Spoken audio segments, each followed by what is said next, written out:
Tantor Audio, a division of Recorded Books, presents Edge of Reality by Andre Livadny, translated by Irene Woodhead and Neil P. Mayhew. Narrated by Todd McLaren. Prologue. Darkness hung low, veined with crimson, growing and swelling like an abscess. From time to time it spewed clouds of ashen discharge, rapid and greedy, that melted rocks and evaporated the cracked earth, then dissipated into a toxic gray haze. The hill towered over a spine-chilling sea of statues. The mist disgorged the petrified figures of warriors. Steel had crumbled to rust. Silver and mithril glistened defiantly. The scarce reddish light seeped through the eternal fog, forming bloody droplets in the curves of my armor. It trickled snake-like down my sword blade, shaping a runic script on the moon's silver. The castle's ruins rose on top of the hill. Ramparts circled the slopes. A barely discernible ash-buried road led to the castle's main gates that were formed by two monolith ledges of limestone. Once snow-white, they now looked dull and ghostly, tinged with red.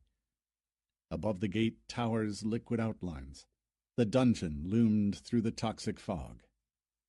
I stopped, glancing over the statues' faces. My heart was empty and cold. I must have known some of the petrified warriors in the past, but I couldn't remember any of them anymore. Where were those happy days when excitement ravaged my thoughts, its waves running up and down my spine, pushing me into the thick of events? The ash reared up, its swirls encircling me, transforming into the figures of dark guards. Their eyes were ablaze with gloom. They charged at me from every direction all at once. Playing solo, I performed a well-practiced combo, stripping the most brazen ones of their hits. The sky shield ballooned out, causing a dozen curses of stone and some weaker debuffs to dissolve into a fountain of pure flames as my paladin's unique abilities transformed them into a cleansing wall of return fire. The moon blade quivered, impatient to join the battle, but the monsters had already crumbled to dust. My level was way above their league. I'd been trying to delay this moment for as long as I possibly could. The last quest castle.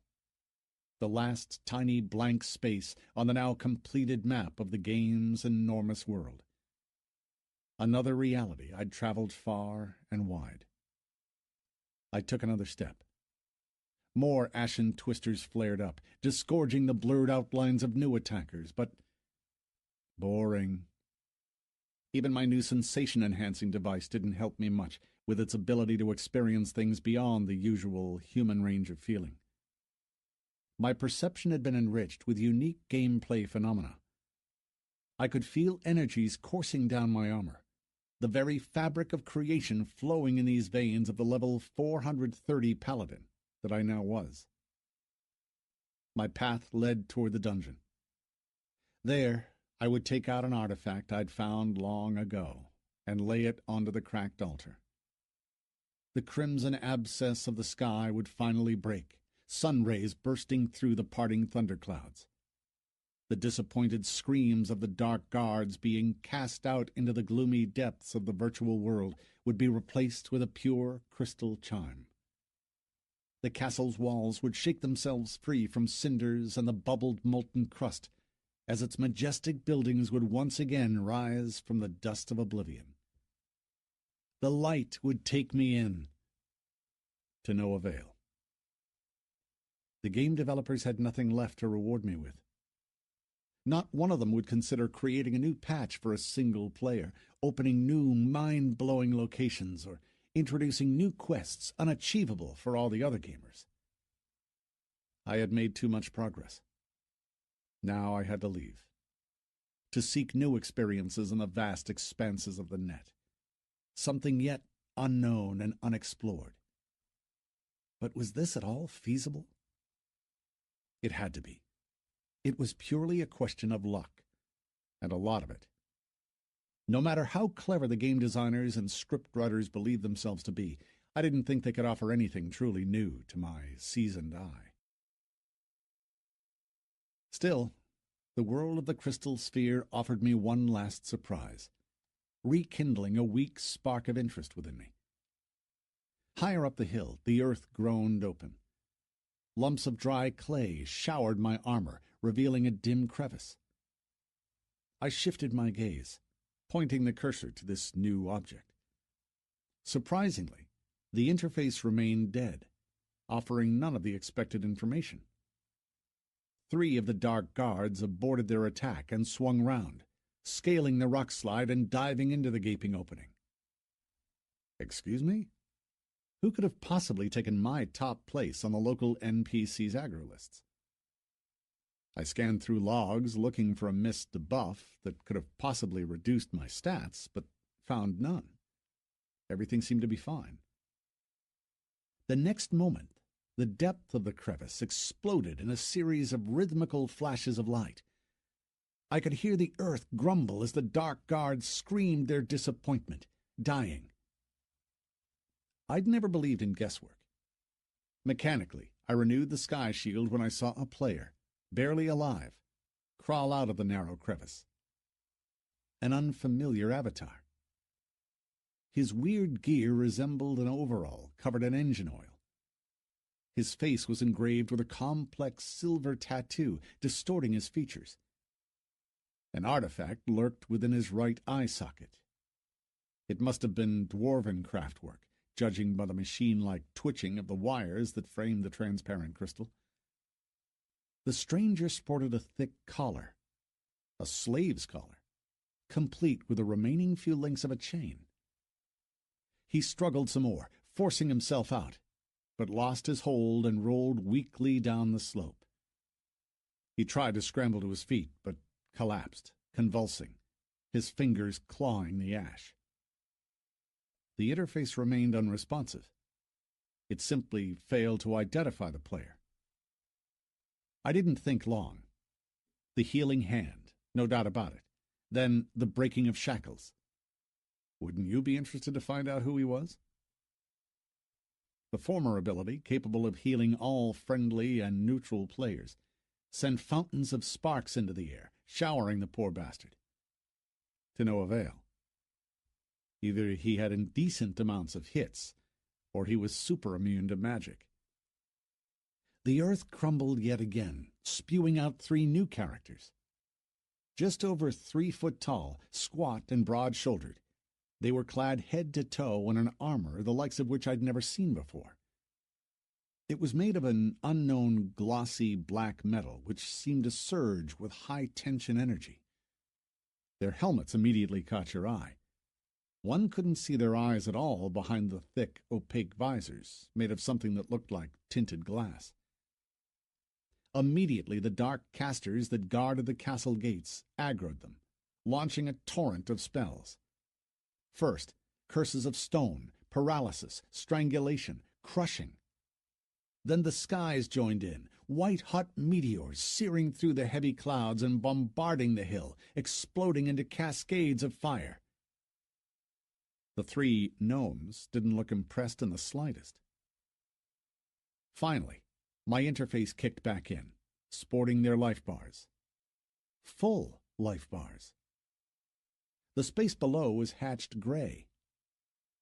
0 mana. It wasn't restoring either.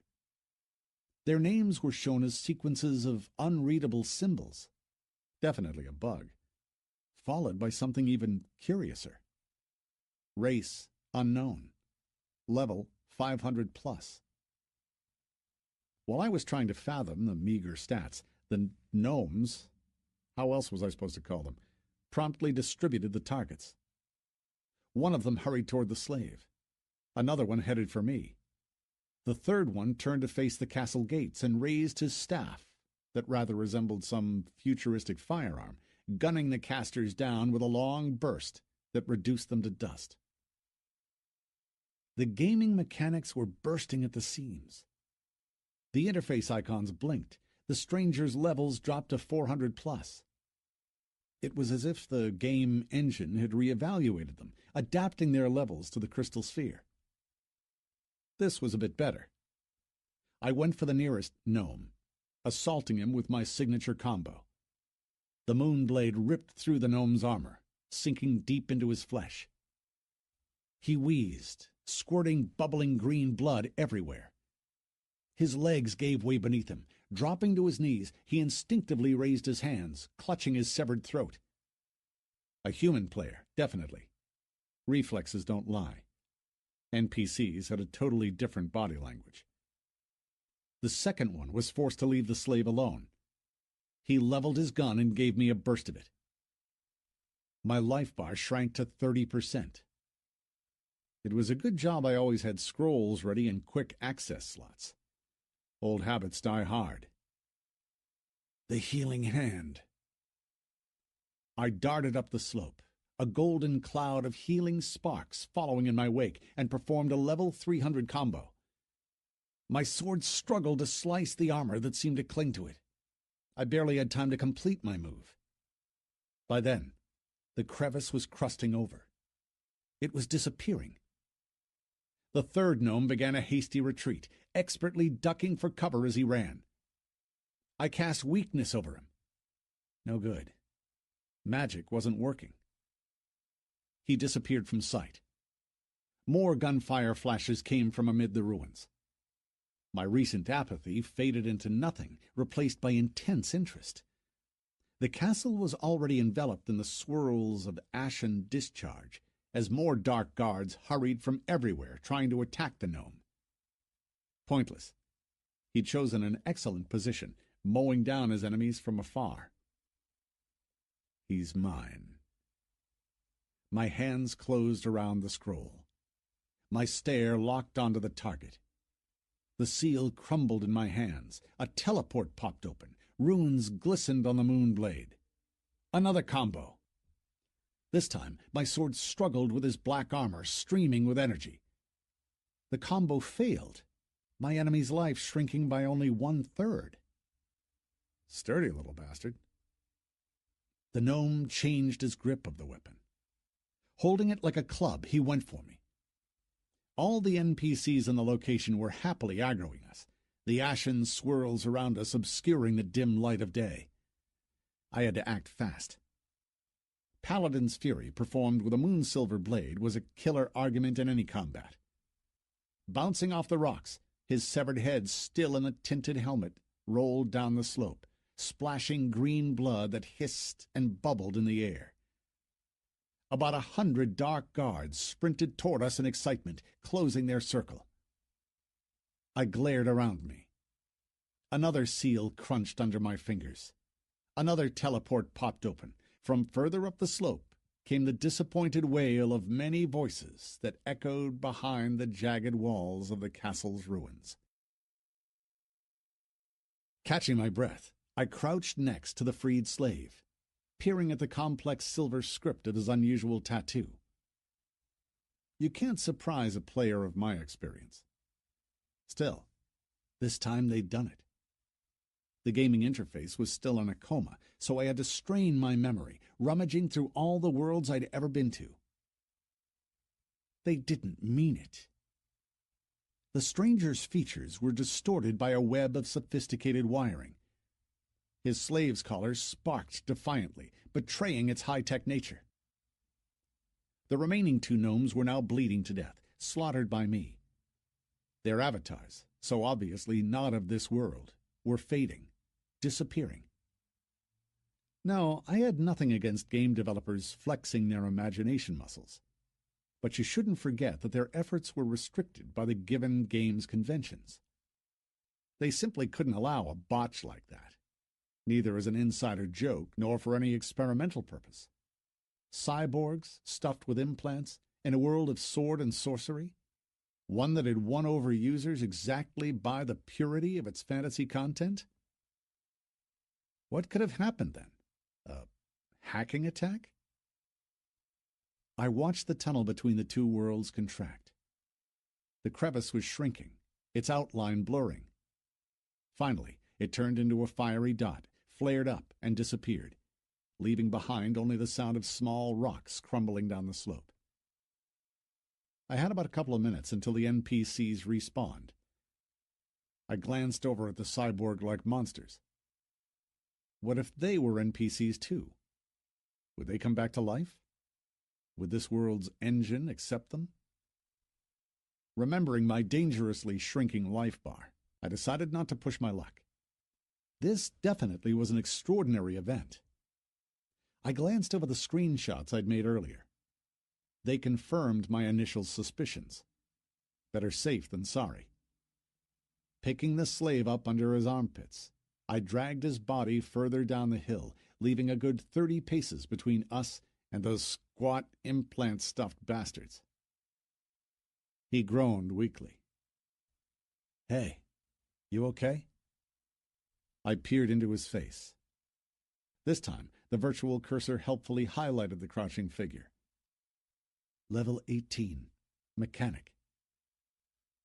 The mechanic's life continued to dwindle, losing its last hits. I tried to heal him. No way. The red bar kept shrinking, slowly but surely. Immune to magic. What a shame. His eyes opened. The mangled lips twitched in pain. His hoarse whisper scorched the air. Blood bubbled up through his lips, preventing me from hearing him well. "The Phantom Server." "Say it again?" He struggled to focus, blood gurgling in his throat, then wheezed, "The Phantom Server. Find it." For a second, I remained speechless. A quest from a different world? Curiosity sparked within me.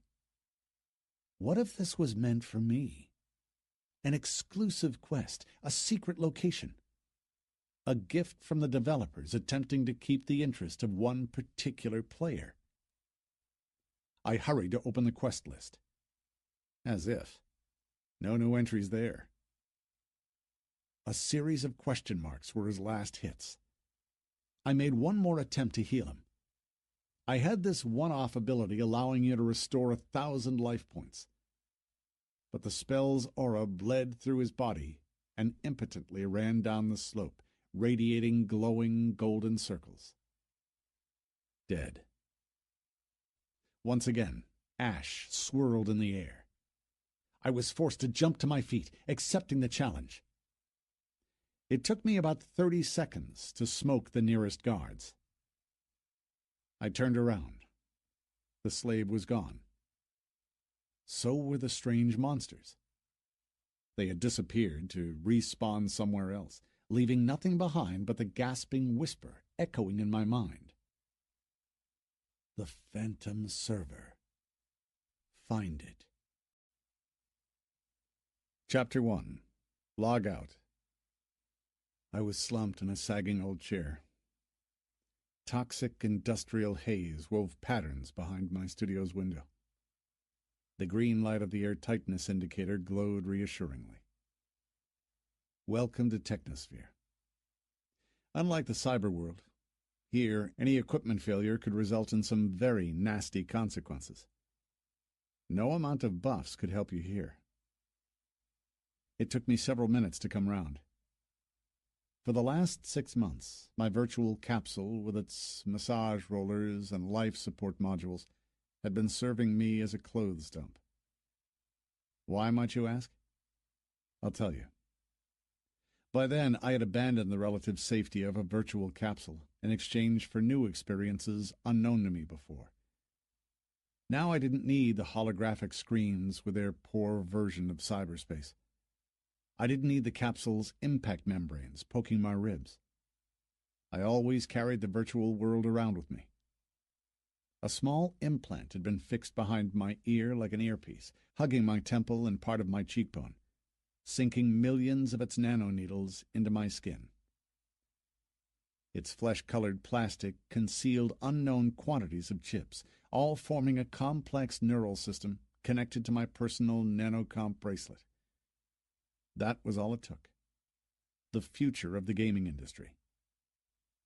A product of the highest-end technologies, this neuroimplant processed gaming sequences in its artificial neural network, which in turn formed series of impulses it then sent directly to the brain. The neural network was learning constantly, generating new sensations, even those totally alien to the real world. Risky, you might say? I wouldn't argue on this one. But I didn't care anyway. A man who's long sunk to the depths of cyberspace has more dangerous things to worry about, each of them capable of sentencing him to a long and agonizing death. Like boredom, for one. You can't fight boredom. To me, living in the real world is unbearable. It's gray and poor, and don't even try to convince me otherwise. I'd made my choice and burned my bridges. The virtual capsule had been great, until a certain moment when my mind had learned to tell truth from fiction. I wanted to live there, in these worlds of infinite possibilities, but every day had been worse than the one before it. The 3D space kept losing its depth. My eye had learned to see through illusions. All I could see was the shell of my high-tech prison. I struggled with depression, losing my mind, as I realized there was no way the virtual world could ever replace the real one. Which was why I'd agreed to this experiment. It had brought thrills back into the game, offering lots of new opportunities previously unavailable to me. I scrambled off the chair and shuffled my feet into the kitchen to feed my precious biological body. The little icons before my eyes didn't disappear. The artificial neural network couldn't be switched off. It just changed interfaces, closing or opening certain options. Glancing at the clock, I dialed the delivery service for my late dinner. A couple of minutes later, the hydraulic elevator hissed. A capacious cylinder rolled out into the receiver tray. I picked it up and sat on the table, pulling the sides off and ripping open the seam along the middle. The wrapper unfolded, becoming a placemat laden with everything one could need. Food, drinks, each in its own airtight container. Healthy and nutritious, but most importantly, convenient. No need to go anywhere. I had 2 meals a day and slept in the virtual capsule. So practical and familiar. So safe. A mental disorder? Absolutely. I'm the first to admit it. Still, I wouldn't change anything. I'd received my first holographic nanocomp for my 12th birthday. Since then, the real world had gradually faded into insignificance. I was increasingly reluctant to come back from the game. Had it been down to me, I'd never have come back at all, but unfortunately, our technologies still weren't up to much. This neuroimplant I had was the first sign of things to come. I was 39, single, well-off, commitment-free. How I earned my living, I'll tell you about that later. I ate unhurriedly as I skimmed through my mail and PM box, deleting most messages with a swipe of my eyes. Having discovered nothing of interest, I opened the search engine and entered Phantom Server. I had to admit it had piqued my interest. The rest, as experience had taught me, was purely a quest of application. No results found matching your search criteria. The incoming call icon flashed insistently. It was from the developers of my unique wetware. Vultures. They had to have their daily report on the dot. Okay. A promise is a promise. My eyesight clouded, blurring out of focus, while the artificial neural network scanned my mind, uploading some of the more memorable neurograms. A test model. Yeah, right. The implant's developers promised that the finished version would perfectly comply with the privacy law. Somehow I didn't believe them. Having finished with my daily report, I rose and walked over to the window, feeding the wrapper with its unfinished dinner into the macerator on my way. I just wasn't hungry. No results found, they said. I stared at a city enveloped in a cloak of emissions. The urban landscape served as an abstract backdrop to the more and more search reports that flashed before my eyes. No results found. Could whatever have happened simply have been my imagination playing up? No way. Impossible. It wasn't for nothing I'd uploaded my daily report.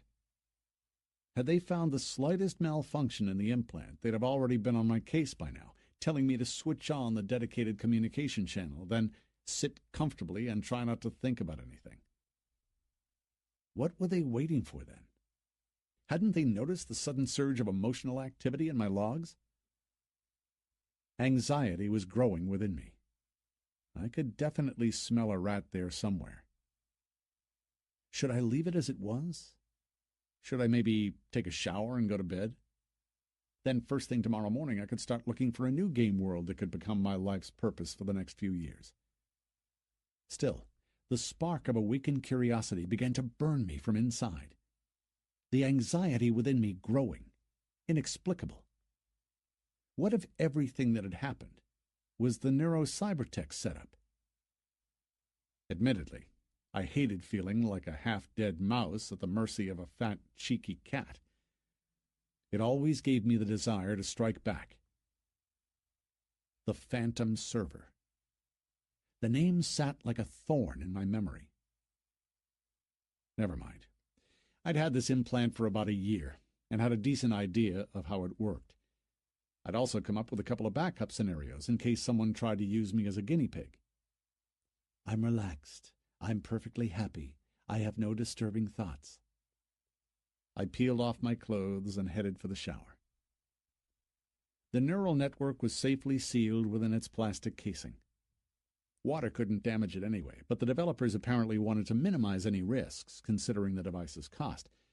So I'd long noticed that the mnemonic interface shut down every time I took a shower. I also knew about the micro slot in the machine's lower part. Currently it was empty, but I'd already found out, by very careful trial and error, that it was perfectly adapted for a 1 terabyte memory card. A couple of them I kept at home just in case, filled with pre-recorded neurograms of deep sleep. I picked the slot's lid with my nail and pushed the card into its groove without locking it. It wasn't yet time. I turned the water off, toweled myself dry, and jumped into the capsule, leaving the lid open. I set it to repose mode and moved my body around, making myself comfortable, like I was fast asleep. After a few minutes, I touched the implant, pushing the card in until it clicked. I'd done it many times before. Predictably, the icons of the internal interface faded. I waited some more, just to be on the safe side, then slid out online. Reality disappeared. I closed my eyes and entered a very rare login I virtually never used. The chat room was crap, empty and boring. I entered a code phrase. The PM window flashed, the cursor blinking inquiringly. The Crystal Sphere, Agrion, the Tavern. Okay. My message had been accepted. The tavern was noisy and packed with players. There, no one could tell me from a noob. I walked in humbly, looking for an empty table at the back. Hi. A rather scruffy goblin took a place next to me. I looked at his hands. The sign was correct. I showed him mine. We spoke quietly without attracting any attention. So, you finally decided to make a few bucks. It's been a while. How's it going? Fine. The scruffy goblin was, in fact, my first online employer, no less. We went back quite a while, doing business together, for whatever good it had done us. By the age of 15, by then I had already sunk in cyberspace, devouring various gaming worlds indiscriminately, regardless of their genre. I'd realized that the best and most interesting bits lay beyond the average teenager's financial and age restrictions. Well, parental control chips were easily hacked by amateur experts the same age as myself. This problem could be easily fixed, unlike the financial one. I'd long given up on my studies and even managed to get a student loan, immediately splurging it and unable to keep up with the compound interest. I could sense I was walking a tightrope. No, running a tightrope, keeping my balance purely out of habit. I played passionately and without mercy. I didn't have time to level my cares properly. The way things were going, I was looking at a career as a low-level PK, a player killer, as I kept clutching at straws in the naive belief that the loot from the killed players would allow me to stay in the game for just a little longer, trading it in for in-game currencies. Which was when, as luck would have it, I'd met Arbito. I'd never known his real name, nor had I even tried to find it out. He, however, had a complete real-life rundown on me. Our first meeting had been brief, and in many respects unpleasant, for me at least, but, as I later found out, very productive. He promised to pay off my loan and sort out my school innuendos. Naturally, he couldn't upload any knowledge to my head, but at least he seriously promised to improve my grades and make sure no one pestered me in the future. What did he want in return? My gaming skills. My yet undeveloped talent that I'd been wasting so uselessly. Actually, he wasn't interested in my talents at first. My initial jobs were quite primitive. Have you ever heard of a dedicated driver? You haven't? That's funny. The idea is, you are granted access to a client's gaming account. Then you get all sorts of tasks, from completing certain quests that the client either can't or won't do himself, or even leveling his care. Some of the tasks can be rather mind-numbing, like ore crafting or collecting certain ingredients. But once you become acquainted with a particular world, learning its secrets and tricks, it takes you less and less time to complete your tasks. That's how I'd started earning online. Working as a care driver was only the beginning. Soon, they began entrusting me with more complex and dirtier jobs. Gradually, I started learning the lay of the land. I would register a character in some popular game world, level it up, then sell it through Arbito, or use it myself. I was accepting orders for artifacts or unique armor you just couldn't buy, because they were dropped by particular mobs. If you'd like to know more about it, it's no secret. An internet search will provide you with a long list of these and similar paid services. Arbito had a rather solid business. He had thousands of players working for him in most popular games. He was very correct, too. Ripping off a client just wasn't worth risking his reputation. Recently, I'd worked for him on a few VIP orders, even though I didn't need the money anymore. I was quite capable of earning my own way now. The game had taught me that. The goblin's familiar squint landed on me. "I've been following your progress," he said. "This is a young world, completely virgin. Should we bleed it dry?" I shook my head. Arbito raised a quizzical eyebrow. "Don't you think you're taking the game too seriously? You need to shed this paladin role once in a while," he said, with fatherly concern in his voice. "Very well now. What is it? My time is money, you know that. How many Easter eggs have you found?" He never wasted himself on little things. What he needed was gold mines and mithril fields. Oh yes, I knew of a few, plus a few more locations that were off limits to average players. They would only be open after a couple of years. But me, I did know how to arrange a premature global event that included mass raids on the unexplored territories. I was the one with the portal keys. "I've come to you as a client," I said. He frowned, trying to imagine me as a customer. "Spit it out." "I need an account at Phantom Server. I said, matter-of-factly, not even questioning the doability of my request. He immediately knew what I meant. The search engines didn't, but he did. His stare became decidedly prickly. "Don't you think you're getting too big for your boots?" he grumbled. "What's wrong with this one?" Boring. "Then you should create an alt character. Try some other ways of leveling him. This world has potential. You're not bored, if you ask me. You're just plain lazy." I cast a surprised glance at him. He'd never been known to reject a client. Just say you can't do it. I shamelessly upped the ante. "It's a shady project." He shook his head.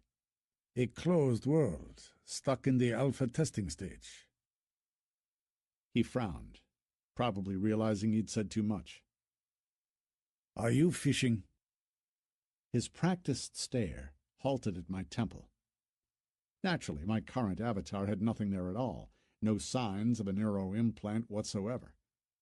But you couldn't keep a cat in a bag for too long. I hadn't told him anything. He must have found out via his own channels. He was one influential motherfucker. I gulped. "No, it's a clean game. I want to try. I'll pay you." "You idiot," he answered ungrudgingly as he thought about something. "Didn't you hear me? They're alpha testing it.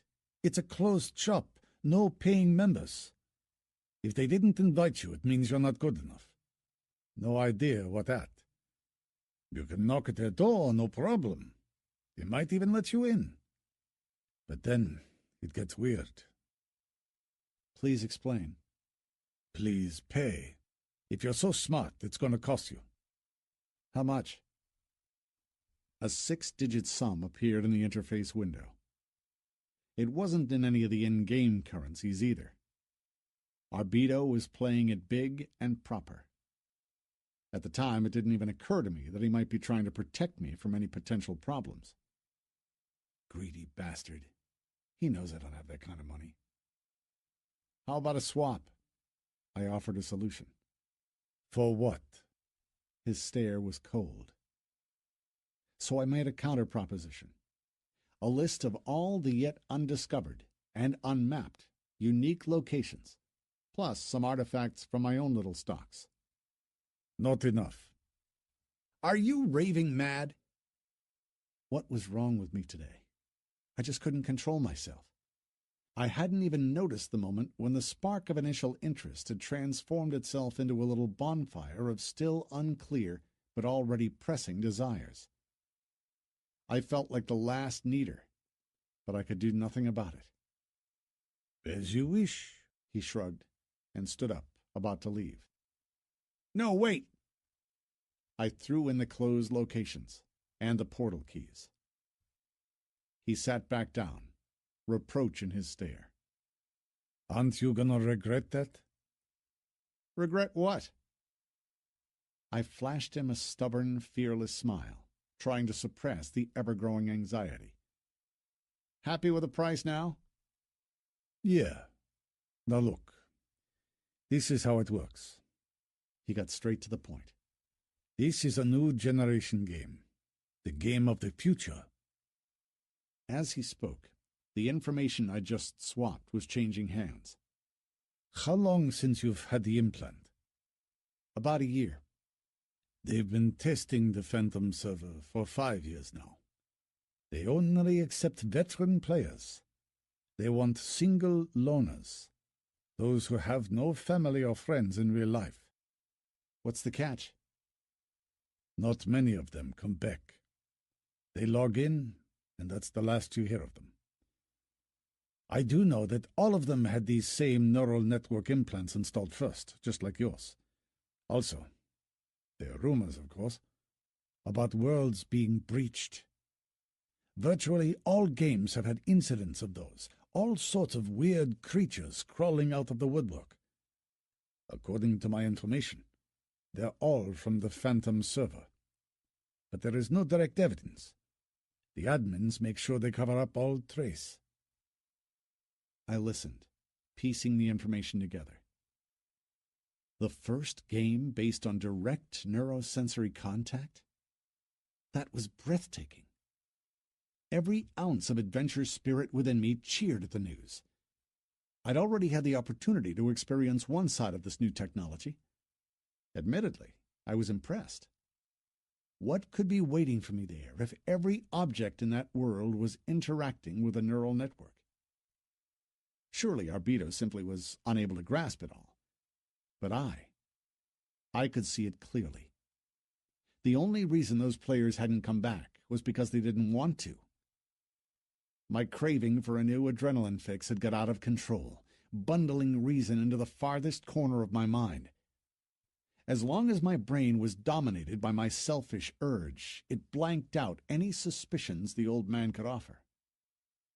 "You don't think they might have died there, do you?" he snapped, ripping the wings off my hopeful dream. Why would they? "These things are dangerous." Arbito glanced at my right temple again. "They cause brains to peck up." Know of any cases? "No, I don't. But I have reasons to believe it. Trust me." You can stuff your reasons. "So, you've made up your mind, then?" he asked with a bitter smirk. Yes, I have. You can't talk me out of it. "Well, suit yourself. Go back home and wait." I'm going to stay here a bit. I need to auction a set of armor. "Leave it to me. And all your other accounts. You need to either sell them or rent them out to me." Depends on the price. "Have I ever had you over?" Very well. I can do that. You can keep the money for the time being. "Why?" You never know. I might need some cash injections, whatever. He didn't say anything, just sat there all grim and gloomy, as if I was already dead. So, is it a deal? Arbito nodded. Moments later, his avatar disappeared. Logout. Night had swallowed the real world. I was pacing the room, stopping and staring out of the window, trying to while away the anxious hours of waiting. You think I'm an addict? A nutcase? Take a look out the window. The stepped silhouettes of the megablocks pierce the clouds. Smog envelops the wind-pervaded city stretching half the continent. The building's blank walls are prudishly covered with eerie holograms. Rivers of lights flow between them, disappearing into the clouds of all-pervasive emissions. The city gasps, struggling for breath, still alive and full of energy. But in all honesty, it's been hopelessly dead for a long time. Only the serfs can survive outside the sealed house units. It's their planet now. The only place for me and billions of others that still guarantees some semblance of sanity is cyberspace. When I was young, I used to think it was infinite. But with time, I started to understand that most virtual worlds are just copies of each other. What used to take your breath away, the world, the gameplay, had long faded. My disenchanted mind demanded new experiences, but where was I supposed to take them if I'd done it already hundreds of times in 100 different ways? Leaving the boring, predictable cyberspace and going back to the miserable real life was especially unbearable. Many of you can relate. It's driving you mad, the glimmer of unknown new experiences tearing your mind apart. The game of the future. Alpha testing. So what? I wanted so badly to give in to this new neuronet technology world. No incoming messages. Waiting was unbearable. But this agonizing anticipation felt too good. A selfish cocktail of craving and adrenaline. At 3 a.m, the interface blinked. I opened the message. A web link. A user's name. A password. I shivered uncontrollably as the capsule whirred its startup gears. Why did it take so long? I climbed inside. The life support sensors clung to my skin. Warning. You're entering a restricted area. I entered the user's name and password. Neuronet connection activated. Neuroimplant connected. I closed my eyes, collapsing into the void. Phantom server. Login. I was shaking. I couldn't think straight. Never had my introduction to a new game world been accompanied by such a bunch of weird and painful sensations. I couldn't see a thing. I tried to move, but I didn't feel my body. My temples throbbed with a fading pain. All the interface icons were gray. A painful tingling sensation pervaded my muscles. My unfocused mind barely registered some of the vague shadows that slid past. A whimpering, similar to a child's crying, filled my brain. I wheezed, ripping my lungs with the effort. I was lying on something hard and covered in frost. That's all I could tell at that moment. The air was cold and depleted of oxygen. Messages flashed before my mind's eye. Mind expander, not installed. Metabolic corrector, not installed. Reflex enhancer, not installed. Semantic processor, not installed. Alternative start conditions met. Alternative start initialized. By then I had half caught my breath, and was now courageously waiting for all the opening fanfare. You know what I mean, a full-dimensional visual masterpiece. The pain returned in a flash. I failed to suppress a shriek. A hot breathing burned my cheek, forcing me to open my eyes. Their first visual effect was incredible. Some ugly creature the size of a monkey was trying to bite through my weird gear, its fat neck ring preventing the monster from sinking its teeth into my throat. Instinctively, I struggled with the failing muscles, trying to whack it nice and hard. The creature leapt back and disappeared into the darkness, crying like a little child. That was spooky. I couldn't believe their authenticity levels. I could still feel the creature's hot, greedy breath on my cheek. Adrenaline was clouding my gaze crimson. Shivers ran over me. I was well and truly feverish. Slowly, the interface icons lit up one by one, coming to life. Immediately, I opened the logs and checked the entry. A kicker, a 15-level xenomorph, has attempted to bite your throat. Your aggressive reaction has scared the kicker, who runs away. Yeah, right, I thought, struggling to sit up. This had to be a noob location by definition. Why level 15 NPCs? Why the alternative start? Where was my character generation menu? Where were all the talent trees and available skill points? Where in fact was I? It was cold. I was freezing in the heart of some wintry void. The floor was smooth, definitely not earth or stone. Was it some kind of artificial installation? Messages started flashing before my mind's eye. New quest alert. Alone. Explore the location. Try to find at least one human being. New quest alert. The sleep of reason. In order to gain access to the character development panel, you need to find and install a mind expander. New quest alert. It's your problem. In order to survive, you need to find and install a metabolic corrector. New quest alert. The price of freedom. In order to be able to move between locations, you need to find and install a reflex enhancer. New quest alert. I can hear them. In order to understand the language of xenomorphs, you need to find and install a semantic processor. Epic quest unblocked. Phantom server. In order to unblock new skill tree branches and activate the global story, you need to find out who created the world around you. I opened the character generation menu. Xander, level 1, human. A human body outline, gray slots, weird armor. I studied the prompt. A light armored suit. No integrated weapons. Contains 5 slots for dedicated cyber modules. Not airtight without a helmet.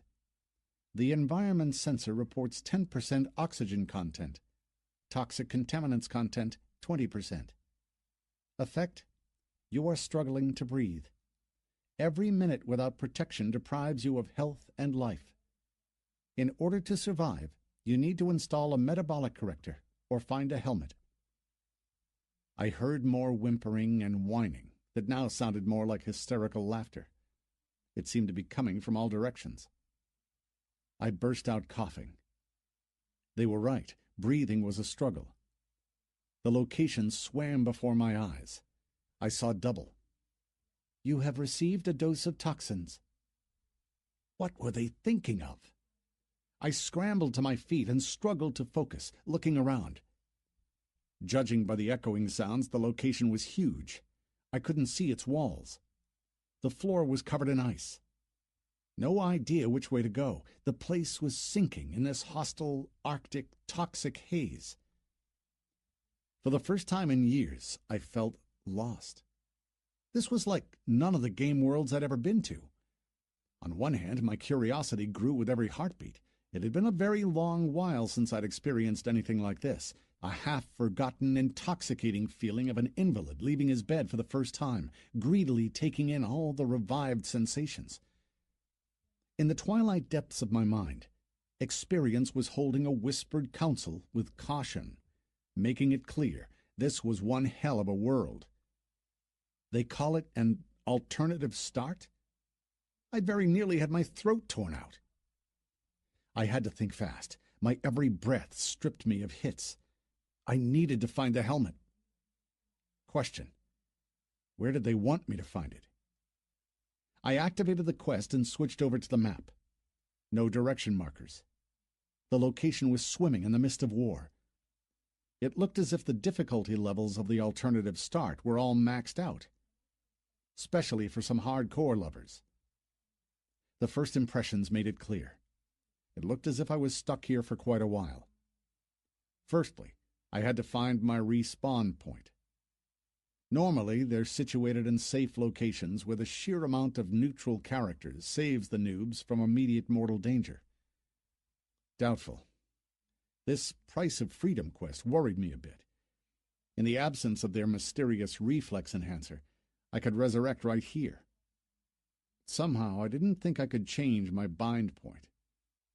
I had a funny feeling that this alternative start had been introduced for a reason. I cast another look around me, trying to inhale as little as possible. The game designers must have been away on holiday when this particular level had been introduced. The emosphere made your blood curdle. The far-off whimpering and wailing really worked on your nerves, and the cold drove you to frustration. There was also no stage setting worth mentioning. Occasionally, the floor echoed with distant vibrations, easily recognizable as someone's heavy gait. Never mind. I've seen worse than this. Guided by the sounds, I tried to choose a safe direction. The icy sheets of mist clung to my shuddering body. The laughter and the whimpering seemed to distance somewhat. My heart fluttered in my chest, my breathing refusing to obey me. The life bar had already begun to shrink before I'd even met a single target. A few minutes later, I noticed an enormous mound of small, sharp-edged bits of debris. Was it a rockfall? I turned and staggered toward it. The toxic fog thickened, acquiring a greenish hue. Every breath I took resulted in acute pain. Those neuroimplants were quick learners. So I wanted authenticity? There it was, the whole 9 yards of it. I doubled up in a paroxysm of coughing. Everything was swimming before my eyes. I swung round to a rustling sound, just in time to glimpse some squat silhouettes through the haze. Mechanically, I picked up one of the angular stones, not even noticing that I'd cut myself. I had no gloves. The unknown creatures disappeared from sight, replaced by a message. "You've received critical damage." Since when? No one had even approached me yet. I stared at the piece of rock I still clutched in my hand. It was glowing, dimly and unevenly, a barely noticeable glow. I focused on the item. Radioactive ore. Effect: radiation sickness. Any intervention is currently impossible. In order to neutralize the deadly exposure, you need to find a metabolic corrector. Suddenly, I became quite disillusioned with both the gameplay and this particular scenario. My life bar kept shrinking rapidly. My legs were shaking. I retched violently and collapsed to the floor, convulsing. The brief agony ended in paralysis. The spasms stopped. Darkness encroached on me, devouring my mind. At the last moment, my vision sharpened.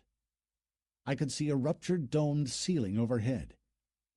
My gaze penetrated the haze, making out the futuristic outline of a spaceship. It had rammed the ceiling and was forever stuck in the framework. The rock slide that had just become my ignominious and agonizing undoing was the ore that had poured out of its holds.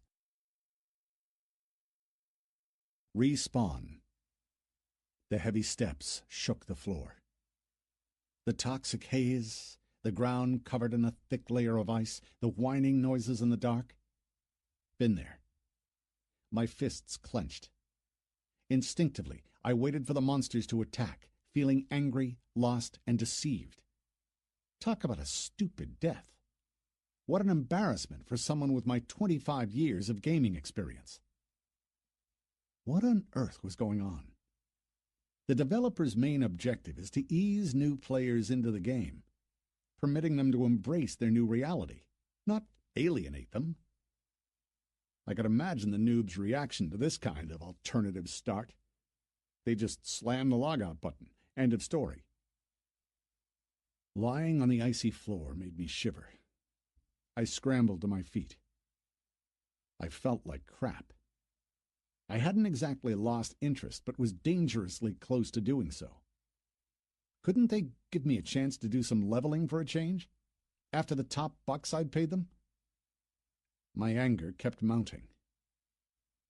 I hadn't yet pressed the logout button out of principle, even though I had every reason to believe the location glitched big time. The game was still in alpha testing after all. Trying to stay cool, I sent a technical support ticket describing all the problems I'd encountered. No reply. The whimpering and the laughter were growing closer, approaching from 3 different directions. I could make out a squat, ugly shape in the haze. Barely visible, the creature was running on all 4s. A kicker, xenomorph, level 15. Time to move my respawn point. Wish I knew how to do it, though. I had no suitable skills nor artifacts. The interface had no relevant options at all. My anger mounted some more. Calm down, I told myself. I needed to disconnect, then try to log in again. I could see no other way. Trying to fight 3 level 15 mobs was an exercise in futility. I just hoped that the alternative start was a glitch. Next time I'd find myself in a normal location. Logout. Slowly I came round. My apartment was warm, but I was still shuddering from the roomy cold that had permeated my bones. My throat felt raw from the toxic fumes. One might think I'd really inhaled them. Wretched implant. High authenticity levels were all good and well, but there had to be certain limits. I gulped down some water without leaving the capsule. Okay, let's try it again. I entered the address. The familiar message popped up. Warning, you're entering a restricted area. You must have arrived at this page by mistake. Log in. The toxic haze stirred. I held my breath. Hearing the scampering sounds of approaching footsteps, I swung round. Too late. One of the monsters had already taken a powerful leap. The creature rammed my chest. A paw rose to claw me, sending fireworks of pain as it slit my head open. Blood gushed onto the floor. I collapsed, unable to stay on my feet. The creature sprang back. The hunching silhouette circled me in the dark, closer and closer. I crawled back. The depth and intensity of feeling were mind-boggling. Everything I'd experienced before was just a shadow of what I was feeling now. Blood gushed into my eyes. I could taste it. My hastened breathing tearing up my lungs, defying all gaming stereotypes. Their authenticity levels were going through the roof. I was gasping, struggling for breath. Blood-curdling instincts escaped my subconscious, breaking the age-old ice of boredom. I was driven by one need alone. I had to survive, whatever the price. A shadow rushed out of the gloom. Instinctively, I threw up my left arm to protect myself. Sharp teeth sank through the armor into my flesh, mauling the muscle. Pain pierced me from shoulder to tailbone. Everything went dark. A hoarse scream escaped my throat. Two other xenomorphs met my insane glare, apparently unsure about assaulting me. They recoiled as if they'd been burned and began circling me at a distance, whimpering hysterically. Wheezing, I grabbed the monster by the scruff of its neck with my right hand and forced the creature off me, seeing its hateful, furrowed face. Its eyes glared greedily, its teeth hurriedly munching on a piece of my flesh. The room swam again. Deluded with pain, I rammed the creature's head against the floor in a fit of uncontrolled fury. Again, and again. The gargling sounds, the crunching of bones breaking. I watched it all through some crimson daze, unable to stop. "You've received a new level." The message sobered me like a slap in the face. My fingers slackened. I looked around, but the other two xenomorphs had disappeared somewhere. Their mocking, hair-raising laughter had stopped. Silence hung in the air. The new message contorted before my eyes. "You've received a new level. Congratulations, you've received a unique human ability, Berserk. In case of your fighting unarmed with less than 5% health, you'll be able to ignore the enemy's defenses, dealing only critical damage. The sight of you terrifies your enemy. They flee, unable to attack you." I slid down onto the bloodied floor. Some of the ice had melted, forming little red puddles. I kept shuddering. Then I began to retch. I couldn't help it. I was convulsing in revulsion. A hum in my blocked ears replaced the piercing silence. My left arm hung listlessly. I didn't feel it. The life bar was barely glowing. The pain wouldn't subside. My injuries bled. So this was your game reality of the future? The Berserk still seemed to be working. I could neither see nor think straight in the all-consuming agony. I had nothing to staunch the bleeding with. I didn't have a single shred of fabric with which to make a tourniquet. My stare stopped at the xenomorph I'd just torn apart. Loot was loot. Even though my stomach protested fiercely. The entire gameplay seemed to defy convention. Take this kicker, for instance. What kind of monster was that? A regular monkey with slightly more dangerous teeth and claws? And how about the emotional backdrop? What was so terrifying about it? I'd seen much worse mobs and spookier locations where your teeth literally chattered with horror. And what was this? An empty space fitted with some toxins and a handful of monkeys. Child's play, you'd say.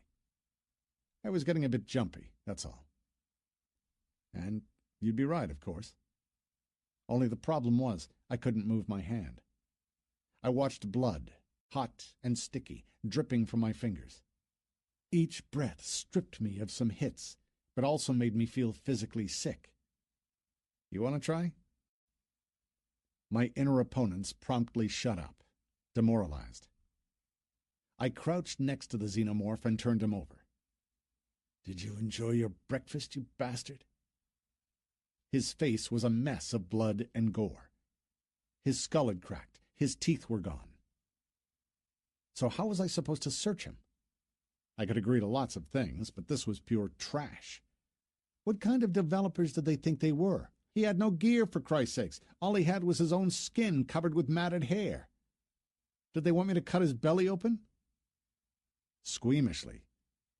I'd never thought I was squeamish before. I touched the monster's belly. Ah, that was clever. He had a pouch there, just like a kangaroo. I pulled out some incomprehensible clot of slime. I weighed it in my hand, studying it, trying to focus.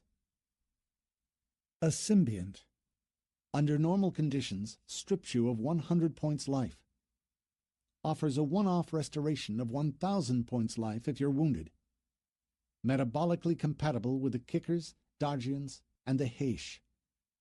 Its effect on human metabolism is unknown, due to the fact that it has never been tested on humans. I sensed the familiar weak spark of curiosity. I wasn't going to consume something as disgusting as that, of course. I didn't even know how I was supposed to install the wretched thing. The lump then stirred, stretching out a semblance of a tentacle. It must have sensed blood. Better safe than sorry, I thought, as I stashed my loot away into one of my gear pockets while looking around, listening intently. What was that saying I'd heard? You can never be too paranoid? I couldn't agree more. It looked like I didn't have to fear another respawn soon. The blood had already caked. The pain abated. I still struggled for breath, but my life bar was gradually restoring. I couldn't fight, to say the least, so I had to be cautious and act quickly before the scared xenomorphs returned. Only then did the thought strike me. What did I even know about the Phantom server? Nothing, apparently, not to mention whatever meager experience I'd already had. Judging by the quests I'd received, this was some kind of technogenic world. No wonder I'd seen that spaceship, or whatever it was. The very name Xenomorph, too, suited the theme. So, where was I supposed to be? Well, that I had to find out, didn't I? The obviously artificial smooth flooring could mean anything. The toxins? Likewise. I had to explore the location. As I'd already found out, the choice of direction was vital. The thicker the haze, the more toxic it was. The green glow was also pretty clear. I had to avoid it, at least until I got myself some decent gear. I didn't even notice when this berserk thing had worn off. Yes. It looked like my life bar had grown a bit. 5% or so. I tried to make a furious face to scare off any imaginary NPCs, but winced. The gaping wound that stretched from my chin to the crown of my head smarted immediately. Never mind. I looked scary enough as I did. I couldn't see myself in the mirror, and it was probably for the better. The haze seemed thinner in one particular direction, so that's where I headed toward the unknown. This time, I'd chosen the right direction.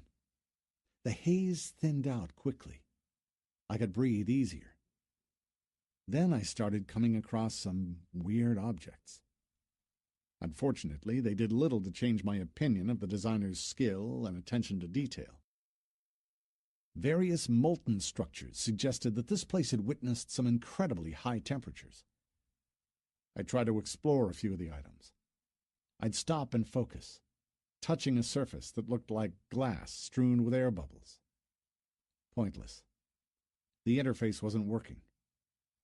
I had a funny feeling that the developers didn't really know what it was they had erected here, or how we were supposed to use it. You think it absurd? But did you ever have to test a shamelessly raw product? I had. And I'd had the same feeling as I did here. Lots of empty locations with markers that were supposed to represent most gaming objects. Utterly boring. Vast spaces where you could walk for miles without encountering anything of note. Wait. The interface seemed to work, finally.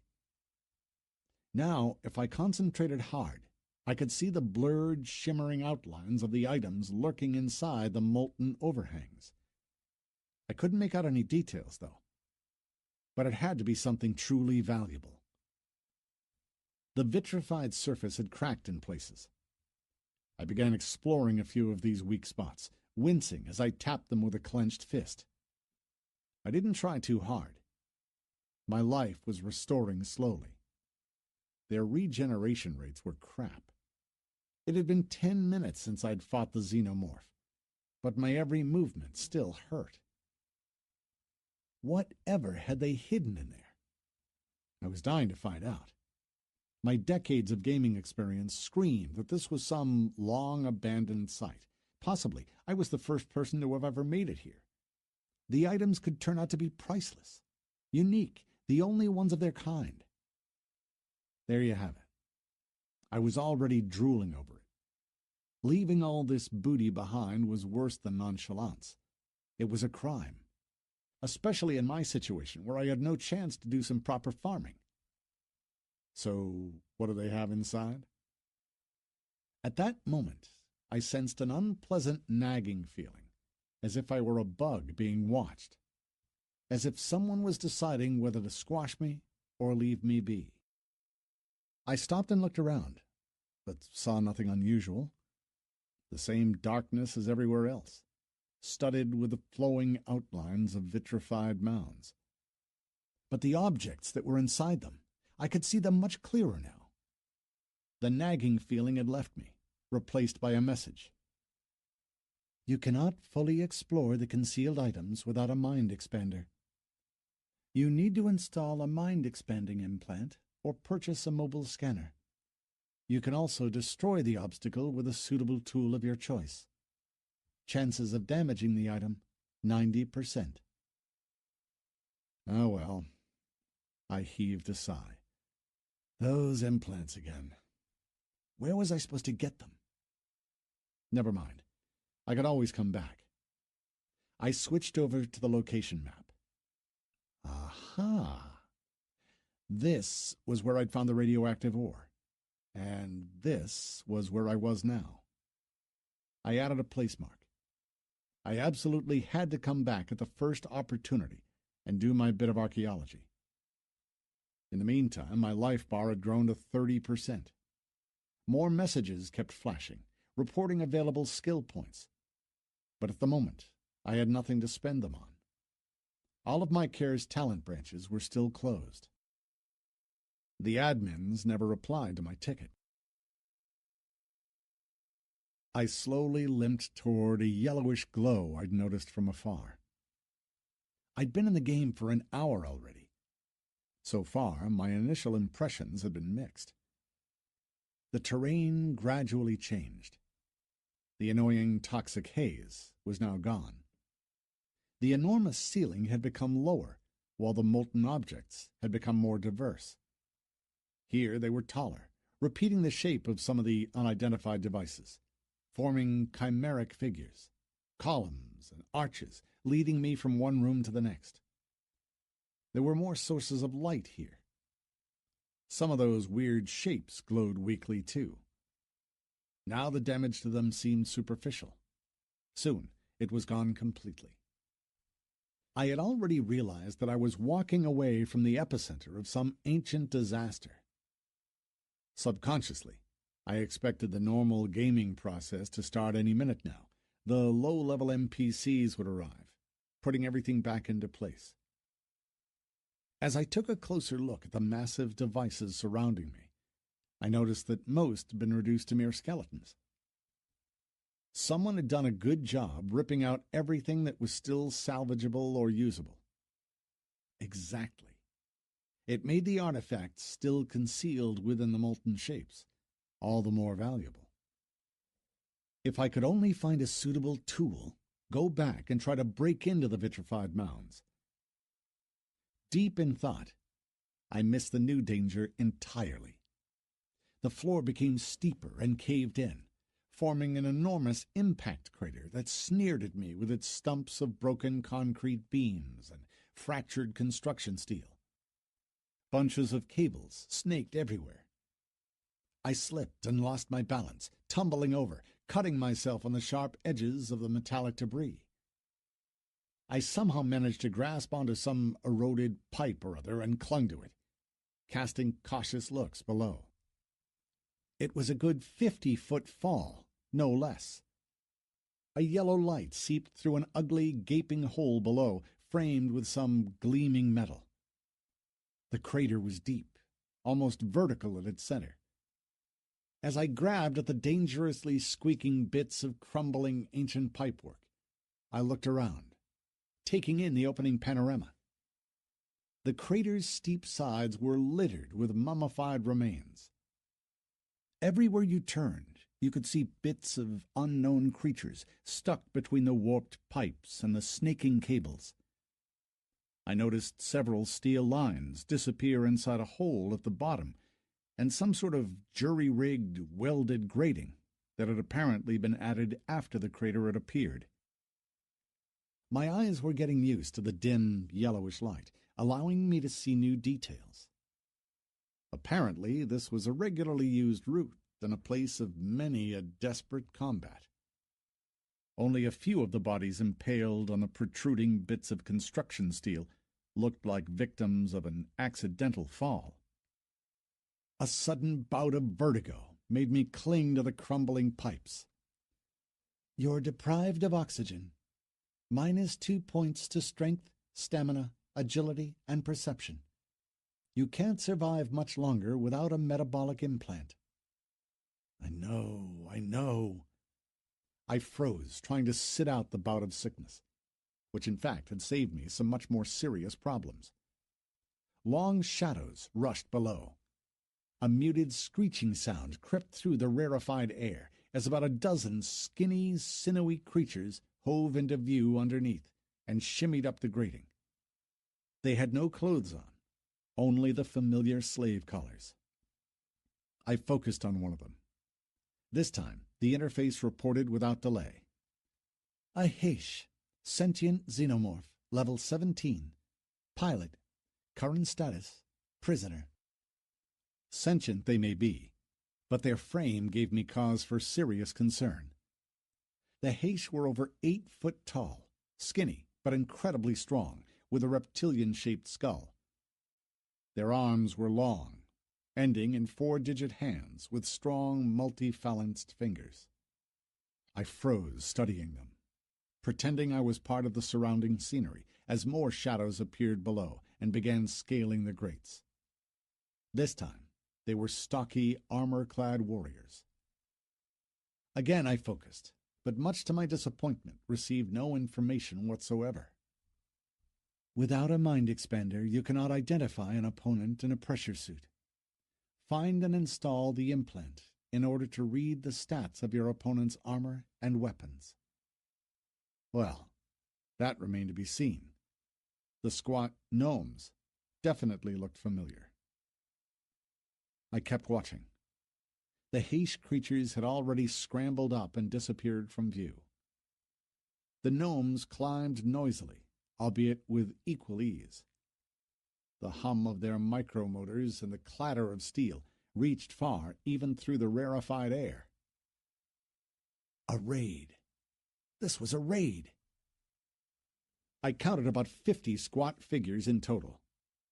They were followed by some truly weird creatures, a separate group of what looked like jellyfish hovering in the air. "The guides," the interface reported. Chills ran up my spine.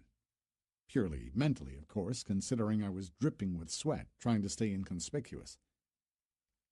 The guides definitely seemed to be the ones in control of the raid. I squinted till my eyes hurt, following their unhurried travel. Their jelly-like bodies, permeated with some gristly cartilage substance, were generously stuffed with various cyber modules.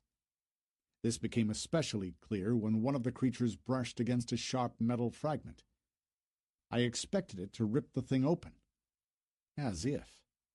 A force field flashed open. Molten metal splashed everywhere. The creature's translucent body filled with a visible grid of what looked like white-hot wire, the power fibers connecting the multitude of implants into one integrated system. Dangerous things. A couple of dozen heavily loaded Heish followed up the rear. Despite all their power and stamina, they staggered under the sheer weight of the huge cratefuls of equipment, struggling to climb up the grating.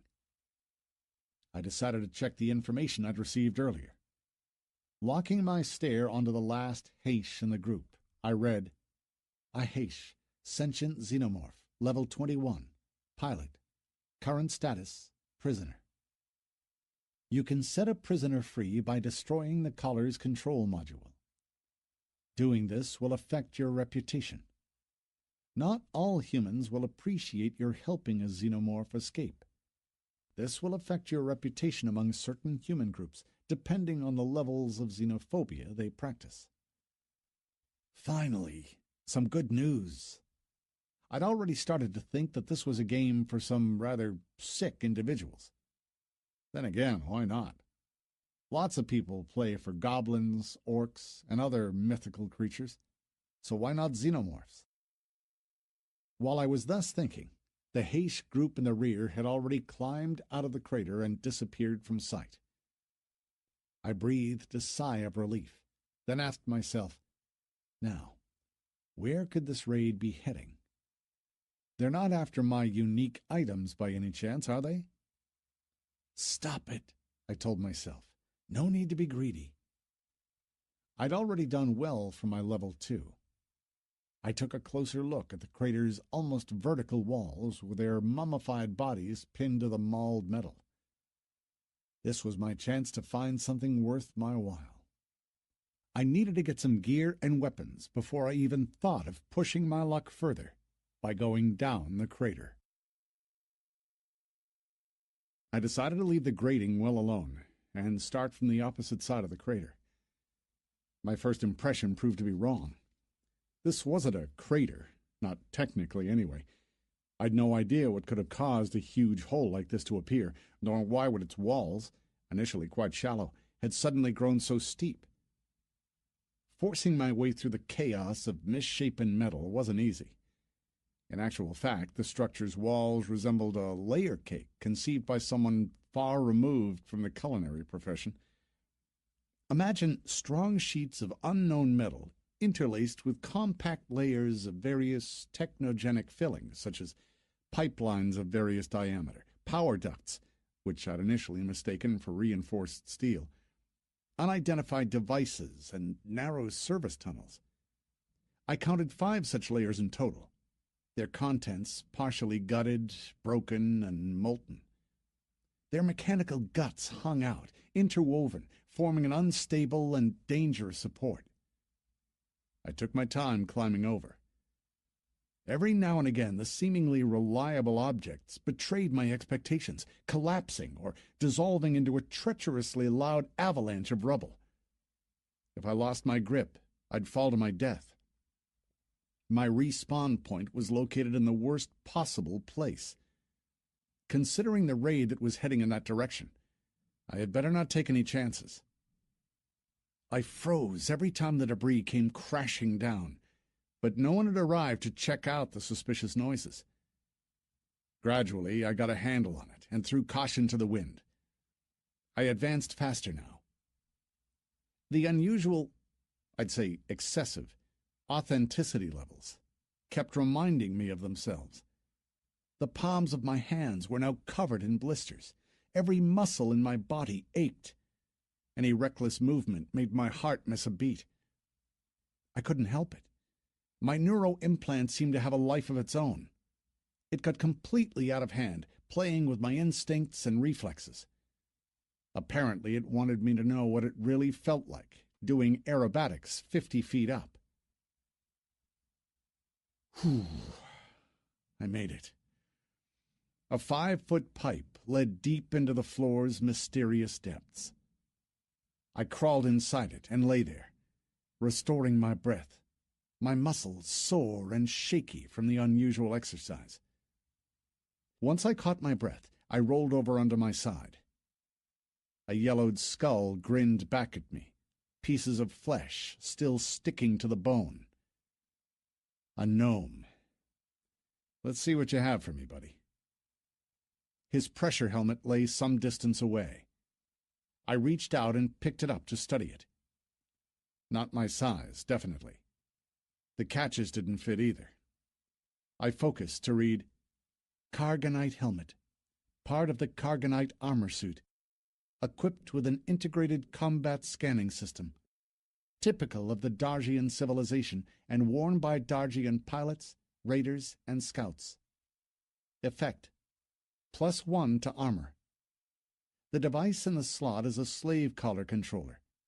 The device is damaged and not in working order.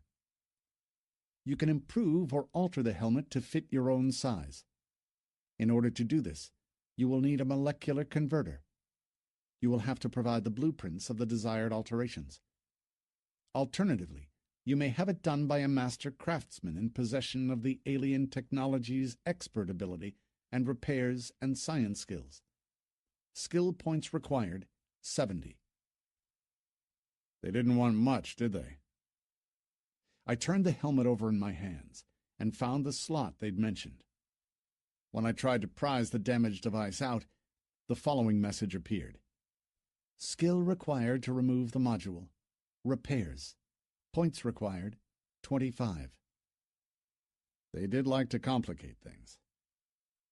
I put the helmet away into my generous 100-slot inventory. The weight was a problem, though. Considering the low gravity, I could carry 150 pounds.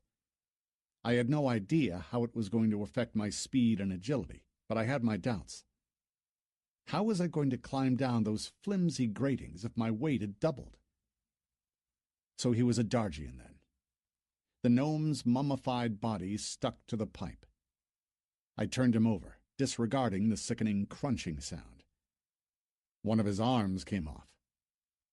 Further inspection brought another discovery, and yet more disappointment. His Cargonite armor didn't fit my body type, and I only managed to rip a couple of implants out of his body. Their stats were reduced to 3 question marks, and a reminder that I needed to level up science. Thanks for the tip. The implants, the cyberguising modules, weighed next to nothing, so I took them along. The discovery I'd meant was the weapon. It looked like a submachine gun. The entire length of the barrel was bulging with the casings of electromagnetic accelerators. The stock housed battery slots. That much was clear. But how about actually using it? This time, I was in luck. IMP-34, the interface reported. Suitable for use by all humanoid-type creatures. Weapon class, Pulse. Bullet propulsion is produced by battery-powered accelerators. The 2 indicators of the micronuclear batteries glowed yellow. All the mechanical parts seemed to work. The rate of fire slider and the stiff firing button looked simple and well-conceived. I couldn't help myself. I just had to try it. I had to find out how it worked, didn't I? The result was impressive. It was a good job I'd had enough sense to point it at an old crate 50 feet away. The single shot sounded woolly. The impact produced a burst of flame as the bullet evaporated the time-worn metal, leaving behind a fire-polished hole the size of a fist. The blast wave shuddered through the air. I ducked inside the pipe and lay low, waiting for all of the location's NPCs to come running and make a quick job of me. I changed the clip and braced myself. I kept waiting. The pulse in my temple clocked up the seconds. In the last hour, I'd been indecently lucky. No one came. I'd tested my weapon. Things were looking up. I scrambled further on, but encountered nothing extraordinary. Most bodies proved to belong to the Haish and the Dargians. They'd had one hell of a fight here. The traces of combat were everywhere, molten gaps in the metal, impact craters of energy weapons, in places whole sections of utility lines that had been cut cleanly, as if with a knife. The Haish's gear was way too large for me. Shame. Too much weight with nothing to show for it. I expanded the map and added all the details I could, marking down every item I'd found in order to come back. If only I could find a vendor trading in armor and high-tech devices. I picked up 2 more types of pulse weapons, something that looked like a handgun and an analog of a 12mm sniper's rifle. This particular Haish had fought to the last. I counted about 12.5 dead Dargians around his position. Hit by his large caliber, their armor was only good for the scrap heap. I was seriously tired. It was time to log out and give myself a break, but I knew from experience that leaving a care in a place like this, even for a short while, was asking for trouble. A couple of times I glimpsed the xenomorph's stooped outlines, almost out of my field of vision. I didn't get the chance to have a better look, but I took the point. Better safe than sorry. I had to find a safe place before taking a break. As I collected the loot, I moved closer to the grating. There, I'd have to decide whether to go down or climb up. Going down was risky, but promising. Climbing up probably wasn't a good idea. All I could find there was more xenomorphs, toxins, and radiation, with the added danger of walking into the raid. Alternatively, I could find a pipe or a service tunnel and climb deep into it, barricading myself in. Was I the only smart one here? During my next stop, I took a good look around. The damaged lines seemed to be occasionally releasing bursts of toxins that immediately faded, dissolving into the air. Exactly my point. Why wouldn't xenomorphs use these pipes as ready-made holes to live in? The low oxygen content didn't make my life any easier, triggering regular bouts of vertigo and nausea. That sorted then. I had to go down. Casting cautious looks around, I was approaching the makeshift steel grating, or the bridge, as I mentally baptized it, when I had an impossible, incredible stroke of luck. My eye chanced on something familiar. I peered at it. That's right. Something gleamed a blurred purple amid the heaps of debris, the hue identical to that of my own armor. Without a second thought, I climbed the short distance up, grabbing at the sagging bunches of cables at the risk of falling to my death, as my arms were already shaking with exhaustion. A mouth of a rather narrow tunnel opened up in front of me. A small platform hung in front of it, apparently made with whatever had come in handy. On top of the platform was a hideout. The glow, I'd noticed, was produced by a glove. A human? I pulled a rusty sheet of steel away. Behind it was indeed a hiding place. I crouched, shaking my head. Whoever had made this was a hardcore type. He hadn't been interested in small scale, but had lain here and waiting for some big game. A large caliber sniper's rifle, quality gear, prearranged escape routes. And still he hadn't made it. He was literally chopped down by laser beams. His armor hadn't helped him much. For some reason, I immediately thought about the jellyfish guides. I had a funny feeling they were the only ones capable of making such a job of a human body. Besides, the laser beams seemed to have hit him directly from above. I still couldn't understand lots of things. Take me, for instance. Having received deadly doses of both radiation and toxic gases, I had respawned wearing full gear. Why were these bodies slowly decaying here then? Armor, weapons, and all. Or was he an NPC? Lots of questions. No answers. His armor looked very similar to mine. I threw caution to the wind and began collecting the trophies. It took me a minute to work out the jammed fixtures of his helmet. Finally, I was able to remove it, and I looked away. Sick motherfuckers! I felt my jaw lock. It was the first time in my life that picking up loot made me feel like a grave robber. A human skull stared back at me with its sunken eye sockets framed with long, matted blonde hair. A girl? I lay the skull gently next to the body. I wanted to turn around and leave, but stopped myself just in time. Arbito had been right. The 3 years I'd spent playing a paladin had seriously affected my head. This wasn't the crystal sphere anymore, and I wasn't the level 430 top player.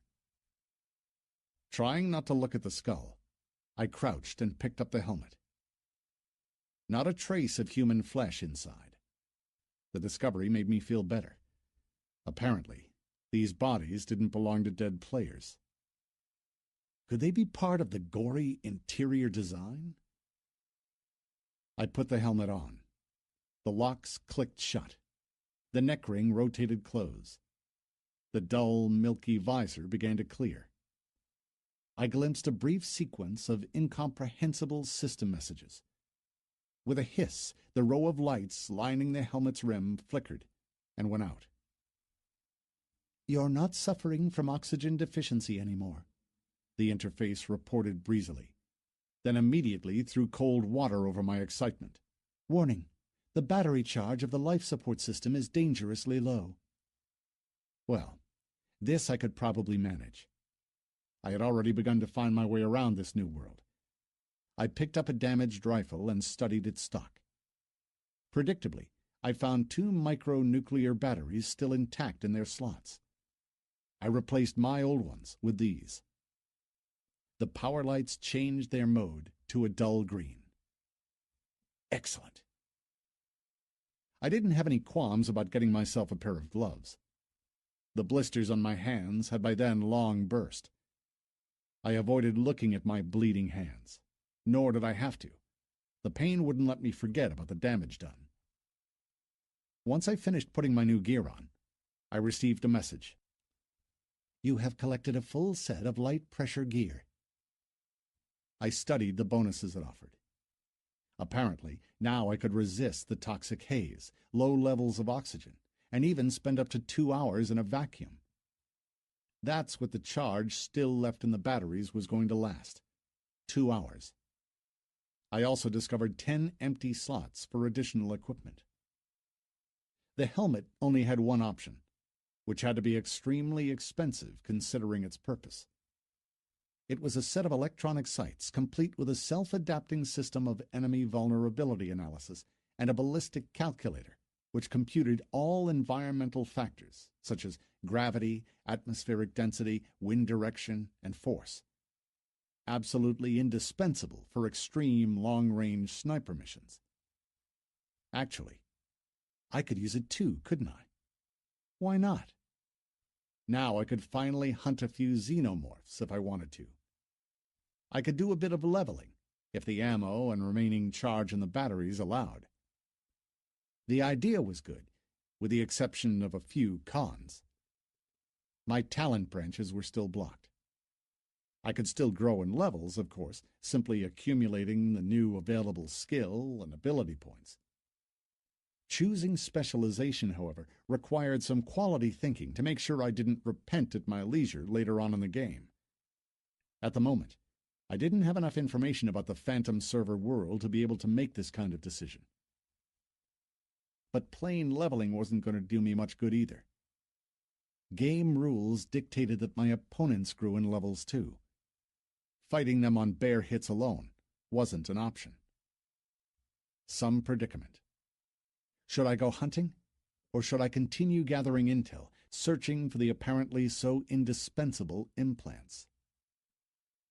As I pondered over this, the pain in my hands was replaced with a prickling sensation.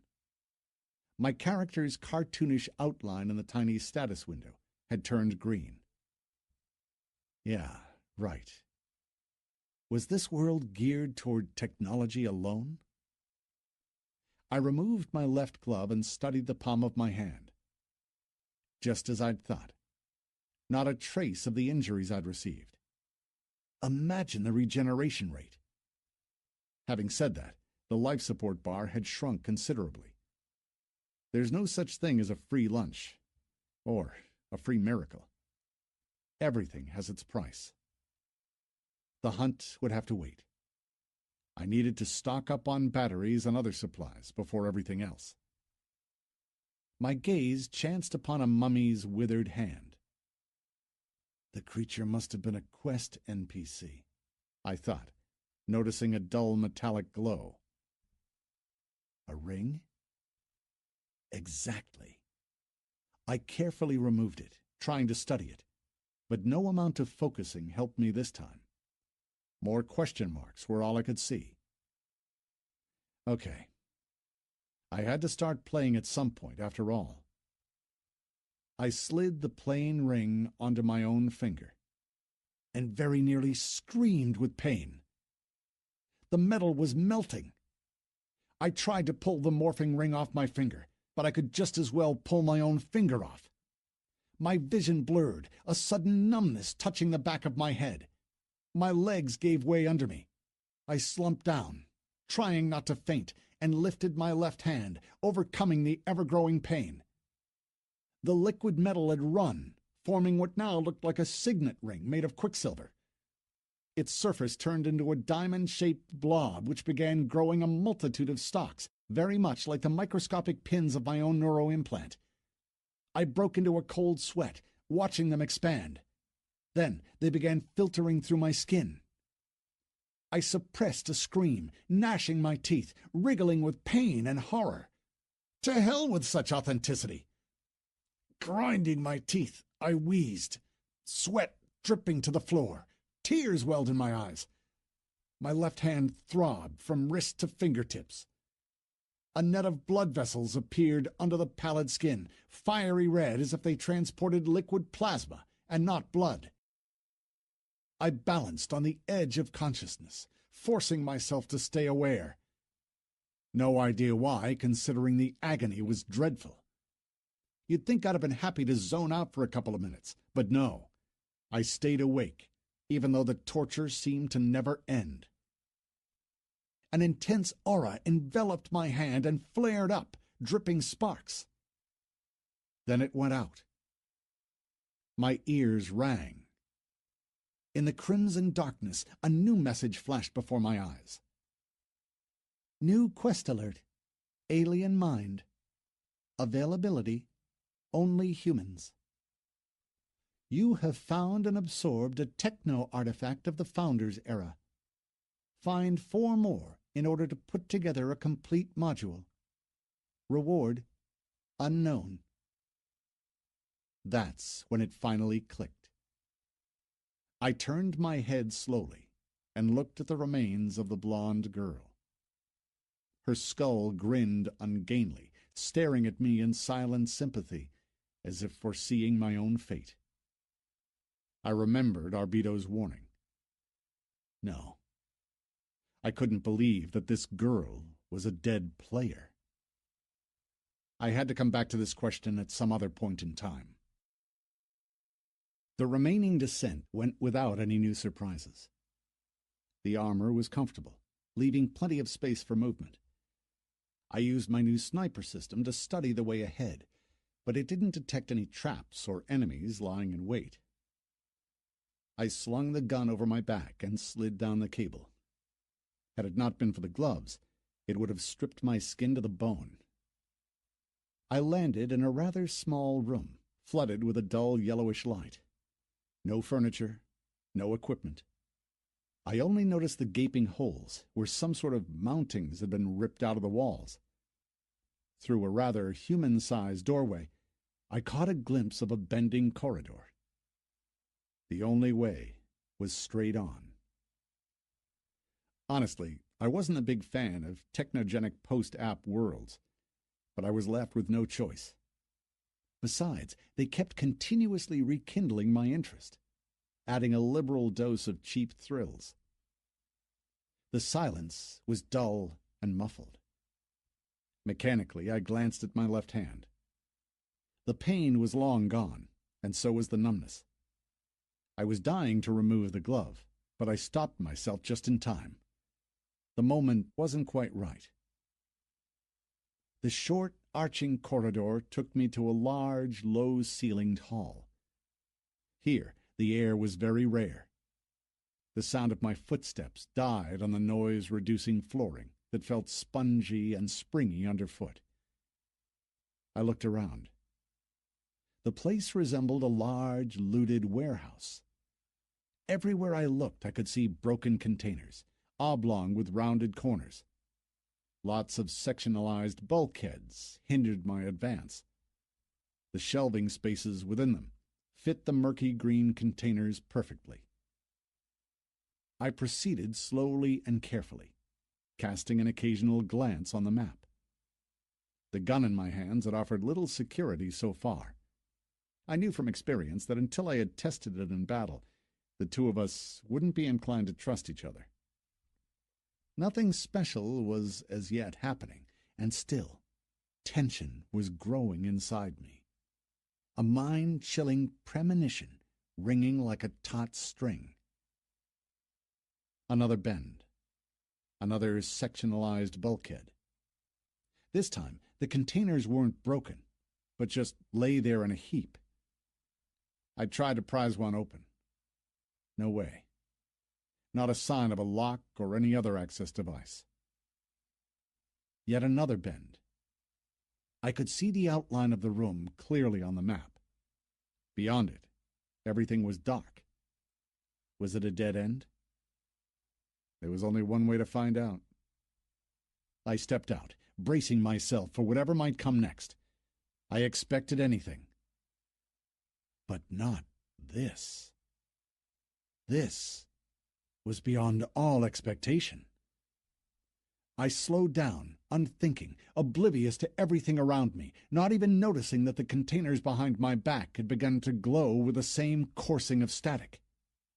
Then their tops fell apart into segments, which began to open like mechanical flowers. But I hadn't seen it yet. This understanding would come later. Now, my gaze was slowly sinking into the void.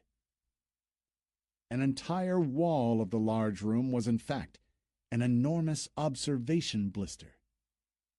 Beyond it, billions of bright stars clustered generously in space. I was smitten. Slowly I approached the window, amazed at the clarity and the thinness of the material that separated me from the vacuum and its eternal cold.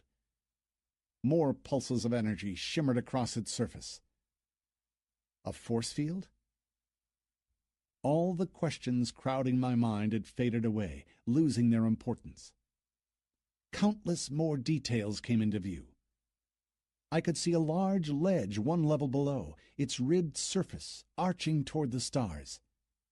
Its compartments were shaped rather like launch pads. Some were empty, while others offered a glimpse of spaceships ready to take off. Judging by their size, they must have been air-space hybrids. 2 planets glowed at a distance. One was yellowish-brown, surrounded by several rings. The other, a light bluish-gray, blotched by swirling clouds. I began to shiver. A multitude of tiny sparks could be seen, moving on the foreground of the magnificent constellations. Immediately my helmet reacted to my mental state, enlarging the sparks and bringing them closer, one by one, switching between potential targets. Enormous space stations floated in the dark. A plethora of cargo craft and warships scurried between them. Before I could get a good look at them, the helmet switched to other objects. Several clusters of some technogenic leviathans drifted through space, their outlines dark and menacing, their hulls gaping with past impacts. I was looking at the aftermath of a space battle between some ancient titans. My heart sank in awe. The sheer scope of it dwarfed you, teasing your imagination. All this knowledge to pursue. Would one life be enough to explore every corner of this stellar system? And what if there were even more of them here? I focused on one particular spark of a spaceship orbiting the grayish-blue planet until it zoomed into a reasonable size, descending, actually, entering the planet's atmosphere. Yeah, right. Did they mean you could land on a planet here? That could expand the already impressive world to the size of infinity. And that was only what I could see and grasp now. By the fact that the stars were stationary, I concluded that the space station I was currently on didn't rotate, which must have left scores of unknown objects hidden from view. I could only guess about the true scope of this world. The scintillating shock of this sudden change of scenery began to release me. I wasn't yet trying to process what I'd just seen, but I was already celebrating all the new opportunities multiplied by the new gameplay's doubtless authenticity. A suspicious noise distracted me from the scene. I swung round, instinctively raising my weapon, but having no chance to shoot first. Lightning bolt discharges hit me from every direction at once. For a split second, the armor had withstood their pressure. Then, my muscles froze solid. "You've been paralyzed." Several mechanical creatures were approaching me. They looked like spheres a couple of feet in diameter, with lots of sensors. Their ribbed tentacle-like manipulators writhed around freely. "Dargian combat drones," my interface offered helpfully. Another lightning bolt hit me. Everything went dark. I came round in a dark personnel module, cramped and dirty, divided slapdashly into tiny little cells. My armor was gone, and so was my gun. I was dressed in some crumpled, oversized gray clothes. On my neck was a slave collar. I could barely see, and I definitely couldn't think straight. Through the thick gloom I glimpsed a few Heish-like shapes. One huddled on the floor in the cell next to mine. Another clenched the bars of one opposite, piercing me with his glare. The third one was crouching, whining, and rocking from side to side. That was me done here. Enough for today. All I could feel was a mind-numbing exhaustion bordering on indifference. Never before had I ever been so depleted, both physically and morally. Should I just sit there cursing myself for being so gullible? What was the point? I definitely hadn't been the first one who'd frozen open-mouthed at the observation window, dumbfounded, exposing his back to the conveniently arriving drones. A noob trap. Very well. So I'd lost my gun and my gear. They hadn't killed me on the spot, which meant they intended to use me. For the time being, my avatar wasn't risking much, meaning things were unlikely to get worse. That was settled then. Time to log out. I needed a break and a bite to eat, as well as some quality sleep and time to think my options over.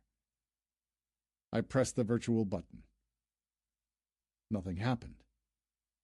Instead, a message popped up. "Your current status, prisoner.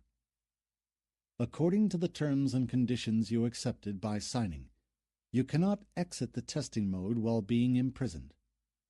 We strongly recommend you activate the in mode by sending a remote command to your capsule. If you are unable to do so personally, send a message to our technical support team to visit your current physical location." They were too much. All my apathy was gone in a flash. I hadn't signed any terms or conditions. I hadn't even seen them. I cut myself short. Arbito. The bastard! He'd signed it electronically in my name, hadn't he? How else was he supposed to register a phantom server account for me? I pressed the logout button again. New quest alert. A prison break. Find a way to escape from your current imprisonment. In order to do that, we strongly recommend you activate the in mode. If you are unable to do so personally, with a swipe of my eyes, I got rid of the message and crouched on the floor. The Haish opposite was still staring at me. Whatever. I fell deep in thought, none of it particularly rosy. The moment I was out of here, Arbito could kiss his reputation goodbye.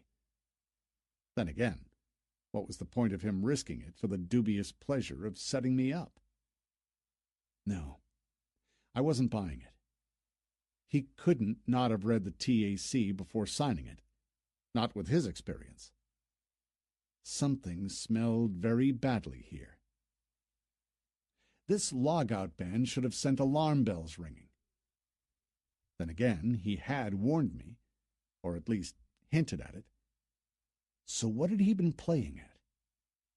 Had he hoped I'd become a mindless chunk of flesh wound with cables? And what were my prospects like now? A lifelong coma in the tender care of miscellaneous life support systems? After a while, the door clanged open. One of the gnomes walked in, accompanied by 2 drones.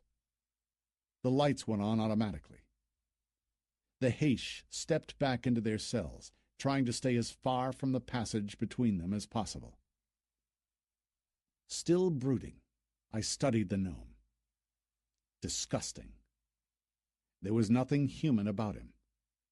A pushed-in nose, a pair of nasty, beady eyes, a long face, an enormous toad-like mouth. Instead of hair, his head was covered with warts. What a heinous creature. I focused on him. A Dargian, sentient xenomorph, level 22, slave driver. He had tons of hits, at least 500, plus 2 purple bars and an orange one. Let's presume that the purple ones signified the 2 drone status. Where did that leave the orange one? A particular skill? An energy supply? Pointless trying to second-guess it. I was going to find it out sooner or later anyway. I just couldn't work out what had prompted them to come up with such crippling imprisonment terms. There was a catch there somewhere. I just knew it. I also knew that getting to the bottom of the logout ban wasn't going to be easy. Still, I would do it. In the meantime, the Dargian stopped in front of my cell. I didn't avoid his stare. I had nothing to lose. Somehow I doubted they'd changed my respawn point. But I still didn't want to find out. He grinned, as if reading my thoughts, and pointed at the Haish. On his signal, the drones bent their ribbed tentacles and peppered the prisoner with pulse charges. Blood and pieces of flesh flew everywhere. Then I noticed the air shimmering green to my right. A respawn. The Haish winced with pain, growling under his breath. Point taken. They made it perfectly clear that my death would be equally painful and ignominious, followed by my immediate reinstatement as a slave. Lesson learned. I put this particular sentient xenomorph on my personal KOS list. For those not in the know, KOS stands for Kill on Sight. He grinned again. The magnetic locks clicked. The door of my cell slid aside. I lunged forward, aiming for his throat. My collar self-constricted, strangling me. The ever-watchful drones rewarded me with 2 paralyzing charges. I didn't lose consciousness. I hurt, fury clenching at my throat harder than the collar itself. All pointless. The Dargian entered my cell and lifted me in the air. He laid me on the floor and unbuttoned the top of my clothes. I tried to struggle free, but failed. My muscles were lax and unmoving. For a few moments, the gnome watched me. Finally, satisfied with my helpless state, he produced a narrow box made of black plastic and touched a sensor button on it. A servomotor hissed gently. A bluish glow escaped the inside of the box. 5 identical devices in their respective nests radiated an intense light, each reaching out with thread-like charges of energy that probed the air around them blindly, as if groping for a victim. The Dargian gave me a dirty look. His gaze focused. His fat fingers touched my right upper arm, squeezing an invisible pressure point. Pain surged through me. Anatomy had never been my forte. He, however, seemed to know what he was doing, feeling for a large nerve center. He found one and wheezed, reaching for his box, then reconsidered. His gaze focused again, studying me. His short, fat fingers reached for my throat. Cold sweat erupted on my forehead. I was immobilized and utterly helpless, while he grunted with contentment, feeling the vertebrae at the base of my skull. No, he was wrong again. His beady eyes grew harsh. The Dargian was getting nervous, apparently unable to find the problem. I can't have been the first human prisoner they'd had here. But now, things seemed to have gotten out of hand. Something wasn't working right for him. My paralysis seemed to be wearing off. I tried not to show it, but the gnome's keen eye immediately noticed my cheek twitch. More paralyzing charges tore at my mind, plunging me into a brief but welcome slumber. Then reality returned, drenched in pain and fear. The neuroimplant flooded my brain with an entire range of painful feelings available for all those billions of credits invested in its development. The objects and actions around me came back into focus. The Dargian leaned over me, panting heavily. In one open hand he held a glowing ball of thread-like energies. In the other, he clenched some sort of surgical tool. The Heish craned their necks, watching the scene in silent tension. I thought I noticed a glint of sympathy in one stare. That was the thing that finally did my head in. Suddenly, I knew. Arbedo had been right. This was a place of no return. First, the neuroimplant turned the game into reality. Then the developer's sick mercenary imagination joined in, wishing to evaluate, at these early testing stages, the adaptivity threshold of the human mind, creating neurogram databases and trying to determine the authenticity level at which the game's world would turn into a virtual tomb. I assure you, it's very scary when you suddenly realize that the monster coming for you is real. That the rusty iron hook that he uses to strike sparks on the wall could soon tear your flesh apart. This is when the game ceases to exist. At these authenticity levels, the brain just can't tell the truth from fiction. One blow followed by going into pain shock could result, instead of a respawn, in a very real dead body. No amount of the in mode could help here. All this flashed through my mind as some sort of intuitive epiphany. So all those dead bodies in full gear I'd believed to be part of the scenery were in fact dead players? No, it didn't sum up. I refused to believe it. The black box in his hands jolted. A wound gaped in my upper arm, reeking of burned flesh. There was no blood. The laser discharge had seared the blood vessels closed. The Dargian bent down, grinning. The ball of crackling electric charge slid off his hand right into the wound. It doesn't hurt. My eyes popped out. It doesn't hurt. It's a game. It can't hurt. My mind shut down mercifully. I survived, but it took me some time to recover. I had no idea how much time had passed. The wound on my arm had closed, leaving an unpleasant tingling sensation under the skin, like the crawling of a tiny mechanical bug.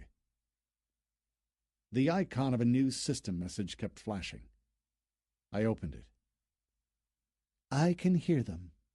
Quest completed. You have successfully implanted a semantic processor module. Now you can understand the language of the xenomorphs. +1 bonus to intellect. +2 bonus to perception. You've reached the next level. You have new talent and characteristic points available. I was surprised to discover a letter from the admins. Had they finally replied to my ticket? Oh no. This was much more serious. We inform you of the following actions we have undertaken. 1. A support group has been dispatched to the address you provided. 2. The capsule has been serviced, including the activation of the in-mode and replacement of life support cartridges. 3. We have studied the existing neurograms in order to optimize the neuroimplant's functionality. Feedback levels have been lowered 7%. Thank you for your cooperation. Scumbags! Then again, what was the point in spouting bile now? It had been my decision from the start. I chose not to argue with myself. Instead, I checked my inventory. All my possessions were still there. The Dargian carbonite helmet, a full set of human pressurizers, and 3 types of weapons. The slots in my gear worked too. The only thing missing was the fact that all the batteries were dead, armor as well as weapons. Without them, my gear was little more than a heap of techno-junk. I activated the prison break quest, but found no prompts. It was swim or drown. What was the deal with my new abilities? I looked around me. Indeed, my perception seemed to have upped a notch. I could see much better in the dark. It was time to try this semantic thing. I looked around me, searching for the Haish who'd looked at me with sympathy, and tried to strike up a friendship. Hi. How did you end up here? I asked the first thing that came to mind. He paused, casting a sideways glance at the fellow prisoners. Then he nodded. The mnemonic inbox blinked its icon. Mind boggles. Were we going to converse telepathically? My interface had no virtual keyboard. The advent of the neuroimplants had rendered them obsolete. Are you a human? I crouched, leaning my back against the cold wall, and closed my eyes. Nice to meet you. It felt weird. My very first attempt to use the mnemonic chat. Forming phrases in my mind wasn't easy. My name's Xander.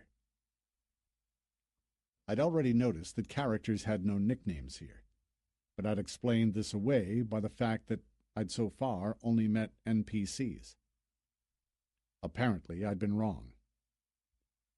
I was speaking to another player.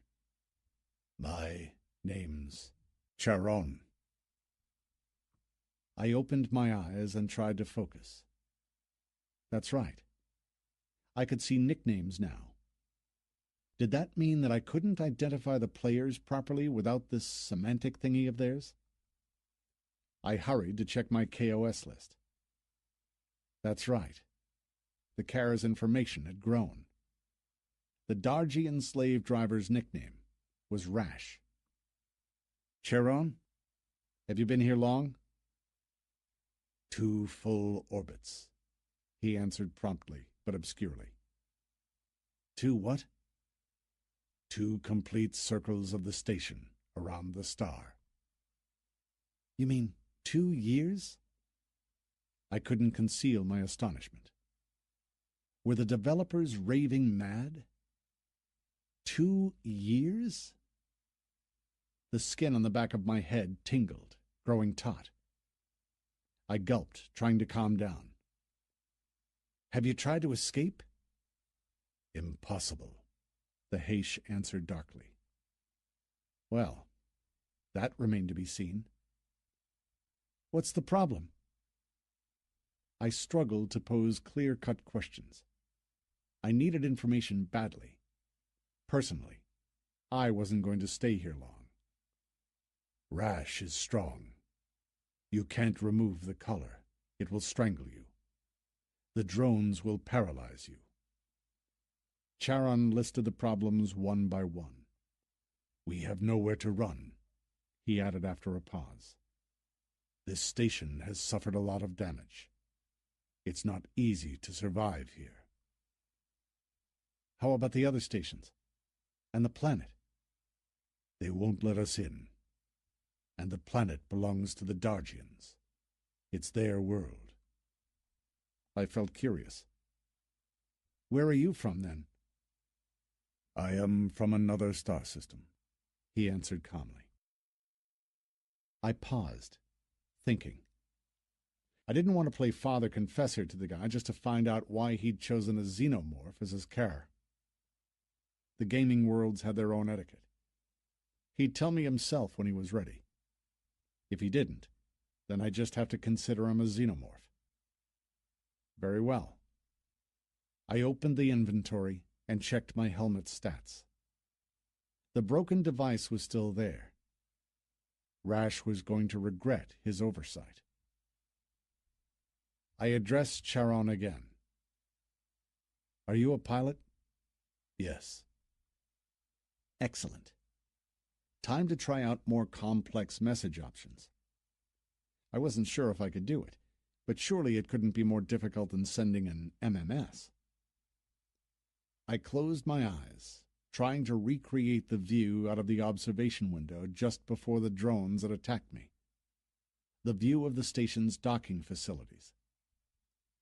The Haish followed this mental picture with interest.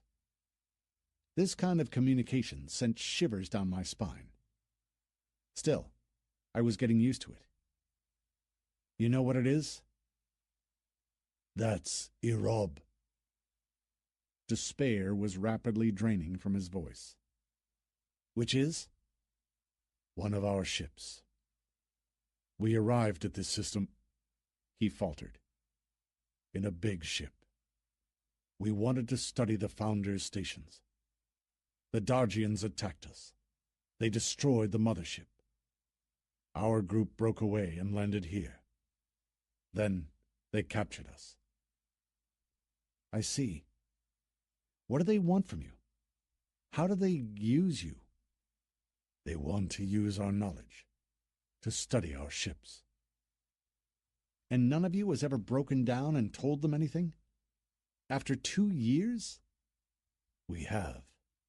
We showed them, after torture. But they can't fly them. They don't know how to. These are our ships. They're not easy." He faltered again, searching for the right word. "Not easy to customize. Lots of things will have to be changed." "Are they flight-worthy?" "There's nowhere to fly to." "How about the station next to this one? Who controls it?" "Humans. Your race." "Are they a problem?" I remembered the warning message about potential repercussions of my mixing with xenomorphs. "They'll kill us." "How do you know?" "We divided into 2 flights during the attack. My group headed here. The other went to the other station. The humans took them prisoner. Then they killed them. It's been 2 years. Lots of things have changed since, I assured him, even though I didn't know much. One problem at a time. At the moment, the Heish were my only chance of getting out of here. It wasn't that I was trying to take advantage of Charon, but I knew that in order to survive, a gaming world was obliged to have a well-developed economy. If the Dargians owned the planet, and the humans were in possession of the station, they were bound to engage in intensive trade with each other, which lowered xenophobia levels by definition. This I knew from experience. We can't escape. They had broken Charon's spirit well, hadn't they? We can still try. I, on the contrary, was filled with resolve, my mind replaying various options, going through the details of my daring plan. We can't. Why? You don't even know what I want to say. We don't have enough ships. Only 3 are functional, and we are many. He sent me a mental image. At least 50 Heish prisoners. We can escape together, the 2 of us. I came up with a solution. A long pause hung in the air as he mulled over my words, exchanging a whispered word with other prisoners. If I escape, the Dargians will kill them. Not necessarily. I expected him to say something like that, so I'd come up with a suitable response. All they need to say is that it was all your idea, that they're happy to serve their masters. Trust me, it'll work. In fact, you can just blame everything on me. Will you help us? The Heish sidled over to their bars, hope and mistrust in their eyes. I felt uncomfortable. What could I promise them with my laughable level 3? Still, I couldn't even consider this torturous imprisonment for much longer. So I answered confidently. I will. You've been suffering here for 2 years already. Do you think you can take it for a little bit longer? They nodded. No sooner than I gave them this questionable promise, a message popped up. New quest alert. The ties that bind. Help the Heish escape from the station. Deadline, 50 days. Reward, doubtful, unknown. Your relationship with the humans may deteriorate considerably. I paused, thinking. It was no good trying to get out of here without a pilot and a ship. Whatever. Once the logout button was back on, I'd have plenty of time to think it over. I pressed Accept.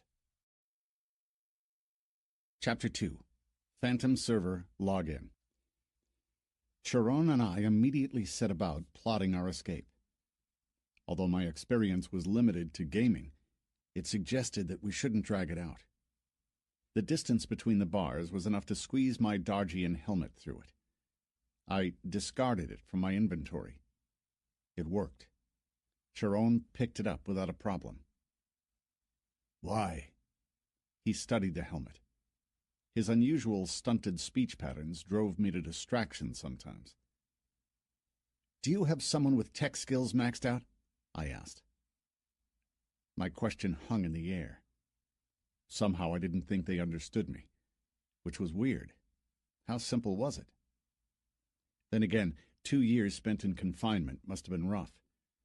Their mental state must have suffered a terrible blow. I mean, I need a good tech. Now they nodded their understanding. The helmet began changing hands until it ended up in the cell of someone named Danizarath. Some name. He had probably joined late in the game when all the nice nicknames had already been taken, so he just entered a random combination or used the name generator. Happens to the best of us. Danny. I adapted his name to my liking. It sounded ridiculously out of sync with his Heish appearance, but he didn't protest. Have a look at the device in the slot. You think you can take it out? He easily removed the broken module and began studying it. I need to have it repaired.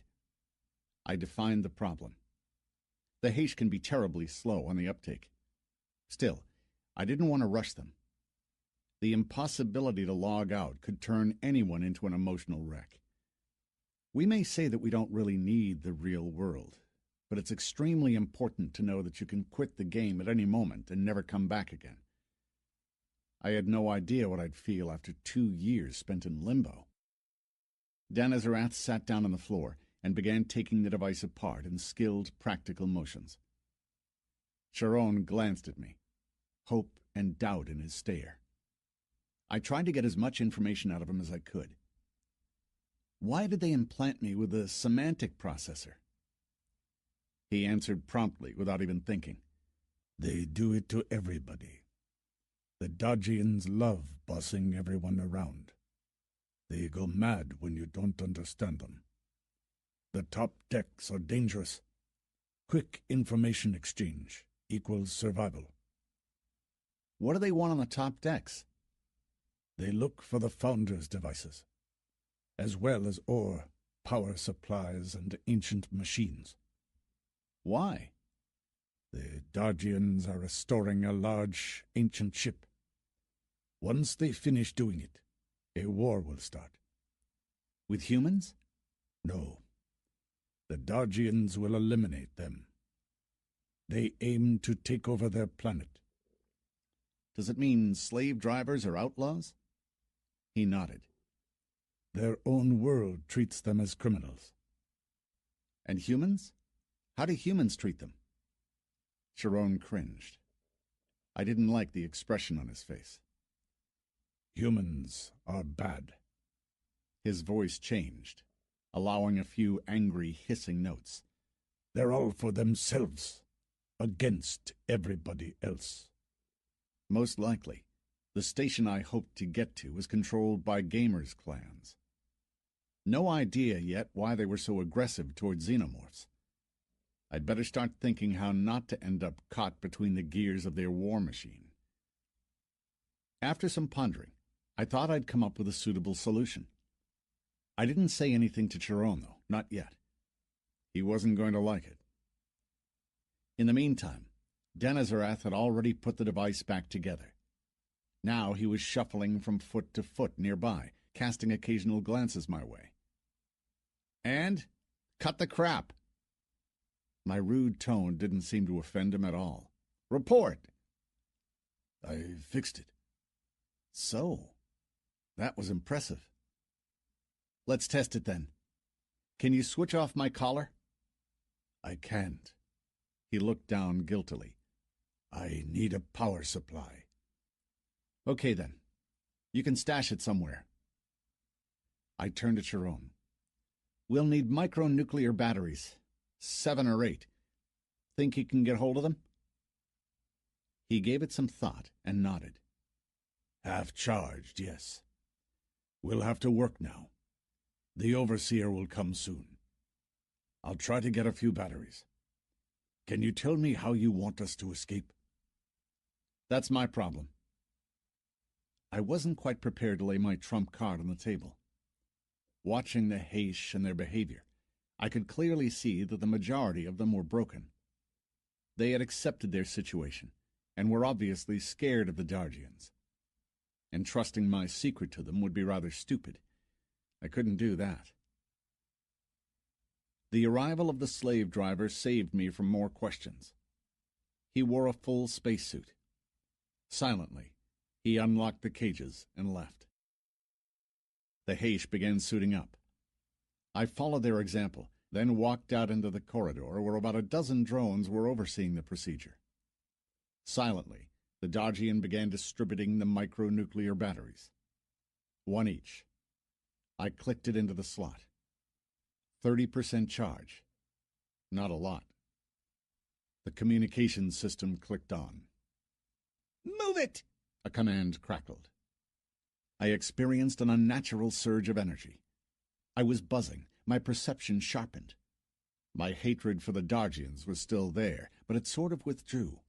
peering spitefully from behind a barricade of common sense. I couldn't afford doing anything stupid now, so I trailed along, obediently, without raising my head, my gaze shuffling through the interface icons, looking for the option I needed. There it was. The map hadn't been blocked. Excellent. I hadn't had the chance to explore the location, so now the thin line of our route lay through the omnipresent expanse of the mist of war. We headed for the deck below. I marked down a vertical shaft that looked very much like an obsolete gravity elevator. We began climbing down using the manhole steps. About halfway down, I noticed the shimmer of a force field. That was worrying. Now it was barely visible, letting the hache through with just a hint of a spark. But if the place was put on full alert, it would shut our route down. We had to prepare for the worst. I cast a few inconspicuous glances around. The shaft's walls sported a few semi-spherical blobs. Emitters, most likely. Once we were back, I'd have to ask the hache about them. We'd left the force field behind. The sensors on the rim of my visor changed their color.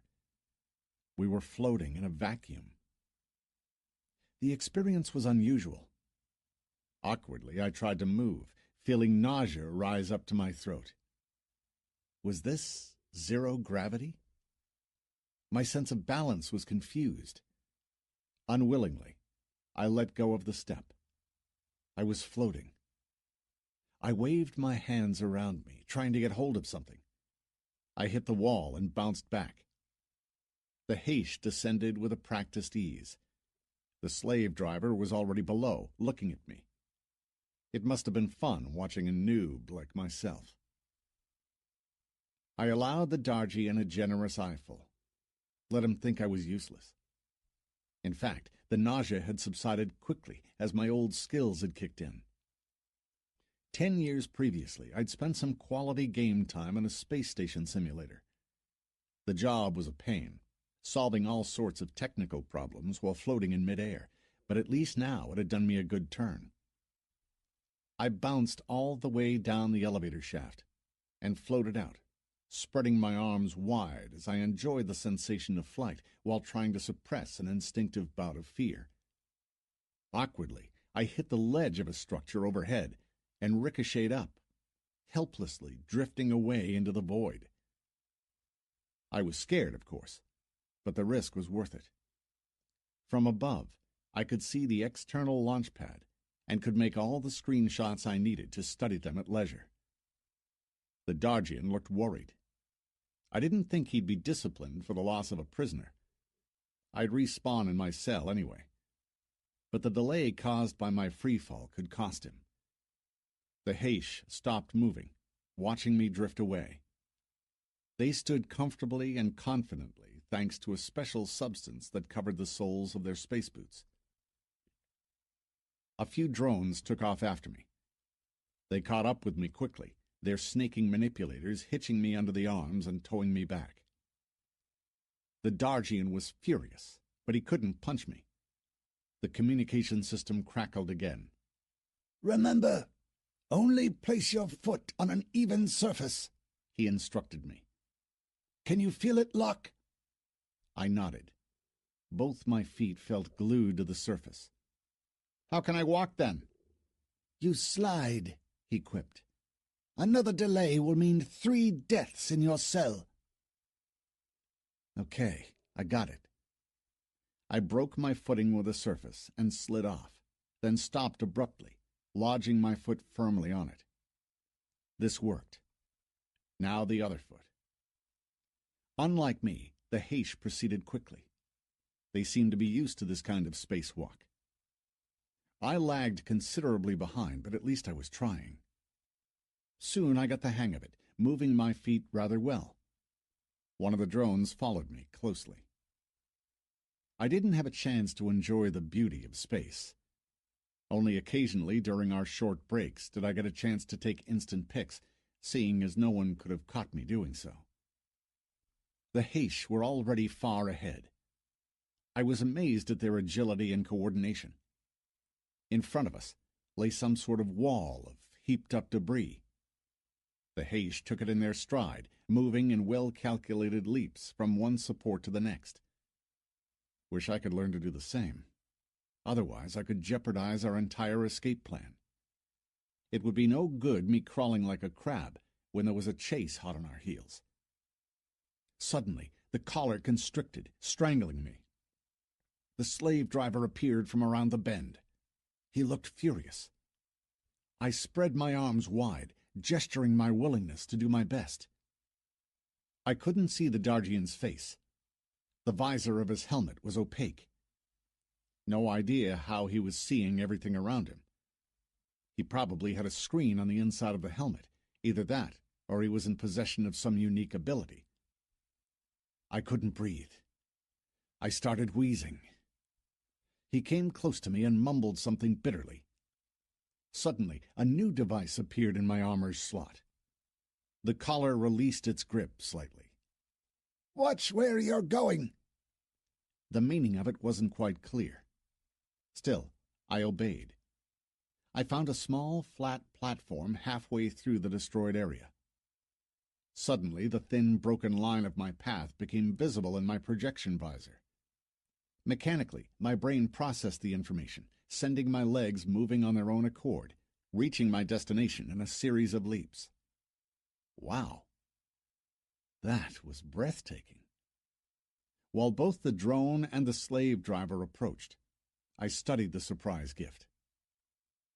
The movement coordinator, produced by Haish technology, suitable for use by all humanoid species. Define your destination, then allow the system to calculate the optimal effort necessary. This was awesome. I just hoped the Dargian didn't claim it back on our return. This was a most useful thing. Without it, moving along the station's deformed hull would be murder. I hurried to catch up with the rest. Today, I was an obedient and helpful prisoner, ready to do anything they told me to. The ridge of mangled metal ended abruptly, revealing an enormous open space.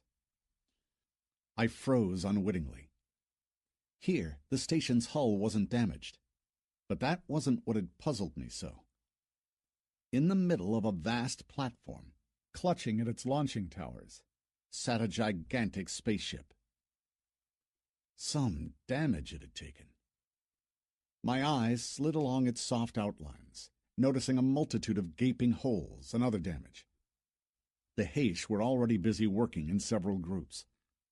Some of them were removing the warped, diamond-shaped armor plates. Others were checking the utility lines, while yet more of them were bringing new armor segments, installing them into the restored mountings. A piercing light flashed nearby. Some Dargians were working there. You couldn't confuse their squat figures for anyone else.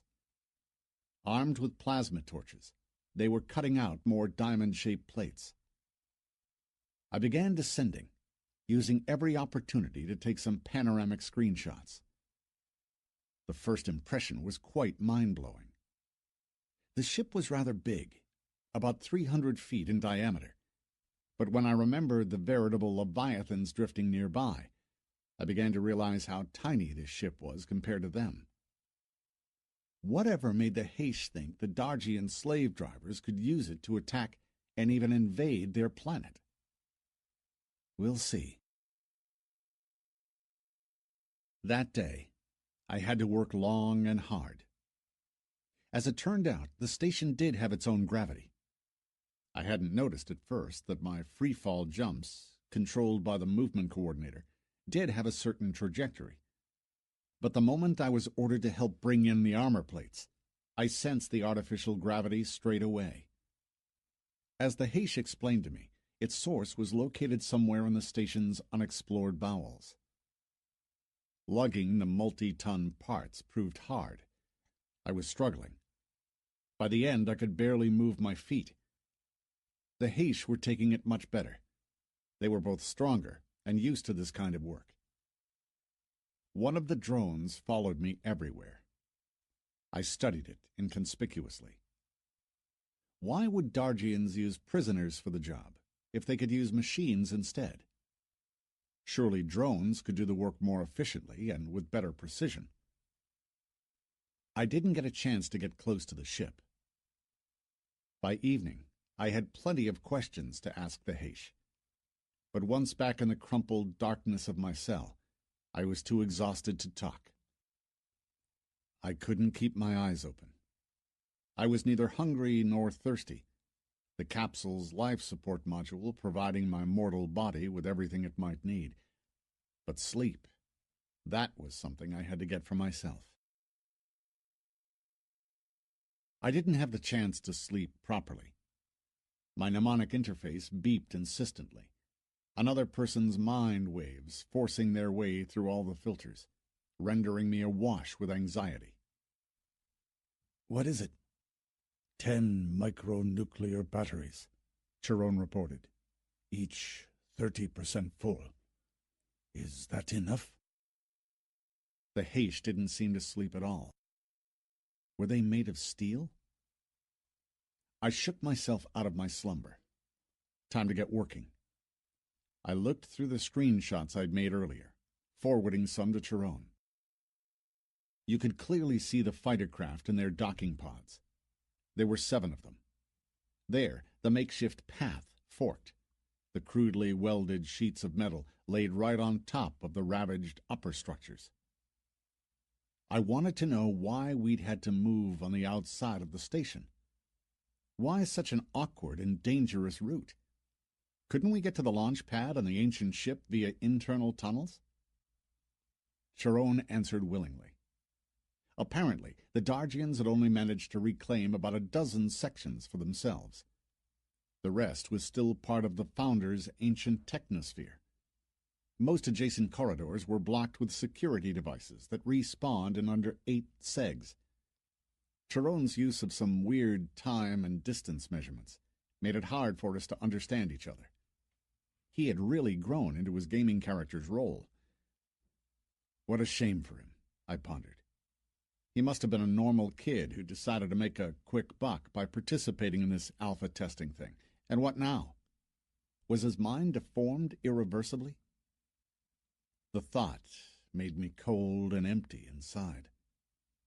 Compared to him, I'd been lucky. My neuroimplant had been a much more advanced model.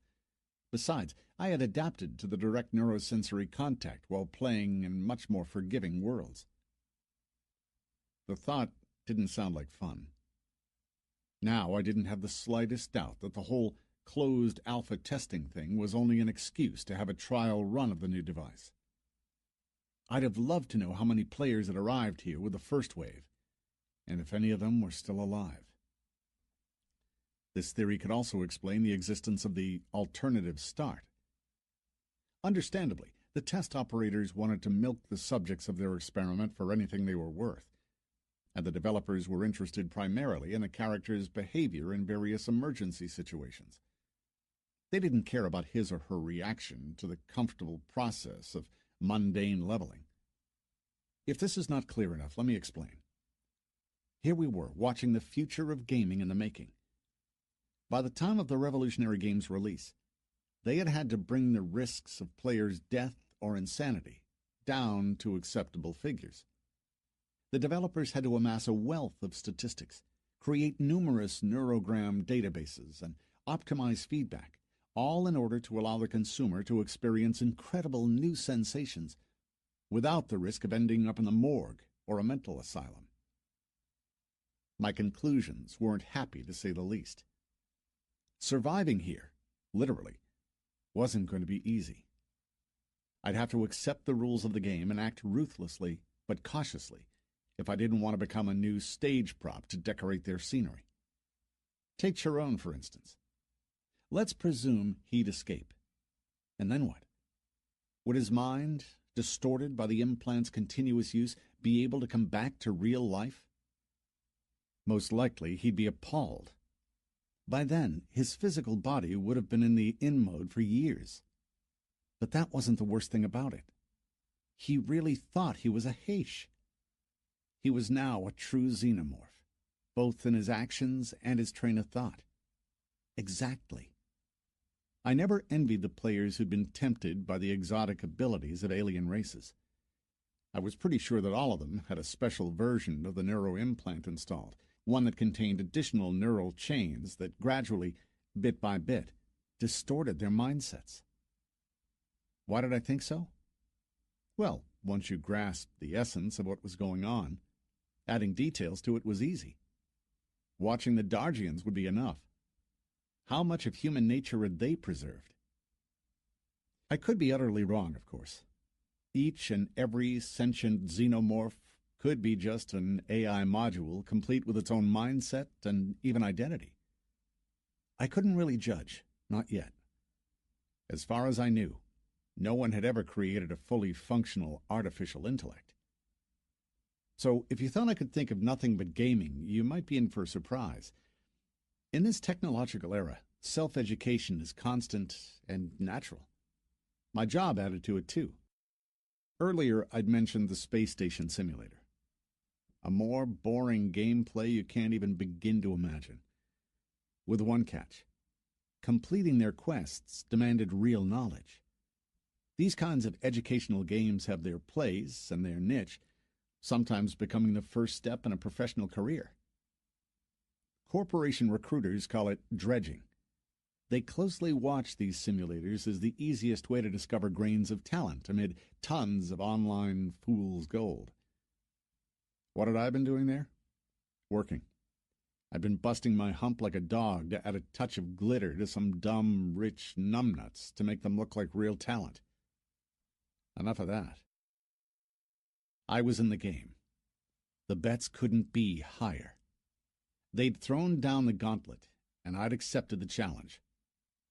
That was it. I'd said it, never to repeat it again. I might not like it, but it was true. Someone, somewhere, read and analyzed all of my neurograms. The Heish were patiently waiting. I studied the screenshots, planning our escape. I kept forwarding some of the pics to Chiron with questions. There's a force field here. How can we get past it? He furrowed his forehead. We must shoot at the emitters to create an explosion. Decompression. Are there any emergency bulkheads there? He nodded, marking it down on the scheme. We went on to exchange brief messages. You think the bulkheads could stop the pursuit? They would slow it down. Not for long. We'll have to run fast. The Dargians will send out the drones. The fighter's cockpit. Will it hold 2 people? You'll have to stand and hold on tight. I will fly it. It won't be long, but unpleasant. Lots of Gs when maneuvering. Not enough battery power for the G-force absorbers. I'll survive. Hundreds of questions were crowding my head. So many things I wanted to know. Like, who were the founders? I had to remind myself to stay focused. This wasn't the right time. Danny, have you checked the controller? The darkness stirred. Danazarath stood up, stooping. The low ceiling didn't allow the Heish to stand up properly. For some reason, he also tried to squeeze his head through the bars, but failed and sniffed angrily, reaching out his long, sinewy arms. I made out his open hand and a small device in it. His long, many-phalanxed fingers were shaking. What had made him so nervous? Was he afraid? Then I understood. Chiron had mentioned decompression. I'd never experienced it before, so I could only speak academically. The prisoners, however, must have been familiar with it already. How possible is it that the bulkheads won't work? I asked. They're old, Chiron answered curtly. Of course. They all were facing death, followed by respawning and dying again. And no one knew how long it would last. I could see fear in the Heish's eyes as they awaited a chain of inevitable suffering. They would die and resurrect incessantly in their crumpled cells until the Dargians restored the atmosphere. I had the feeling that the ugly gnomes weren't going to be in a hurry. As I pondered over it all, the stooping figures of the Heish were passing to each other both the repaired device and the helmet that had held it. Good idea. No point in leaving evidence behind, giving the Dargians an excuse for further repression. Their cover story would be that I'd done everything on my own. I had forced Chiron to join me at gunpoint because I needed a pilot. I'd promised them I'd be back, but how sure was I'd be able to keep my word? I tried to dismiss the thought. Here, it was every man for himself. Not that it helped much. They passed me the repaired device and the helmet, which I dumped into the inventory. Then I tried to put the device into a slot in my gear. It worked. Their hands sprang into motion again. Now, I also had a handful of micronuclear batteries. 7. The remaining 3 Chiron wanted to use himself. Not much. An hour of autonomy at the most. I clicked 2 of them into the submachine gun and another one into the handgun. I had to give the heavy sniper's rifle a miss this time. The remaining 4 were going to power the spacesuit. All set. I began removing my gear. The Heish watched me in surprise. "When do we start?" Chiron's voice tensed up.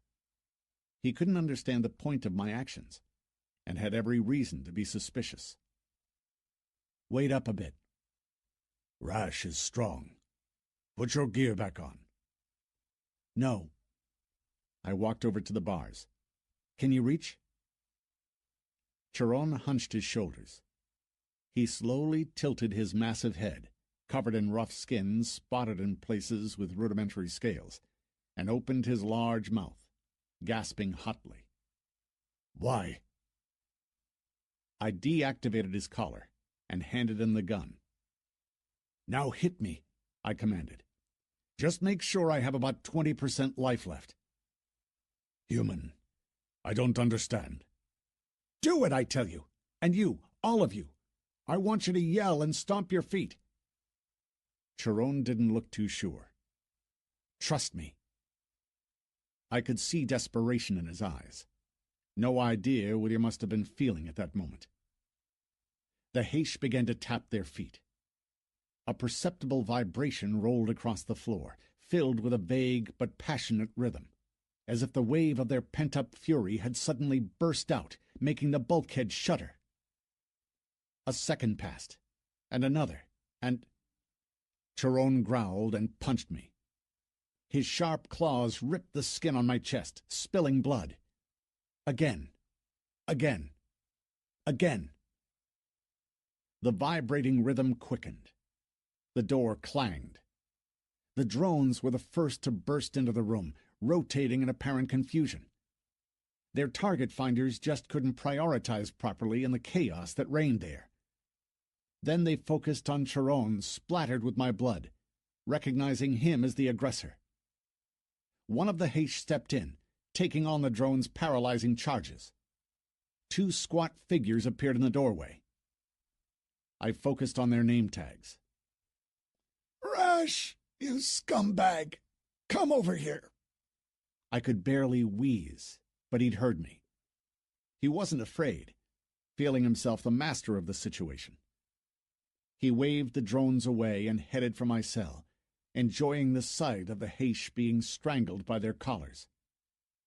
Chiron played along and collapsed, clutching at his throat. The door of my cell screeched aside. Rash entered it confidently, his beady eyes glowing with bloodlust. My miserable state only excited him. He punched me, sharply and expertly. My heart missed a beat, my life bar shrinking to 4%. Berserk! A crimson haze clouded my eyes. I lunged forward. A punch. A bone snapped broken. Another punch. The drones didn't interfere. They had been ordered not to. Anger and confusion glowed in Rash's stare. He stayed on his 2 feet, his life only 50% down, but I didn't stop and kept hitting him, not letting him regain control. You've received a new level. The other Dargian backed off, about to leg it. One of the Haish grabbed at his boot, gasping. It was Denizerath. His neck muscles bulged and turned crimson. "Hold on, Danny!" I kicked the other slaver, stripping him of half his hits. I kept kicking like someone possessed, but it didn't take long. Rash's assistant was only level 10. Now I had to concentrate. Berserk was still working, not allowing me to think straight, my reflexes impatient to make a quick job of the drones. I reached into my inventory, full gear on. Life support kicked in immediately. The alarm hadn't been raised, not for something as mundane as prisoners yelling and screaming in their cells. My life bar grew considerably as the murderous frenzy released my brain. Nasty ability, no doubt about that. I quickly checked Rash's pockets. Aha! Another collar controller. Shame it was built into his armor so I couldn't take it out. But where were the cell keys? Only then did it dawn on me that they could be accessed via the mnemonic interface. I tore his gear off him, glimpsing some complicated devices in its slots. I'd have to sort through them later. I purposefully didn't touch the drones. They must have been filming everything. This way, no one would have any doubts that I was the only culprit. I raised the submachine gun and shot the lock off of Chiron's cell.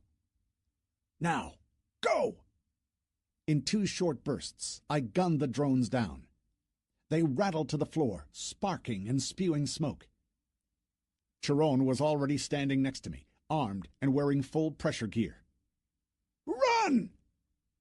Dozens of eyes followed us to the door, glistening with hope. Was the human going to betray them?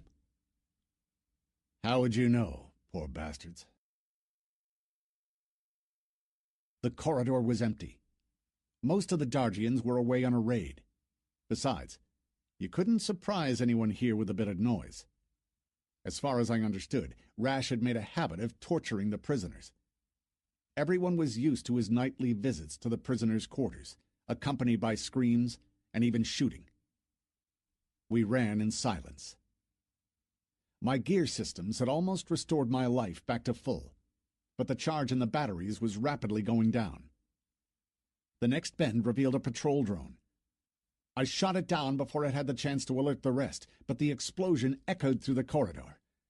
They'd know. But now, we were practically there. A small walk-through module held a guard's post. Beyond lay the shaft of the gravity elevator protected by the force field. Chiron and I stormed the guard's room simultaneously. The 2 Dargians hadn't expected a breakout, and still the alarm must have gone off, as I could see the channels switching fast on their holographic monitors. On one of them, a couple of dozen squat figures came running out of their rooms.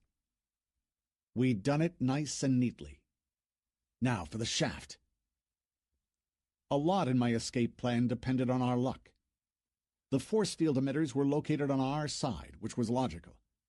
The Dargians feared attack from outside. But now they would probably learn from their mistake and install additional force emitters on the inside. The stomping of many feet was already echoing through the corridors. Suddenly, Chiron took over from me. "Hold on!" He stepped forward and raised his weapon. Grabbing at the rungs of the service ladder, he began shooting down the shaft. I dropped to the floor, bracing my legs against some sort of vertical stand and grabbing at a thick, sturdy pipe lining the floor. A jet of flame escaped the shaft and was immediately extinguished by a roaring blast of air. Explosive decompression is a terrible thing. Trust me. The air rushed into the gap like a tornado. I glimpsed various objects rushing past, bodies and pieces of equipment. Still, the localized disaster only lasted a mere 10 or 15 seconds. The roar of the air died away as the atmosphere thinned out. The light flickered and went out. The emergency bulkheads hadn't worked after all. Whoever hadn't been wearing spacesuits was about to respawn now. I just hoped it didn't apply to the drones. Logically, they had to be inanimate objects. I held on for dear life until Chiron touched my shoulder. "We can go." He was full of gloomy determination. Both our brazen escape and the decompression had proved a complete surprise to the Dargians. They had allowed themselves to become lax. We climbed down quickly but cautiously. The air torrent had ravaged the shaft, pulling out many of the steps. Soon we noticed a whirling cloud of tiny ice crystals, flakes of oxygen, low-density gas, and various debris. I switched on the movement coordinator, my gaze choosing a spot further on the station's surface. Then I kicked myself off the lower ledge of the destroyed elevator shaft and floated amid the fire-polished structures. My heart froze in my chest. At any moment, I could collide with a piece of debris. There was plenty of it around, decompressing my suit and changing the direction of a well-calculated jump. The Haitia's lanky figure moved parallel to mine. Together we crossed the murky area affected by the decompression. The stars were pale behind the gaseous haze. We did everything in absolute silence. Something blew up. I pressed both my feet hard onto the smooth surface. One foot slipped and lost grip. Forcing myself not to thrash around in panic, I managed to grab onto a nearby hull structure. The Haish looked back, anxious. So did I. From the small platform where we both stood, we could see the elevator's gaping exit, ravaged by the ancient disaster. From here it looked like the ragged end of a pipe surrounded by deformed armor plates. No idea what had happened there in the past. "Did you see anything?" I whispered. Silently, Chiron raised his hand, pointing. To our right, I could see a fire-polished gap in the hull from which several drones appeared, 5 in total. They must have used some alternate routes and were now scanning the area. I had stupidly hoped that no one would notice our escape, too busy looking into whatever had caused the decompression and how better to repair its consequences. The drones were followed by 2 Dargians, who scrambled out onto the station's hull. My sniper's sights reacted immediately. An additional window opened. The figures came into focus, zooming in. They were clad in low-quality, well-used spacesuits. Even their visors were different, allowing me to see the gnomes' angry faces. Rash and his assistant. I'd removed his gear, hadn't I? He should still be there, dying and resurrecting in a series of agonizing respawns. As if. Either they had somehow managed to get out of the prison module, or they had their own respawn points somewhere in the area. I had to remember that. The worst thing was, he'd second-guessed our intentions. I could see his plan.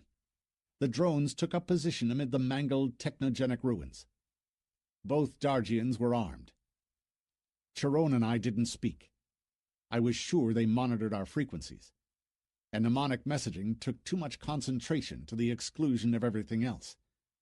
At the moment, that was out of the question. We exchanged gestures, struggling to understand each other. Chiron was anxious. I entirely shared his concern. The Dargians made no attempt to chase after us. Why? Rash was a clever little bastard. He was armed with something rather bulky. It didn't resemble a handheld rocket launcher. Unfortunately, I'd had neither the time nor opportunity to find out what kind of weapons they used here, but I had a very bad feeling about it. He was aiming his weird weapon. I followed its direction, realizing that both the Dargians and the drones controlled all the access routes to the launch pad. Did they hope to intercept us? Or were they prepared to sacrifice the Haish fighter by shooting it down? While we lingered there, a new group of pursuers appeared from the elevator shaft. Our situation was getting desperate. We seemed to be cornered from both sides. Our hideout wasn't safe enough. Besides, it was located below the slave drivers' positions. We had to act immediately. But how? Should we open fire? They would see us and kill us straight away. Should we run for the ships? They would gun us down in their own sweet time. I touched Chiron's shoulder, attracting his attention. I pointed at the still swirling cloud of decompression blowout that was drifting toward the launch pad. The Haish seemed to have understood me. He nodded. "Go!" I gestured, encouraging him to move his backside. He didn't lose time. Immediately he began the dangerous descent deep into the gas cloud, using it as a cover to get to the fighter. I just couldn't see any other options. The Dargians hadn't been idle either. Our pursuers, I counted 9 of them, had broken into 2 groups. 4 stayed by the elevator, while the rest fanned out, moving in graceful leaps, trying to scan the biggest area possible. Having taken in the situation, I realized I had to divert them by drawing fire to myself. I climbed still higher. The low gravity allowed for a risky maneuver.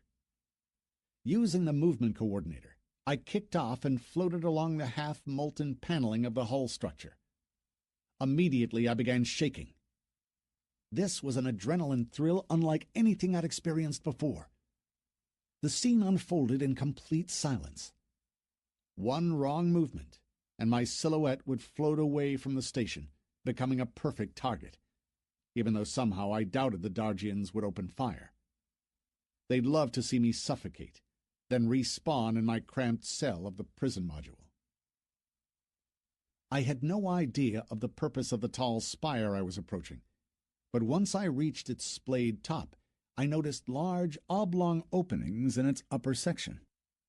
I grabbed at the edge of one of them, forcing my body inside. They hadn't seen me. I cast a quick look around. Nothing special, just a chaotic mess of misshaped equipment amid abundant traces of high temperatures and decompression. The room had a dome-like ceiling, with panoramic windows lining the wall below. I checked the thickness of the armor. Not bad. I had to anchor myself somehow without losing the ability to move freely. I noticed a few long severed cables and tried to pull one out. It budged enough. Now I had a safety tether of about 15 feet long, supple enough to tie it around my waist and attach the other end to a seemingly sturdy spar of the room's skeletal frame. I cautiously approached one of the oblong openings. Idle thoughts crowded my head. Wonder if this used to be a control tower. I looked out. Now I was the one controlling the high ground. I could observe the gaping hole harboring Rash, his assistant, and the 5 drones. I reached into my inventory for the heavy sniper's rifle, sacrificing 2 of the spacesuit's batteries for the purpose. The life support system indicator immediately shrank into the red zone. Still, I had no choice. I shoved the submachine gun into a quick access slot. Chiron had my handgun. His fate was still unknown. I couldn't see his lanky figure anywhere. He'd disappeared into the darkness. Would he shaft me or not? We weren't yet clear on the subject of trust. I knew negligibly little about the xenomorphs. Their semantics were a mystery to me. How was I supposed to know what they meant by honesty? I wasn't even sure they had a word for it. I cast an anxious look around. Whatever happened to the pursuit group? The lighting was poor, to say the least.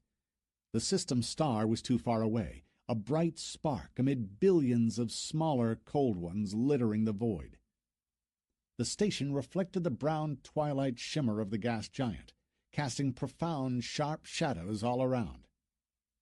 The light that reflected from the ragged relief of the destroyed equipment made the station look like a gigantic camo net. If an enemy was hiding there in the dark, there was no way you could detect him without a scanner. Rash had everything covered. Had I not known the location of his group, I could have walked right past it without even noticing. Same with our group of pursuers. Once they disappeared from sight, you could only guess what had happened to them, until the moment they decided to declare themselves. I realized full well that I wasn't going to last long. Tyrone was my only hope. The setting was eerily weird. The chaos of metallic debris, soundless and timeless.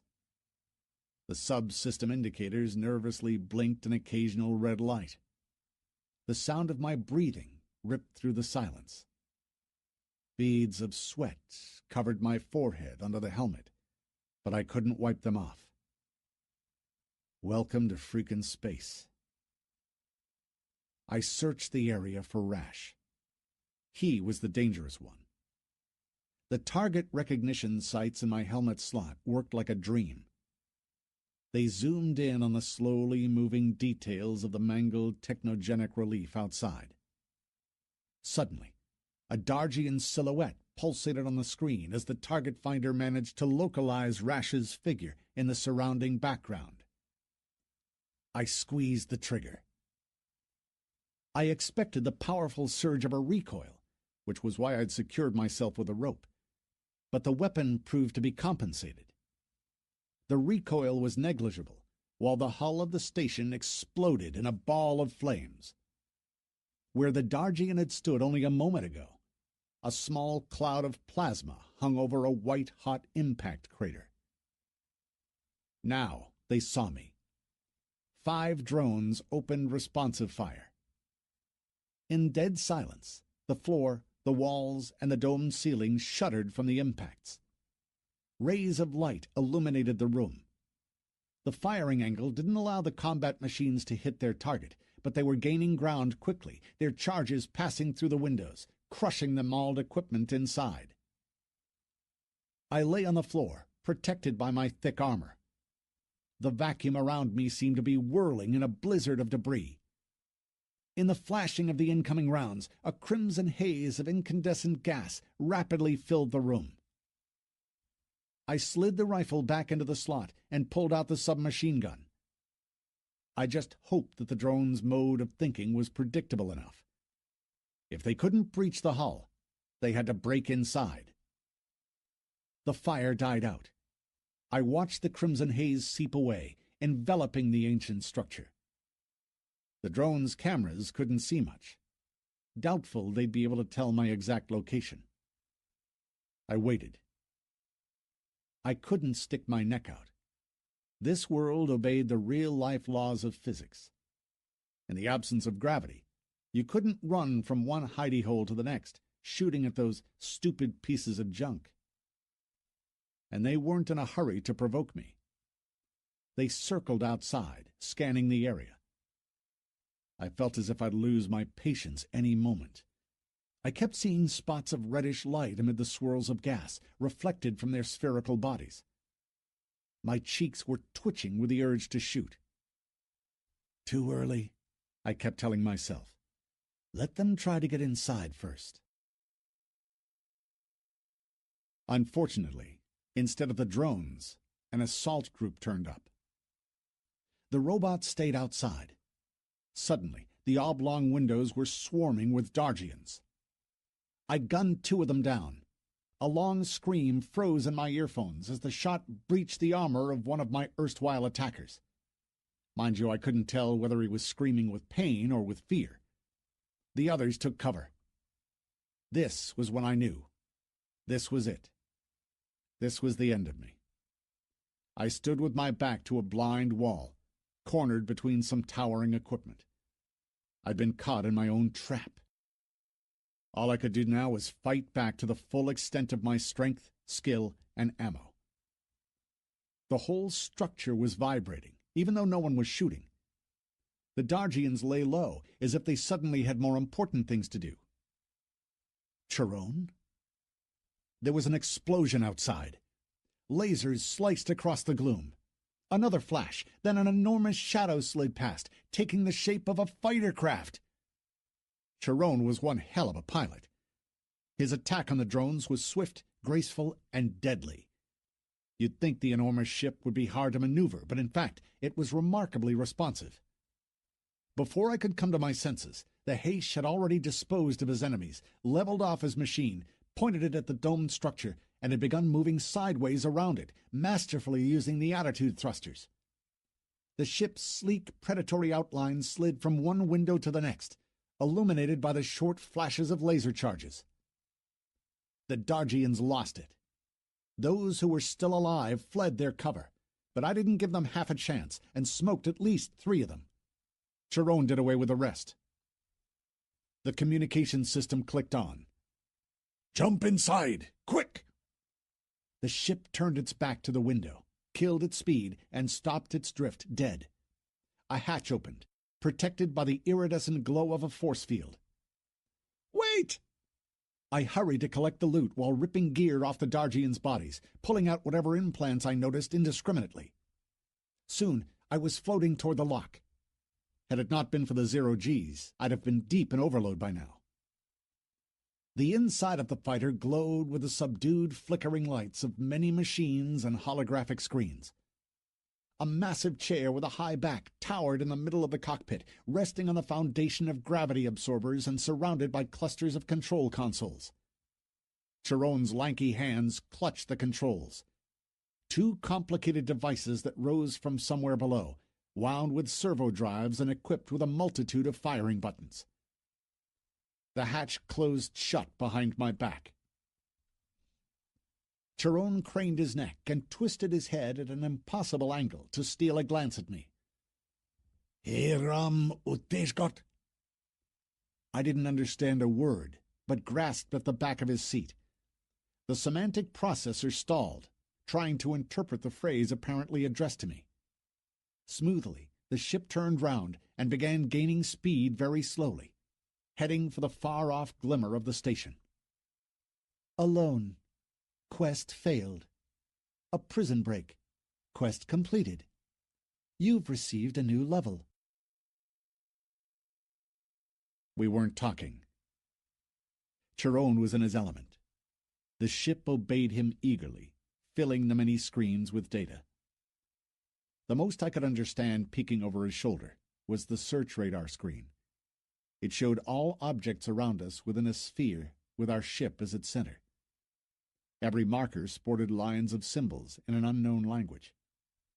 Finally, the semantic processor jumped back to life, unfolding a long sheet of fine print before my inner vision. So this was the meaning of the 2 words he'd said?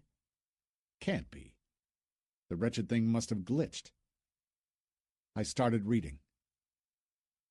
It turned out to be a modest list of my merits. According to the Heish, I was a monster of virtue. It felt embarrassing and funny, and also a little bit sad. They probably stuck to the age-old philosophy that you couldn't do good without using your fists, preferably heavy ones, too. Apparently, I had spilled my blood for the sake of other creatures. I had ripped apart 2 heavily armed enemies, the word which, according to the semantic processor, played a very special role in the Heish language. According to them, there are opponents, and there are enemies.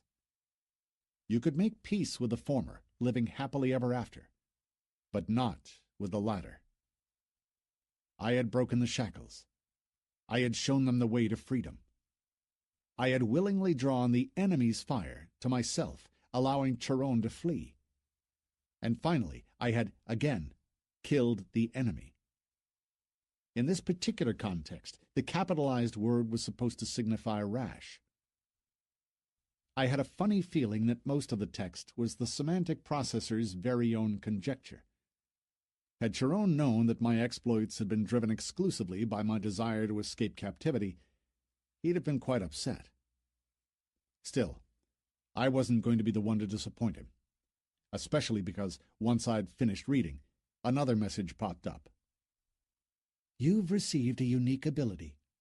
Friend of the Heish. Bonus. Every time you fight alongside the Heish, you will receive +1 to all characteristics." That was great, but the timing couldn't have been worse. I wondered if I could hide this information from prying eyes. At the moment, we were heading for the station which wasn't known for its inhabitants' friendly feelings toward all xenomorphs. As it turned out, I could indeed hide it, I only wished I could say the same about Chiron. Somehow, I didn't think they were going to offer him a warm welcome. Actually, I'd already come up with a solution to this problem, but I had no idea how Chiron would react to my suggestion. He might just change his rosy opinion of me. In the meantime, the station had grown to the size of a bright pea. Ships were swarming around. I didn't think I could classify or even describe them, so various were they in their design principles.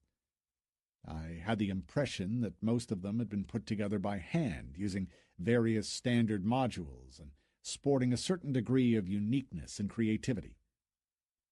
We were given a wide berth, everyone apparently wary of a Heish fighter. Soon, the station filled the entire front of the spherical observation blister. It was a pumpkin-shaped spheroid, its monolith hull bristling with a technoscape of outer structures, mainly space defense systems and vacuum docks. I also saw 2 large ships in the hangars and a cluster of launch pads that looked like bits of honeycomb. The center of the structure bulged with round openings at regular intervals. They looked very much like tunnel exits, currently shut with diaphragm hatches. I had to cut my observation short as the communication system clicked on. "Attention, unidentified ship. You're about to enter the space of the independent station Argus. Identify yourself or change your course. Failing to do so will force us to open fire." Seeing as Chiron preserved a gloomy silence, I took the initiative and tuned into the channel. "Argus, what is the required identification procedure?" "You must report your login over a protected channel." "Chiron, kill the speed, will you?" Gracefully, the ship slowed down. I'd be lying if I said it felt good, but at least I didn't have to scrape myself off the wall. I buried myself in the help pages, trying to work out how to open this protected channel of theirs. Finally, I asked Chiron to help. For a few seconds he pondered over it, then nodded and flipped a few switches on one of the consoles. I sent them my login. Apparently that wasn't all. "You're not on our pilot list," the voice stated politely. "You can't fly a ship. Do you have a pilot? Would you be so kind as to identify him?" Back to the help pages. Just as I suspected, there was only one way around it. I offered the slave collar to Chiron. He stared at it with understandable disgust, then looked up at me. "Why, human?" "I'm a friend. Trust me. It's only for a short while." His eyes filled with fury, replaced by agonizing amazement. "Chiron, we can't do it any other way." I tried to explain the situation to him. "I'll set you free at the first opportunity. I promise." No idea whether he believed me or not. Still, he took the collar from me and clicked it shut on himself, his fingers shaking. I switched on the collar controller in the relaxed mode, which meant that he had to stay within 60 feet from me. "This is only a trick," I tried to impress upon him while uploading new information through the channel. "The pilot is my property. I intend to declare him as personal possessions." Unexpectedly enough, they green flagged us. The return message contained docking pad coordinates and a reminder that I had 2 hours to pay for the docking space. The ship clanged and vibrated. Then the whining of the servo motors was replaced by a hissing sound as the craft entered the outer docking pad. The service mechanisms latched onto our long-suffering traveler, turning it around and locking it into place with its stern facing the station. "Won't we burn the outer hull on takeoff?" I tried to break the awkward silence. Chiron hunched moodily in his pilot's seat. "No," he answered curtly in his language, pointing at 2 symmetrical V-shaped ribbed structures. They must have been the launching boosters. There were lots of things there whose purpose I could only guess at. Diaphragm hatches opened in the sides of the docking pad, revealing bundles of cables and pipes that reached out to our ship, connecting themselves to the onboard systems. Could it be a power feed? Chiron still hadn't said a word, and I was restless. In a moment, they were going to open the lock, letting us into an incredible new world, a world of limitless opportunities. I so wanted to believe it. More system messages flashed in the foreground of reality as the station's interface desperately tried to connect to my neuroimplant. Same old story. I needed to have a mind expander installed. In the meantime, the sealing process was complete. The force field separating the docking pad from outer space had thickened. I watched through the viewing ports as hundreds of jets of murky white liquid sprayed the ship. I could only guess at the purpose of this, but chose not to ask questions. "Come on, then," I said. Slowly, Chiron unbuckled and rose. I could see he really didn't want to leave the ship. Here, he felt relatively safe, but I just couldn't afford the scenario. At the moment, he was my property, period. My leaving the ship alone could raise quite a few unpleasant questions. The hatch opened, revealing a sealed sleeve between the station's hull and our ship. Having passed it, we found ourselves in a tiny chamber where we were showered with more of the murky liquid. Was it some kind of disinfectant? More clanging and vibrating followed as the massive hatch retracted slowly, then rose. I was the first to walk out. My first impressions were mixed. I'd imagined an enormous hangar bustling with activity. Instead, I was looking at an empty A-shaped corridor, dimly lit and rather dirty.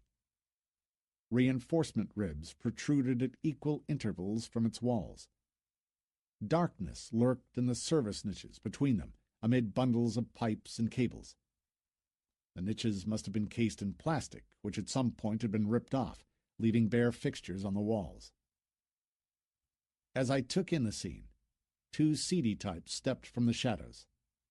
Both were burly, dressed in identical dark gray uniforms, their assault vests equipped with various-sized pockets stuffed with tools.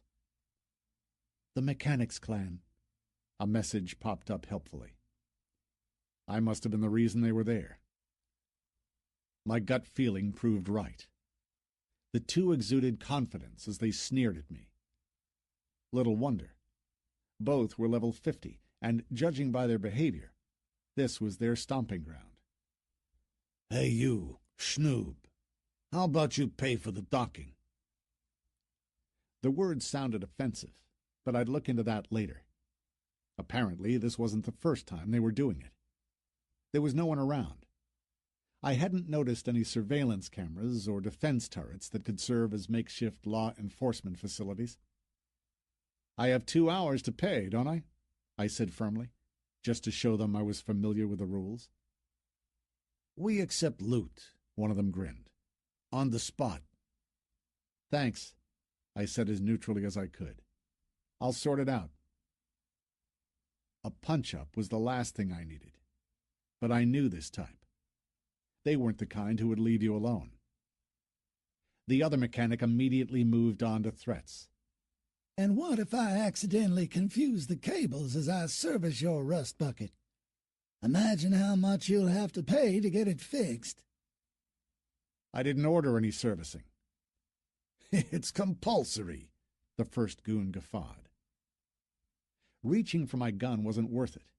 I needed them to attack me first. That would justify my right to protect myself in any court.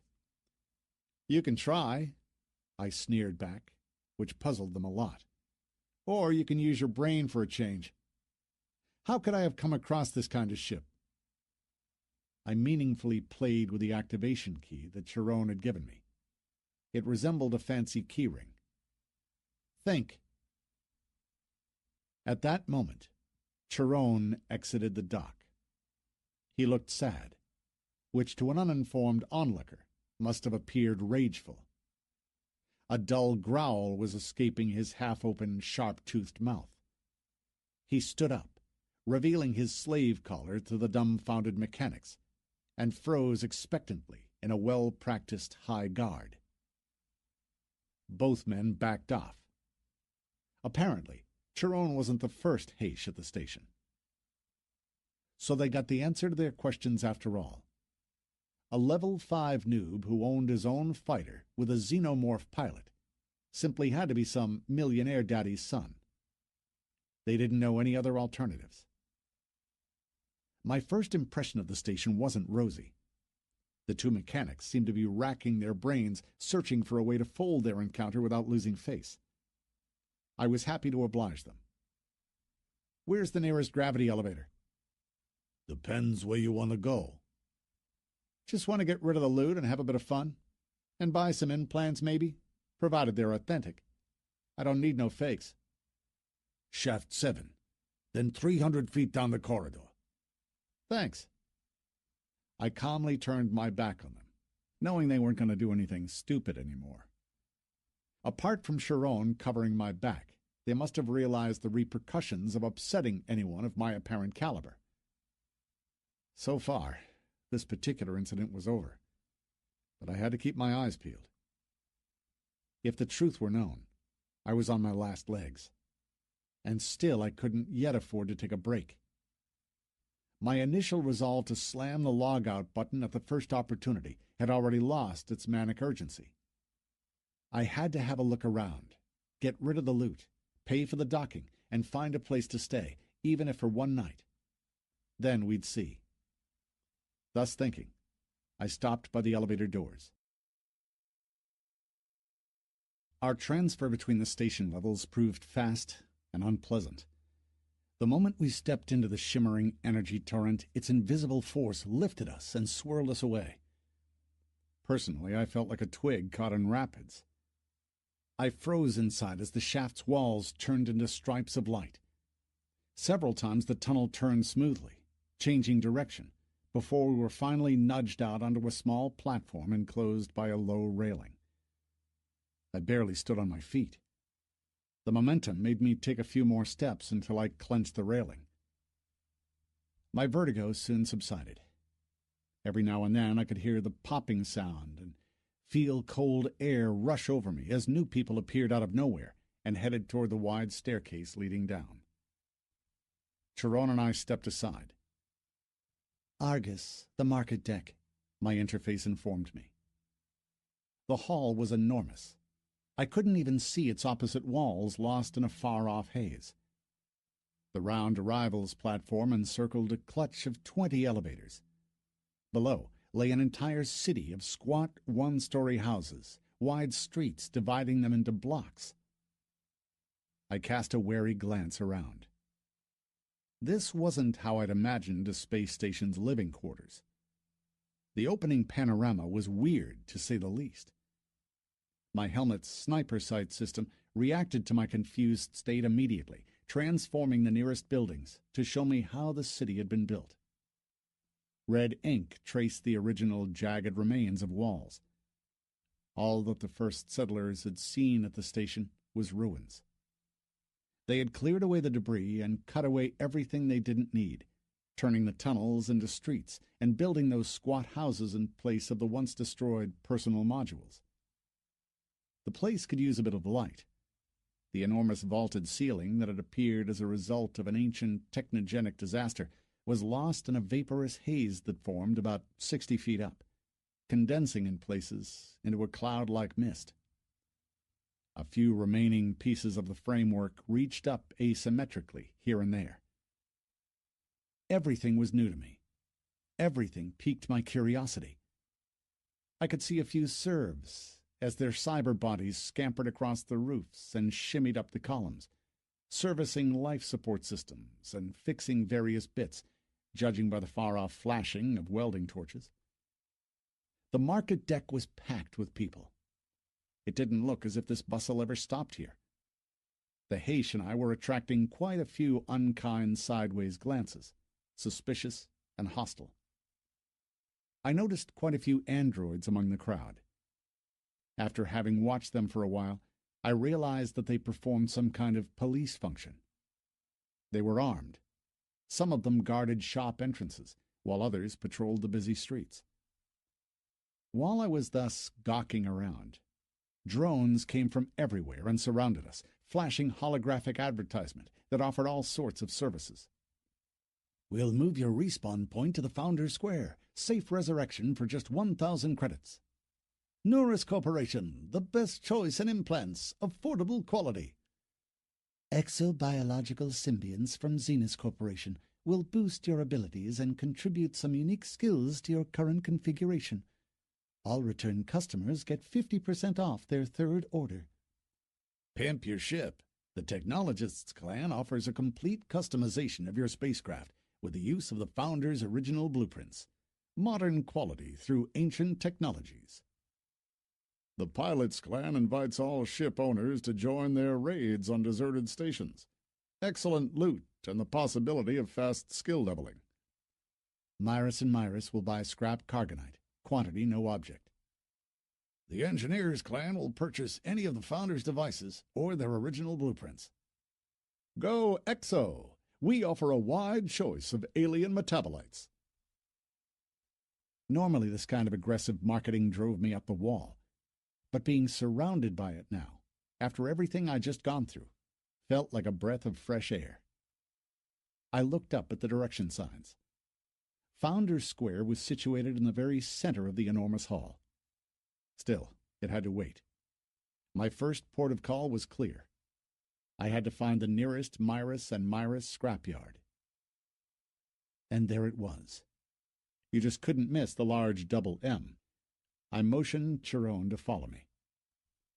We walked down the wide staircase, attracting more unfriendly attention from onlookers.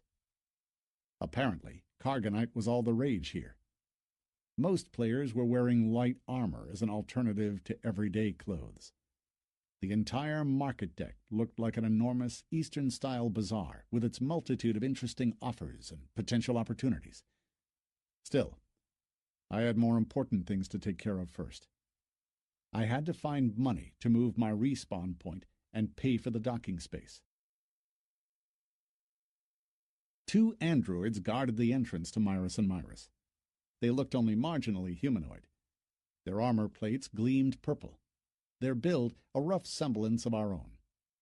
Their weapons were integrated. Although my meager abilities didn't allow me to scan them, I was more than sure these guys could be quite dangerous in combat. The androids stood a head above the human players. They had no faces, only tinted front plates flickering with scanner lights deep inside. They paid no attention to us whatsoever. Before entering, I asked Chiron, "Do you think you can extract devices from Dargian armor?" "It depends on the type," he answered, and froze, focusing on his inventory, where I'd moved 9 of the trophy gear kits. Soon, he handed me the modules he'd managed to extract. 5 in total. Not many. Shame, but at the moment I couldn't do much about it. Time was working against us. I'd saved Rash's armor till later. I needed some time to look into it first. Now we had to hurry. We only had 1 hour left to pay for the docking space, and I didn't even know how much it was going to cost me. I had no access to the station's network, due to the fact that I didn't have their so-called mind expander installed. And in its absence, I started to feel a bit uneasy. While not explicitly aggressive, other players didn't seem particularly friendly either. They cast hostile glances at Chiron, and curious ones at myself, their interest immediately replaced by confusion. I could imagine that rumors of our ship would soon spread. I didn't at all like the reaction of the 2 mechanics we'd met by the docking pad. It was pretty clear that the craft was expensive enough. Many would want to lay their hands on it. I would have to either sell it or stick to my cover story, which would demand some serious cash injection, primarily to be able to lever my car up fast. Which meant I absolutely had to log out and have a few words with Arbedo. We had a few things to discuss. I walked into the Myrus and Myrus. The shop's facade was impressive enough. The inside, though, was rather plain. The place resembled a hangar, About a dozen drones floated under the high ceiling. I headed for a small office counter, which looked like a child's toy amid all the mountains of scrap metal. A disgusting-looking dealer stood behind the curved counter. I had no idea where my subconscious mind had borrowed suitable words and images from, but the first impression was depressing. I had no doubt that the owner of this loathsome, bloated, obese avatar had serious mental problems. I focused on him. Igmud, human, level 37, vendor. This was another specialization typical of any game world. Having said that, normally the role of vendors was reserved to NPCs. More often than not, they were also quest characters, too. Excuse me, sir. I humbly tried to attract his attention, while thinking that I hadn't yet been given the chance to create my own unique character. What would I see if I looked in the mirror? The thought made me uncomfortable. My interface tabs only showed a symbolic human outline. What kind of appearance had Arbedo chosen for me? Or maybe he hadn't bothered doing it at all, but had simply clicked the randomizer? Well, the vendor gave me a rather dismissive glance. "The scale's in the corner," he mumbled. "Just dump everything you've got on it." I didn't like his suggestion at all. "You'd better have a look at it first," I said, trying to stay calm and polite. "What's so special about it?" "These are integrated devices." I tried to sound as if I knew their potential value. "Not interested." The vendor waved the offer away. "We only accept scrap Cargonite. You need to see the technologists or engineers about any devices." "Still, I'd like you to have a look," I insisted. "Very well, then." He sighed as if doing me a favor. His eyes glinted, though. Without saying a word, I showed him the Cargonite armor kits. One of his eyebrows rose. He can't not have noticed the bullet dents and the laser scars on the armor. "So where did you steal it from?" He cast me a septic glance. "I won it in honest combat." "I'll give you 10% over the scrap price." He drilled me with his stare. "On one condition." "Which is?" "I'll need the logs of the fight." I shook my head. 10% off, then." He gave me a nasty smile. "Why?" "For the risk of trading in stolen goods." I was a lousy profiteer. Who'd asked me to open my mouth, even? I should have gone straight for the scales, as he'd told me. I did have the logs, of course, but showing it here would be a very stupid thing to do. At the moment, I didn't want anyone to know about my fight with the slave drivers. The information about their base and the ship they were restoring could prove much more valuable than the Cargonite itself. "Okay, then." I motioned Charon to dump everything onto the scales. I had no time to look for another vendor. "Will you sell me your Heish?" the shop owner suddenly asked me. "No." "Think again. I'll give you 50,000. "He's not for sale." Charon had already loaded all the scrap onto the platform that floated a couple of feet above the ground.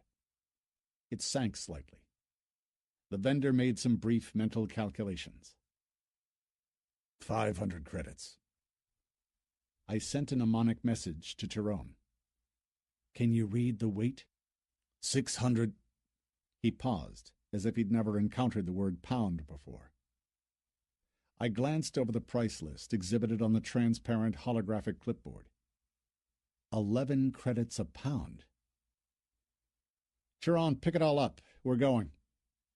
The vendor rose in his chair. "Wait a second, young man. It's probably the scales playing up. Wretched piece of junk." Greed glinted in his eyes. I wouldn't have been surprised if integrated devices cost 10 times the price of scrap Cargonite. And it wasn't scrap I was selling him either. "I don't think so." We walked out into the street. It felt like a breath of fresh air after the shop's dark atmosphere. I took another look around. This time, I didn't rush it. The armory. Yes, exactly what we needed. We hurried across the street and entered the shop. It was small, crammed with holographic models of their wares. They were really spoiled for choice here. I hadn't noticed the vendor amid all the paraphernalia of weapons and armor. A young, fair-haired man proffered me his hand. "Surge," he said, casting a cautious glance at the Haish. "Xander," I answered his handshake. "Don't worry. Chiron doesn't attack anyone." "What can I offer you, Xander? Are you interested in weapons or in gear? We have direct contacts with the technologists. Some of the items are mind-blowing." "I'll keep that in mind when I need to buy something. Now I just want to offer you some of my loot. Some gear kits and pulse guns. I can't extract the devices, though. Haven't been in the game long enough." "Where did you get it from?" These questions began to annoy me. Normally, vendors don't give a shit where you got your loot from. Then again, I knew nothing about the local customs yet, so I decided to stick to my story. "Thing is, I bought this account from someone," I said nonchalantly. "I arrived at the station in my ship an hour ago, and all the gear is already in the inventory." Surge wasn't as stuck up his own backside as the last vendor. At least he seemed to accept my fake confession. "So how about I have a look at it?" he chuckled. I motioned Chiron to unload the gear onto the counter. Surge scanned it meticulously. Then he made some mental calculations. "How about $3,000 in total?" "Cash." He shook his head. "I don't work with cash. Too much hassle." "I don't have access to the station's network yet. I didn't get a chance to get any implants." "Not a problem." He pointed at a payment terminal. "Just log into it, and I'll transfer you the money." "What kind of cash do you use here, then?" I asked, curious. "Microchips," he answered willingly. "What's so valuable about them?" "You don't mean you haven't even read the FAQ?" "Nope." "Microchips are everywhere. They make the base of any cyber system. There are some fakes around, but they're not difficult to tell. All you need to do is test them in a dedicated slot." "And what if someone pays me, say, 1,000 of them? How much time will it take to test them all?" He chuckled at my naive question. 1,000 chips is a lot. I don't think you'll come across anything like that in the foreseeable future. The maximum an experienced, leveled-up pilot can expect is 10 to 15 chips for a really risky mission. Normally, it's about enough to upgrade one of the ship's systems. There are also neurochips, but they're sold at the rate of 1 to 100. There it gets more difficult. You absolutely have to test them, but you'll need special equipment to do so." "How much does a neurochip cost, then?" "A blank one is 500 credits. A pre-recorded one? Depends. And those with the founder's software may go for tens of thousands." "I see. Listen, I still need to pay for the docking space. Can I do it from here?" He nodded. "I should install some implants pretty quick if I were you," he added. "You can't really function without them, even the most basic ones. Or you risk being forever stuck at the schnoob stage. No one will want to deal with you. They'll charge you more for the docking and offer less for your loot. You really have to look sharp here." He opened some kind of list. "Was it an inner or outer docking pad?" "What's the difference?" I didn't even need to pretend. I honestly didn't know. "The outer docking pads are the cheapest." He seemed eager to teach me the ropes. "Think for yourself. About a third of all defense systems still aren't functioning. So who's going to meet the intruder in case of an attack? Evidently, it's the pilots docked on the outside. They're the first to reach their ships and go into combat. They have no choice. But if you're safely docked inside, that's a totally different ballgame. Then it's up to you whether you join in or not. Most likely, they'll offer you a one-off station defense contract." I see. No, I'm docked outside. I sighed. How much do they charge for 24 hours? 100 credits. For free, basically. I'm going to pay it from your account in a moment. How much do you plan to afford? 3 days, maybe? Then we'll see. Make it a week. First, because there's a discount. Second, because if you do install some implants, you might land in a clinic for 5 days at least. Agreed. Is the station attacked often, then? He shrugged at the question. Virtually every day. Nothing serious, really. Between all those Dargians, Werongs, Kamresh, and the outlaws, there are plenty of takers. Normally the pilot's clan handles them no problem. But if your docking pad happens within the attack cone, anything can happen. If you don't make it there in time, or you don't launch, or you fail to engage, they can easily seize your ship. Especially the outlaws. They have some top hackers there. They'll take your ship and you won't even notice.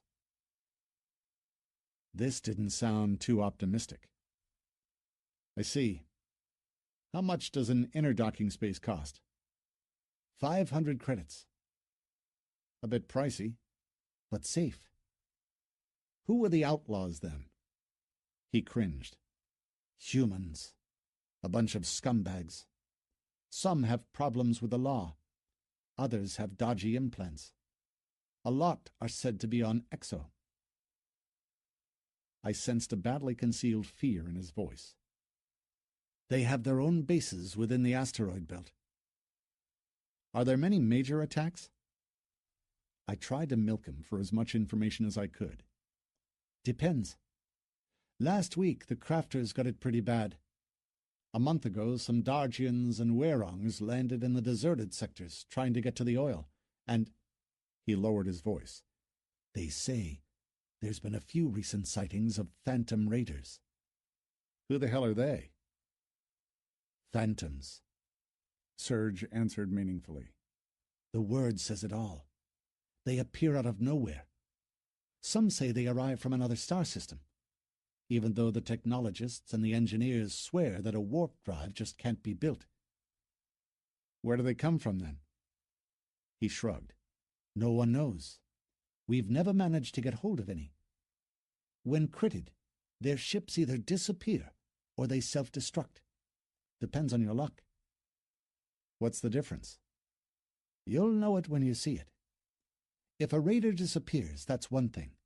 You've scored a win and subsequently get paid. Because the logs are still there, you see. But if they self-destruct, that's a totally different story. That's annihilation.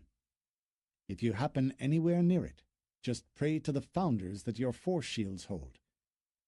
The clans will pay any money for a fragment of the Phantom Raiders' ships.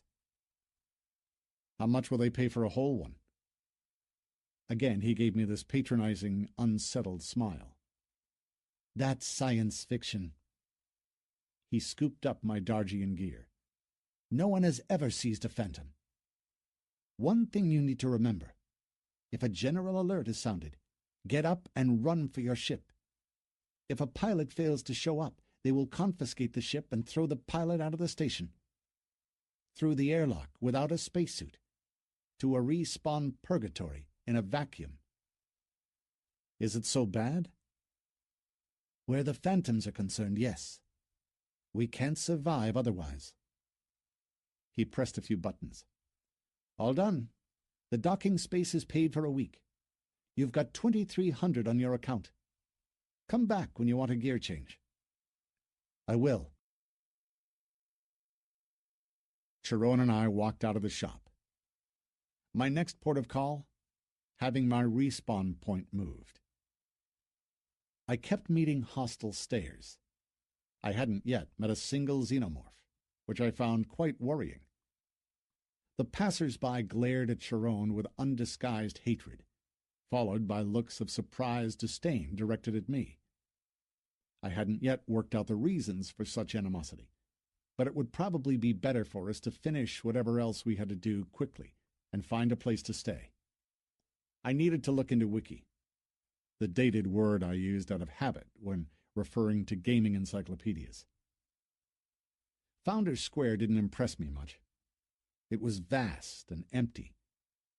We paused next to it, noticing a cordon of androids. The impassive steel robots stood watch over the respawning process. From time to time, the square echoed with a popping sound, as a flash of green light released a newly respawned player. Generally, all of them looked pissed and confused, having just suffered a virtual death. I could tell by their gear that most of the survivors were pilots. We lingered behind the cordon, watching. I noticed a few mechanics appear amid the incessant flashes of green. Judging by the few brief phrases they exchanged, it had been some sort of repair gone awry. A few shady individuals must have been the victim of some gang war or other. Then, the square flooded with armed people in full armored suits.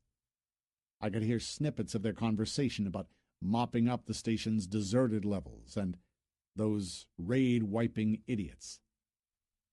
Aha! They had counted on abundant loot, but got a kick in the balls instead. Happens to the best of us. Still, as I studied their weapons and gear, I couldn't help asking myself what kind of mobs had to be lurking in the station's deserted bowels. All of that was quite an eye-opener.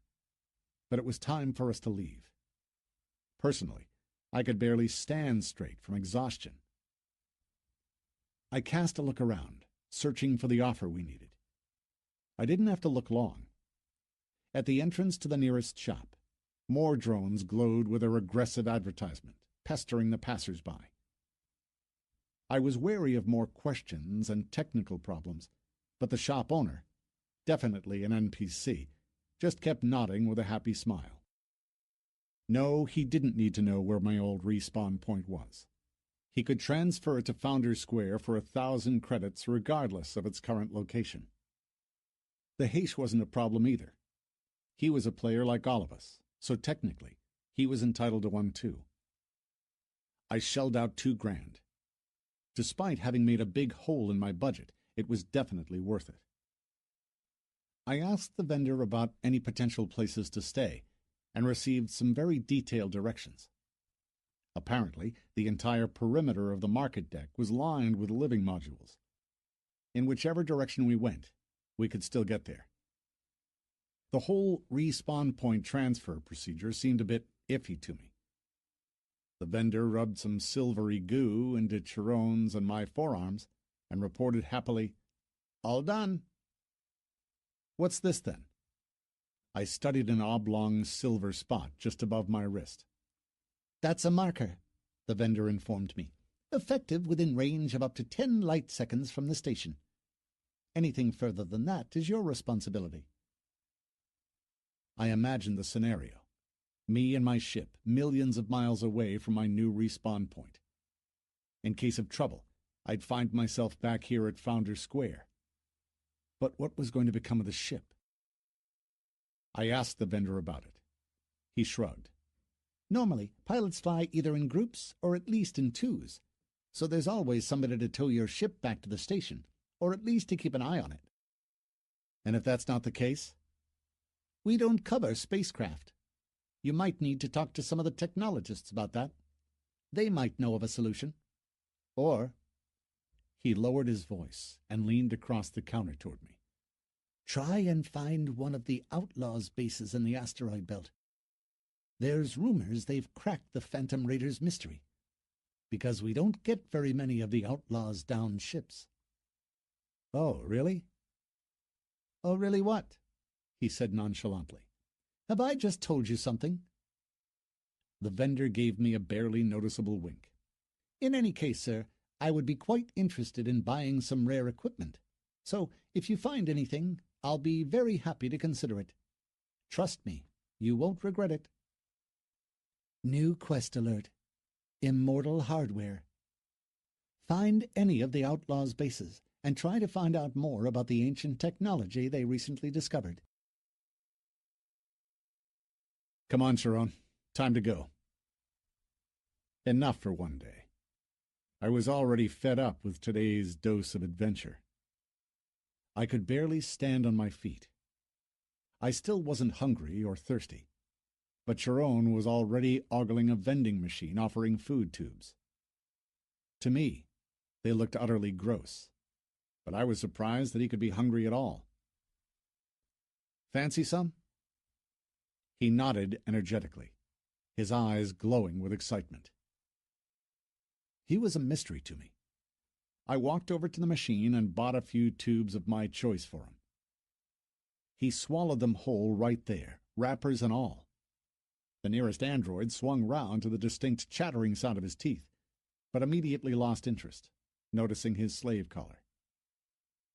It was better he didn't remove it at all, which made the freedom I'd promised him rather questionable. Chiron didn't protest, though. He followed me meekly and obediently, showing no return aggression to anyone around. I immediately thought about the earlier docking incident with the two mechanics. He'd behaved totally different then. I remembered seeing him in the ship's cockpit, a free pilot, proud and confident. Apparently, the Haish possessed some enviable acting skills. Then again, maybe he'd taken my clever little ploy seriously. If so, he'd probably accepted his fate, thinking that I'd simply betrayed him. Never mind. We'd talk it over once we got to the hotel. Come on now. I pulled his hand, motioning him to follow me into the nearest street. It led from the central square, away to the enormous hall's perimeter. There, we discovered lots of oblong hatches that lined the hall's walls, with a holographic sign next to each. I checked them and shook my head. Capsule hotels weren't for the likes of us. We spent some time looking for suitable lodgings. Finally, we'd chosen Gardine's Living Blocks, or so the ethereal advertisement claimed. The hatch creaked slightly as I opened it. Chiron had to stoop as he entered, otherwise his head would have hit the doorway. Another long corridor, lined with identical oblong doors. A lamp cast a cozy light from the reception at the far end of the passage. Noticing the Haish, the owner rose, reaching for his weapon. I sensed Chiron's hot breath on the crown of my head. "Keep out of it," I warned him just in case. Then I walked confidently up to the counter. Chiron breathed in fits behind me, sensing a threat and ready to charge.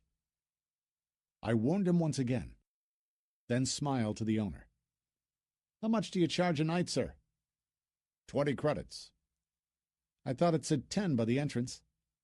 You can be thankful I'm letting you in at all. His cheek twitched. He eyed the Haish. Doing your bit of exo-harvesting? I shrugged, making it clear it was none of his business. Agreed. Here's 100. I noticed a payment terminal and hurried to transfer the money. In return, he offered me a smirk and an electronic key. The living block was warm and clean. A soft, porous carpeting covered the floor. The 5-sided room was small, a bit like a honeycomb. A basic hygiene unit in a corner, and a folding bed along the wall opposite the station network terminal. The massive hatch shuttered shut. 2 new icons appeared before my mental eye. Open and block from inside. Naturally, I chose the latter. It took me a few moments to work out the collar controller. Then I removed the deactivated collar from Chiron's neck. Finally. He cricked his neck, mistrustful. Didn't I tell you it was only a trick? He stared into my eyes long and hard. Gradually, his gaze softened as understanding grew within. I know it can't have been easy for you. I'm afraid you'll have to grin and bear it for a tiny bit longer until I can think of a way to legalize you here at the station. But now, at least you can log out. Do you understand? You do have somewhere to go back to, don't you? He didn't answer. Very well. I was more than sure he knew what I meant. Then it was up to him. Personally, I was logging out. I needed some quality sleep, a meal, and a shower, followed by the next point on my agenda, having a heart-to-heart with Arbedo. That's it.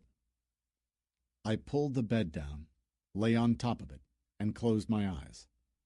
But whatever happens, Chiron, promise me not to leave the room. The log-out button glowed green, calling my name. I pressed it. Chapter 3. Log Out. I was back. Gradually, my eyesight began to focus. My body was numb. I could make out a convex, translucent surface in front of my face, and the blurred outline of my room behind it. Back to reality. Only now could I pluck up enough courage to admit I'd been so scared to lose this thin bond between the physical and made-up worlds, which I'd been so eager to break before my introduction to Phantom Server. The grass is always greener, as they say. My muscles felt quite fit. I wouldn't say I was wide awake and bursting with energy. My eyes felt dry and tired. But even this initial awakening surprisingly felt like good news. The fact is, it's not real life itself that matters. It's knowing that you can come back at any time. The sheer freedom of choice. Apparently, once you are stripped of that choice, things aren't so funny anymore. Especially when you're stuck in a totally unknown world. I had lots of things to do. No time to go to bed yet. I touched the glowing rune of an icon. Air hissed. The translucent lid began to rise. My implant reacted predictably. The in-mode is off. I grasped at the sides of the capsule and sat up, then scrambled out and headed for the shower. I needed to freshen myself up. My head was going round a bit, but I knew it would soon pass. Standing under the hot jets, I tried to depressurize. The Phantom Server had left a lasting imprint on my mind. I studied my forearm. No sight of any implants. I wiped myself dry and put some clean clothes on, then walked over to the front door. No sign of a break-in. The in-mode technicians were no dodgy customers. They'd got a proper entry clearance. I had this lock with special tracking software. It didn't prevent a break-in, but it did signal an intrusion. This time there'd been none. Their so-called technical support team had used a copy of my own electronic key complete with my biometric data, just like a medical response team. Now, I had 3 potential courses of action. 1. I could cancel the contract and send the neuroimplant back to the developers. 2. I could keep the implant, but never go back to continue the alpha testing of the Phantom Server. 3. Alternatively, I could stay in the game. I sat at the table, ordered a breakfast, and began thinking. I wasn't sure about the right choice yet. Each of the 3 had its own pros and cons. But you know what actually worried me? You'll never believe it. The Haish prisoner's fate. Was I finally losing it? In game, as in real life, it was every man for himself, wasn't it? No one had overrun this simple rule yet. It's true that I always tended to join the forces of light whenever I played a game. Then again, this light also came with certain strings attached. Most likely, if I had to be brutally honest with myself, I was simply attracted by their design and all the potential abilities. But I'd never been a clan player.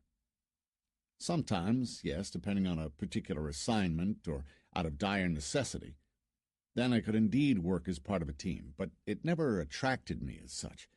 It was a choice that must have initially been formed by the nature of my work for Arbedo. Then I'd simply got used to it. I must have realized that any voluntary responsibility for other people's lives was a moral burden I could live without. Also, I hated obeying various statuses and charts. Freedom and adventure were my religion, unconcerned, and commitment-free.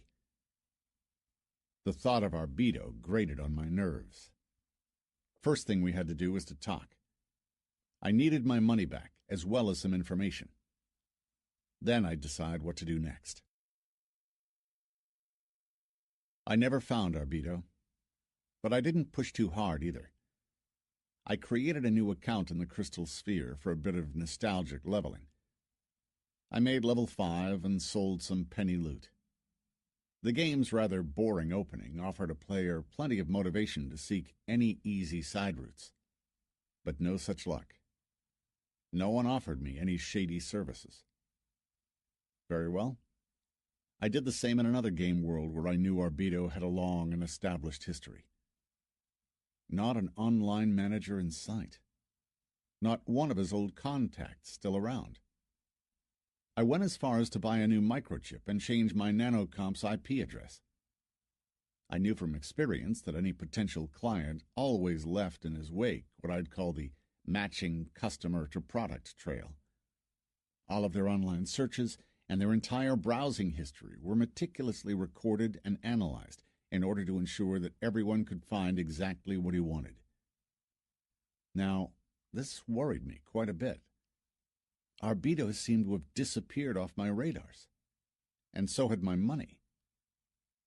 I wasn't in the brightest of moods when I finally logged out. Only when I glanced at the clock did I realize I'd been deprived of sleep for over 24 hours. My and Chiron's escape from slavery, followed by our trip to the station and everything it implied, had taken almost 10 hours in actual time. In total, I'd spent a whopping 2 days in the Phantom server. Time to catch a few Z's. It never pays to make important decisions while unable to think straight. I switched on each and every security device, climbed back into the capsule, sealed it, and activated the in mode. The following day brought no relief. Arbedo seemed to have vanished into thin air. I spent a couple of hours in the Crystal Sphere just watching other players and following the newsfeed. Nothing new there. Not one of the artifacts I'd handed over to him had resurfaced in the local network. All the other agents known to me were offline. I was bored out of my mind. The neuroimplant was working at maybe 10% of its true capacity.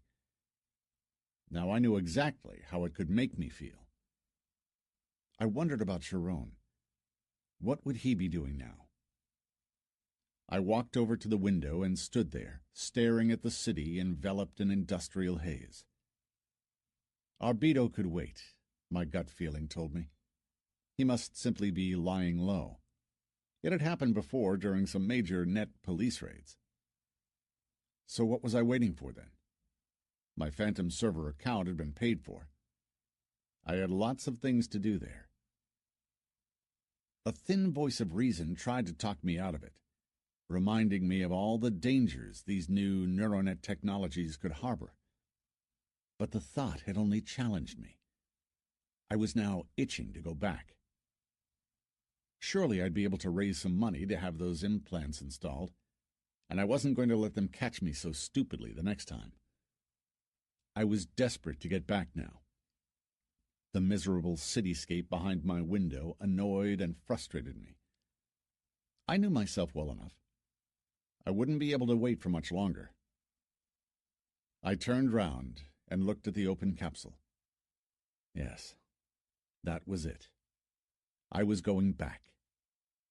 The thought alone allowed me to breathe easier. Log in. I opened my eyes. I was lying on a narrow folding bed. A strange, spicy smell hovered in the air. Not unpleasant, just alien. Wary, I sat up and looked around me. Chiron lay sprawled out by the door. He didn't move. I stood up and tried to shake him awake. Pointless. I listened to his breathing. It was level. Was he asleep? Or had he logged out too? I'd no idea what happened to a logged-out player's avatar in this particular world. Normally it should just disappear. But the Phantom server seemed to be living by its own rules. Nothing would surprise me. Chiron's face was calm and peaceful. His skin, however, was covered with droplets of some substance which produced the smell that had alarmed me earlier. I tried to shake him awake again, to no avail.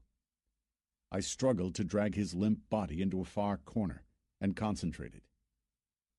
What was I supposed to do with him now? If Chiron had logged out, then why was his avatar's heart still beating? Why was his skin warm? Why was he breathing? That wasn't right. I had no one to turn to for advice. All I could do was sit there and wait until he came round. I left the Heish alone and slumped into a chair opposite the network terminal. I wanted to look into the local market. First things first. I had to research this implant thing, and more importantly, find some money for the surgery. The station network was crammed full of offers, but admittedly dodgy ones. I didn't need a cottage job, that's for sure. Not one of the tempting, affordable offers contained any clear-cut explanations. I opened one at random. I'll install a basic mind expander for as little as 1,000 credits. Ask for Klaus the Nemotech at the 7th Market Block. How cool was that? As if I'd allow some cowboy brain surgeon to mess with my head. What kind of expanders were they? Where had he gotten them from? Had he looted them off something or someone, or just bought a second-hand one? No thanks. Anything but that. It's not that I was too choosy, just wary of any potential problems. Such cyborgization of an avatar was going to seriously affect the character itself. This wasn't a mediocre sword or a suit of armor which you could keep for a while, hoping one day to swap it for something really good. So I kept looking into it, searching for any criteria.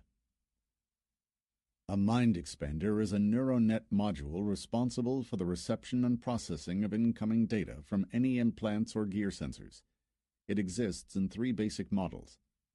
Synapse X receives data from gear sensors only.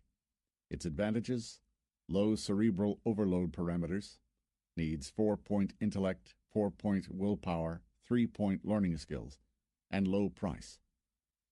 Downsides: your perception range will depend on the gear you wear.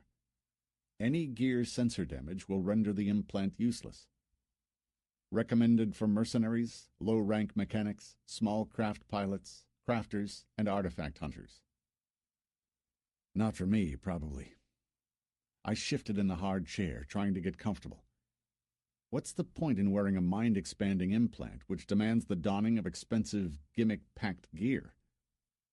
So I went on reading. Synapse 2 works exclusively with implants. Its advantages: average cerebral overload parameters, needs 5 points intellect, 5 points willpower, 5 points learning skills, and the possibility of linking it up with a one-off choice of 3 sealed cyber modules, which are implanted simultaneously with the mind expander. Downsides: once chosen, this configuration cannot be altered or upgraded. Recommended for all-around pilots, owners of cargo craft, and mid-rank mechanics. This looked interesting. Having said that, I hadn't decided on my specialization yet. I didn't want to risk choosing the wrong cyber modules. Well, what do they have next? Synapse Z Universal. 5 slots are implanted into your skull, capable of housing multitask cyber modules. Its downsides: high cerebral overload parameters. Needs 7 points intellect, 7 points willpower, and 7 points learning skills, and high price. Its advantages: the possibility of flexible module configuration depending on the task at hand, and the ability to manually replace modules in slots. Recommended for scientists, technologists, nemotechs, exobiologists, and raid leaders, as well as large spacecraft and squadron commanders. The mind boggles. That was it, yes. But the price was going through the roof. Never mind. One day we'd make it. The first few steps are never easy. One thing was for sure. I should take my time choosing the right implants. In the meantime, I could do very well on peripherals. A sharp screeching noise attracted my attention. I turned round, staring at Chiron. He still lay on the floor with his eyes closed, but his right arm twitched, convulsing, clawing the bulkhead. Whatever was happening to him?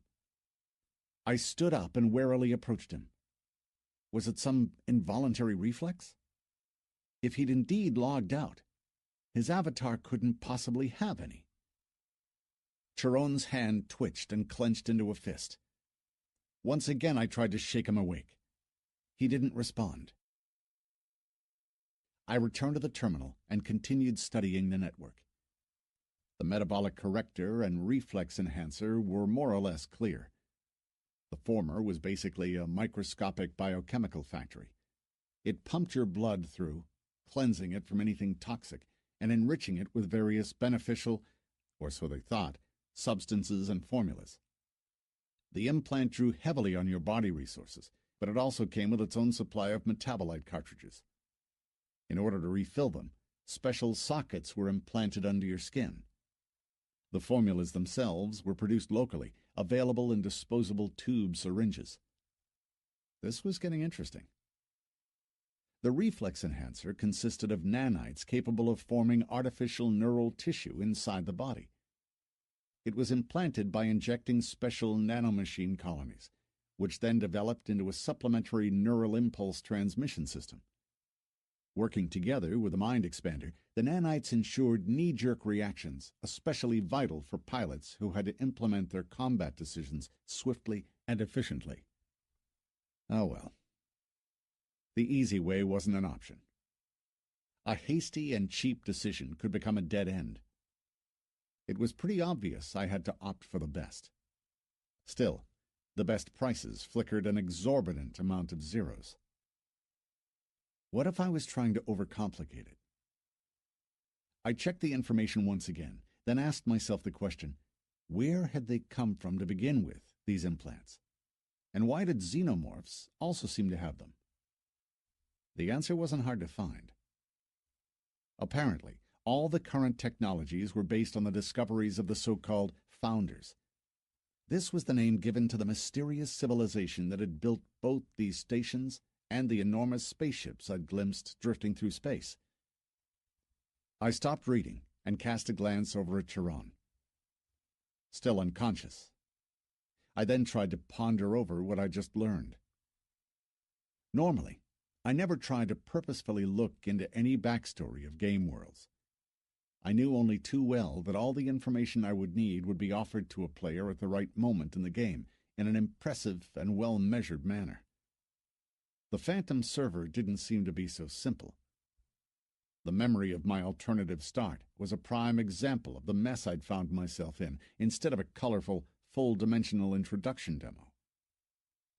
I stood up and paced the room, then took a swig of water and went back to the terminal. I was buzzing with too many questions. I knew instinctively that my survival depended on my finding all the answers. Here, no one was going to offer me a helpful prompt when the going got critical. I spent the next few hours studying the Phantom server world. I had pieced together some shreds of unrelated information about the founders, their history and technology that I'd amassed from various sources. This was the impression I finally got. The only thing known for sure was that the founders weren't humanoid. We could only speculate about the location of their home star system. Without a shadow of a doubt, the creatures had attained some incredible development before they had been finally confronted with what must have seemed like an insurmountable problem: the light barrier. This had been quite an interesting plot twist on the part of the scriptwriters. Normally, all game worlds solve this problem simply by introducing the idea of hyperspace and the so-called warp drives. So easy, and so utterly unscientific. This way, you simply jumped to whatever star system you fancied, be it hundreds of light years away. I kept reading. The founders had apparently discovered hyperspace too. After studying it, they'd arrived at the conclusion that it allowed you to transmit any structured signal, complexity no object, but not a material body.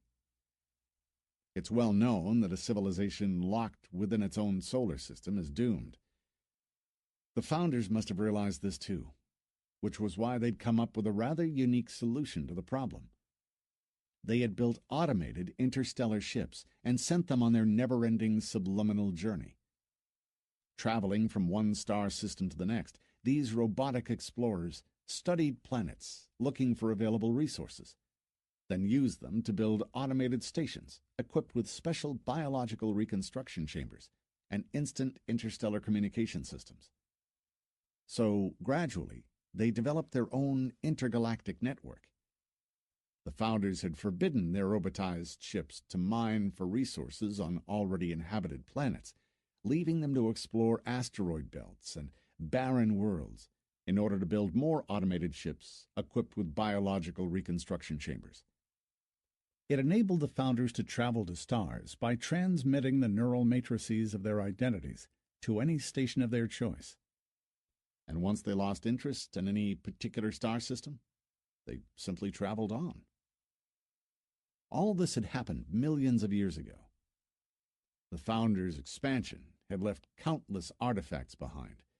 All the abandoned stations, planet and asteroid bases, mines and shipyards, and their broken interstellar network. Whatever had happened to its creators, whatever had caused the destruction of most of their technogenic facilities, remained a mystery. Whew. It had taken me quite some time to puzzle this picture together out of various bits of fragmentary evidence. Phantom server. Quest completed. A new global plot activated. You've received a new level. You've received a new level. New quest available. Phantom Server 1. The Mystery of Hyperspace. Find one of the interstellar network installations and try to work out whether it's still functional. Does the network's central server, known as Phantom Server, still exist? Is it true that it used to control and coordinate all of the Founders' AI ships and stations? 2 new levels. This wasn't bad at all. I had no idea that my humble attempt at research would be rewarded so generously. The plot definitely thickened.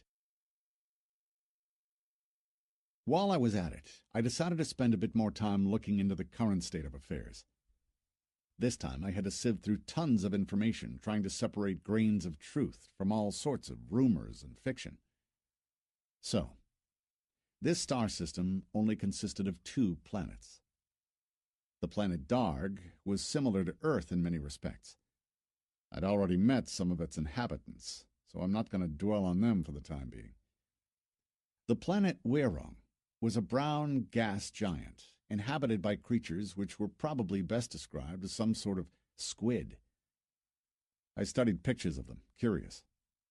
They looked fragile, but were in fact highly dangerous, having evolved in a high-pressure, low-temperature environment amid fierce air currents and toxic methane clouds, which was why Mother Nature had equipped the Werongs with a sealed shell capable of withstanding a broad range of extreme elements, including vacuum. The Werongs lived in the upper atmosphere levels and used organic jet propulsion to move around. Their bodies produced electricity, which they used for both attack and defense.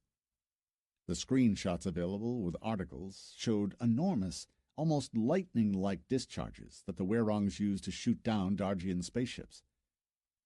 The third civilization, the Kamresh, had originated and evolved on the gas giant satellite. Judging by the images, the Kamresh possessed an exoskeleton which made them extremely resistant.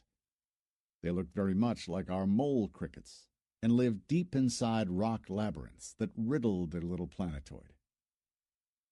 Now it was time to turn to the Dargians. They were the main local opposing force. Their development was quite interesting. I downloaded one of the videos taken from Darg. You wouldn't believe it, but one of the Founder's stations had drifted over to the planet's orbit. On the picture, it looked like an enormous sullen moon, taking up a good one-third of the sky. Add to this the station's 2 automatically activated orbital power elevators, 2 shafts of phantom energy sliding along the planet's surface, sucking in anyone who dared to enter its glow, and beaming them up on board this enormous technogenic artifact. My throat rasped. I took another swig of water and went on reading. No wonder the Dargians had developed the cult of the Heavenly Guardian. While technically still living in the Dark Ages, they had gained access to board a rather well-preserved station of an incredibly advanced civilization. Imagine the impact it had had on their own progress. The Technologists clan tended to believe that, at the time, some of the ancient AI modules on board the station had still been functioning. Upon reaching maturity, each Dargian was supposed to enter the Phantom Light. Some were killed by it, while others received precious gifts from the Heavenly Guardian, like implants. I'd already known from experience what this felt like, and an incredible wealth of knowledge, while yet others died of radiation sickness. All this had lasted for hundreds of years. This had allowed the Dargians to learn about the nature of the universe. Over time, they had managed to restore a dozen of the Founder's large ships and discovered 9 more stations. All this purely thanks to the technologies they'd adapted. They hadn't invented anything themselves, but they had enslaved the 2 other civilizations. They cyberguised both the Werongs and the Kamresh, using these sturdy alien creatures to work at the most dangerous and remote locations in deep space.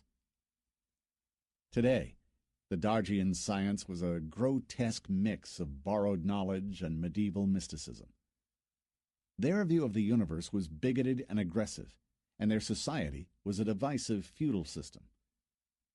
With all this, they had become apt space travelers and decent technicians capable of using ancient devices.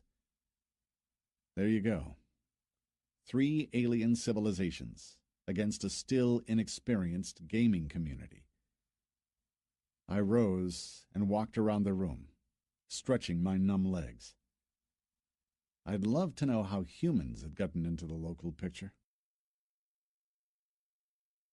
I sat back at the terminal.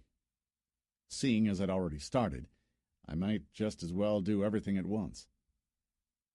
According to the Phantom Server's official storybook, the first colonial fleet, headed by cruisers from the Neuros Corporation, had arrived in the Darg system 5 years ago, after a long and enduring journey at subluminal speeds.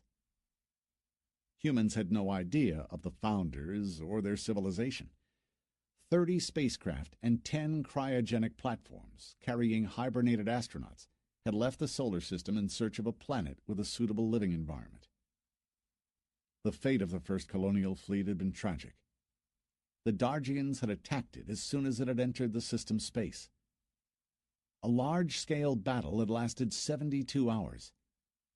Only a few Earth craft had survived it. A badly damaged Titan, the corporation's flagship, 2 freighters, 1 cryogenic platform, and lots of rescue capsules. The Dargian fleet had suffered some irreversible losses as well, including all their large craft. Still, that couldn't have changed anything. Tens of thousands of human colonists had been killed. The survivors had been forced to seek shelter on one of the Founders' stations nearby. The flagship had held out for 2 more days, covering the retreat of the rescue capsules and the damaged freighters. After that, the Werongs, whom the Dargians used as some sort of living aerospace fighter craft, had destroyed the ship's defense equipment, allowing Kamresh assault troops to board the helplessly drifting ship. Judging by the story, the flagship, radiation-ridden and mauled by the reactor collapse, was still drifting through space amid the debris. The surviving colonists had boarded the station. The space battle had abated, proving to be only the beginning of a streak of hardships that followed. In the 5 years that had passed since then, the players' community had managed to reclaim and restore 3 decks of the mammoth structure, which had received the name of Argus. They had partially restored its defense systems and repaired certain segments of the infrastructure and docking facilities. According to the Technologists' clan, we'd only scratched the surface of studying the Founder's legacy. 1 or 2% at most. Around us lay a virgin land awaiting exploration.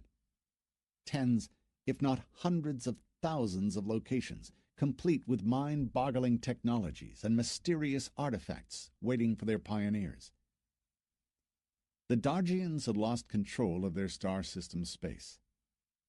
Their remote settlements had been destroyed during the Kamresh and Werong's mutiny. Both now acted as separate forces. And finally, the Outlaws. According to human survivors living on Argus, the Outlaws were traitors, criminals, and renegades. But if the storybook were to be believed, they were mainly the survivors of a damaged cryogenic platform that had drifted away toward the asteroid belt, allowing the crew to take shelter in the ancient mines and capture the Dargians' mining bases. The Outlaws believed that the corporation had abandoned them.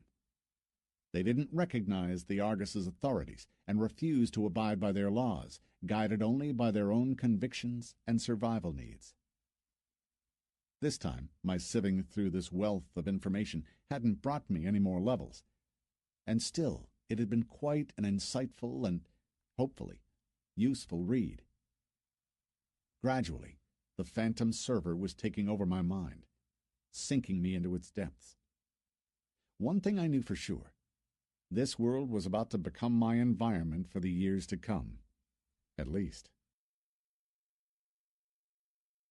When I finally couldn't read anymore, I decided to stretch my legs and go for a walk. I needed to study the lay of the land and see if I could do some farming and leveling up somewhere. I had to earn my living. There was no way around it. The thought of selling the ship, which was formerly my property, bothered me. This deal could solve a lot of problems, allowing me to start leveling my care properly and promptly. Still, there was also an alternative route I had so far not wanted to discuss. Chiron was an excellent pilot. If only he came back into the game, together we could do a lot. True, he'd still be obliged to wear his slave collar while at the station, pretending he was my property. I could see now why the local population hated xenomorphs. They were still smarting from the death of the colonial fleet, and the conquest of the station, which humans had had to wrestle from the xenomorphs one deck at a time, losing countless lives. I had 200 credits left on my account. I walked along the wall skirting the market blocks, my eyes searching for any low-level players in the crowd. But the rare passers-by looked too important and standoffish, not the type who'd bother answering a noob's questions. Never mind. I'd work it out for myself. I needed to get some life support cartridges for my armored suit, as well as a few micronuclear batteries. They were pricey. I might end up spending my last pennies on them. Still, the first stage of the game was always the most difficult. I soon came across a shop I needed. A wide choice of exo and consumables. I walked in. The inside of the shop was gloomy and dimly lit. Not a single hologram in sight. Its walls were lined with shelves displaying glass jars with symbionts floating in a yellowish liquid. A separate stand held copies of life support cartridges. With a hiss of compressed air, a door opened. A vendor shuffled toward the counter and leaned against it, looking up at me. He didn't look well, stooping, almost doubled up, with sunken eyes and flabby cheeks. "How can I help you?" "I need some life support cartridges." "You don't need any exo, do you?" "I might. Not now, though." He glanced at my gear. "The batteries are 50 credits. The cartridges are 100 each." Too expensive. Without saying a word, I turned around, about to walk out. "Wait up!" the vendor called out. Reluctantly, I returned. "I have an offer for you. I'll give you everything you need." He lay a pack of compatible cartridges on the counter and added 8 brand-new batteries. Naturally, it got me curious. What is it? "I need a special exo-ingredient." Was it a standard noob quest? Go to the forest and kill 100 rabbits. You won't regret it. I hated doing this sort of thing. Still, I wasn't in the position to choose. I raised a quizzical eyebrow. The vendor didn't look like an NPC. Besides, standard quests never offered this sort of upfront reward. "I need to make myself some medication. I just can't go on without it." The vendor wasn't complaining. He was simply stating the obvious. "But it's not easy to get the right ingredients. Why? The Dargian fever can only be treated with Dargian metabolites. But we have no one from their planet here, unfortunately." So what do you use then? "The snakes, or so we call them. They come originally from Darg. There's only one place on Argus where they live. But it's very dangerous. Think you can do it? I'll pay you 1,000 credits on top of the cartridges and batteries." Hope gleamed in his eyes. "Oh, one other thing," he added. "Take this." He produced a tiny device and lay it on the counter. "I can see you've got no implants yet. This is an external connection module. It automatically finds the nearest network terminal." How dangerous is it? "There's radiation, and toxins, and the snakes," he said. "Most importantly, don't go too far from the elevator shaft once you've climbed out of it. Just lay in wait there somewhere. There are tons of them around," he added, by way of encouragement. How many of them do you need? 5, if they're small. If they're large ones, 3 would do it. But basically, the more the merrier. I'd already had some experience with both toxins and radiation. I could probably do it. It wasn't the worst of offers, if you think about it. All right, then. Which way is it? You need to find a disused elevator shaft that's marked Gehenna. You need to climb it until you get to the next deck. Agreed. I scooped up the cartridges, the batteries, and the network module. I'll be back soon. I walked out of the shop and headed in the direction of the gravity elevators. My gear glowed with emerald lights. My brand-new batteries gave me all the power I needed. Soon the gloomy haze parted, revealing the familiar outline of the elevator platform that Sharon and I had used the previous day. I had left empty-handed. Most of my stuff was back in the hotel, even the Dargian armor. I stopped by the platform, reading the signs. 3 holographic blocks glowed brightly, pointing at their respective shafts. To Corporation's deck, to Clan sector, to docking pads. The gravity elevator block comprised 20 shafts, circling a massive center column. Most of them didn't work. These were marked with various danger signs. Others sported flamboyant graffiti. Farm, hardcore, levels 15 to 30, one said. The next one glowed with a predatory cartoon of a long-toothed smiley winking at me. Noobs are welcome. I walked on. Techno graveyard. Next to it on the wall, someone had painted a serve, a futuristic machine wound with wires and hung with weapons. Quite powerful ones, judging by the 4 laser beams nuking the heavily armored figure of some hapless adventure seeker. This had to be an interesting location. The next 2 shafts were out of service, marked with radioactive danger signs. The next graffiti, a saber-toothed amoeba reaching out its tentacles. Exo. Nature lovers are welcome. No thanks. Definitely not my style. I circled the shafts, stopping by the one marked with a sign faded with time. Gehenna. Looking for a place to snuff it? A voice said behind me. I turned round slowly. A blonde girl stood by the shaft leading to the docking pads. What would she want with me? Liori, level 53, pilot, the Mercenaries clan. A prompt popped up. A bundle of nerves, that's what she looked like. Her stare, faded with fatigue, now betrayed a spark of interest. Sharp, studying, and just a tad surprised.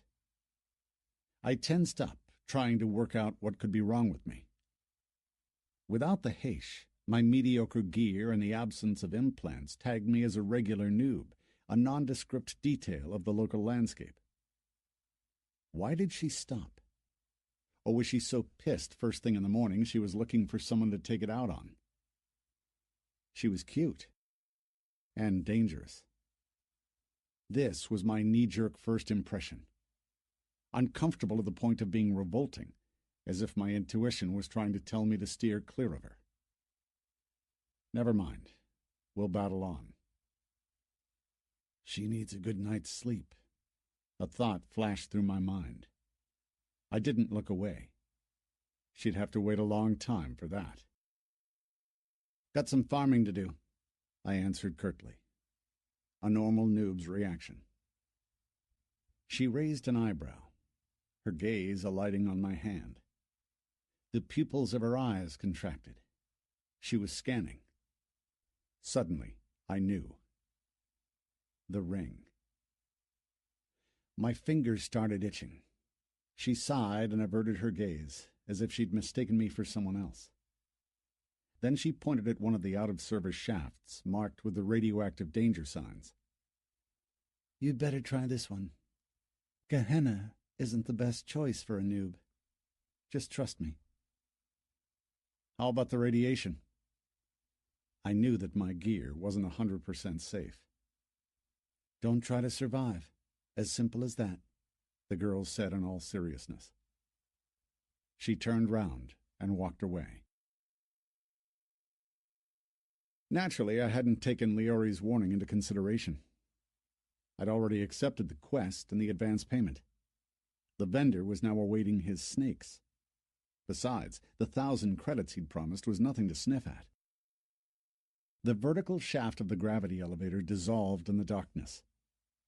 My new sharpened perception, assisted by the helmet's built-in sniper sights and the movement coordinator I'd got from the Dargian slave driver, allowed me to make out a service duct buried in the wall.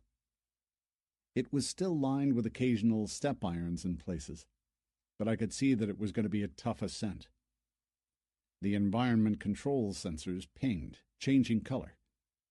The radioactive contamination bar quivered and began filling, stopping well in the yellow zone.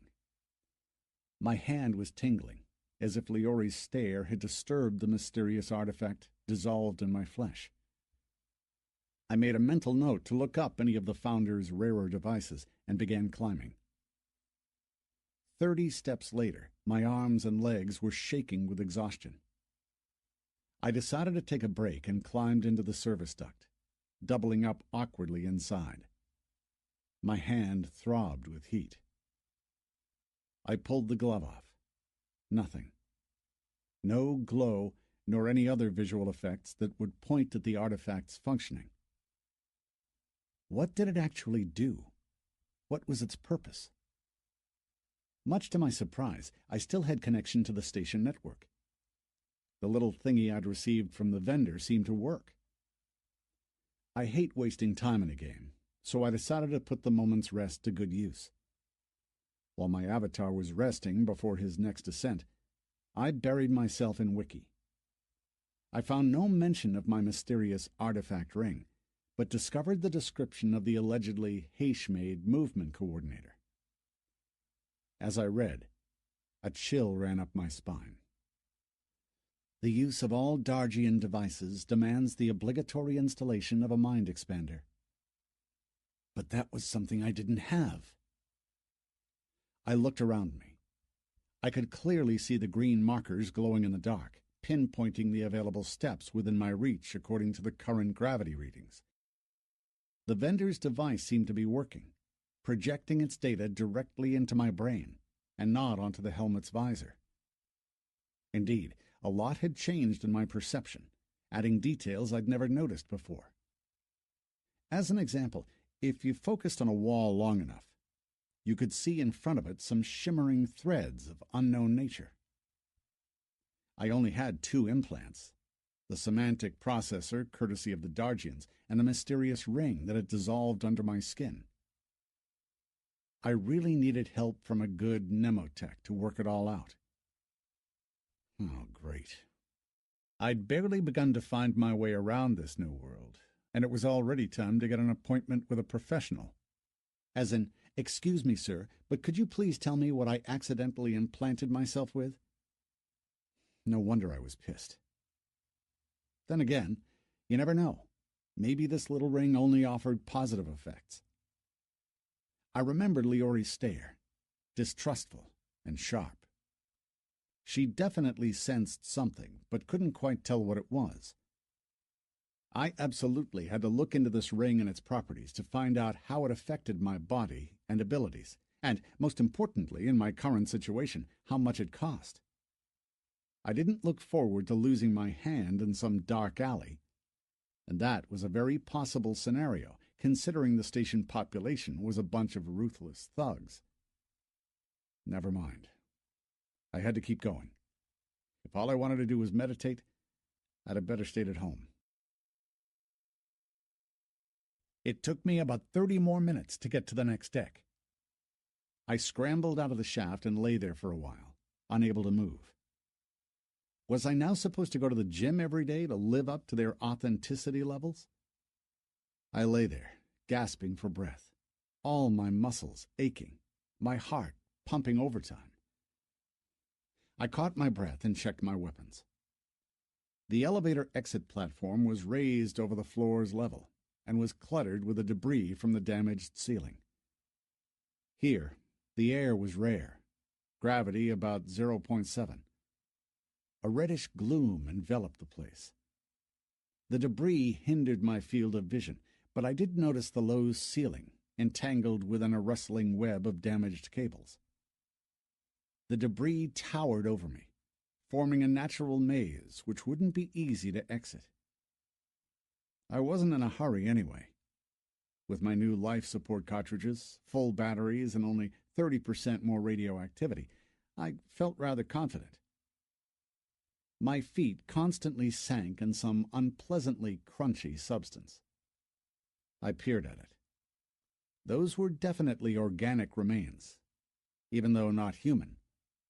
Tiny skeletons of unusual shape, their spines forming sine waves or curving into spirals.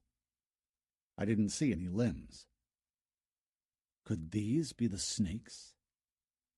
I noticed more graffiti covering the debris. "Sid, have reached Sector 3. To go further is madness." "Guys, your respawn points will be reset automatically. The chat is dead.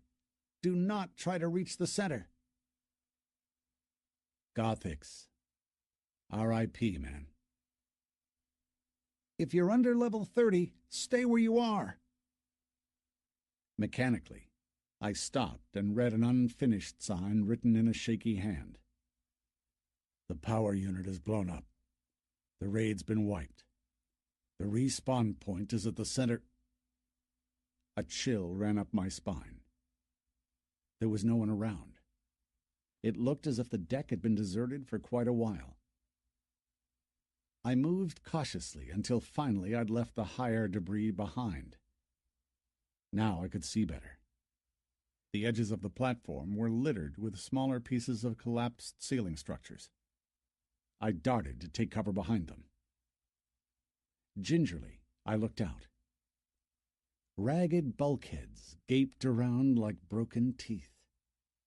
Virtually all of the modules, hangars, and tunnels that used to comprise the deck had been destroyed, their walls reduced to chipped stumps, barely reaching the ceiling. A crimson light was seeping from above through the gaps in the powerful roofing. Shadows lurked in the distance. The deformed molten beams arched overhead, hung with manipulators that looked like long human arms wound with bunches of cables.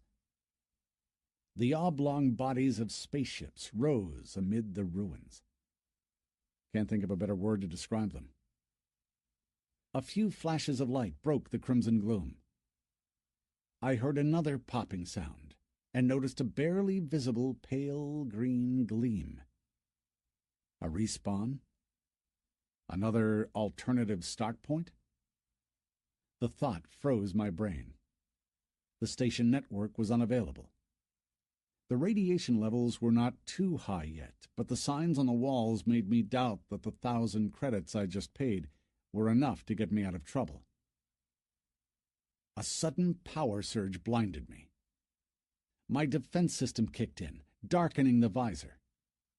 The radioactivity bar went through the roof, while the biological hazard symbol went out as if the area around me was now sterilized. I heard a desperate shriek of pain, followed by the pattering of feet nearby. I couldn't see a thing without the implants. Having saved me from losing my sight, the visor remained dark, so all I could do was wait. Radiation warning. Your radiation exposure is 10% lethal. Gradually, the visor began to clear. I cast a tense glance around, but it didn't look as if there was anyone here. I gulped, swallowing thick saliva, and glanced at the sensors. Yeah, this was radiation exposure, all right. My gear's defenses weren't up to these kind of levels. I had to shift my backside instead of staying put. I had to admit the setting was quite spooky. The metallic structures were glowing weakly from radiation exposure. Hot air currents swayed the manipulators, their cable insulations smoldering. The spaceship's oblong outlines showed through the gloom. They were calling my name, playing on my heart's more adventurous strings. No, I wasn't going to leave empty-handed. Had I climbed all the way up here for nothing? Besides, it was time I started to find my bearings. I sensed a movement and took aim, reading the far-off marker barely seen in the dark. A Dargian python, xenomorph, level 13. While I was reading it, the creature promptly disappeared amid the tangled mess of deformed beams. I had to find a good position in order to smoke them from a distance. By no means should I allow them anywhere near. My current level wasn't yet up to a hand-to-hand with this sort of mobs. The platform wasn't the best place to take aim from. It left at least 300 feet between me and the monster's lair, the visibility being seriously impaired by the gloom.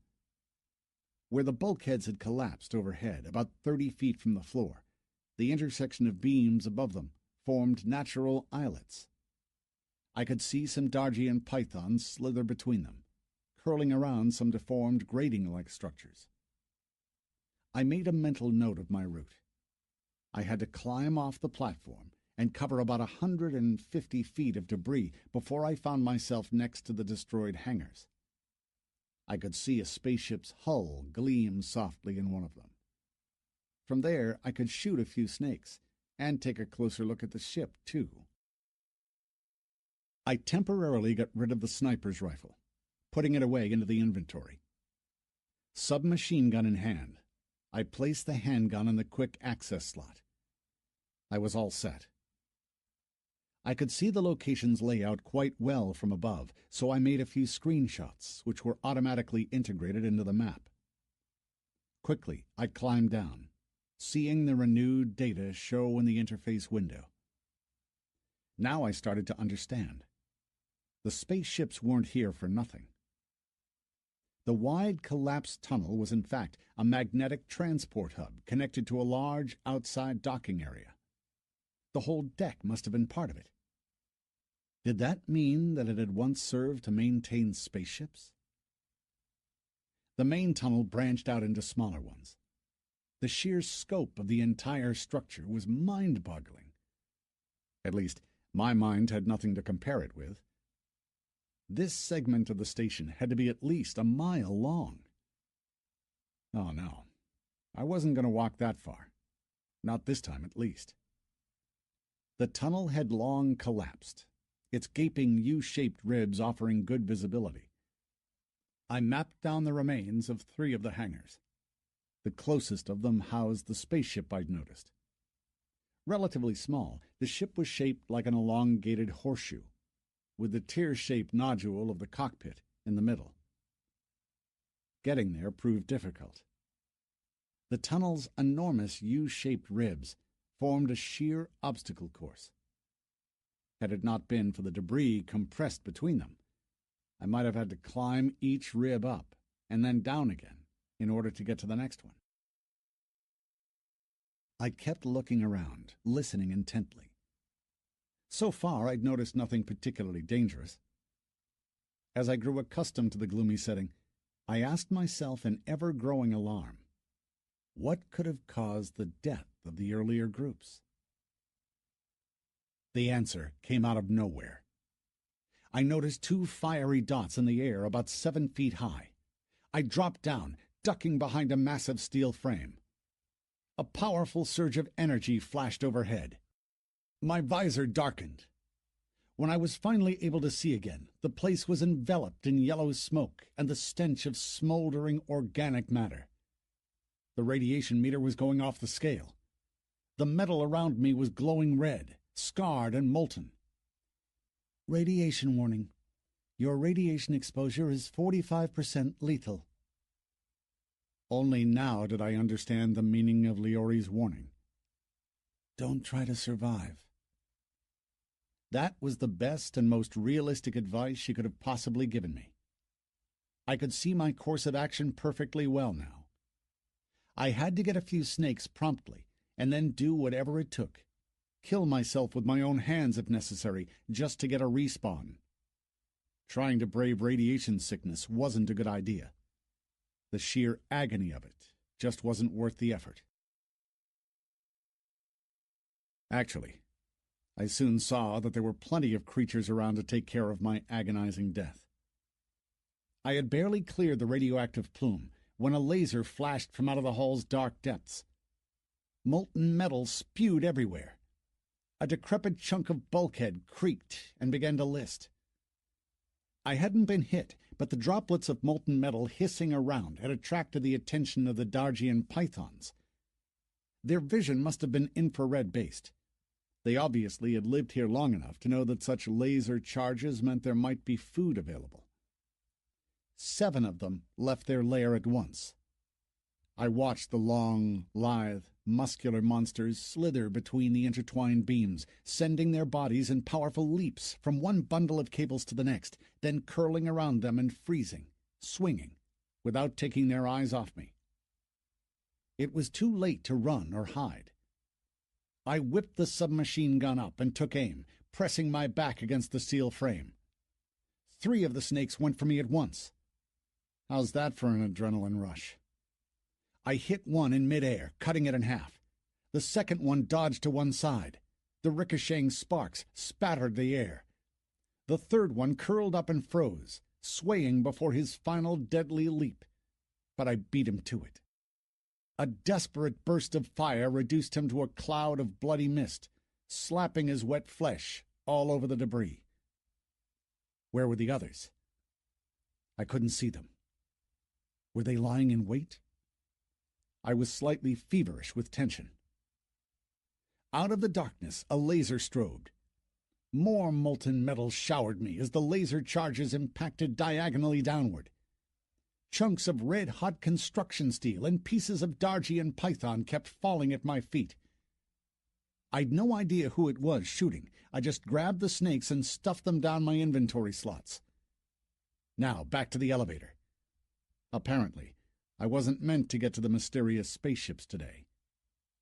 Another charge flashed nearby. My radiation meter went off the scale. The danger warning was going crazy. The darkness parted, revealing several drones of unknown design. My target recognition system highlighted their shapes, outlining their vulnerable spots. Their ancient hulls looked decrepit, riddled with holes. Radiation warning. Your radiation exposure is 65% lethal. I could deal with it. I had plenty of time to get out. Or so I thought. The air around me squirmed with movement. The heaped debris crawled with hundreds of radiation-mutated creatures scrambling out of their lairs. A Dargian attacked me first. Level 30, pilot. I read mechanically, and recoiled, trying to avoid his blow, but stumbled. Falling, I pulled the trigger. The impact threw him back like a bloodied rag doll. This sentient xenomorph barely had enough health to last him a couple of hits. A werong was the next to arrive on the scene. Paying no heed to me, it began tossing debris out of its way with its muscular, boneless tentacles. Then it withdrew into the safety of its shell, rose into the air, and headed for the drones. I jumped up. The situation was now completely out of my control. The location had proven lethal. More Kamresh were now crawling out of their holes, their appearance both revolting and terrifying. I'd seen their images before, but reality proved by far the more disgusting. Their numerous wounds seeped slime. I could tell by the miserable remains of their gear and leftover devices that they'd come here driven by their pursuit of loot and XP, only to become prisoners of the wretched ruins. Time after time they died, killed by the mobs, radiation, and the mysterious energy surges, while the game engine kept bringing them back to life, destroying their minds and gradually turning them into these ravenous, insatiable creatures devoid of identity and driven by instinct alone. All this flashed through my mind in a tangle of disjointed thoughts. My health bar had already sagged quite a bit with all the radiation I'd received. All escape routes had been cut off. The time was probably right to follow up on Liori's advice. But by then, my mind had gone into shock as the Kamresh jumped onto the Dargian's body and began tearing it apart, gulping down pieces of flesh. As I checked their stats, I realized that probably a respawn wasn't such a good option. All of them were marked as players, which meant that in the case of my death, my avatar would have to stay here for another 10 minutes, which, if the Phantom server wiki was to be believed, allowed the players to exercise their right to collect loot. The game engine knew no exceptions. It didn't care that these creatures had long since lost their minds and identities. They would devour my body and vandalize my gear, destroying the ingredients I'd obtained so painstakingly. Then I'd find myself back at Founders Square, unarmed and destitute. No way. An explosion blasted overhead. The drones proved worthy of the location. The werong hadn't lasted a minute against them. A piece of his legendary impervious shell tumbled to the floor next to me, splattering everything around with a kind of gooey jelly. Finally, the target recognition system identified the drones. Their elliptical bodies and weapons configuration, one ranging pulse gun and 2 lasers in their armor's side mounts, betrayed their origins from the Founders era. I pinned the nearest Kamresh down with a short burst from my gun and darted toward the ruins. I simply had no other option. A couple of xenomorphs chased after me, while the rest went for each other, fighting over the loot. I ran desperately, climbing the piled debris with only one thought in mind: to find a good firing position. I'd already cleared the skeletal structure of the destroyed transport hub and ran out onto a relatively flat platform not far from the hangars. I cast a hurried glance around, noticing 2 intact bulkheads and a fragment of the ceiling, all that was left of a living module. Debris barricaded the approaches to it. Just what I needed. I darted toward it. Now that I had steel walls covering my back, I didn't have to fear an attack from the rear. I raised my gun and took aim. The Kamresh were near. Those were some dangerous beasts, swift and revolting. Their natural armor was light brown with small darkish spots, their front legs ending in jagged pincers that could easily nip through steel bars. Their mandibles looked impressive too. I'd seen them rip the Dargian apart, gear and all. Whatever I did, I shouldn't let them get close. I fired in short bursts, aiming at the face of one of them. A glittering aura enveloped him, then disappeared. Pieces of his shell flew everywhere. A hellish scream hung in the air. A second one came for me. I put 10 rounds through him, but they failed to stop him.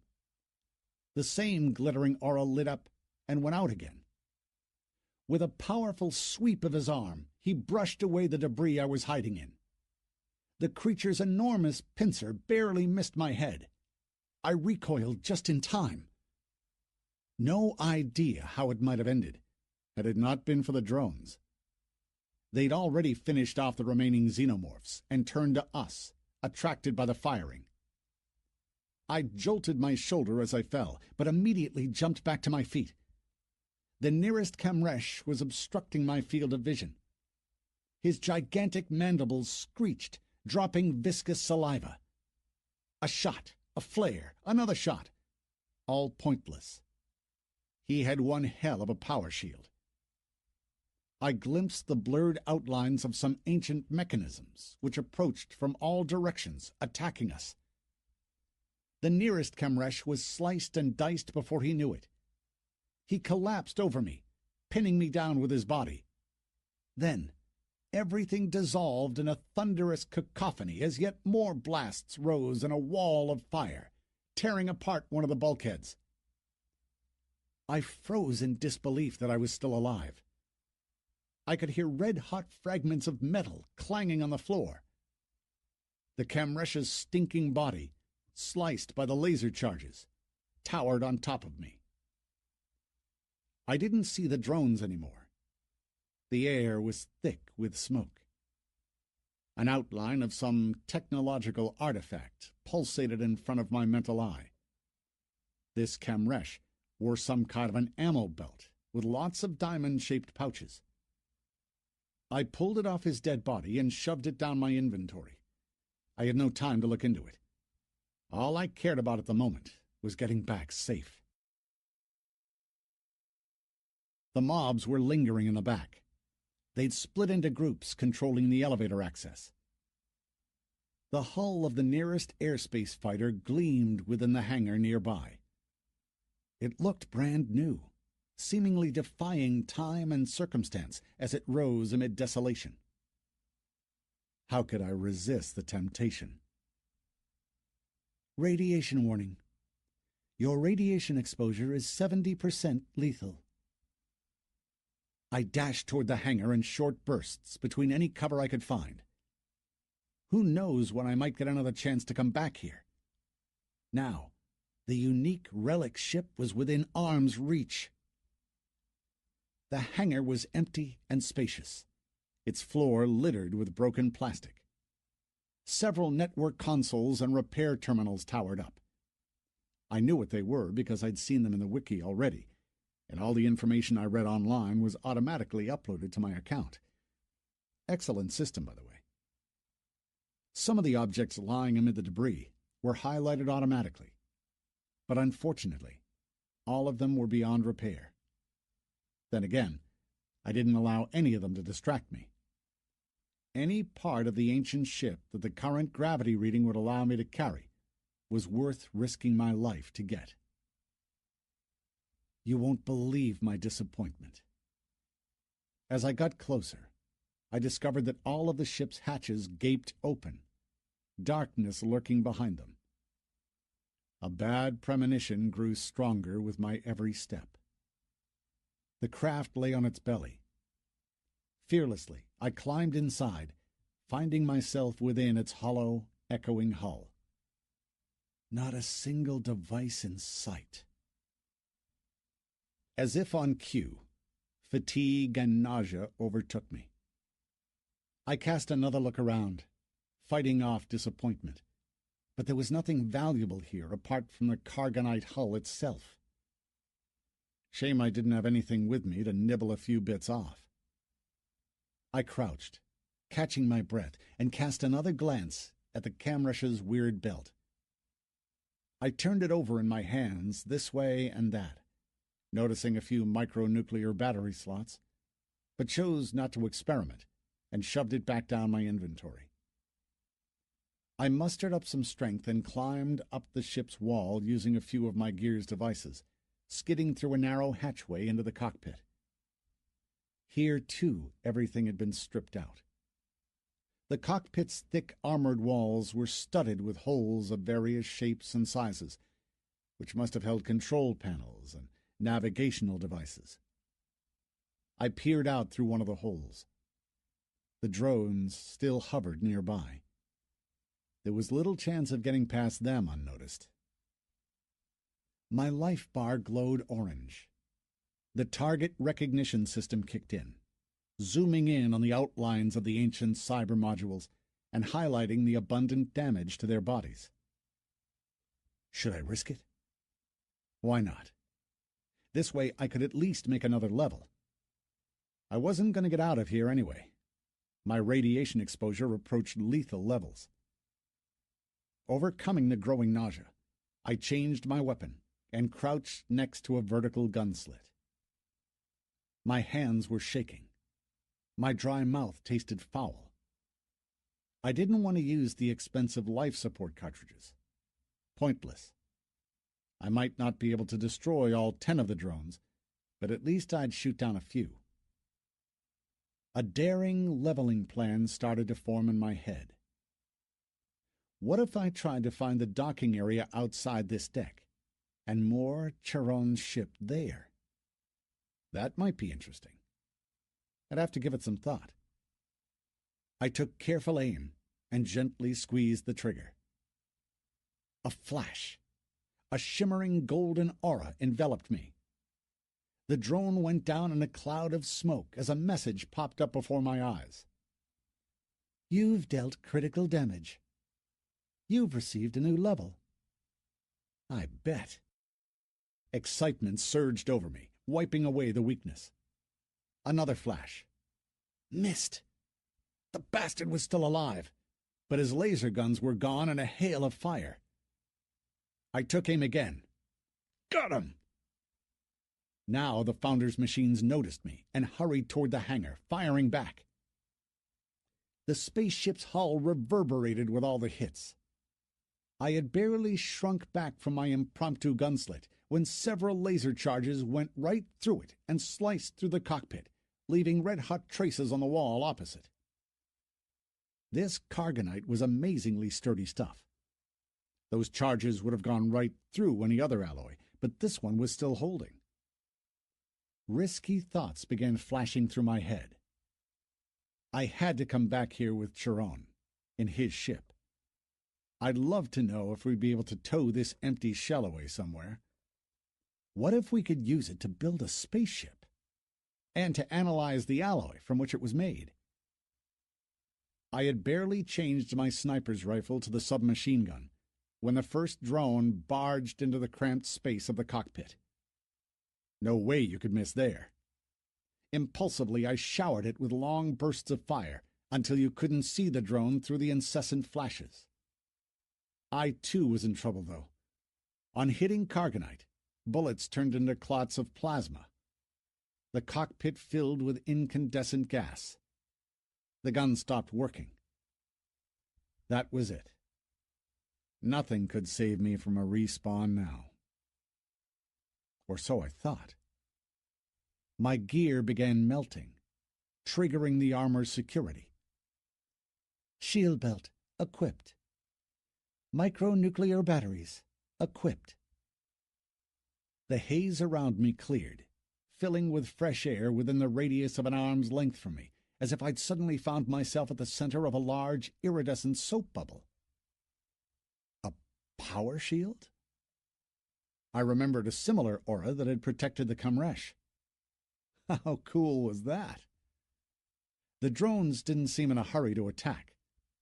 The incandescent gas was being rapidly sucked out of the cockpit into the rest of the ship. I heard resonating clashes, as if the Founder's machines had suddenly lost their sense of direction and were now thrashing about, hitting the walls. You've received a new level. You've received an ability. Robot Technician. You've destroyed 5 of the Founder's cyber mechanisms without dying once.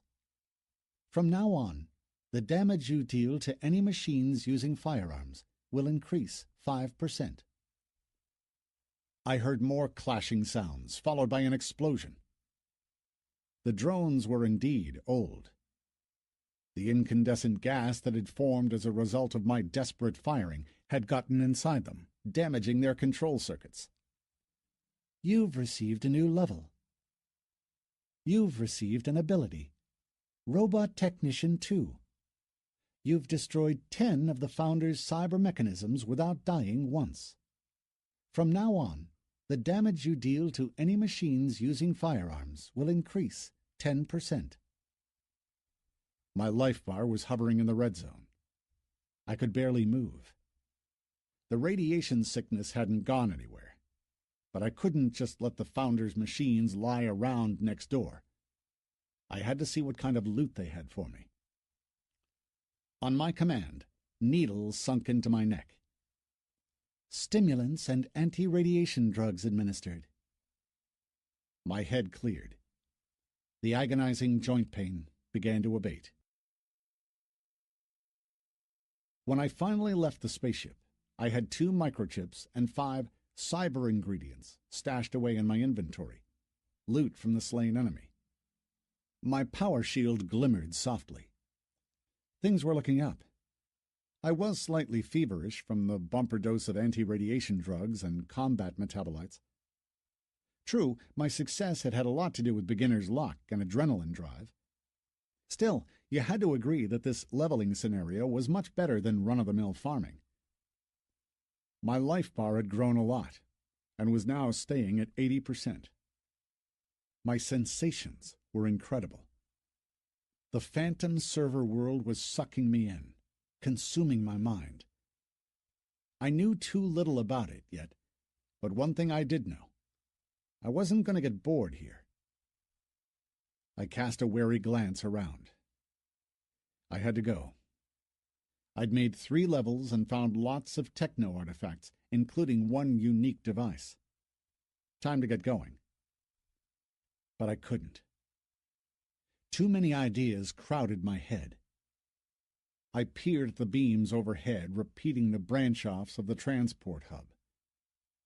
It looked safe enough, rising high above the ruins of the hangars, above all the collapsed bulkheads and the docking pads. Such a shame my submachine gun didn't work. I couldn't fix it here, but I still had the handgun, plus the sniper's rifle and the power shield. Now that I'd killed all the drones, I had to try and climb up the beams. I had no idea of the mob's respawn times, but I might have another hour or 2. Yes, that was it. I had to climb high and make a few screenshots so that I could analyze them later and hopefully come up with some sort of strategy. I cut my reverie short and dropped to my back as a laser charge impacted a few feet away from me, triggering my power shield. Oh, wow. The air around me began to shiver in ghostly sheets of light, glowing with radiation. But my gear sensors still hovered in the yellow zone. I froze. It wasn't even my shield's prompt work, but its adaptability that pleased me the most. I checked its settings. I was right. I could see several new options there. I'd never seen these icons before. The semantic processor tried and failed to translate them. All it could come up with was a technological artifact, circa the Founder's era. Language recognition requires installation of a dedicated database. Very well. Let's do it another way.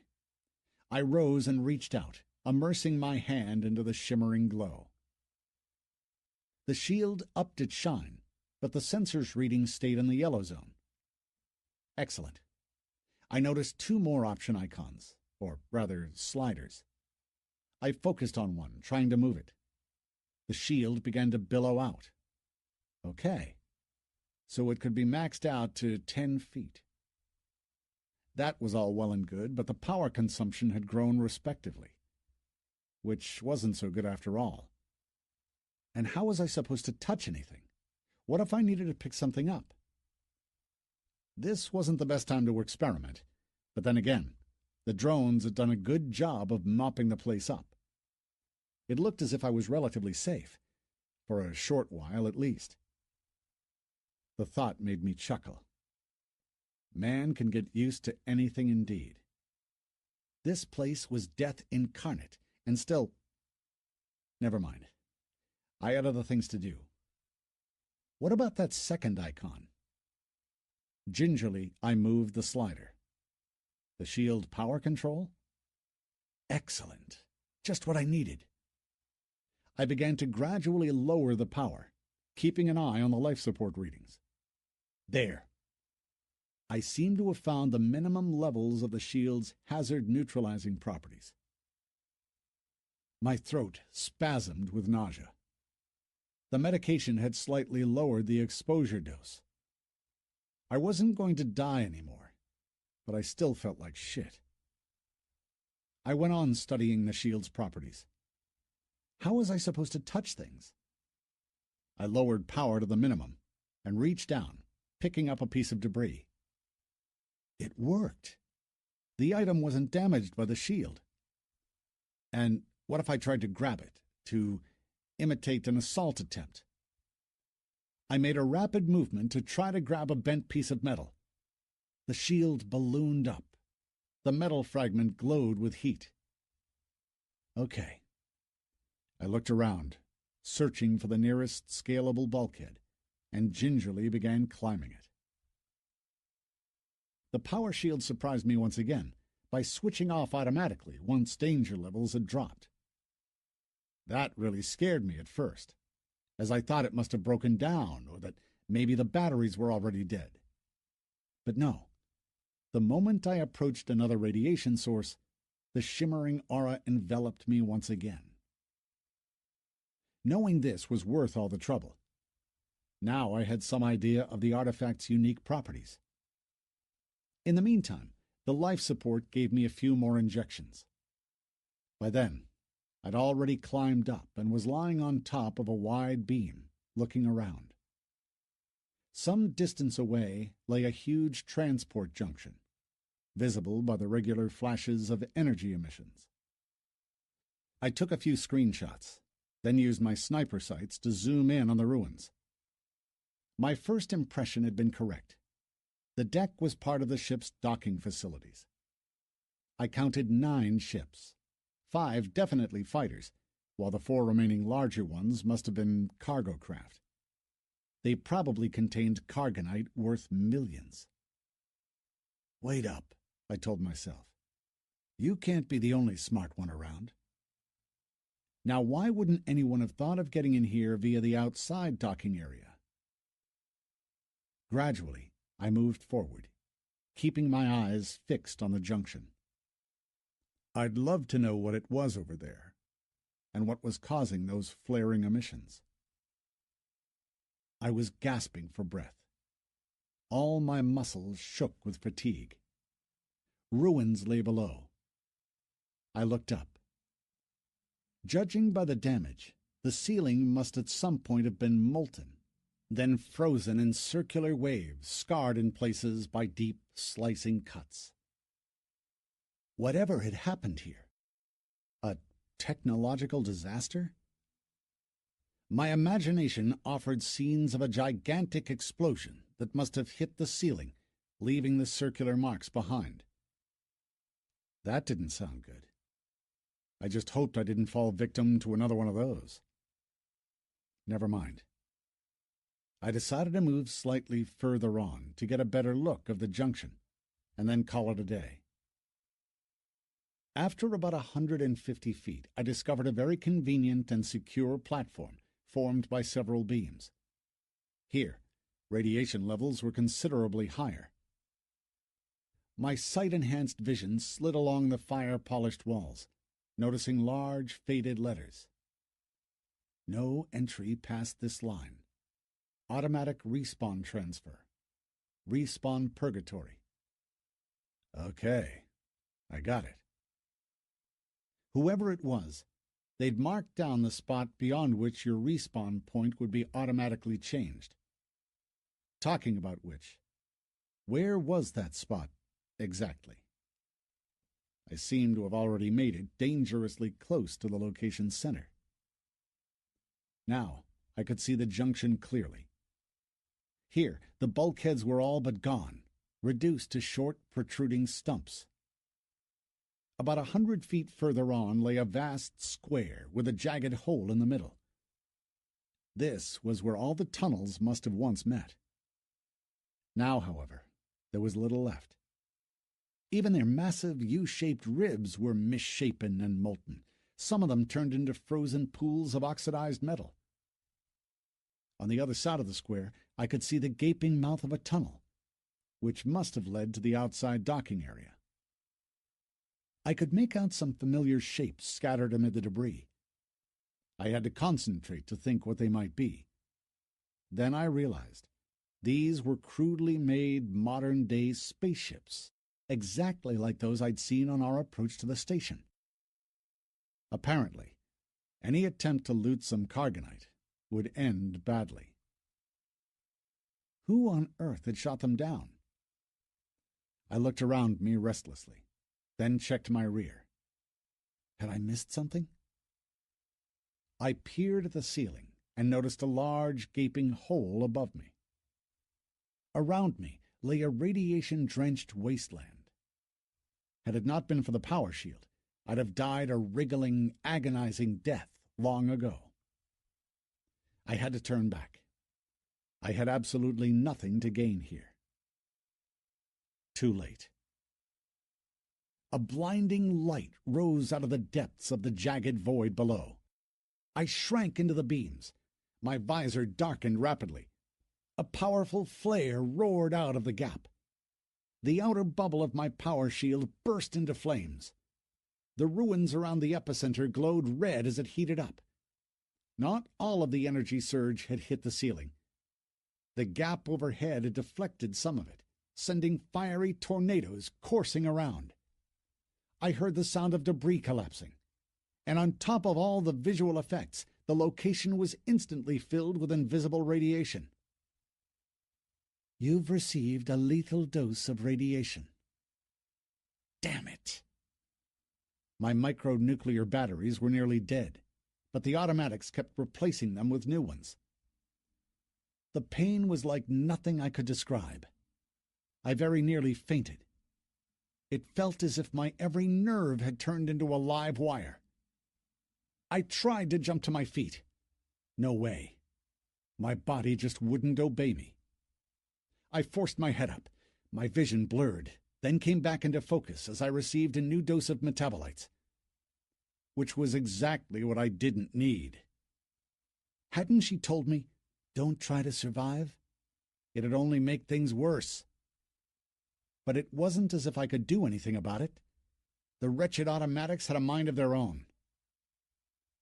The pain didn't go, but it had dulled somewhat. No, I wasn't going to push it any further. I reached for the handgun, my fingers shaking. These authenticity levels could drive anybody mad. I just didn't want to... I froze, forgetting my suicide attempt. About 50 feet away from me, amid scorched debris where the molten beams had merged with the deck, rose a column of emerald light. Another one, and yet another. A respawn? A Dargian appeared first. With a desperate yelp, he darted off, but had barely made a dozen paces. I wouldn't even speculate about radiation levels there. A human followed, a male. He was a terrible sight, his gear all scorched. He too darted for cover, and disappeared down a hole.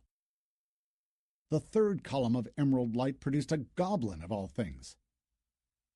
I froze, speechless. Mechanically, I zoomed in on him, noticing the familiar mark on his wrist. Arbido? It couldn't be. The goblin screamed in desperation. His green hide was rapidly covering in crimson blisters. His eyes popped out, his swollen tongue suffocating him. His flimsy little legs gave under him.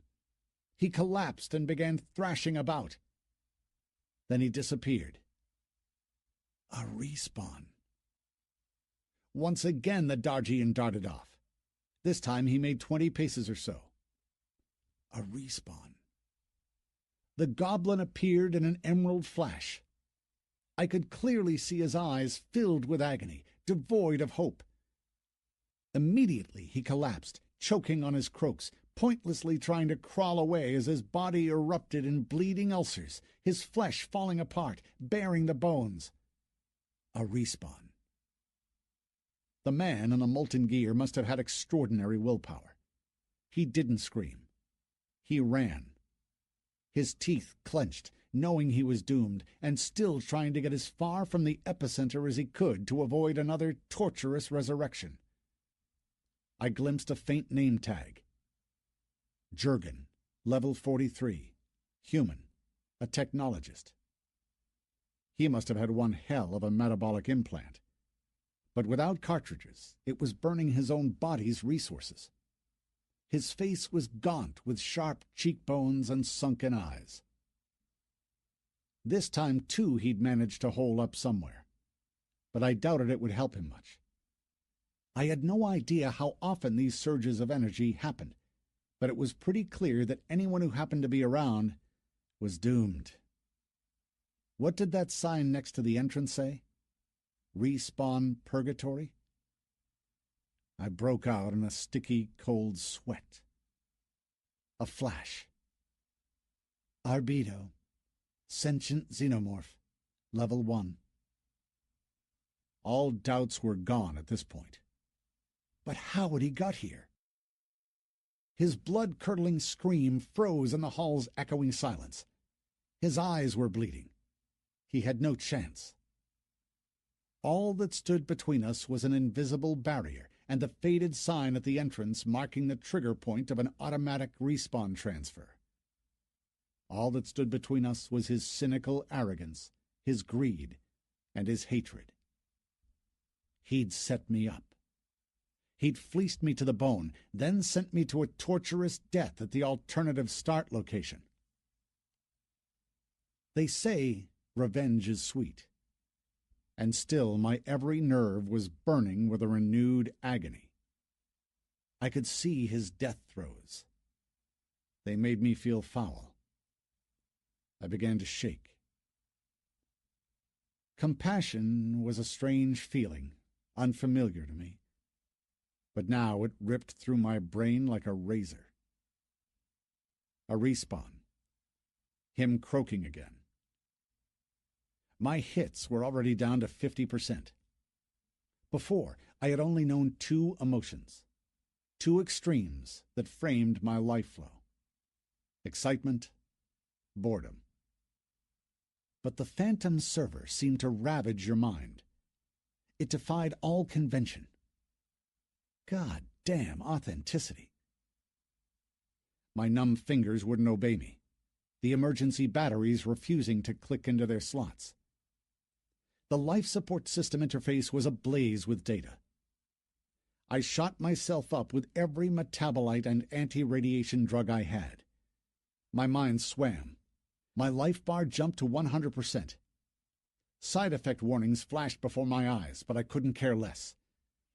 I stood up and ran down the listing molten beams. I crossed the line. Your respawn point has changed. Ignoring the message, I jumped down on the other side of the collapsed bulkheads, maxed out the power shield radius, and darted toward the emerald shimmer. I reached the respawn point in a couple of leaps. Flash! Then another. It just so happened that my shield had caught both of them. The Dargian was nowhere to be seen. Arbedo and Jurgen stared at me uncomprehendingly, unsure why their pain was now gone. "I've got a power shield! Get moving!" I tried to explain, realizing I must have sounded rambling and confused. The goblin was shaking, awaiting the next dose of torture to come. Jurgen's eyes lit up with hope and understanding. He must have grasped at least the technical part of their rescue. Neither seemed to wonder about my motives. The moment wasn't right. My maxed-out shield was holding the radiation well, but it wasn't going to last forever. The batteries had 5 to 7 minutes at most. "Which of us have you come to save?" Jurgen's eyes were filled with inhuman pain. "Him!" I pointed at Arbedo. It all happened instinctively.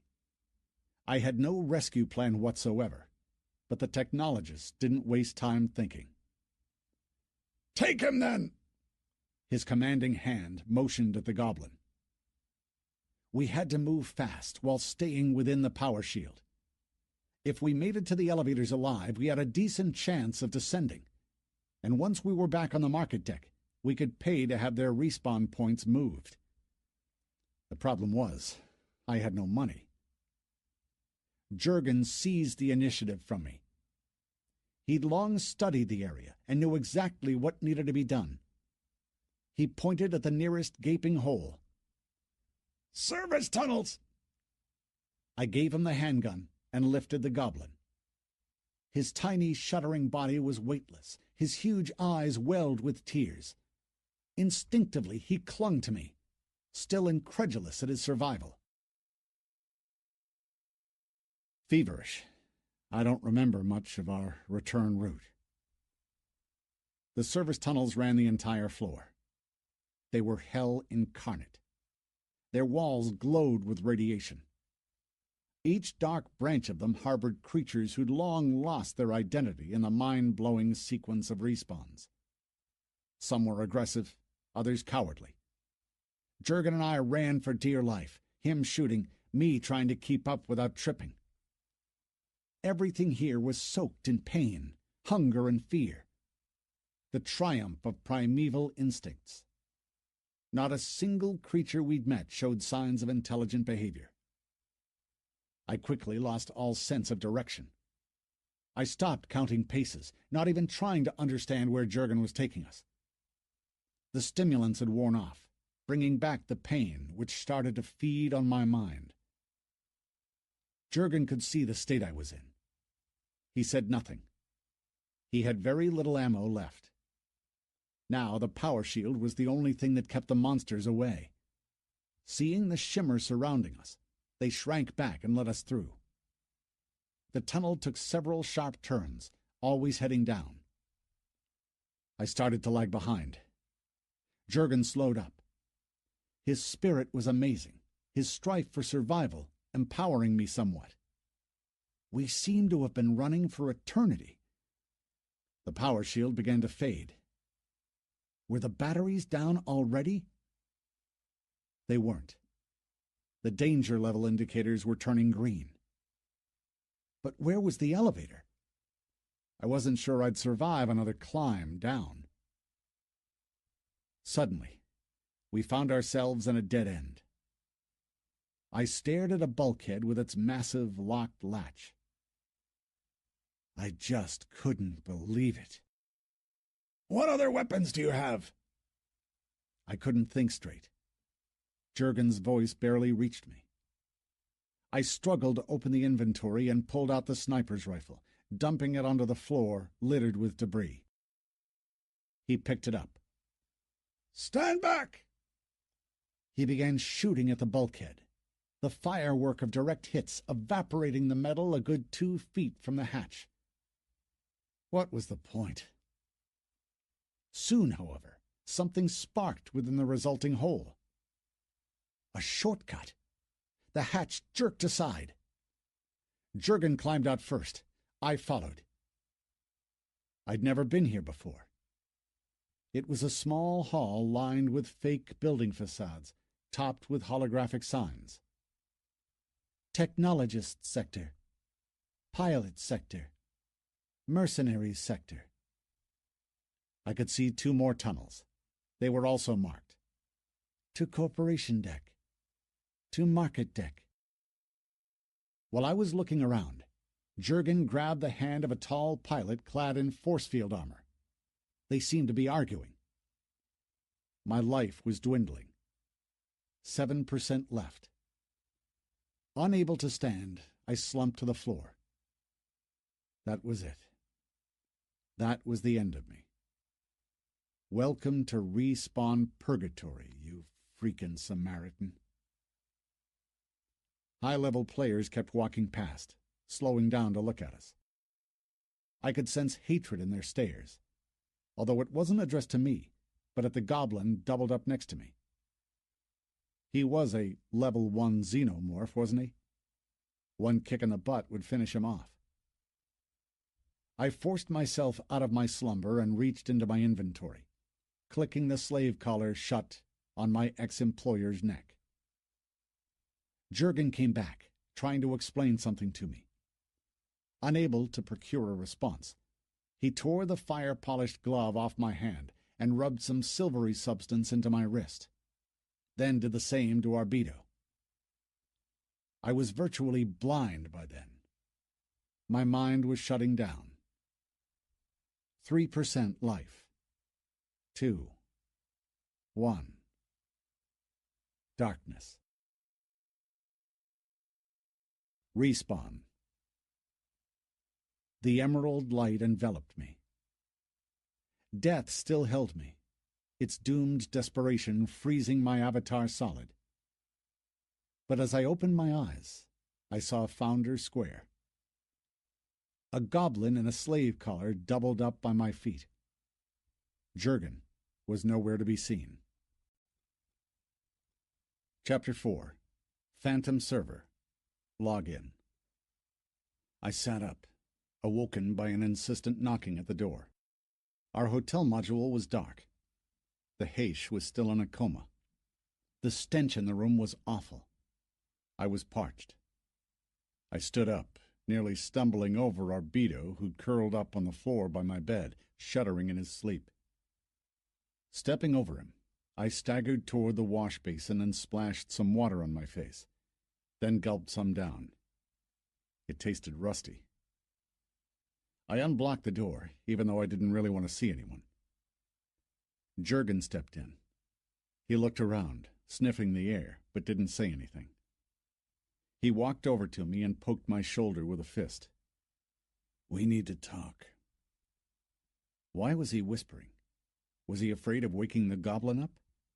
Or was he wary of the Heish? We sat down at the folding table. All I could offer him was some water. "How are you?" I had no idea what to talk to him about. What did he want from me? Had he come to say thank you? "I'm all right." He looked me straight in the eye. "I owe you for my rescue." Somehow he didn't sound particularly grateful. "Decided to pop by. Here. It's yours." He lay my handgun onto the table. The goblin's ears pricked up. He wasn't asleep anymore, just faking it. I took the gun. It was fully loaded, its batteries fully charged. I knew this wasn't what Jurgen had come to see me for, though. So I just waited for him to go on. "You've got problems, Xander." I raised a surprised eyebrow. "How come?" "Because of me," he admitted. "I'm not going to screw around. Gehenna is well known. Whoever gets stuck in the Respawn Purgatory is never seen again. Lots of people used to die there at first. Now they all got smart. No one ever farms it anymore. Okay, maybe a few desperate idiots do, but they never stray away toward the center." "How did you end up there, then?" My question sounded logical. "Are you serious? You mean you don't know?" "Not the slightest idea," I said, faking indifference, even though I already had a funny feeling this Gehenna trip would cost me. "I've only been here for a couple of days." I've no implants, nor XP, nothing. Just a noob. Yeah. He squinted unkindly. A noob with a state-of-the-art Dargian fighter, a mysterious artifact, and a menagerie of xenomorphs? I racked my brains for a suitable answer. Why was Jurgen so sure the ship was Dargian? Had Chiron lied to me? Or was Jurgen's information incorrect? By the mysterious artifact, he must have meant my funny little ring, no doubt about that. It just happened, I finally said, hoping to sidestep the subject. It didn't work. The mechanic said you told them you'd just arrived from Earth. Jurgen's words lacked sense. Then you sold the Dargian gear to the armorers for peanuts. You know, don't you, that they extracted 70,000 credits worth of devices out of it? I turned pale. I'd known, of course, I was selling it off cheap, but not that cheap. That's my business. It took all my willpower to conceal my fury. What was it you said about Gehenna? Whatever. As you say, it's your business. I just wanted to warn you. If you are an outlaw, you'd better leave the station now. Don't push your luck. Beg your pardon? Now I was really furious. What's that for gratitude? If you had your brains fried, it was none of my making. An outlaw. How long did it take you to come up with that one? I can't even open my care's talent branches. Your wretched implants block my development. He listened, casting glances at my left hand. His eyes were cold and sharp. I didn't think he believed a word I'd said, but he'd apparently scanned the mysterious artifact, because he tensed up and said through clenched teeth, "Very well, Xander. You've got an hour to get to your ship and fuck off. 1 hour is all I can do to distract the local hounds, in appreciation for your rescuing me. If you don't, that's your problem. We have zero tolerance for xenomorph buddies." What made you think I'm an outlaw? Again, he glanced at my hand. Who implanted you with an AI neuronet? What neuronet? I boiled inside, seething with fury. The wretched ring again. I repeat, I really don't know what you're talking about. I don't give a shit about your turf wars, understand? I'm not an outlaw, and I've never been one. I was set up. They made me take the alternative start. He frowned, apparently trying to see the problem from a different perspective. He blinked several times, as if accepting the idea that he was being told off by an ordinary noob. I didn't give a shit what level he was. He could be level 1,000 for all I cared. I sensed the change in his attitude. Let's set it straight once and for all, I said. I can prove my story. But you too will tell me the truth. Which truth? How you ended up in Respawn Purgatory. All right then.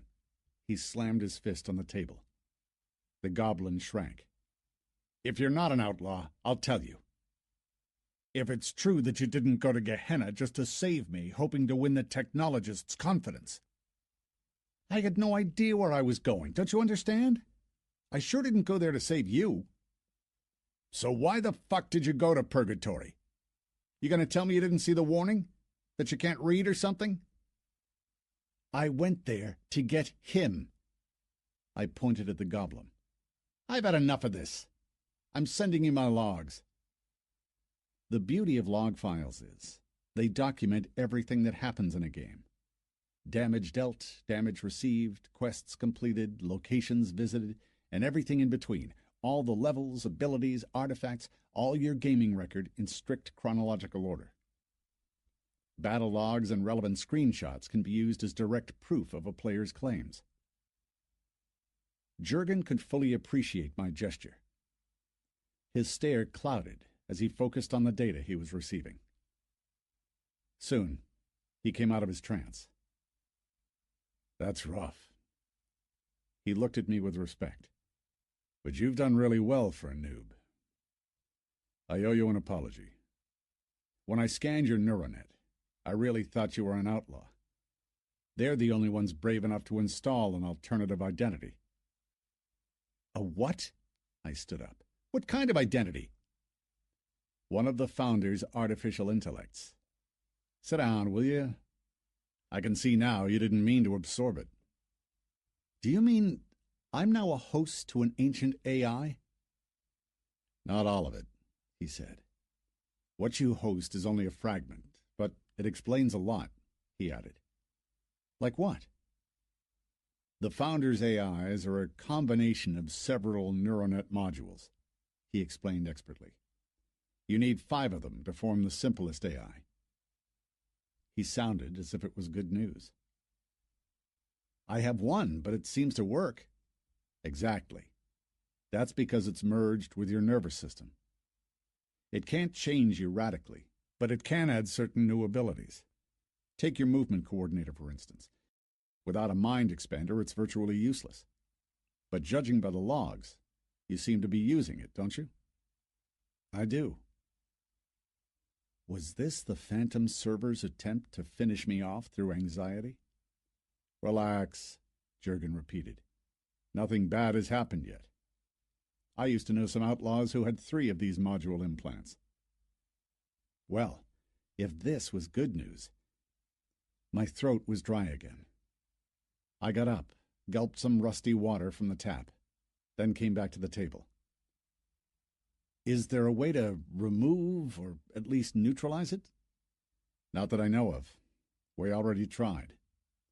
The Founders made sure their neuronet modules implant themselves into the host, then leave him when he dies.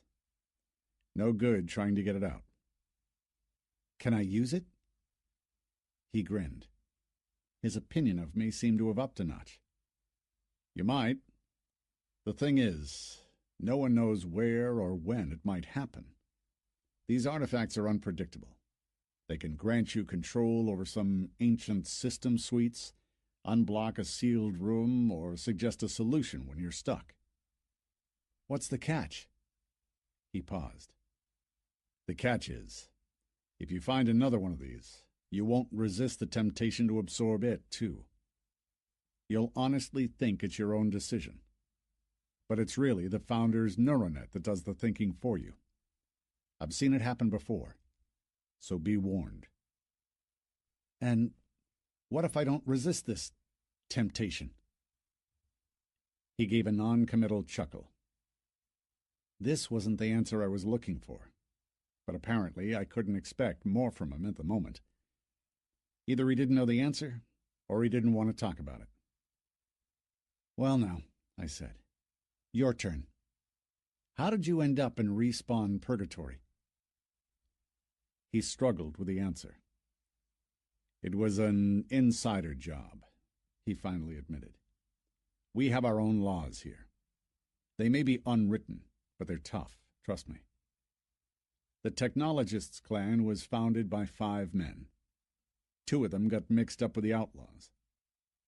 Had they had their way, they would have gradually sold the whole station down the river on the sly. I discovered it all. I'm not going to give you the names. They won't mean anything to you. So basically, it all ended in a set of clan purges. They found those 2 and brought them to justice. But they did let them live, which is a shame. How could they not? The pair of them were the clan's founding fathers. So they banned them from Argus, and thought the question closed. But they thought too soon. The traders had plenty of hangers-on left at the station. Technically speaking, I was captured by some outlaws during their last raid. They threw me into purgatory. Only I know whose orders they acted upon. Lots of people aren't happy to see me back, trust me. Why are you at war with the outlaws, then? Aren't they human like ourselves? His face darkened. There are humans and humans. This you should know. We're so few. The colonial fleet is defeated. Every deck of this station has been awash with blood. Argus is our home now. Don't you understand? Divided, who are we? We are a mindless mob. The xenomorphs would crush us and make us all wear slave collars. You've been their prisoner, so you should know. And the outlaws don't give a shit. They sell the Founders' technologies to the enemy. Crimson spots spread over his cheeks. The Dargians don't have the guts to farm the Founders' artifacts themselves. They only survive thanks to the slaves and various renegades. He spat out the last word. So basically, Xander, it's like this. It's either them or us. No compromise is possible. Why do you think all the other stations are not explored yet? I don't know. Why? Because the moment a group ventures there, the outlaws are already there waiting for them, selling them into slavery and vending their artifacts and research results to the enemy. I didn't say anything. What could I say? I could understand the lay of the land perfectly well now. The outlaws were to be avoided at all cost. Does that mean I have problems now? I asked him. Because of my rescuing you? That remains to be seen, he blurted out. There's plenty of rotten hearts around, no doubt about that. Take the mercs. They keep themselves to themselves. They're accountable to no one. I'm pretty sure they work both for us and our foes. All the other clans and corporations are at each other's throats all the time. Listen, Xander. He gave me a crooked smile.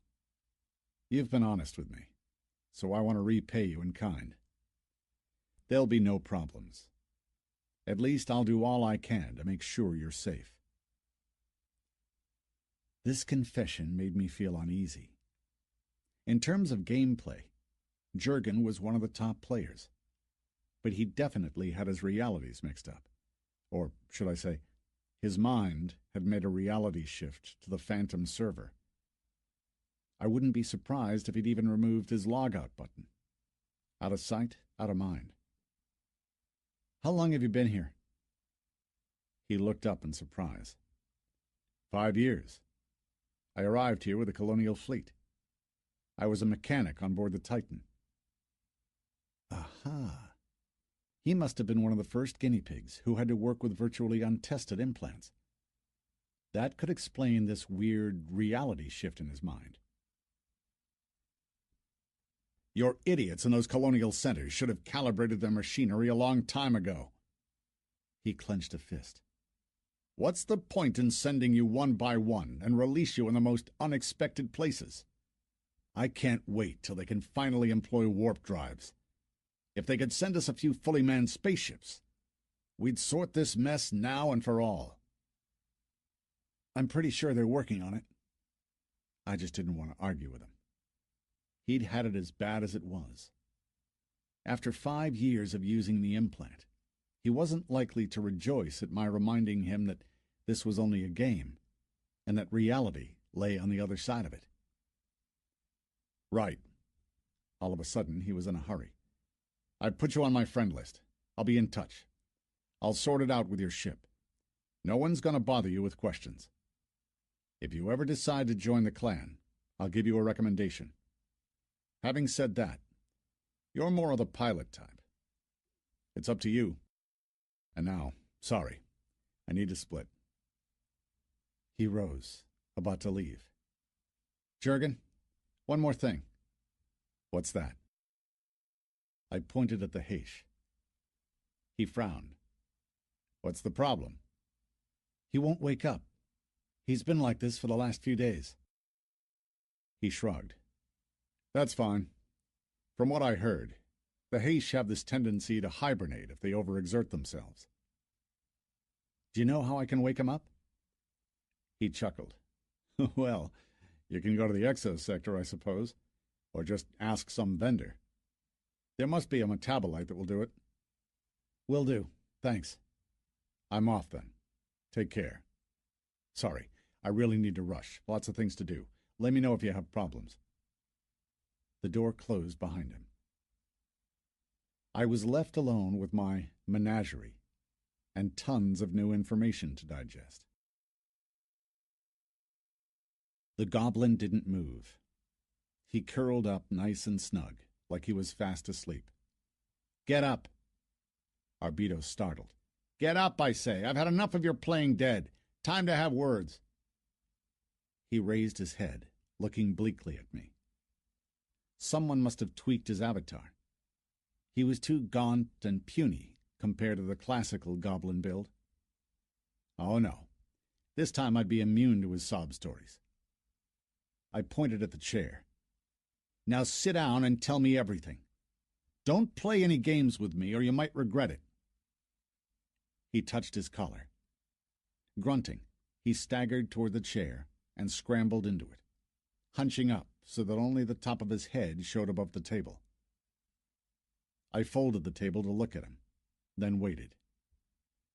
He started shaking. His mouth contorted, his heavy gasps tearing through the silence. He didn't at all look like the shameless, street-smart dealer I used to know. What was he afraid of? My wrath? Doubtful. Not after the agonizing succession of deaths and respawns he'd just been through. Then again, it depended on how exactly it had affected him. He might be scared witless of any kind of pain now. He wasn't. His shaking subsided. He looked at me from under his eyebrows, and I could see the old expression in his eyes. Then it died away, his frail little frame shaking with renewed force. "I can't," he finally managed. "You can't what?" "I can't speak." His voice kept breaking. "Try it. If you put me in the picture, I might remove the collar. It's simple, really. The moment I remove the collar, the logout button will go live again. You can fuck off back to the real world on one condition. I need the truth. And I want my savings back." He sank into a sullen silence. "Xander, I really can't." "Why?" "I don't remember." His voice rose to a shriek. "There's nothing. Just the pain. Death and more pain." The chair under him began to vibrate with his shaking. "Xander, please. Let me stay here for a while. I don't remember the last few days. Only the pain. I'll pay you back. I will. I promise. I can be useful." The old boy didn't make sense, which was only understandable, I suppose. A day or two in Gehenna would have driven anyone off their trolley. Still, I'd have loved to have known who'd fitted him with an implant and thrown him into purgatory. The way it looked, it was probably some turf war. Possible. Arbito did business on a grand scale. There had to be quite a few people around wishing to take it over. Memory loss. Yeah, right. He still remembered my money, though. What was that supposed to mean? "So, how can you be useful to me wearing this collar?" Apparently, I had a heart. I actually felt sorry for him.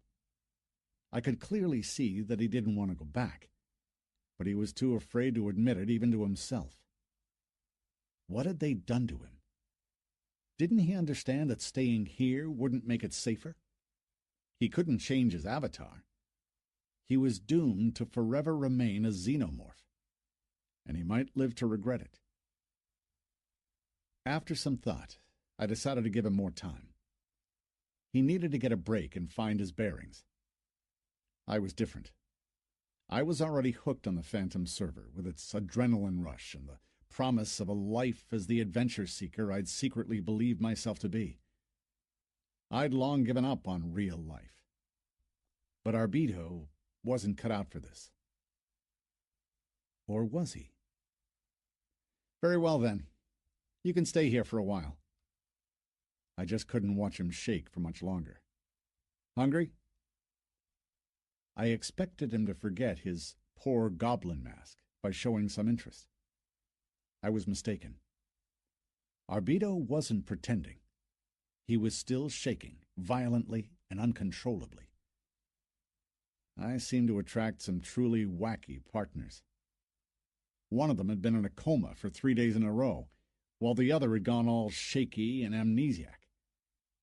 What was I supposed to do with them both? About an hour later, I had finally sorted out my gear and decided to go out and do a few things. Arbito hadn't said a word. He'd curled up in the far corner and was sitting there, shaking and chattering his teeth. "Are you cold?" The room was warm, though. The old boy had a nervous breakdown. That's all it was. "Come here." I moved the chair to the network terminal and adjusted the seat. "Sit down." He obeyed. "Stop shivering for a second, will you?" I faked anger, trying to shake him out of his shock. "If you plan to stay, you'd better start by reading the wiki or checking the markets." He shrank and nodded. "Very well," I said. "I'm off. I have a quest to close." The market desk was crowded. I took the familiar route. The shop vendor was idly twiddling his thumbs behind the counter. Seeing me, he perked up. "Xander, I thought that you—" "Dream on." I laid the chunks of Dargian pythons on the counter. "Got enough?" "Of course. Look how fat they are." He began weighing them.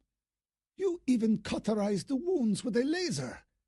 What an excellent thought. This way the blood gets clotted and you don't lose any. You're a born exobiologist, man." Okay, so I wasn't. I admittedly had only shot one of them. The founder's drones had slaughtered the rest. But I didn't let him in on it. 1,500 in total," he summed up. I didn't object. I really needed the money. "Know a place where I could get some Heish metabolites?" He raised a puzzled stare. "Why?" I shrugged off his question. "You've got to go to the exo sector. "Thanks. How do I get there?" The first block to the right of the elevators." I walked out and headed there, connecting to the network as I walked in the hope of finding out at least something about the Heish. No one seemed to know that much, though. The Heish seemed to have arrived out of nowhere. I found a mention of a battle between a Dargian cruiser and an unknown ship. The battle had taken place in Darge's orbit at quite a distance from the station. The Dargians had shot the intruder down. The ship had allegedly burned up on entering the planet's atmosphere. 24 hours later, a group of unknown fighter craft had been sighted near Argos. At first they were mistaken for Phantom Raiders, which set off a combined attack from all of the station's forces. The invaders were wiped out. Not a ship fragment was left over for examination. And afterwards, about a dozen creatures had respawned at the station's resurrection points. They called themselves the Heish. Not a word was said about what had happened to them later. The exo sector was nauseating, with all the stench and the samples in shop windows. I'd done my fair share of alchemy in the past. You just couldn't avoid it in fantasy worlds, but the Phantom server's authenticity levels seriously messed with one's head. Pardon me for saying so, but the sight of various organs floating in jars and the offers of exo cocktails made to unique recipes while you wait made my stomach churn. I found a shop that looked slightly more respectable than most, and walked in, looking around. A pretty young girl greeted me, beaming with pleasure at seeing a customer. No surprise there. One glance at the price tags made one realize that every customer was literally worth his weight in gold. Nairi, human, level 15, exobiologist. I got straight down to business, ignoring her inhuman charisma and beauty. Inhuman being the right word, the girl's neck sported tiny metal-clad sockets for exo-injections. She wore them openly. The air around her was poignant with an amazing fragrance. I wouldn't be surprised if its biochemical formula was influencing me, even as I spoke. I need a Heish metabolite. Made from a Heish, she clarified. Why was I constantly cringing with disgust? I needed to get a grip. I, who used to drink various elixirs by the bucket without batting an eyelid. The thought didn't help. I clued her in. Nairi gave me an understanding nod. It's true the Heish have this ability. They can survive the most extreme environment without the need for sleep and only a minimum of food. Then they fall into hibernation. How long does it last normally? We don't know yet. We've had very little research material. But luckily, we still have some metabolites left over after some experiments we conducted 2 years back, she added cheerfully. Those are some very special samples. Here, take a look at the price list. I glanced at the numbers. A metabolite capable of completely restoring Chiron's depleted energy cost 132 grand. Nairi noticed my hesitation. It works for humans as well, increasing strength 10 times and allowing you to go without sleep for a month. People buy it for emergencies, such as long-distance raids to the outskirts of the star system. She paused. You know what? I have a counter-proposition for you. Why would you spend so much money on drugs for your Heish? We can buy 'em off you. Are you soliciting organ harvesting? Her mask of helpfulness faded, revealing contempt underneath. You've only been here a few days. There are lots of things you don't understand yet. We'd have never survived had it not been for alien metabolites. These days we have life support systems in place, allowing people to make do without them. But it wasn't always like this. I need to think about it. I came back to my hotel room an hour later. Things weren't looking good. I'd been offered 10 grand for the 5 cyber ingredients I'd farmed. The 2 chips I decided not to part with yet. It would have probably been better to show them to Jurgen first. At least he'd be able to test them and advise me on the price. If I wanted to survive, I had to get the implants. As Serge had so insightfully said, I'd be forever stuck at the schnoob stage. I had to bring Chiron out of his coma somehow, too. So basically, everywhere you turned, it was all about money. I couldn't see how I could earn enough by farming the station's ruins. It would take me all year to do that. There was only one solution to all this. Sell the ship. I just couldn't see any other option. The room was dark, its air thick with a sickly, sweet smell. Arbito was still hunched behind his terminal. He wasn't shaking anymore. In fact, he was so lost in the network he hadn't even acknowledged my arrival. Whatever. I removed my gear and collapsed onto the bunk bed. Then I connected to the station network. After all my escapades, I was level 10. It was decision-making time, and I'd better take it seriously. Once again, I perused all the information regarding the implants. And not only them.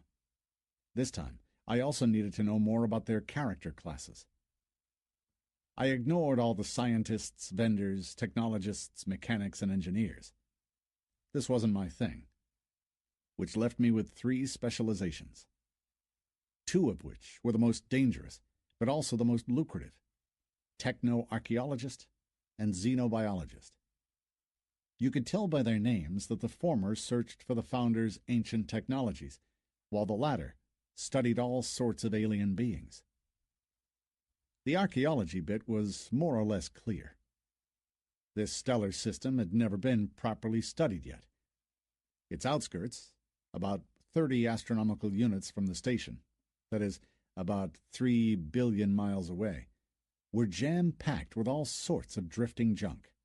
Asteroids, clouds of gas and dust, various debris left of ancient disasters, and most importantly, lots of artifacts of the Founders' era. Getting there was a job and a half. I couldn't just jump onto my ship and do a quick run there and back, filling its holds with pricey techno artifacts. Its fuel tanks and life support system just wouldn't make it.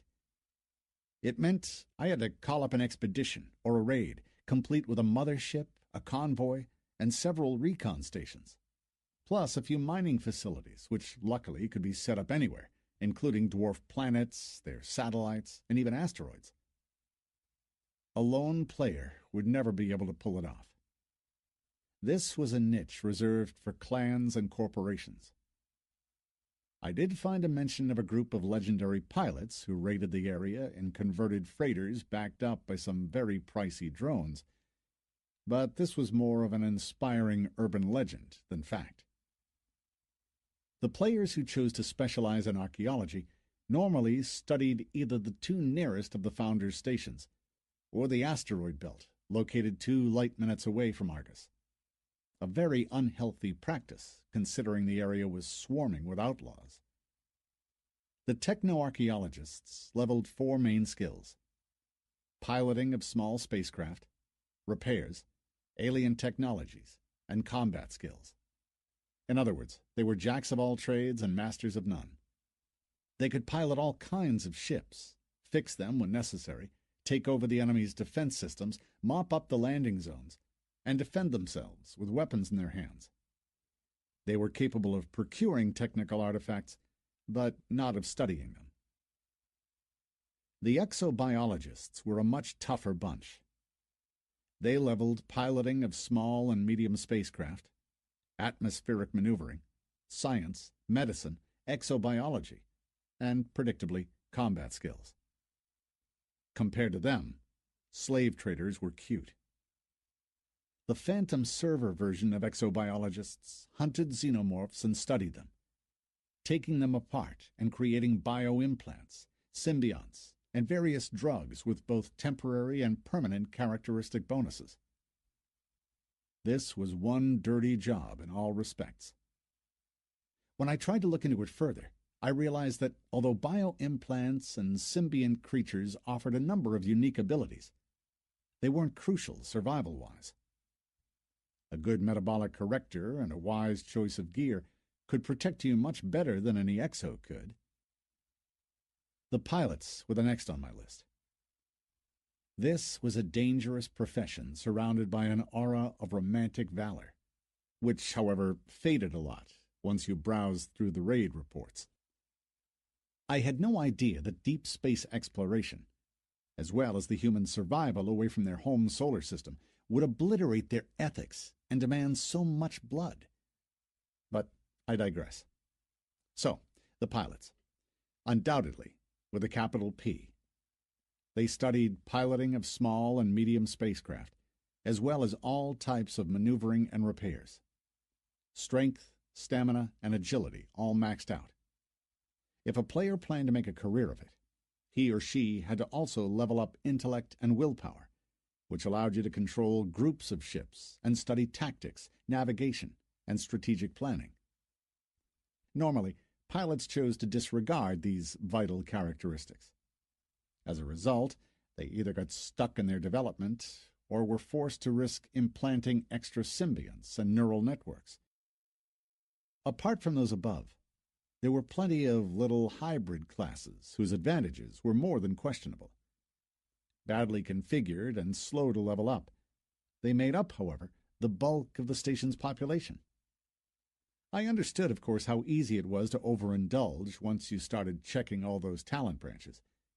But you still had to limit yourself somehow, for this was a shortcut to mediocrity. So what should I choose? Without a doubt, I wanted to be a pilot and a techno-archaeologist. I would like to go on long-range expeditions, discovering and collecting the Founders' artifacts, which meant that my current priorities were a Synapse Z mind expander, a Neurus universal reflex enhancer, and a top-of-the-range Xenus metabolic implant.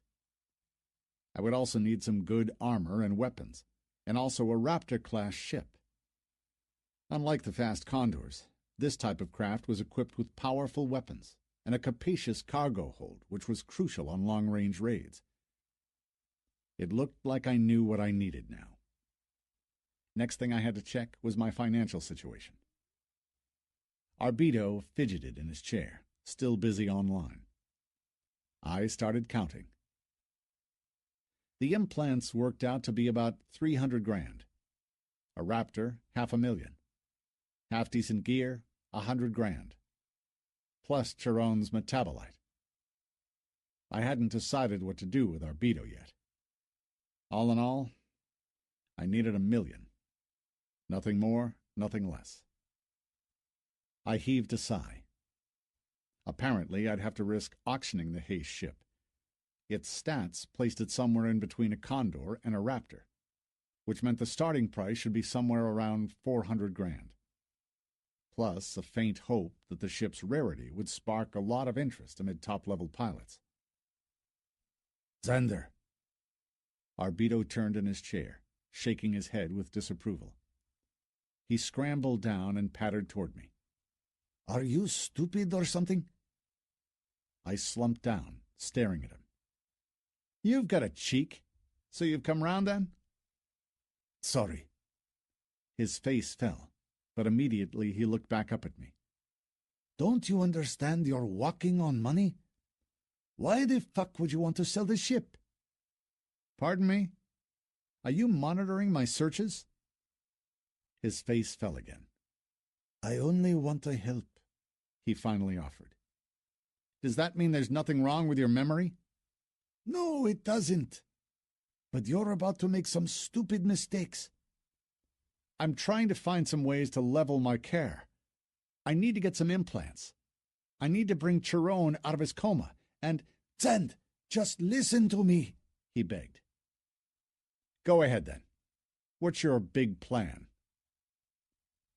Arbito's business hunches rarely proved wrong. Once he set his sights on a money-making opportunity, he'd go after it with a pit bull's tenacity. I heard you talk to Jorgen this morning.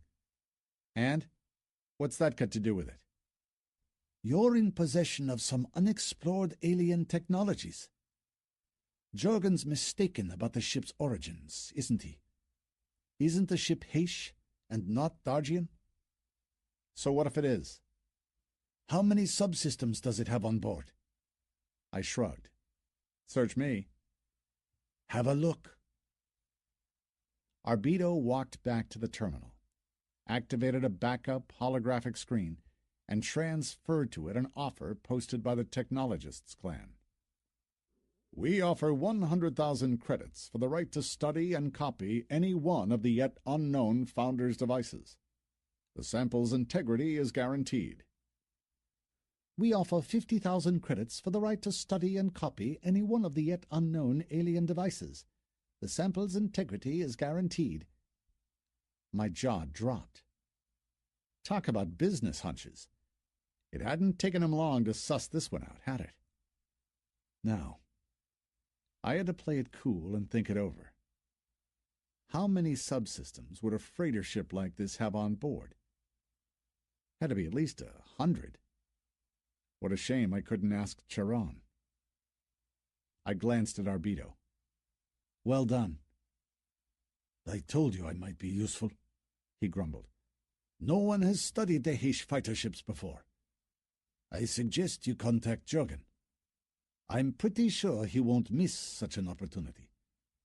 He has to restore his authority now, and alien technologies are the most valued thing here. Jorgen will earn their gratitude, and you, money, and some quality implants. Promise you won't forget about me, will you? If the truth were known, I felt a bit lost among all these prospects. What is it you want, then? I cast him a suspicious look. To begin with, I'd like a room of my own. He glanced at Chiron. And I'd like to get access to your logs. Why? It's true that I really can't remember how I got here.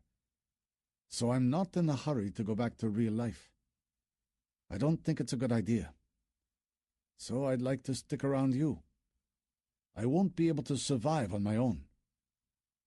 What have my logs got to do with it? Didn't I tell you? You walk on money and you don't even notice it. Just think how much anyone would be prepared to pay for some information about an unexplored station. So please allow me to work for you. You won't regret it, I promise. I stood up and began pacing the room. I had a funny feeling he hadn't told me everything. "You'll have to wear the slave collar," I said. I know. "The locals won't be less xenophobic." I don't even count on it. But with money, you can live anywhere, he added cynically.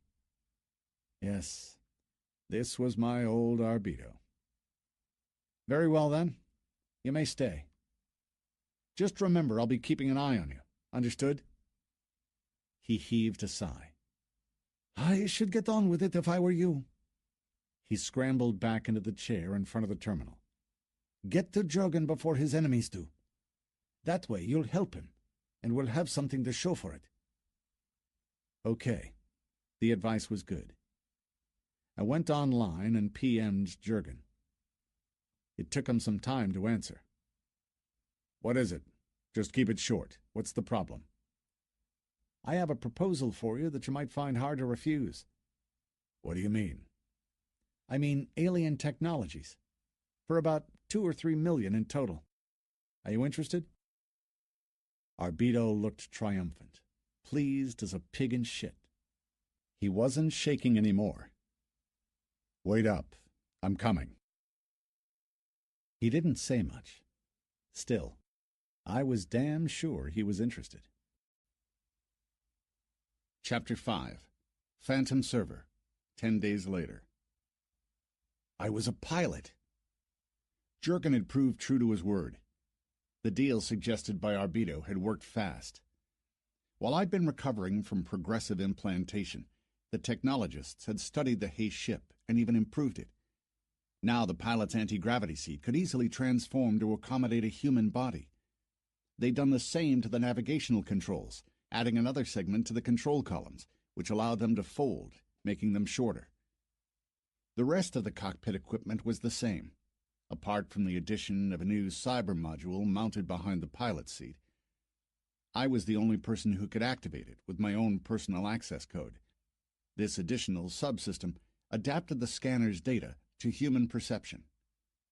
In fact, this was nothing that a mind expander couldn't do. It had been Jurgen who'd insisted I invest in it. According to him, the first solo flights were also the most dangerous. The slightest delay in the data stream interpretation or a glitch in my mnemonic connection to the ship could prove fatal. I just couldn't wait. According to the statistics, it took 3 to 4 months to turn a noob into a half-decent pilot.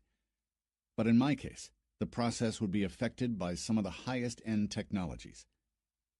The founder's neuronet that had invaded my body had produced a sensation among researchers. Had it not been for Jurgen's putting his authoritative foot down, I'm sure they'd have vivisected me there and then. Luckily, we'd managed to come to a compromise. I agreed to participate in another dangerous experiment, which offered the technologists the opportunity to study my unique nervous system upgrade in action. In return, they offered to install me with the latest reflex enhancer type, which hadn't yet been tested. Its main difference from the old ones was in that its nanites contained pre-recorded neurograms of a pilot's typical reactions. That didn't make me an ace, of course, but endowed me with all the basic reflexes necessary to fly small craft. Whether I'd be able to use them, no one could tell yet. The technologists were curious to see the results of this impromptu field trial. If my mind proved up to the pressure assimilating these new skills, it could become a revolution in neurocybernetics and mnemotechnics, shooting the clan to the top. The risk was great, but so were the prospects it offered. Behind my back, the hatch slid shut. I activated the seat adjustment memory and slid into it. My heart was fluttering. Immediately, the metabolic implant kicked in, trying to curb my anxiety. But still, the pressure of the moment was almost too great to bear. The servo motors whined, transforming the controls. The armrests shifted closer. The joystick shrank. The seat's back changed its rake angle. Feeders lashed around, snaking out of the seat's base, then bit into the helmet sockets. Activation codes flashed before my eyes.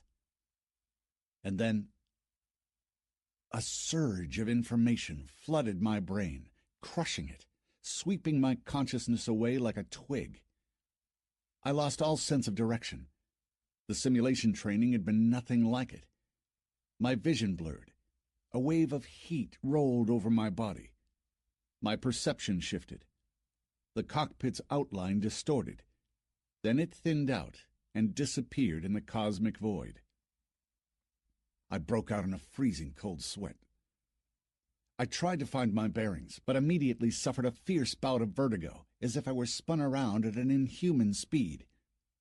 Suddenly I couldn't breathe.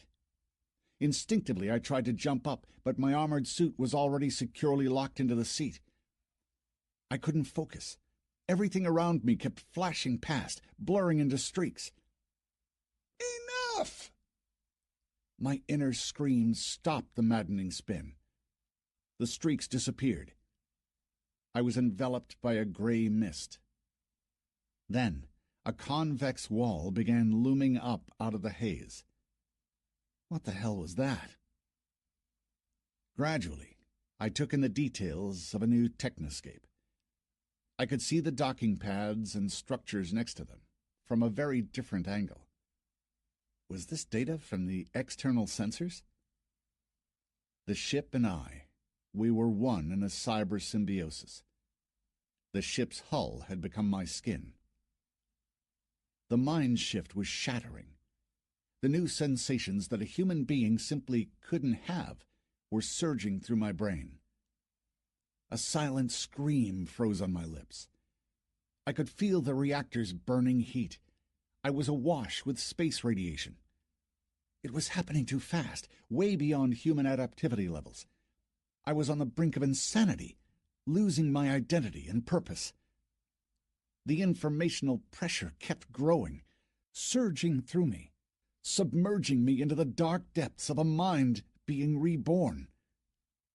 Then it receded. The cockpit hoved back into view. Thin holographic screens covered its walls and ceiling, forming my new digital environment. Their deceptive depths held the dark void of space, showing a corner of the station and the pea-sized distant planet. Interface messages glowed over them, the screens crowded with icons I could move or activate simply by focusing on them. The mind expander must have connected to my optic nerve, using it as the main data communication channel. My heart beat slowly. The reactor glowed next to it. Breathe in, breathe out. I could feel the joystick's porous substance, lumpy with trigger buttons, sensing the controls through the armored gloves as another edge of altered reality was opening up to my mind. I sensed myself now human, now the ship. The two identities weren't in a hurry to merge. Never mind. This was only the beginning. The ship was still docked. I painstakingly studied the interface, sorting through the icons and shifting them in an easily accessible order, even though I had no idea of their priority yet. The hours of draining tension began to show some results. I had preserved my sanity. I was more or less comfortable now, switching between the various perception modes. It felt so weird to sense the station's docking clamps holding on to you. No one was rushing me or trying to intervene. I knew that the technologists' top nemotechs were busy now monitoring the process, adjusting certain details as I went, helping me inconspicuously. For them, this was a wealth of priceless experience. The dawn of a new day. Once again I'd found myself at the cutting edge of progress. The risks were enormous, but was I supposed to lag behind? Now I could understand why the outlaws with their neural AIs were so superior to regular pilots. But this was nothing compared to what was yet to come. I'd already been warned that every impact hitting the ship would hurt me. The ship would react to my instincts, the hybrid perception, making us as one for the duration of the sortie. I seemed to be all right. All the stress and anxiety was over. I was hungry as hell. Did that mean that the metabolic implant had already drained its own batteries trying to help me overcome the shock, and was now siphoning energy from my own body? I'd had enough for today, sure. Still, I couldn't stop. I needed to feel it. Argus, this is 2017. Request permission to launch. There were loads of ships bustling around. Before I could commence accelerating, I needed their course data. 2017 launch clearance granted. Commencing countdown. You have one intersecting course. A Stighawk freighter at azimuth 30, declination 18. I could see it already. My mind had received and processed the data. The power field began to fade. The air was pumped out of the docking pod. The power feed clamps reverberated, unlocking. Dozens of pipes and cables disconnected themselves from the hull. I could feel it. 2017, prepare for launch. The countdown neared 0. The electromagnetic catapult shot me into the void. I just can't describe the entire scope and novelty of the feeling. The acceleration forced me into the seat as the station plunged out of view. The bright dot of the freighter on the intersecting course grew rapidly, gaining shape. Maneuvering thrusters, I dove deeper, flying at a 5-degree inclination regarding the ecliptic plane. We passed each other within a hair's breadth. This was mind-blowing. I knew that my maneuver must have looked clumsy and amateurish, but still, it filled me with some ecstatic, boundless freedom.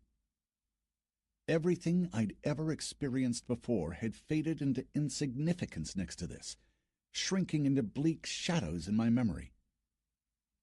The initial launch had given the ship enough momentum to continue on its way. Mentally, I switched from one hemisphere to the other. Now I could see the station. I commenced the maneuver, watching the thrusters spew cloudy jets of gas from the starboard side. The stellar view shifted unhurriedly. Once I had the station in my crosshairs, I activated the compensating thruster. I was going back. This was way too slow and fluent for combat maneuvering. Then again, I hadn't got used to the ship yet. My perception came in jerks, too powerful one moment, too weak the next. I knew that the slightest twitch of my hands, the slightest pressure of my fingers could cause the course to change. I tried to steer it a little more to circumnavigate Argus, and immediately went into a spin. In the split second that it took the autopilot to correct my mistake, my blood ran cold. Had I been maneuvering in the thick of a ship formation, or, even worse, caught in the whirlwind of battle, the consequences would have been unimaginable. Gingerly, I leveled up the course. I was woefully unready for any close-range maneuvering. I pulled myself together. 60 seconds since launch. I sent a docking request and located the landing beam. The station loomed back into view, the docking pad speeding toward me. My vision blurred. Then, reflexes kicked in. I expertly manipulated the controls. The ship turned aft to the station. Thrusts began to pulsate. Acceleration forced me into the seat. Speed control. Thrust. The station was within 300 feet. Slowly, the ship drifted toward the pad, banking slightly as it entered. I felt the magnetic dampers kick in. A dull thump. The ship vibrated as the clamps grappled it. 90 seconds since launch. It felt like a lifetime. Birth until death. The tension wouldn't let go. The hair under my helmet was dripping with sweat. I was ecstatic. I was in game. I was a pilot. The station's living quarters were nothing like all those hotel rooms. It was a fully restored and functional area adjacent to the market deck to house lone players unaffiliated to any of the clans, mainly pilots and well-to-do vendors. My module consisted of a lounge with 3 doors. Now, both Arbido and Chiron had a room each to themselves. Arbido had wrangled a few screenshots of the Dargian station out of me, plus a couple of logs. Now he was very secretive, spending all his time online preparing some sort of economic miracle. I was still euphoric after my first sortie. The moment I removed my gear, I hurried over to see Chiron. He was gradually coming back to life. He was still very weak after we'd pulled him out of his hibernation with the metabolites I'd bought. He could barely move and couldn't think straight. Still, he reacted to my arrival by opening his eyes and turning his head. Xander, "Hi, man." I've been following your test run. He looked pleased with my success. I perched on the bed next to him. "The ship is too good for words." He stared at me, cocking his head to one side and growling pensively without noticing it. When are you going to keep your promise? We are going to liberate the Heish, aren't we? "Absolutely. But it might take a bit of time." Why? "You're too weak still, and I need to practice some more." I'm much better already. "Chiron, we're going to set them all free, trust me. And we'll beat the crap out of the Dargians, I swear. But it's not going to be easy. We'll need to call up a raid. It'll take money, and a lot of it." His eyes glistened unkindly. Holding onto the wall, he scrambled to his feet. "Where do you think you're going? You have to stay in bed." I'm going to talk to Arbido. Chiron was definitely in a decisive mood. He knows how to make money. I didn't say anything. If he could befriend Arbido, that would be excellent. Besides, we really had to get the rest of the Heish out. That went without saying. But no matter how badly Chiron wanted it, putting a raid together could take some time. We had to think everything over and find some people we could trust. We wouldn't pull it off, the two of us, even if we managed to buy another ship. For 2 weeks already, I'd been practicing combat maneuvers. The Technologists' clan kept receiving their data from me. The implants worked without fail, growing more dependable with every passing day as they kept merging with my nervous and metabolic systems. Today I was supposed to practice with 5 dummy drones. It had taken me a lot of arguing with Chiron and consulting with the mechanics, but finally I had the weapons upgraded. Apart from the lasers, I had an anti-fighter turret and 2 EMPs. I had to order another battery pack and some ammo storage modules, but in the end it was worth it. I'd already had the chance to fully appreciate kinetic weapons. In close-range combat against well-armored targets protected by power fields, they were indispensable. More experienced pilots cast funny looks my way. They didn't seem to agree. I could understand that. They had already become one with their ships, unwilling to introduce any changes. A noob always plays a smartass until his first sortie. I wasn't listening to them, though. I just hoped that my fresh approach to the weapons layout might help us all survive at a later date. Now the drone was banking this way and that, doing some complex aerobatics, trying to throw me off its tail. A tiny, agile target. I had special training generators installed on all of my weapons to make sure I didn't destroy my targets. The drones were too expensive. Simulating the kill was more than enough. I caught it in my sights as it completed yet another maneuver and unloaded my lasers into it. 4 piercing beams made the target's power field shimmer. Normally, this was a preparative measure aimed at bringing the shields down. Simple, really. No reactor in the world was capable of keeping shield batteries charged for the duration of a combat. The shields were obliged to lose power, and then, suffering constant pressure, they would deplete their charge and would momentarily go down. I still remembered my experiments with my shield belt. I was never without it these days. Let's see now. The drone in front of me was desperately banking this way and that. I fired brief preemptive bursts of my pulse guns. Got him! The missiles that would have normally evaporated with a fully charged power field impact now went right through the weakened shield, white hot, hitting the drone.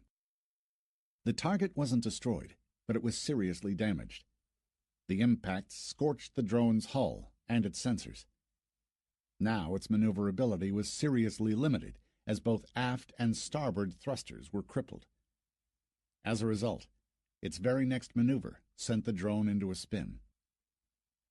I stepped on it, shortening the distance and keeping the target within the attack cone. 2 lasers kept hitting it non-stop until the shield dropped to 10%. A few more bursts of the pulse guns. Done him. Combat duration? 7 seconds? This was unbelievable. Normally, a combat between 2 equal fighters lasted 5 minutes at least. First, you had to remove the enemy's shields, depriving him of power. Then, either chase the desperately fleeing target or catch the banking ship in your sights and then shoot it down. I wasn't in a hurry to make my logs public. I had a few things to analyze first. In a real-life combat, it might have taken even less time. If its purpose is survival, and not some grudge you have, you don't need to finish your enemy off. Just damaging his ship is enough, forcing him out of the picture, especially when there is a considerable disparity of power. Most pilots weren't going to like it. This was no teamwork in any shape or form. They didn't like to let the damaged ships go either. But at the moment, I was simply trying to suss out this new weapon setup and its potential. Just practicing some skills I might need in the future. I already knew enough about the Phantom server to realize that whoever wanted to make it here had to think out of the box. A sensation of danger swept over me before the aft sensors kicked in. 2 drones were coming up my backside. I banked, strafing out of their line of fire, and performed a pylon turn facing the enemy, my fighter preserving its momentum, flying aft first. I shot the first one down straight away in one powerful combined volley. Its wingman was too close to its leader. It now had to swerve, trying to avoid all the debris, thus giving me a few precious seconds extra. It began to spin in an ever-widening spiral, heading forward in regards to the ecliptic. I chased after it. I was getting better every time. I knew, of course, that a drone was a drone. I'd had no idea how long I'd last confronted with a proper fighter pilot. But this was yet to come. I still had another couple of weeks to practice my reflexes and reaction, improving my pilot skills. Twice the drone escaped the attack cone. It had lured me about 20,000 miles above the ecliptic plane before I finally shot it down. Now I had to get the drone back. It wasn't going to be easy, but this was a very useful skill for a fighter pilot. How else were you supposed to collect loot in outer space? The Hayes ships consisted of 3 modules. The cockpit was located in the center of the craft. The 2 side sections carried 2 autonomous reactors and the weapon modules.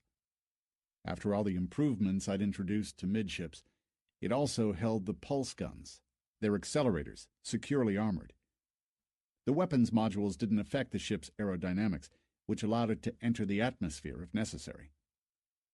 The small cargo holds were located at the back of the side sections, next to the towing beam generators. My objective now was to grab the drone with the towing beam, then switch off the power shield momentarily while opening one of the aft hatches. This was something I hadn't quite mastered yet. I did everything by the book, but it took me 5 to 7 seconds to land the captured ship in the hold.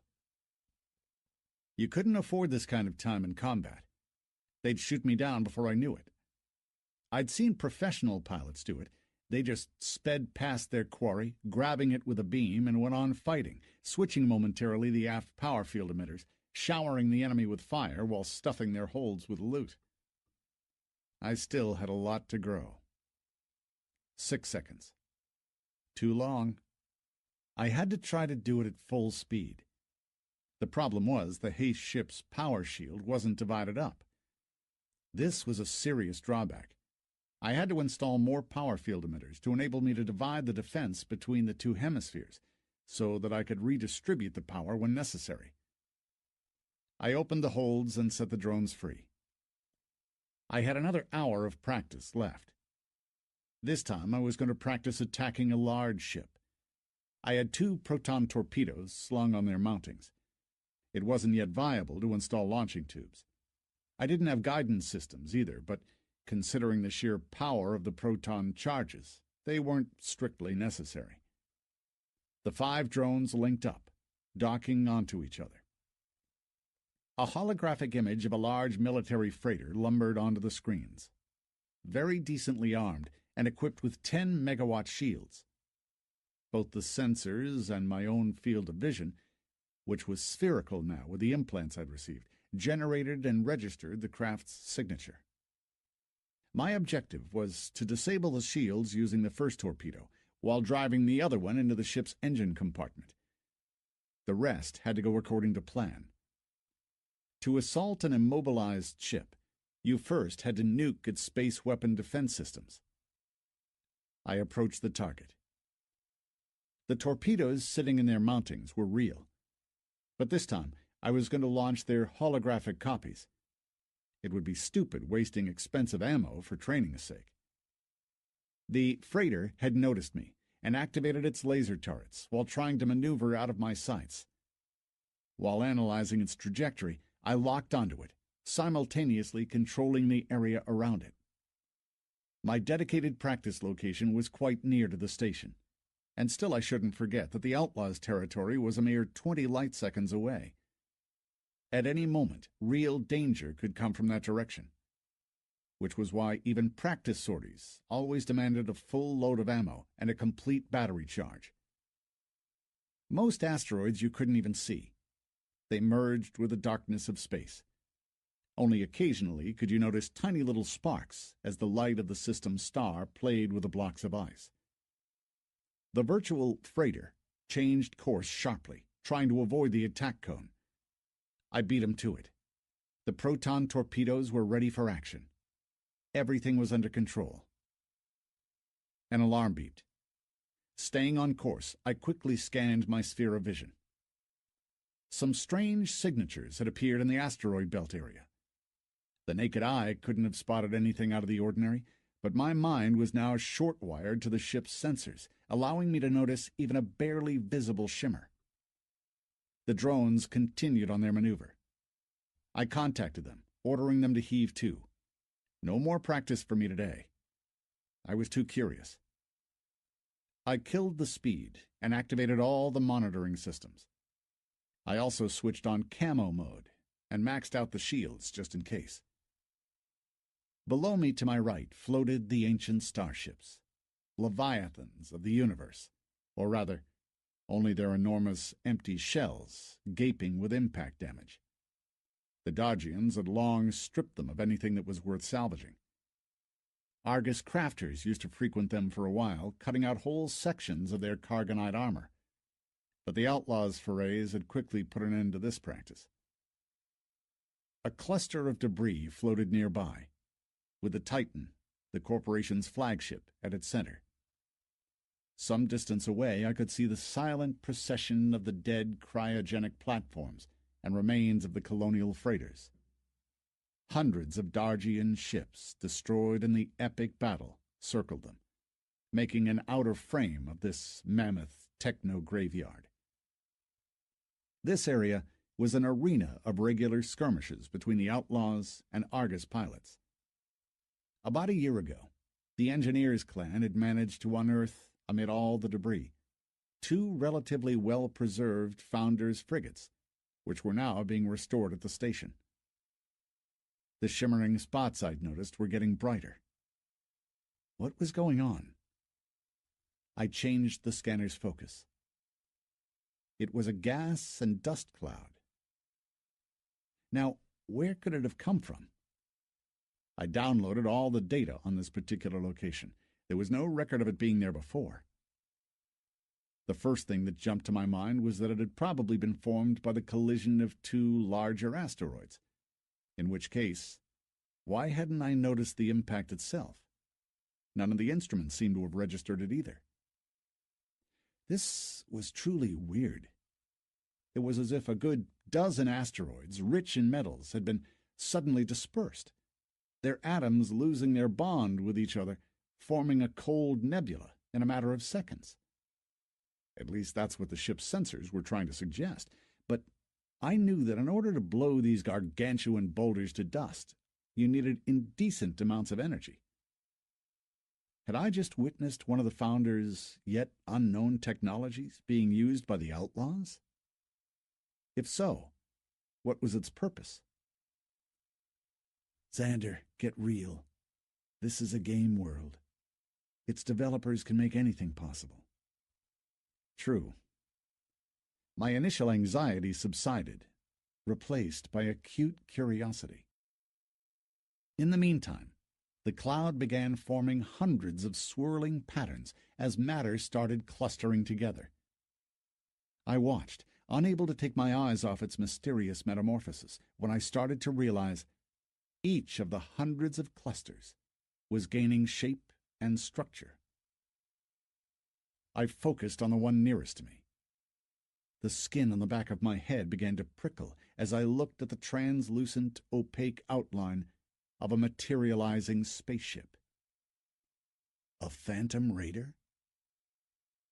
Images from the promptly downloaded databases flashed before my eyes. I had no doubt left. This was a heavy Phantom Raider. There were hundreds of them. The ships materialized swiftly. Knowing the raiders couldn't intercept the laser communication system, I quickly sent word down. I just hoped they wouldn't notice me. This prompt warning could save hundreds, if not thousands, of lives. It looked like I was a witness to some major global event in the making. I felt uncomfortable. From what I'd heard, the most that the Argus pilots had ever had to deal with were about a dozen raiders, which was considered a large battle. The swirls of materializing starships weren't opaque any longer. 250 heavy raiders exited the cloud all at once, accelerating in sync and falling into formation, docking together, creating a complex spatial structure of 25 ships clustered together to shape a sphere with 3 long, sickle-like wings, each of them comprised of 75 raiders. Where were the Argus pilots, damn it? What was taking them so long? The Phantom formation converged on the station and began rotating, each of the ships firing its heavy lasers. The laser beams turned into a wall of fire that knew no obstacle along its path. The energy charges sank into the station's hull, striking up fires, then slid along, ripping through it, blowing up the outside fixtures, scorching the docking pads and slicing through cables and pipework, leaving nothing but fissures breathing fire in their wake. The freighters en route to the docks began to scatter. Some even attempted to attack the slowly rotating Phantom formation, but were immediately destroyed by return fire. Instinctively grasping the enemy's potential, I shuddered, realizing that the station was doomed. Nothing or nobody could delay its undoing. A few occasional and uncoordinated fighter launches would change nothing. Soon, the station's hull would collapse, starting a chain reaction of decompression in all the outer layer of modules. There was no way you could stop the Phantom Raiders. I'd only just started to integrate into this new world, and now it was coming crashing down around my ears. Why hadn't Argus heeded my warning? What had they been waiting for? I'd given the pilots plenty of time to get to their ships, and suddenly the station rotated faster. I glimpsed one of the ancient transport tunnels that both the mechanics and engineers had been toiling in all this time. In all honesty, I couldn't understand why they would want to restore some useless service tunnels. The next moment, it all clicked into place. The mouth of the restored magnetic hub pointed directly at the center of the Raiders' formation. Its ring accelerators, freshly renovated and modernized, gleamed intensely. The station's correction engines kicked in, stopping its rotation. I would never have thought the engineers would have turned a transport channel into a weapon. The station shuddered, losing its orbit parameters. 5 juggernaut steel slugs, each weighing hundreds of tons, accelerated to an unthinkable speed, shooting out of the makeshift electromagnetic cannon and hitting the Raiders' formation head-on. The first impact destroyed their inner control sphere. The second and third ones grazed the sickle-shaped wings, plasmifying about 30 enemy ships. The remaining rounds overshot their target. The enemy's laser beams faded. The spatial formation of the hundreds of ships was now falling apart. Some of the craft collided, filling space with clouds of debris. Not a single Phantom Raider had had the chance to self-destruct. So sudden and shattering was the station's response. I was still in shock from these rapid developments when the station resumed its unhurried rotation, engaging its space defense systems. Argus had withstood the first strike. I could still see cloudy jets of decompression everywhere, but at least the station was in one piece. We'd repulsed the surprise attack. The surviving launching pads began flashing, propelling hundreds of fighters into space. They shot down about a dozen of the nearest alien ships, disabled and disoriented, signaling the start of a massive space battle. It wasn't a pretty sight.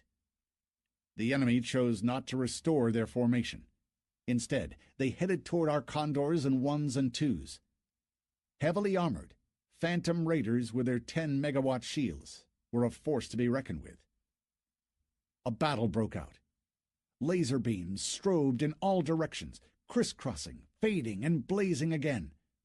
Tracers of missiles punctuated the dark. A multitude of thrusters burned bright as the ships banked, circled, and zigzagged through space, chasing down their targets. Power fields pulsed as many a ship erupted in blinding flames. The two armadas passed through each other. Only 2/3 of our pilots made it through the Phantom Raiders' loose ranks.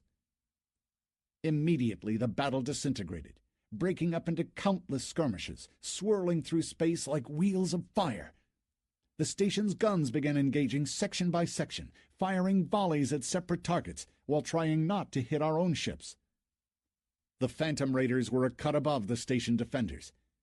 They were better armed and protected, and their maneuverability lay way beyond human endurance. Even when ducking our especially daring assaults, they still managed to fire their heavy lasers at a turret or a docking pad they'd barely glimpsed in their sights. They'd then bank, avoiding a head-on, shaking off the pursuit in a series of intricate maneuvers amid the station's outer structures, before resuming their attacking courses. The battle lay below me. It took me 10 seconds, 15 at the most, to analyze the situation. I'm not joking. Between the mind expander, the metabolic implant, and the founder's neuronet I hosted, they must have unlocked a new height in my thinking and perception levels. Faced with an emergency, my brain seemed to work in a different way somehow.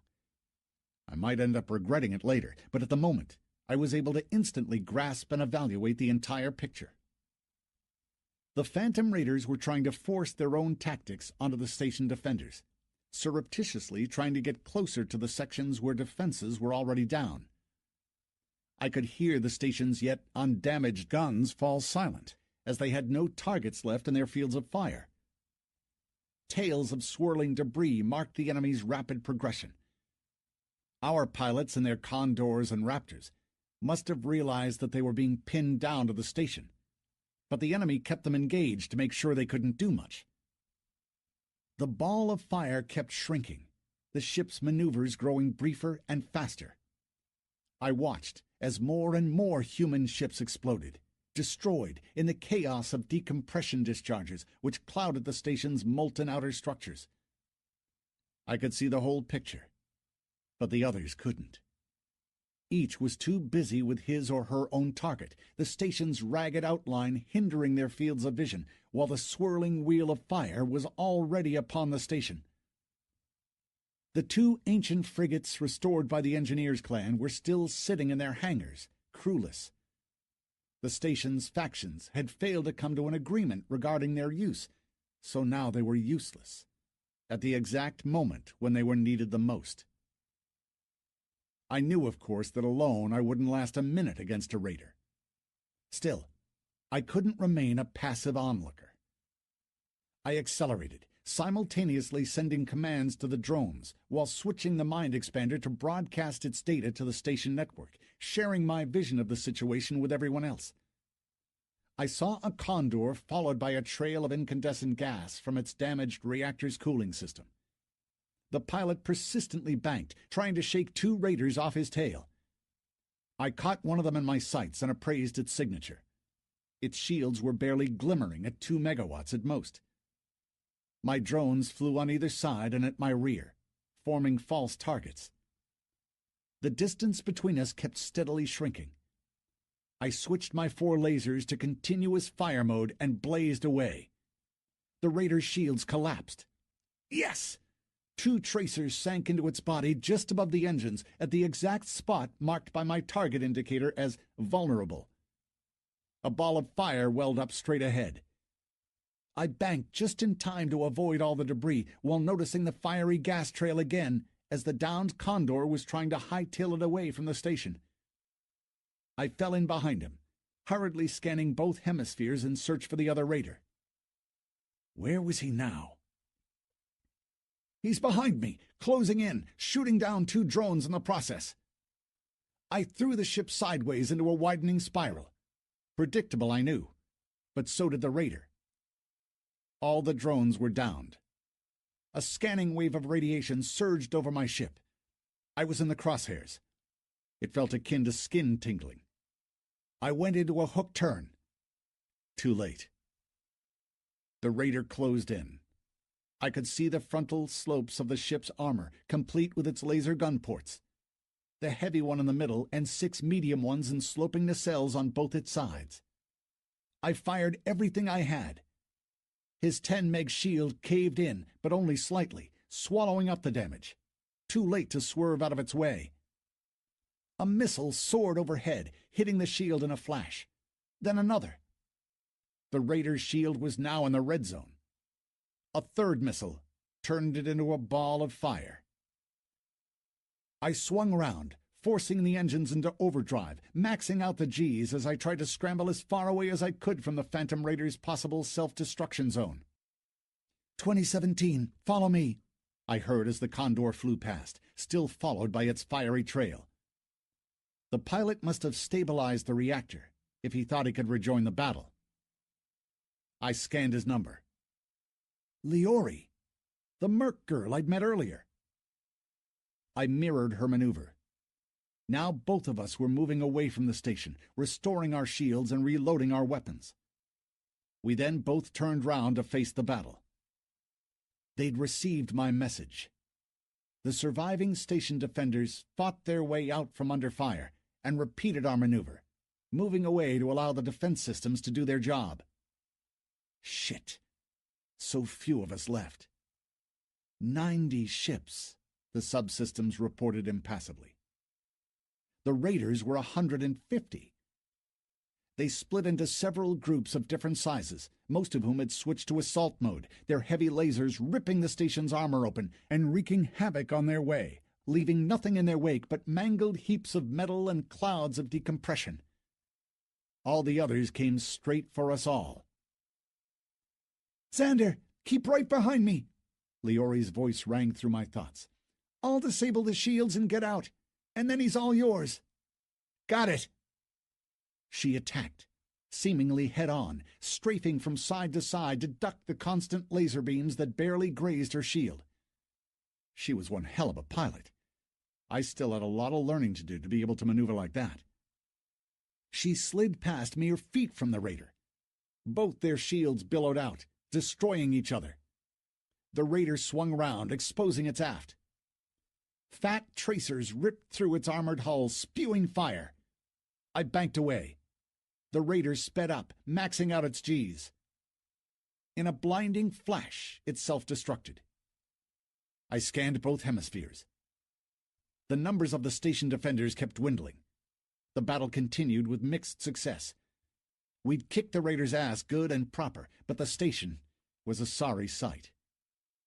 Enormous gaping holes were framed with sections of decks, forced outside by internal explosions.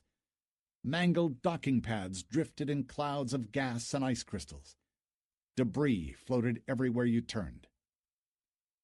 I found Leori and moved closer to her. We couldn't change anything anymore. No amount of valor or piloting skill could make any difference. If it continued like this, the station would soon begin to fall apart. We rejoined the battle. This time we chose a group of raiders coveting one of the hangars. I still had the 2 proton torpedoes with remote-controlled explosive devices, so we changed our tactics. I took the lead and fired both, then waited until they were a mere 300 feet away from the raiders. Then I sent a mentally activated command. 2 blindingly bright spheres of translucent blue scorched and seared the station's hull, deactivating the enemy shields. Leori overtook me and shot down 2 of the enemy ships. The nearest pilots joined in the assault. Together, we ripped the raiders' group apart. Only a few managed to flee the scene, leaving their fiery trails of incandescent gas behind. This wasn't victory yet, not by far. The remaining raiders, about 100 still, turned their attention away from the station in order to get rid of us first. The battle ended unexpectedly. The Founder's frigate, fire-damaged but still functional, powered up its engines and exited its docking hangar. My earphones vibrated with triumphant cheers. We watched as the other frigate left its berth. Messages flooded the network with the sensational news. Apparently, the pilot's clan had seized both ships. The engineers were furious, but we celebrated. Beams of stationary lasers sliced through the dark. The frigate's plasma generators and heavy pulse guns fired in automatic mode. In a matter of minutes, the Phantom Raiders had lost half their force. The surviving ones left us well alone and charged onto the Founder's frigates. Leori turned her Condor toward the nearest docking pad that still seemed intact. The gaps in her damaged hull streaked crimson. "Get in! I'll cover you!" "Thanks, Xander." My reactor went into overload. My ship's batteries were empty, the ammo stocks depleted. My emotions went into an overdrive. I couldn't even tell the number of raiders I'd shot down. 3 for sure, and possibly 2 more. I'd have to check the logs. Molten scars were cooling down on my ship's hull. There were several air leaks. Nothing important. Once I was back in the dock, they'd quickly patch me up. Leori docked. Her Condor disappeared in the haze of the power field. Just about time I did the same. The 2 frigates, already much the worse for wear, were commencing a twin assault maneuver, accelerating in pursuit of a small group of Phantom Raiders that attempted to flee the scene. End of story. The nearest docking pad was mine. I turned around, glimpsing a few groups of small ships almost out of the scanner's range. Signatures unidentified. They flashed past, disappearing in the direction of the station's uninhabited sectors, which were crammed full of old breach holes, allowing anyone to get on board. Outlaws? In all honesty, I had more important things to do. I had to weave my way amid mangled steel beams, dead, deformed ships, and enormous chunks of the station's hull, which rotated slowly past. I struggled to steer the ship into the pad. Only now did I realize how this brief melee had drained me. My hands were shaking. My state of fatigue was deafening. I was hungry as hell. It looked like both the reflex enhancer and metabolic corrector had simply burned me out. I spent a few minutes just sitting there, listening to all the messages, trying to piece together the whole picture. My mind refused to accept the scope of these latest developments. I unbuckled and stood up, keeping the helmet on. I had no idea if there was any breathable air left inside. I contacted Chiron and Arbito. They were beside themselves with worry. I had survived. I'd survived my first real melee. At that, my emotions died on me. Fatigue enveloped my body. I could barely shift my feet. The corridor was airless. Luckily, the elevator still worked. Wish I could say the same about the station. It was agonizing. Everywhere you turned, you saw fire and impact damage, tinted by the crimson emergency lighting. The station was dying. Judging by the messages, a few raiders had managed to flee, disappearing into the asteroid belt. The two Founders' frigates, hijacked by the pilots' clan, weren't in a hurry to dock, taking up defensive positions some 2 light seconds away from the crippled station. Events kept unfolding, rapidly, dramatically, and irreversibly. I finally made it to the personnel deck and cleared the airlock. They still had atmosphere in there, even though the lights kept flickering. I could sense frequent vibrations. The room I was renting had its own airlock. It too seemed to be sealed, undamaged. We were safe for the time being. Still, my anxiety kept growing. I entered the airlock and activated the emergency locking protocols. The inner hatch slid aside. Chiron's lanky figure hurried toward me. He gave me a hug, peering through my visor. "I'm fine," I slapped his shoulder. "I've made it back." I collapsed into the massive chair, which alone was capable of supporting the weight of my armor. Arbito shifted from one foot to the other nearby. He looked pale and anxious. I bet.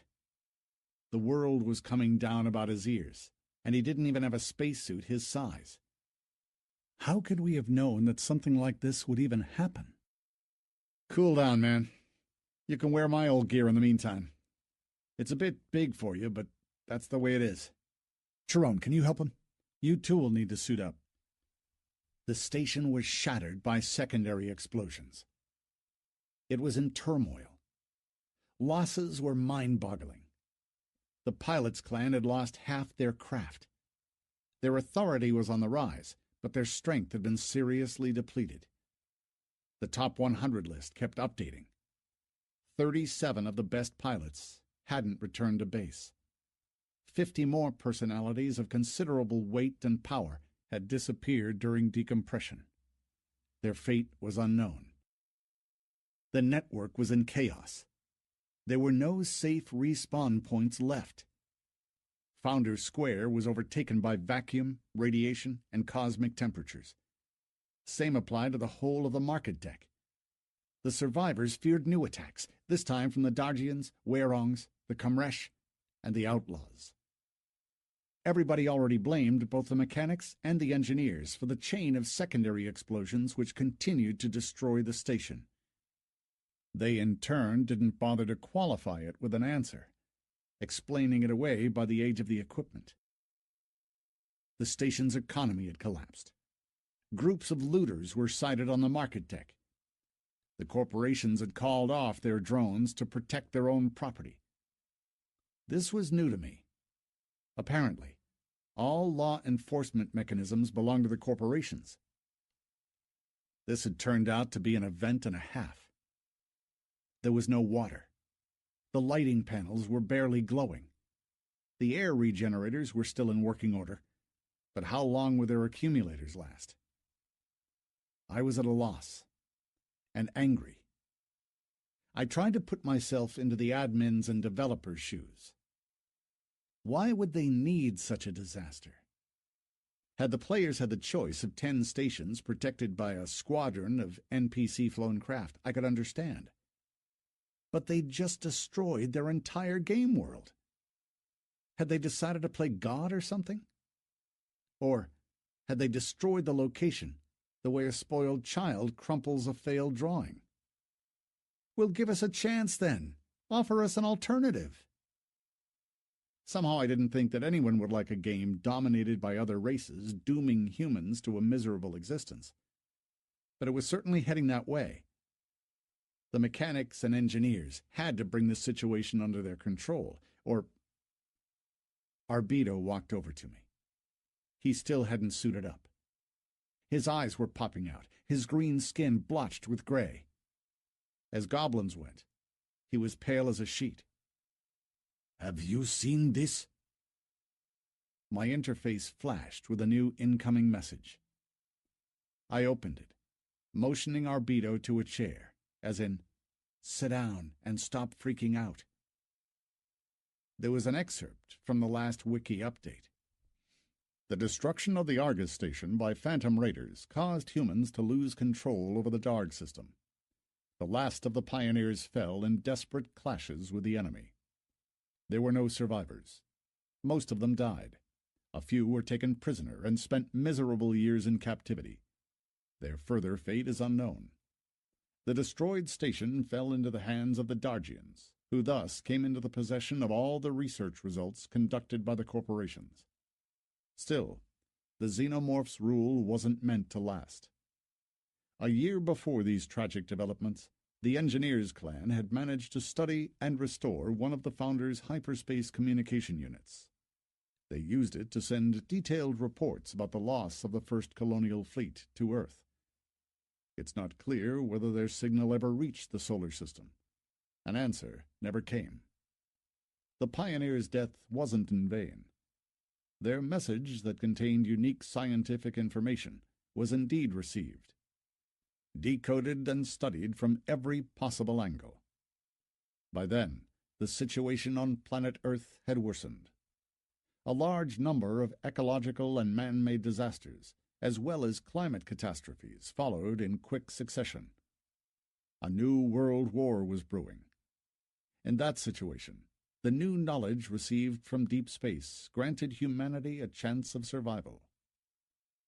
Independently from each other, the governments of the 5 inhabited continents took the decision to build new colonial fleets. 2 years after the death of Argus's last defenders, enormous starships started leaving the solar system one by one. Eurasia was the first to venture into deep space, accompanied by a convoy of 200 freighters and battleships. So began the era of Exodus. As the new starships finished completion, humans began leaving the doomed planet Earth to head into the unknown, hoping to retrace the tracks of the first colonial fleet and solve the mysteries of the Founders. They wanted to understand the mechanism behind the Raiders' interstellar jumps and finally find the Phantom server, which would allow them to take over the ancient network and populate the universe. Holy shit. Talk about a global event. Where did you get this? I glared at him, still not quite grasping the magnitude of the looming predicament. It's in the wiki. Bullshit. It must be somebody's sick joke. This is an official update, Arbedo said sullenly.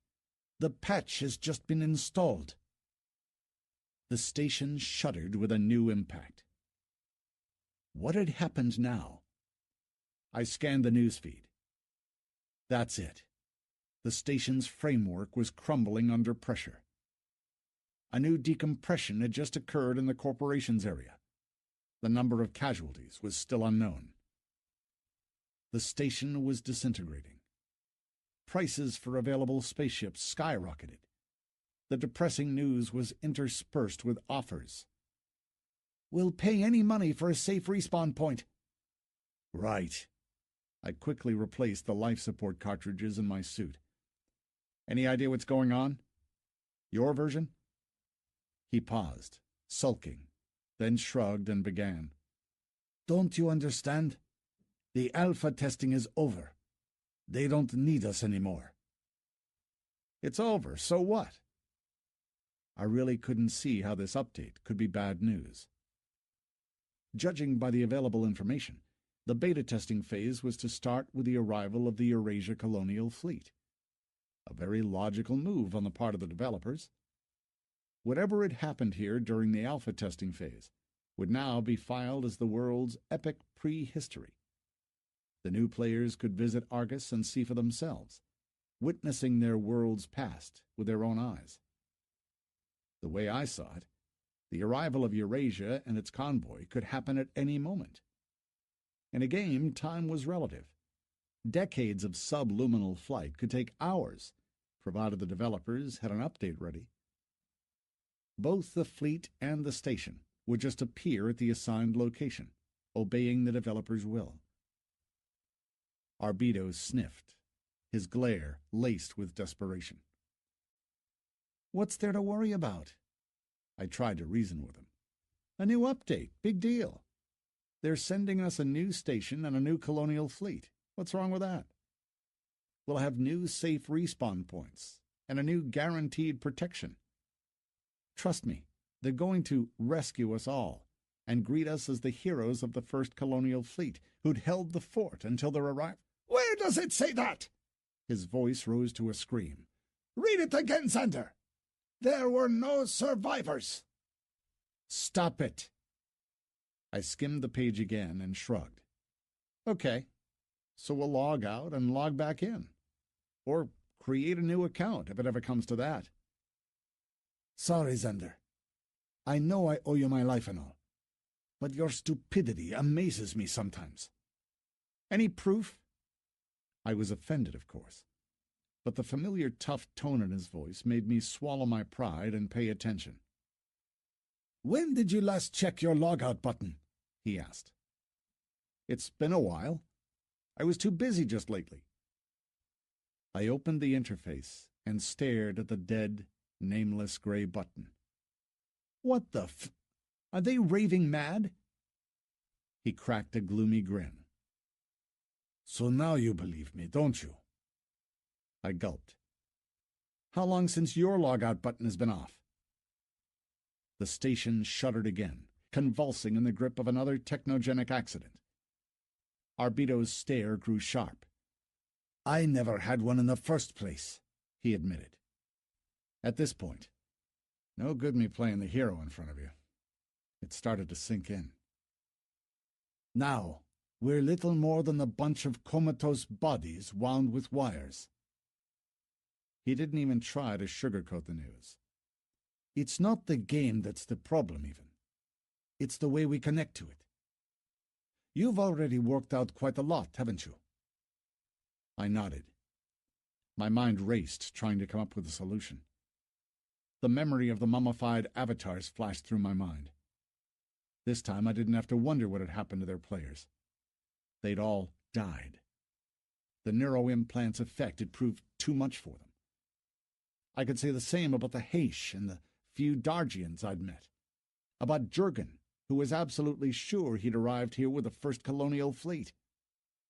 Most of the alpha testers were already dead, and those who'd survived had lost their memory under the influence of their neuroimplants, taking the place of NPCs. How about that vendor I'd met at Myris? He was one sleazy motherfucker, perfectly believable. And why?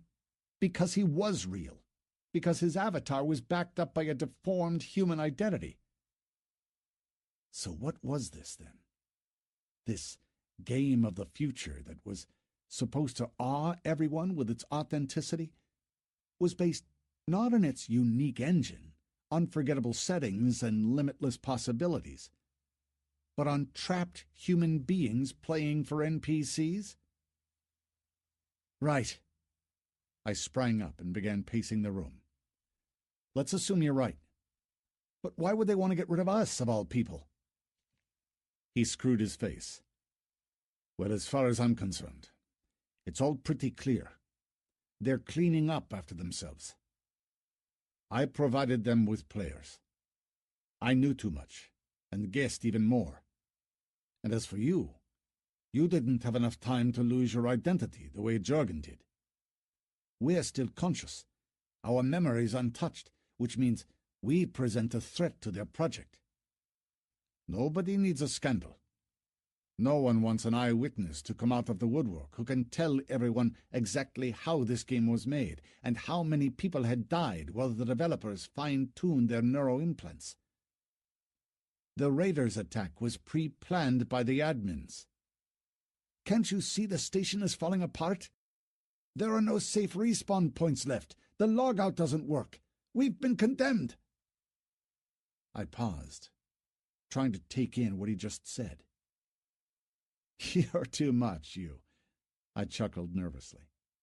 Don't you think you're overcomplicating things? If they wanted to get rid of us, all they had to do was switch off the in-mode. Easy. They still need our neurograms, he snapped back, adding angrily, the extreme neurograms of a chain of deaths, respawns and new deaths. How many players would they have needed to kill in order to collect the material they're about to get now, by recording people's minds dying and respawning in a radioactive vacuum? Why kill us if they can first get all the data they need? It's not every day you lay your hands on the records of the suffering of souls in hell. His every word cut me to the quick. I'd have loved to object, but I had nothing to say. Still, I was trying to find a solution. We've got to contact Jurgen. We need to explain everything to him. We might find a few modules that we can convert into a shelter. We might be able to hold out until the betas arrive. Pointless. The developers can read our neurograms, don't you understand? They know perfectly well who is dangerous to them and who isn't. Jurgen might survive as an NPC, but you and they've written us off, man. I have no intention of dying. I felt fury rising within me. No one's going to trick me into their respawn purgatory again. I checked the battery's charge. What are you standing there for? I yelled at Arbito. Get your on here now in full combat gear. Same applies to you. But Xander, do it! I have to admit, I went off the deep end. I just couldn't understand what had prevented the admins from exercising their power. Was it that they couldn't? Or they just didn't want to? Were they sitting there sipping cold beer and smirking as they watched us?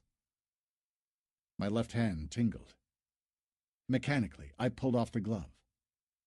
My fingers were ablaze, enveloped in an aura. My skin had become parchment white, the maze of blood vessels aglow, as if I had plasma running through my veins. I refused to believe it. A game artifact couldn't protect me from anything.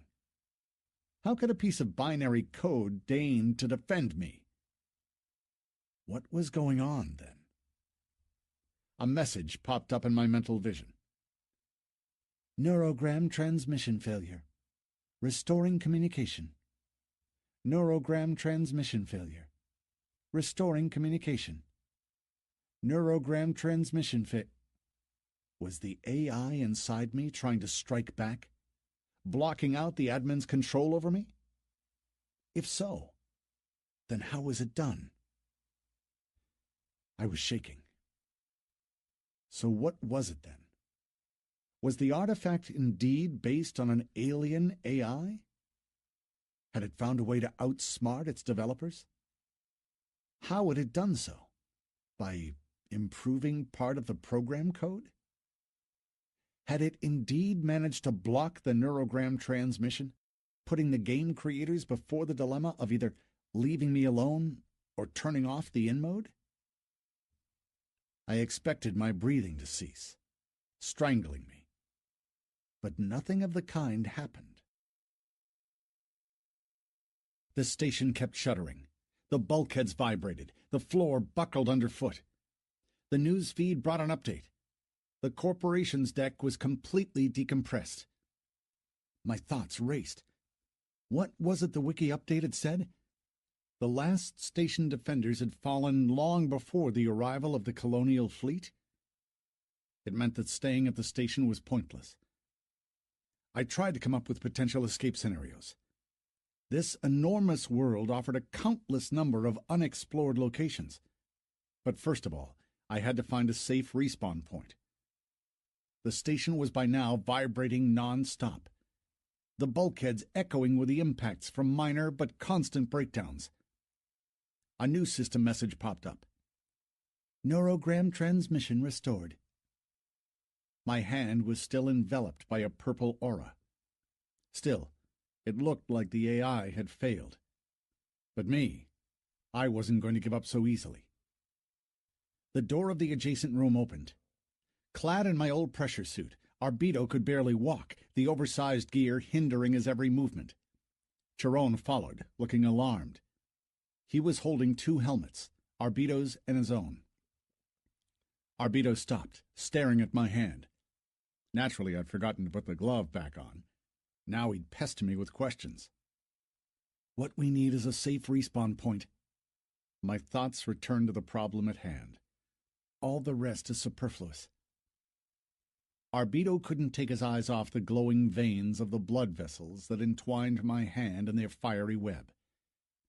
I put the glove back on and cast him a meaningful glare to stop any potential questions. "Put the helmets on," I said. "We're going to try to get to the elevators. Time to leg it, guys." I turned to the Heish. "Chiron, I meant to ask you—" The lock's internal hatch opened. Leori?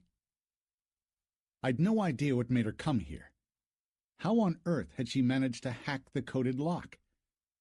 She recognized me. Still, she didn't look too happy to see me. Surprise and displeasure flashed through her face.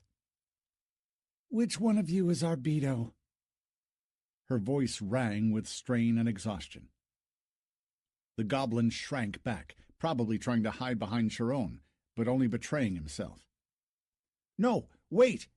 I couldn't understand what was going on. The girl wasn't listening. She grabbed Arbito's throat with one hand, lifting him effortlessly in the air while whipping out his gun with the other. The muzzle pressed hard into the wrinkled skin between the goblin's eyes. What a day. Everybody's nerves were playing up. "The coordinates! Now!" she demanded. Arbito croaked something unintelligible. I, too, had already whipped out my gun, but I wasn't in a hurry to use it. I liked the girl.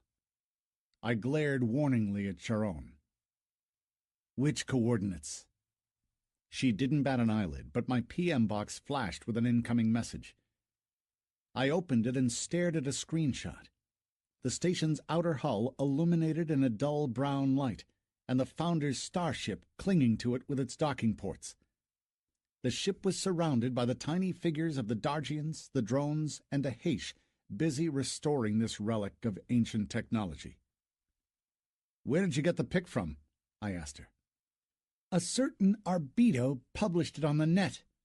He auctioned it, demanding 3 million credits for the exact coordinates of a fully restored Founder's starship," she quoted. "Let go of him, please. He'd been pestering me for this picture, so I was the one who gave it to him." Her lips quivered. I thought she would dissolve in tears. Her fingers slackened, letting go of Arbito. He slumped to the floor. Slowly, the girl turned to me. Tears welled up in her eyes. Her face was ashen. "Do you know the coordinates? Xander, please help. Please." Whatever had happened to her aggressive stance, the image of a cold-blooded mercenary girl had melted away and faded in my mind, giving way to a totally different person.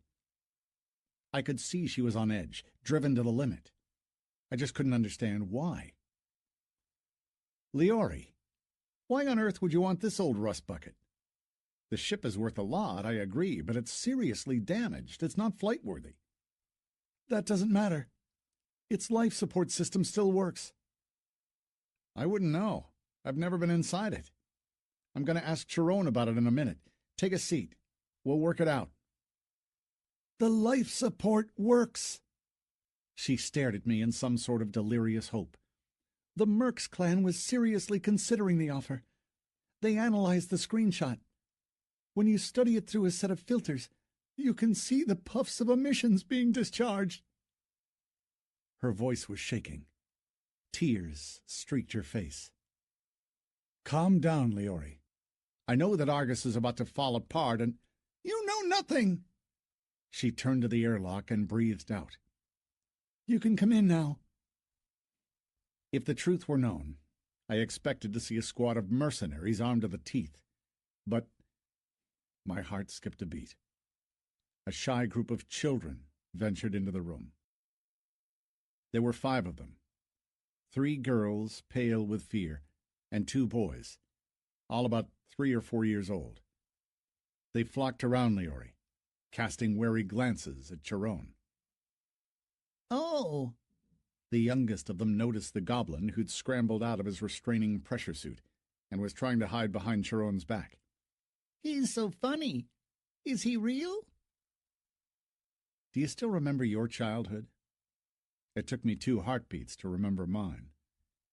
The happy, carefree time when my mind was still free from the void of cyberspace. When I hadn't had to worry about the toxic haze outdoors.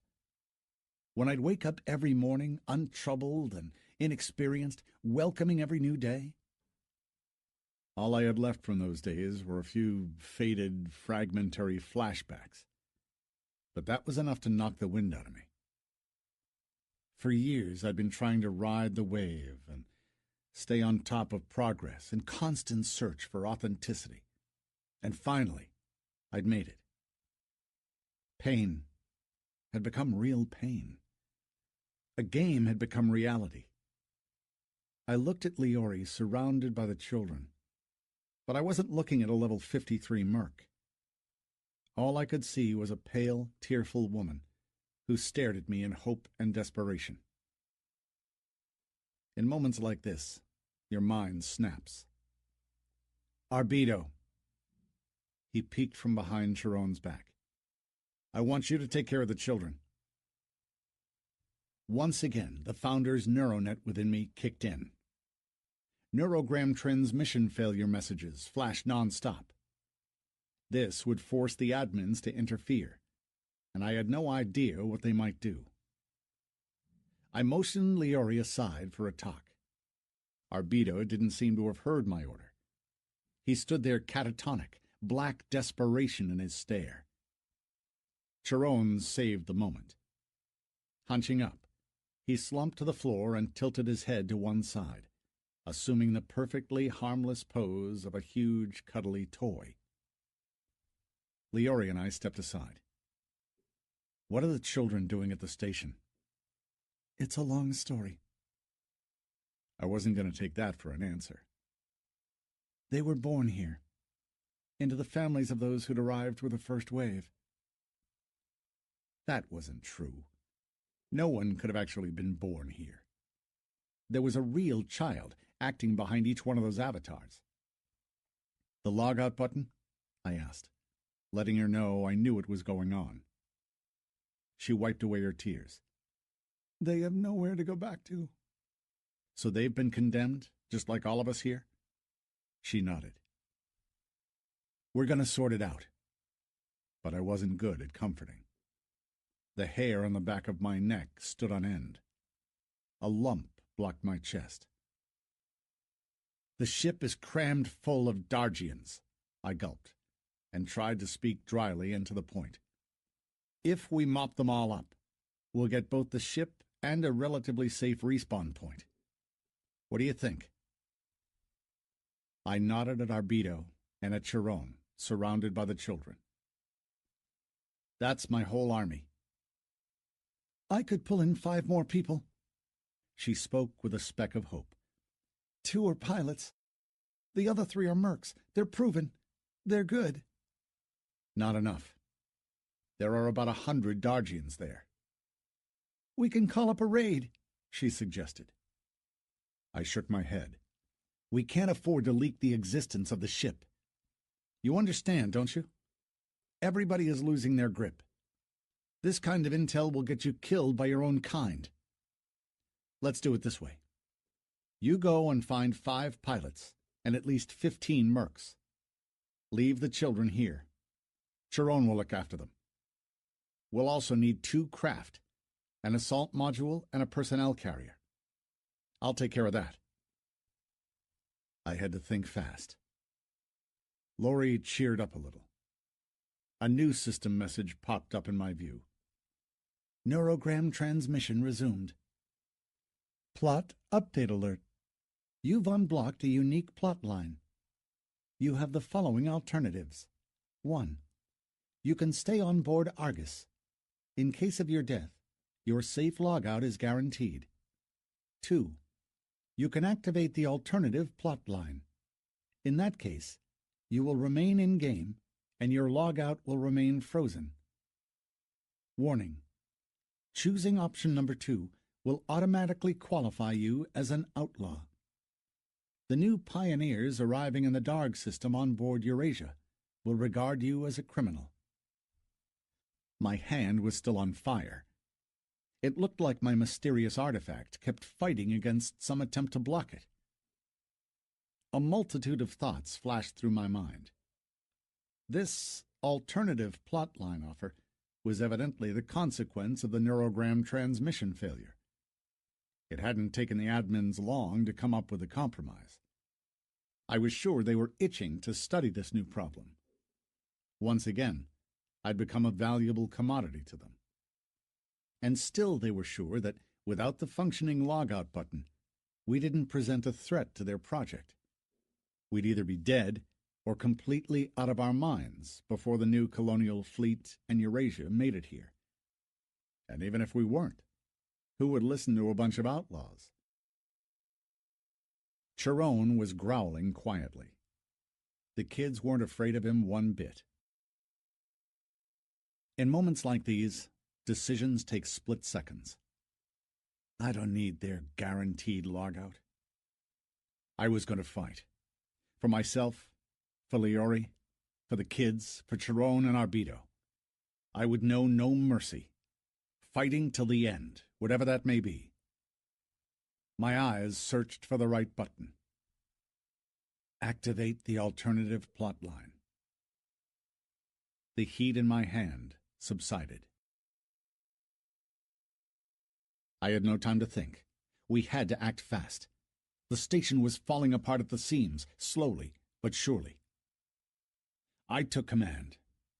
I hadn't told anyone about this alternative plot line yet. Leori, you'll find us some pilots and mercs. Choose only those you can trust. Arbido, I turned to the goblin. I want you to find out where we can find children's-sized gear. Quick, while the station network is still online. Chiron, you stay here. Don't let anyone in our absence. Chiron nodded energetically. Gingerly, he climbed to his feet and walked over to me, hope in his face. Are we going to liberate my brothers? Absolutely, I said, without a shadow of a doubt. I really liked the Heish. Besides, they were the only ones who knew how to fly the ancient ship.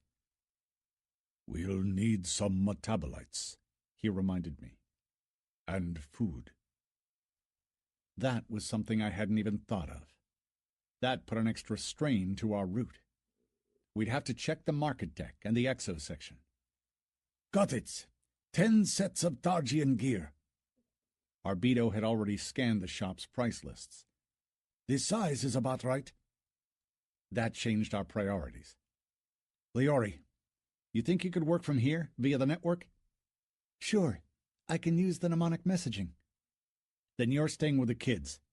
Schedule RV with mercs at Launch Bay 7. Don't let them in on any of the details. Just promise them a safe respawn point. Think that'll be enough to keep them interested? Quite. How about you? Chiron and I are going to get some supplies. We need metabolites, and also life support cartridges for our suits. I might also try to get us a personnel carrier and an assault module. I think I have an idea. She looked at me with respect. It was actually Chiron who deserved praise. He'd been the one who'd suggested it. Imagine us leaving on a perilous journey through space without food or medication. We'd also need to stock up on batteries, and lots of other little things. A whole list of them, come to think of it. Chiron, I want you to inject all the metabolites you have left. You'll have to work as a mule, I'm afraid. I won't be able to carry much on my own. He obeyed without saying a word. The children stared at us with fearless interest. Unlike us, their young minds were still highly adaptable. Despite all the horrors of the last few hours, the only thing that upset them was that Uncle Chiron was leaving them on some business. I gave them an encouraging smile, even though I wasn't sure of anything yet. We had too much to do, and the station was still falling apart. Leori's grateful gaze was full of unspoken anxiety. Once again, she was a bundle of nerves, just like the first time we'd met. We had to be off then. Chiron and I walked out into the corridor, still sealed and breathable. Nevertheless, we clicked our helmets on, grabbed our guns, and off we went on my pre-planned route. As we advanced toward the market deck, I tried to contact Jurgen. He didn't answer. Then all of a sudden, he PM'd me. His combat chat was on. That set alarm bells ringing. Problems? They're here to kill me. He couldn't control his ragged thoughts. Strange faces flashed amid his mnemonic images. His emotions were getting the better of him. Apparently, he knew his killers well. Think you can hold the fort for 5 minutes? If the airlock holds. We're on our way. Another change of plan. I just hoped Jurgen could hang on until our arrival. He was a good guy, and now I really counted on his help. I couldn't even tell what was more important for us, his connections, his phenomenal willpower, or that incredible spirit of his. We were about to storm the Dargian station and fight to the death with at least 100 Dargians. I tried not to even think about the guides. We had no idea what they were, so we had to exterminate them on sight. We really needed support from some heavy guns if we wanted to take them on. We needed at least one assault module fully equipped with drones. I hadn't even dreamt of getting Jurgen on my team, but today it looked as if chance ruled the day. The Technologists' Clan section was completely decompressed, its massive armored doors smashed by powerful blasts. That's humanity for you. The moment their habitual world order had started creaking at the seams, it had all resurfaced, looting, robbing, and violence. Some were busy stuffing their pockets, while others hurried to take it out on their fellow clansmen, doing things they would never have dared to do under any other circumstances. So basically, the station was in chaos. It was every man for himself. Chiron and I ran along the endless corridor, disregarding the open doors of the looted warehouses, labs, and test hangars.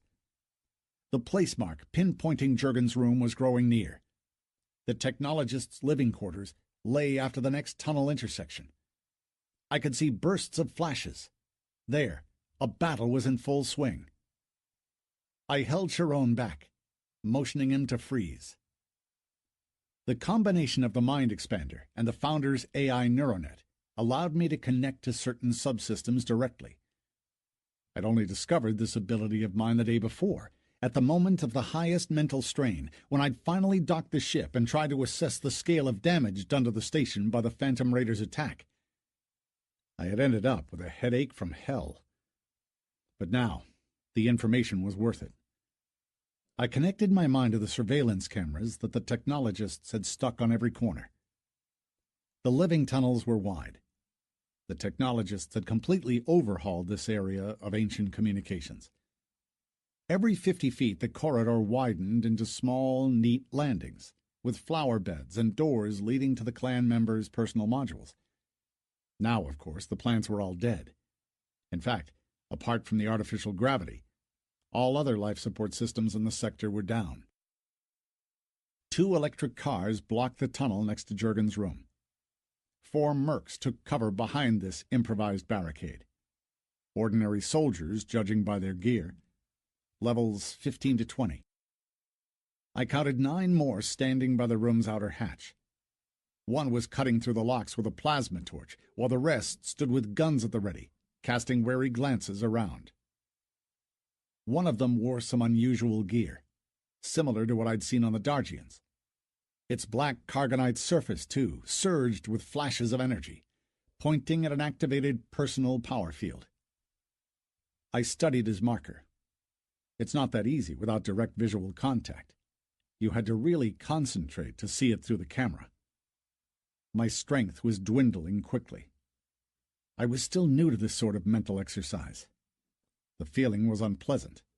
It felt as if your very nerves were burning out.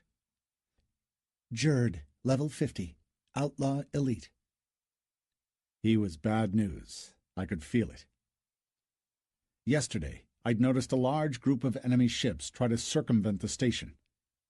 I probably shouldn't have blamed it on regular players. The outlaws must have landed in the deserted sectors and used the commotion to penetrate unnoticed onto the inhabited decks. I wouldn't be surprised if they had instigated all the looting and rioting. I really didn't like it. The power balance was definitely not in our favor. Still, we had to help Jurgen out. Our position wasn't good either.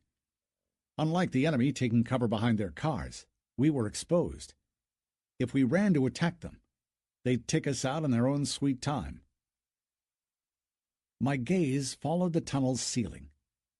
The decompression had ripped the casing off, exposing the ribbed framework underneath. I could see the deep service niches, housing cables and pipes. Everything was as it should be. I glanced at the beams. They were thick enough to hold my weight. Without switching the communication system on, I signaled to Chiron, trying to explain what I was about to do. He nodded tensely. He seemed to have understood my plan. Now the weapons. I changed the clip in my pulse gun and maxed out the rate of fire slider, setting it to boosted power. The sniper sights in my helmet were always on. I activated the movement coordinator and decided on my route and firing position between the reinforcement ribs. Go! I'd never had to run on top of the wall before. I guess I wasn't very good at it, but still fast enough. I very nearly tumbled down halfway through, but my metabolic corrector brought my panic under control in no time. My ears hummed.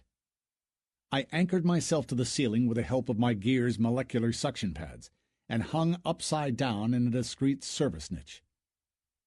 I peeked out of my makeshift shelter. Everything looked upside down. I aimed at the outlaw. My mind expander was a great help. This was a weird firing position. Still, my body adjusted to it quickly, thanks to all the practice flights. In outer space, the idea of up and down soon loses its meaning. It was no harder than shooting down in a drone while in a spin. Chiron kept glancing at me, awaiting my signal. I nodded. He darted forward and loosed off a few rounds, immediately ducking into the nearest tunnel and pulling sharply to one side. His shots caused cascades of sparks to fly off one of the cars. One of the assassins went flying back. A huge hole gaped in his visor. Chiron had managed to take one out. I fired several brief bursts. My position was excellent. The field of fire was perfect. Besides, our enemies were still pretty clueless, focusing their attention on Chiron's lanky figure. They couldn't see me. 3 of them went down. A few more scrambled back, apparently wounded, looking for somewhere to take cover. I put 2 bursts into the outlaw. He only momentarily staggered in his massive armor that allowed him to stand steady on his feet. His powerful personal power shield had no problem absorbing the impacts, transforming my bullets into red-hot droplets of metal. Chiron had shrunk into the shadows, merging with the wall. Excellent. He was doing it by the book. I pressed my body to the ceiling as a burst of response fire ripped through the cables, slicing off sections of pipework. The whole structure vibrated. Chemicals gushed out of the damaged pipes, forming bubbling pools of acid on the floor and filling the air with toxic fumes. Chiron and I sprang into action on cue, the caustic haze our only ally. The bursts of the assassins' pulse guns were still hitting the ceiling when I dropped down and sprinted toward their impromptu barricade. Chiron outran me, lithe and lethal, sliding along the wall instead of just charging blindly forward, covering the zone of fire in huge leaps. There was no way I could catch up with him. I stopped and opened fire, shooting at random, simply to distract the enemy. My belt's power shield could still take a punch, but my battery charge plummeted into the red. I couldn't see jack shit. I moved in bounds, heading for the opposite wall and catching a few more rounds, which pierced the shield and ricocheted off my armor, striking sparks and leaving deep dents in the metal. I ran, giving it my all. The haze suddenly lifted, revealing the outline of the wrecked car. I flung myself over the hood and stumbled over a dead body. The time gap between a character's virtual death and his respawning serves to collect the loot from fallen enemies. I ducked. A new burst of fire whizzed overhead. A black figure loomed out of the haze. The outlaw charged at me like a tank, his pockmarked armor glowing weakly. His confident, precise movements made it clear his gear had been mechanically enhanced. I ducked to one side, sending a new burst of fire into his helmet. I breached his power shield, but not the Cargonite. The outlaw staggered momentarily, then went for me, sweeping me off my feet in one powerful blow. The difference in our levels and gear was impressive. I tried to jump back to my feet, but he punched me again with all the might of his mechanical enhancers, forcing my inadequate breastplate into my ribs. The agony was such that I couldn't breathe. He must have broken a few ribs for sure. My suit's split seams began to froth with the ceiling foam. I think I passed out. This had to be another respawn. I could neither focus nor think straight. The outlaw must have thought this was the end of me. He turned away and picked up the plasma torch. No idea what Chiron was doing. I struggled to breathe, feeling the bloody froth bubble on my lips. The metabolic implant went into overdrive, burning my own body resources. But it made me feel better. An unnatural, feverish surge of energy flooded over me, barely thinning out the crimson haze before my eyes. But it was enough to allow me to breathe and move. Chiron burst into view. He and the outlaw must have been almost equal. But I spoke too soon. A shattering blow sent the hache flying across the floor. Why was Jurgen still inside? Groaning, I scrambled to one knee. I dropped the gun, but it was useless anyway against this custom-made armored suit. The toxic haze was thinning out. The massive hatch of Jurgen's room was red-hot. The outlaw was in a decisive mood. He didn't care about me anymore. I want armor like his, and a new level in exchange for my broken ribs. My mind switched over to gaming mode, instinctively trying to block out the hopelessness of the situation. I whipped out the sniper rifle from my inventory and aimed it at his head, even as I realized this was nothing but a vain attempt to appease my ego. There was just no way I could bring him down. My hands were shaking. My left hand pulsated under the glove, the Founder's neuronet reminding me of itself. But what was the point? The gun sights kicked in, outlining the massive power unit of the plasma torch in red. This was suicide.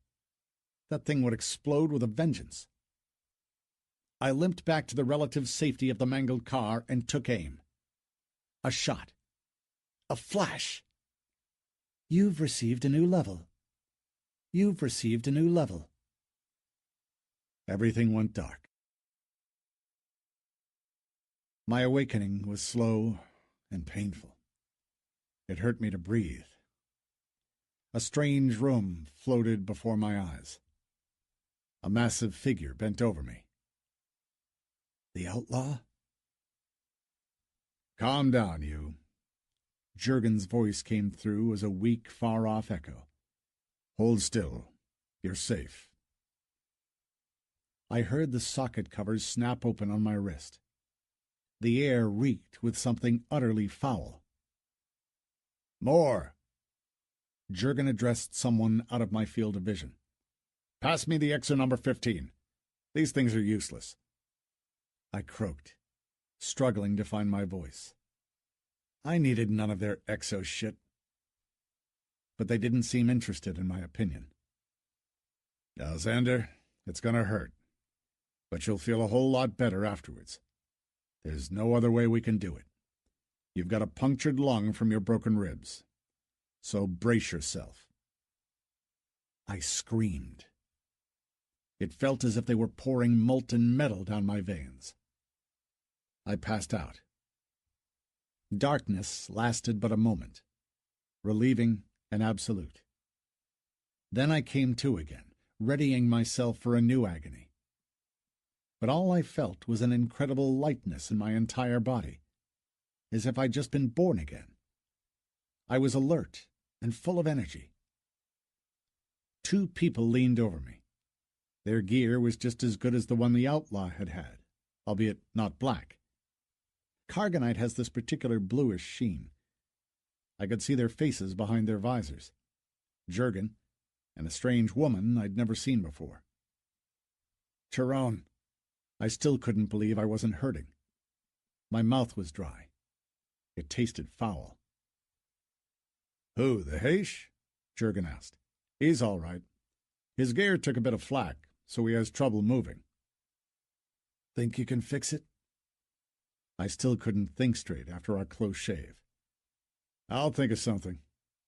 But you, Xander, I owe you. It's been twice you've saved my butt now. Here, take a look. The wall parted, revealing a niche. A massive, armored suit strode out into the room. Take it, Jurgen said. You've earned it. My jaw dropped. Don't be shy. He apparently misunderstood my silence. Take your cheap junk off.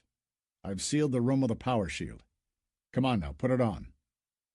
Who did he think he was, bossing me around? I couldn't take my eyes off the brand-new armor. Even the wiki didn't mention anything about it. This had to be one of the technologist's custom-made designs, even though in places it looked suspiciously like the one worn by the outlaw I just smoked. No wonder, actually, considering that 2 of the technologist's leaders had turned coat and joined the outlaws.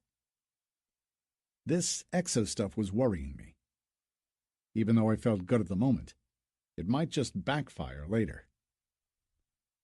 I removed my helmet and handed it to Jurgen. There are 2 devices left in the slots. Do you think you can reinstall them in this new suit? He cast a quick glance at them. Why on earth would you need this old tat? Sentimental value. He didn't argue. If you say so. How long will this exo stuff work? About 20 hours, I think. I've given you one hell of a dose. And then what?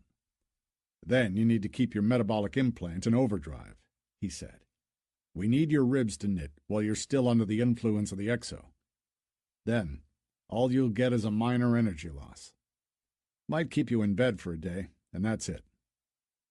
I need another dose. Jurgen's eyes filled with suspicion. Have you taken them before? I haven't, but I might. 20 hours is not enough. I need much more time than that. What for? Spit it out. There was no point in me making a secret of it, so I put him in the picture. Hearing about the children, he paled. Can you guarantee us a safe respawn point? Look at me. If I managed to survive there, and I was only level 1... Right. He quickly made up his mind. Our clan doesn't exist anymore. The station is about to disintegrate. Frida and we wanted to have a baby too, but... He made a helpless gesture. His face darkened. All I want to say is you can count on us. Here, take this. He handed me my activation code and a hefty helmet with my slave collar controller and sniper sights already installed. Suit up.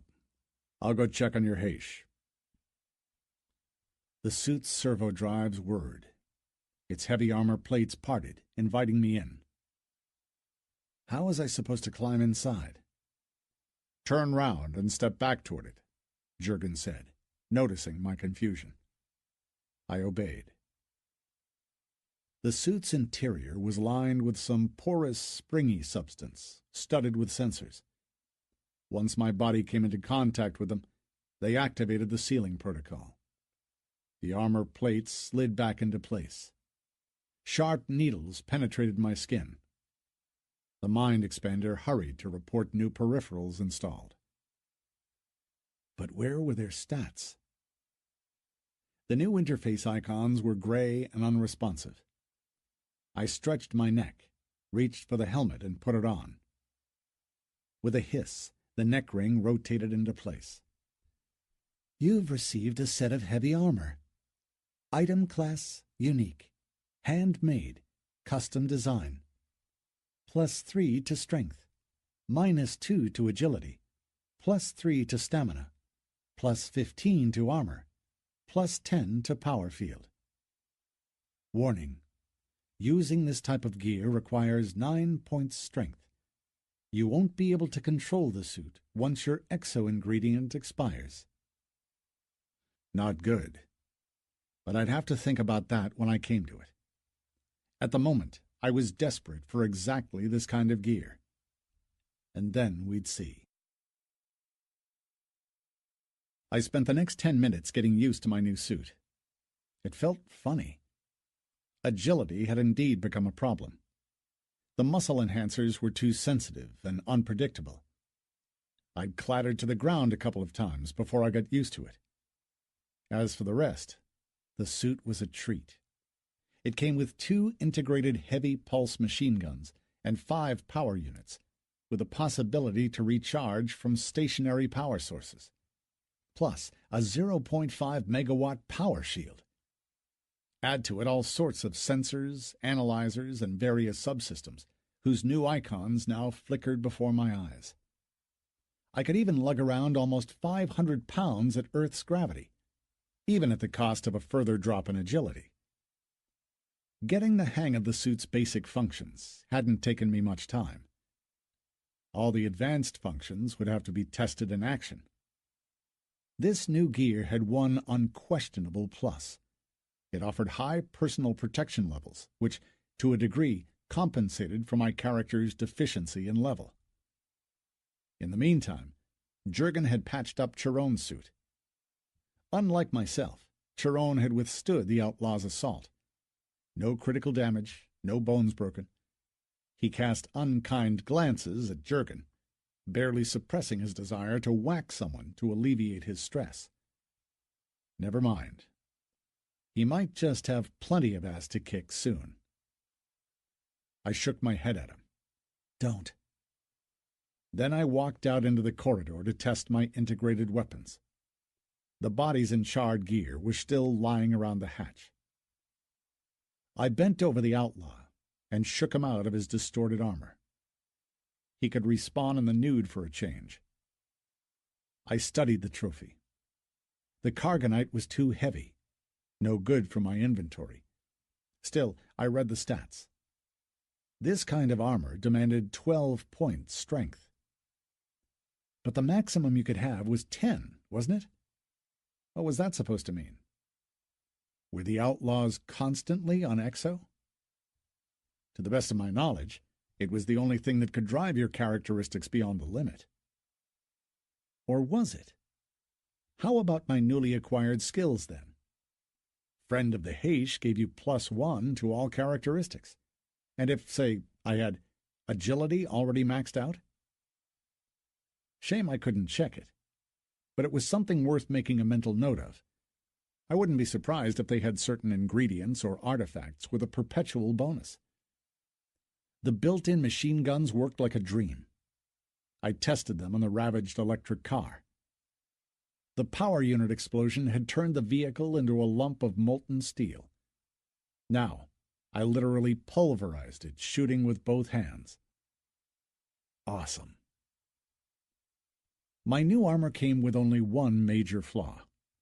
If the power went down, it would turn into an unmanageable heap of scrap metal. I gave it some thought and came up with a solution. I went back to my room, picked up my old gear, and forced the breastplate back into its place. My old light armor suit only weighed 50 pounds. I could carry that much. But it could save your butt in an emergency, say, if the power units went dead. Watching my actions, Jurgen nodded his approval. Good job. That's not stupid. He opened his capacious bag and produced 2 gear kits. He stuffed one down his own inventory like I'd just done, and handed the other one to Frida. His wife wasn't the talkative type.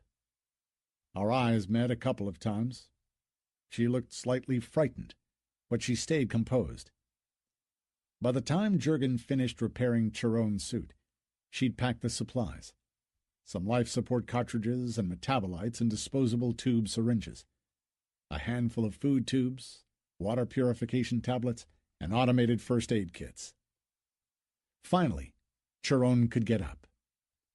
He walked around the room, checking the smooth work of his suit joints. He seemed pleased with the results. It had been an hour since we'd left to get some supplies.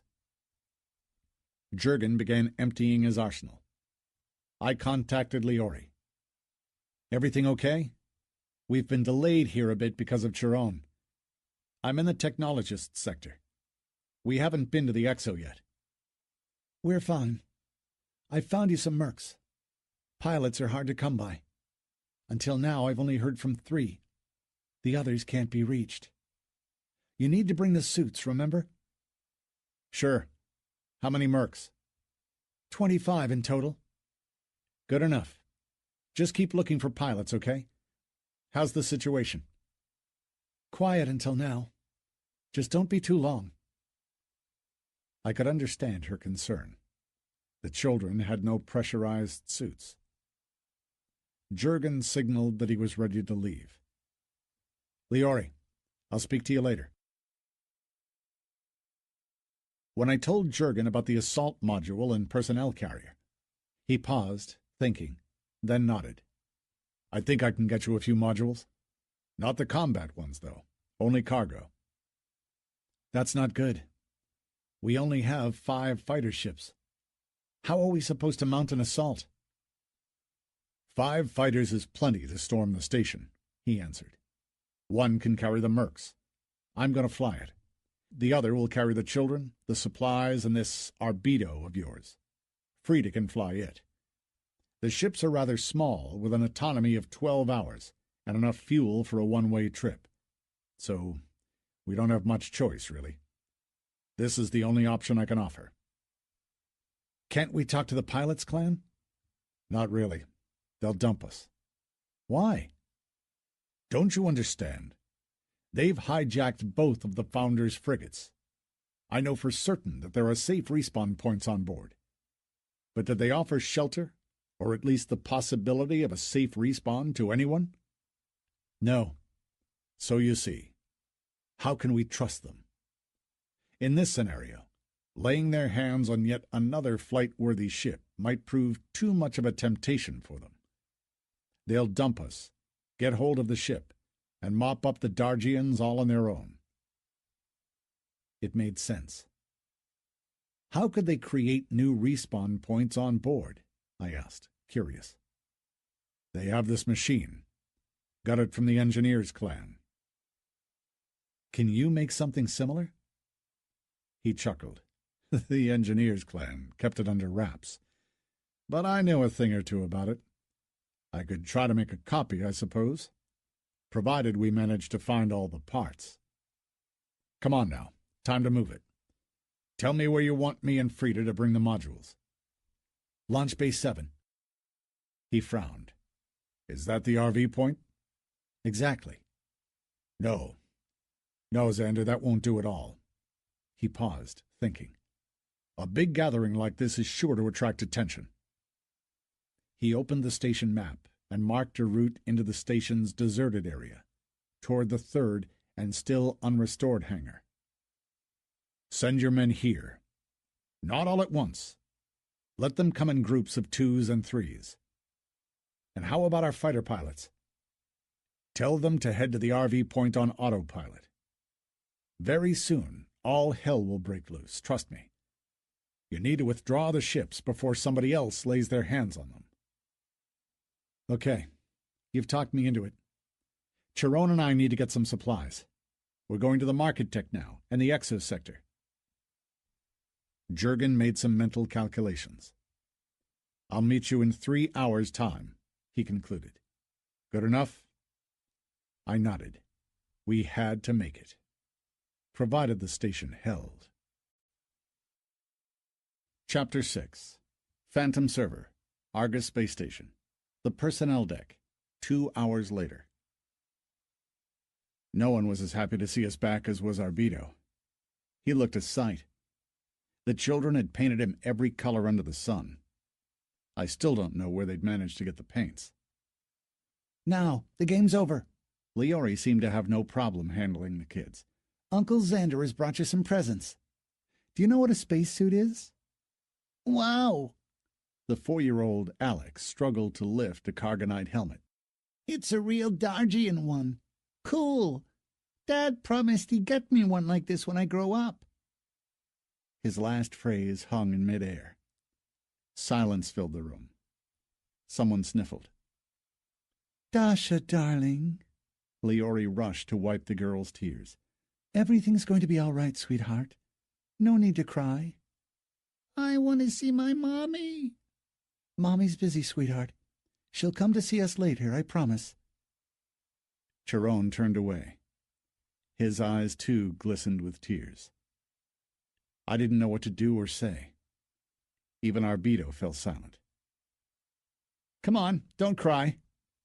I helped the boy to suit up and checked his life support systems. No playing with the interface. No clicking on any unfamiliar icons. I spoke in a loud, but hopefully not too rude a voice. Xander. Leori began suiting up the girls. We don't have the right cartridges for these. We do. We made sure we took only already modified suits. How about me? Arbito butted in. Sorry, man. Couldn't find anything that would fit a goblin anatomy. I meant it as a joke, but it fell flat. Arbito turned pale. I hurried to reassure him. Cool down. We all breathe the same air, after all. Here, take this one. It should fit you fine. How about the metabolites? What are you talking about? Are you mad? With your green skin and lack of implants? Think before you open your mouth. So, does it fit well? He paraded around the room. It's all right. Excellent. Children, helmets on. Report. They didn't look as if they'd understood me. Leori came to my rescue. Children, the indicator lights should turn green. Can you see them? Let's switch on the standard communications. The communication system clicked on, filling the earphones with fragile, childish voices. My lights are all green, and I have 2 red ones. Uncle Xander, the air stinks. What are these letters? Can I click on them? One of the girls, Inga, had to be resuited. It was a good job Chiron and I had taken all 10 suits available. The vendor hadn't minded. In fact, he wasn't in the shop at all. The helmet turned out to be faulty. Its neck ring didn't shut properly. It took us some effort to find a suitable replacement from whatever leftover gear we still had. Leori checked all the systems several times, opening service access ports and meticulously testing each suit. She did the same to Arbito, earning his eternal goblin gratitude. I had other things to worry about. We had to cover quite a distance, and I wasn't 100% sure Jurgen would even be there waiting for us. He didn't contact us, and I had no idea where he might be and what he might be doing. Right. Everything seems to be okay, Leori concluded. She didn't look well.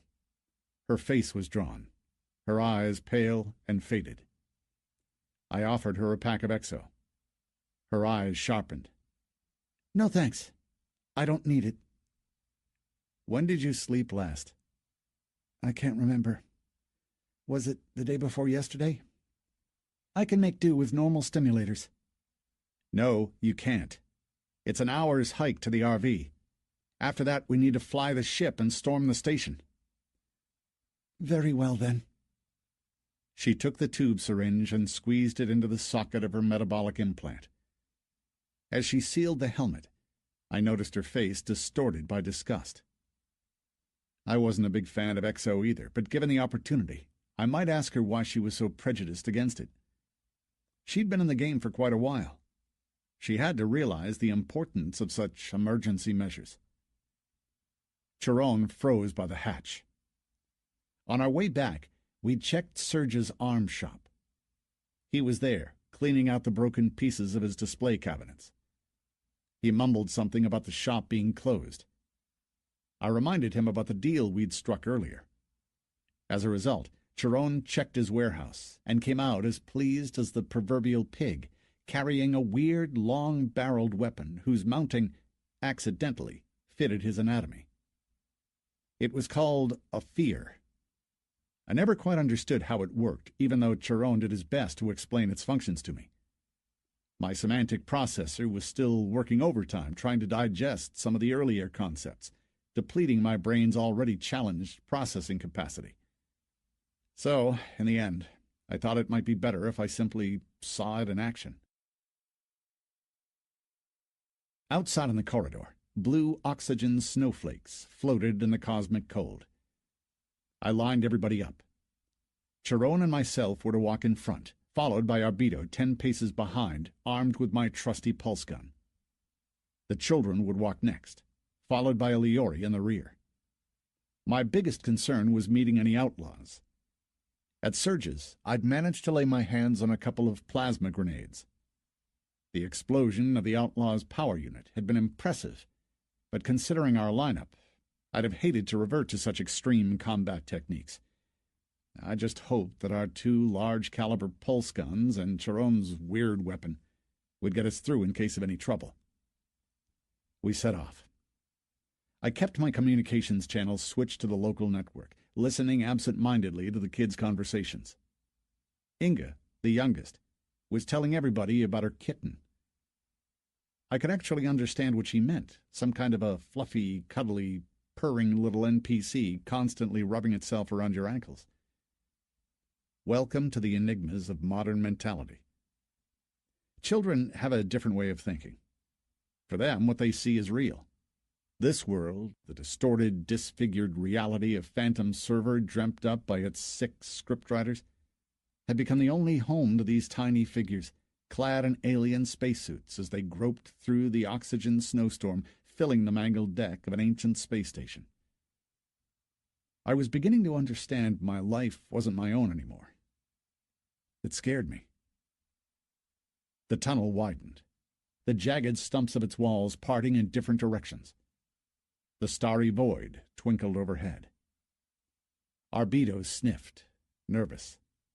Chiron breathed noisily and evenly. Leori stopped. The children did so too. She didn't say anything. My PM box icon was inactive, and still I could somehow sense her mental state. At the moment, she was taut like a coiled spring, ready to act fast and without mercy. I had a funny feeling I could see ghosts crowding behind her back. This was a game. Admittedly, eerily realistic, but a game nevertheless. I didn't believe myself anymore. Chiron was waiting. I scanned the area. Something was wrong. I could feel it in my spine, but my sensors didn't detect any signatures at all. This part of the station was well and truly dead. Not a single active marker amid the ragged wreckage of its tilting decks hanging overhead. We had to move on. Still, I waited, getting used to our gloomy surroundings, and listening to my instincts. Anxiety scratched harder at my heart. "Liori, take away the children. Get them under cover." Although blind to the danger, she obeyed. Not having received any orders, Arbito froze, looking around. "Chiron?" "I don't feel anything," he admitted. "Cover me." I moved up front. Both my mind expander and metabolic implant were in overdrive. My left hand began to tingle. I was already used to it, so I simply made a mental note. The very activation of the Founder's AI neuronet was already bad news. "You've received a new level." Why on earth? I missed a step, casting suspicious glances around. Nothing. Very well. I'd have to look into it later. There was nothing wrong with receiving a new level, even though normally you had to earn it. It must have been some glitchy patch or other. I continued walking. The ravaged deck became narrower, curving. To my both sides, frayed optic cables shorted out, illuminating our way. I was already a good 50 paces in front of everyone. The scanning radius was clear. Not a single marker. It was probably time for me to stop and wait for Chiron to catch up. Then we could investigate further. I swung round, realizing this was exactly what they wanted me to do. There was no one around here, but the moment I disappeared around the bend, a fine web of screened cables and the forest of upended beams left from the ancient disaster would block my sensor's signal. I crouched, pretending I was fixing some gear malfunction while focusing the scanners by narrowing their apertures. Got it. 3 weak signatures above and behind me. My sniper sights promptly kicked in, zooming in on a fragment of the deck's broken ceiling. Now I could clearly see 3 outlaws who lay in hiding by the edge of the deck.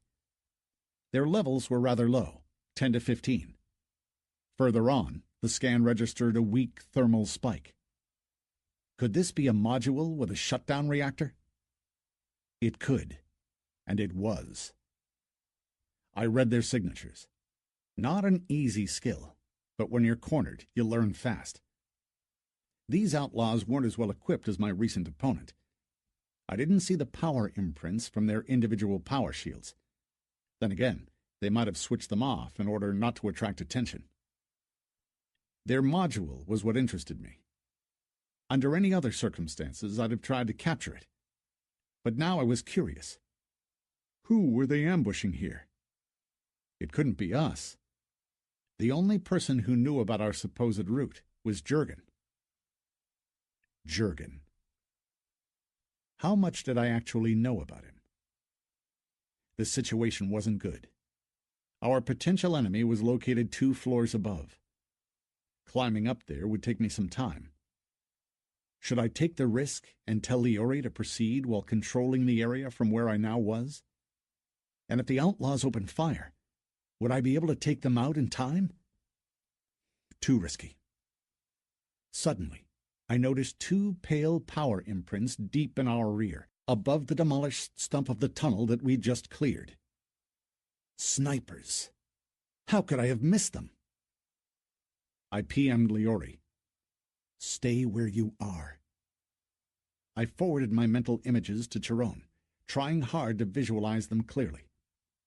He didn't let me down. Unhurriedly, he headed toward me. Arbito alone stood exposed, looking around him without seeing anything. I understood his predicament. Without implants, his level 1 avatar was virtually blind. I sent him a message, ordering him to find cover and lie low. He was quietly panicking, but the outlaws didn't seem to be interested in him. they still seemed to be waiting for something or other. Chiron caught up with me. We exchanged a few phrases, and he disappeared uphill. I couldn't understand it. They weren't trying to attack us, and still they'd cut off our escape routes. My PM box blinked. "Xander, you're not taking me alive." Leori's voice was shaking. Was she raving mad? Her words pierced me like a stab in the back, the hostility and contempt in her voice so tangible that I too simmered with rage. "Chiron, hold on a bit." By then he'd already disappeared out of the enemy's line of vision and began his perilous ascent, planning to strike their rear on my command. He now froze, fading into the mangled background, awaiting further instructions. "What's your problem, Leori? Tell me!" I struggled not to yell at her. I didn't even try to divine the reason for such a change in her attitude. "I trusted you." Her voice was a mixture of frustration, contempt, and cornered courage. Oh, great. She'd chosen excellent timing to clear the air. Naturally, I was mad at her. We were surrounded, for Christ's sakes. We had to think and act fast, not wait up. A bad premonition arose in me. What had I gotten that new level for? I opened my care's stats. Xander, Outlaw, level 17, Pilot. Now, it all began to click into place. Both the enemy's indecision and Leori's behavior had found their explanation. Had she thought I'd lured the group into a trap? Then again, what else could she have thought? With snipers behind her, and armed enemies in front lying in wait next to a camouflaged module, and a freshly minted outlaw blocking her way to freedom? I scanned the logs, looking for the system message in question, the one informing me about the alternative plotline activation and what consequences it could have for me. I'd actually expected it to happen later, only after Eurasia's arrival. But apparently, it wasn't supposed to happen that way. By becoming the leader of the group, I must have crossed the invisible line, probably triggering some switch of no return. I forwarded her the logs. I didn't expect her to reply straight away. After all, it was my fault. I should have told them. But who could have known that my status change would be so unexpected? I contacted the outlaws. "Who's in charge?" I asked uncivilly, addressing no one in particular.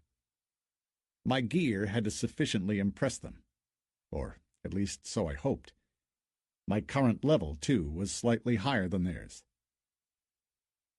"Rydok," they replied. "Hold your snipers, will you?"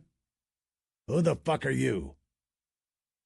"These are Jird's prisoners." Jird was the name of the elite outlaw that I'd put on my KOS list. "Why? You want to talk to him?" "He's out of range." "I bet he is. And so is his respawn point," I ad-libbed, while estimating the distance from the station to the asteroid belt as millions of miles. Way too far for instant communications. Cars like this Jird would play it safe, for sure. His respawn point must have been set up in some cozy little bunker deep in the depths of one of those space boulders. "Xander, do I know you?" Rydok kept doubting. "You should. So, are you letting us through? Or do you want me to send you back to your respawn, too, to improve your memory?" He paused. "Very well. You can go now. I'll ask Jird about you." "Please do. He knows me well." This time I didn't lie. It would take him some time to forget his inglorious death at the station. I PM'd Leori. Without replying, she walked out into the open, playing the part of a prison guard. Her status as a mercenary fitted the role well enough not to raise any suspicions. The children grew quiet, scrambling along in silence. The emotional atmosphere was depressing.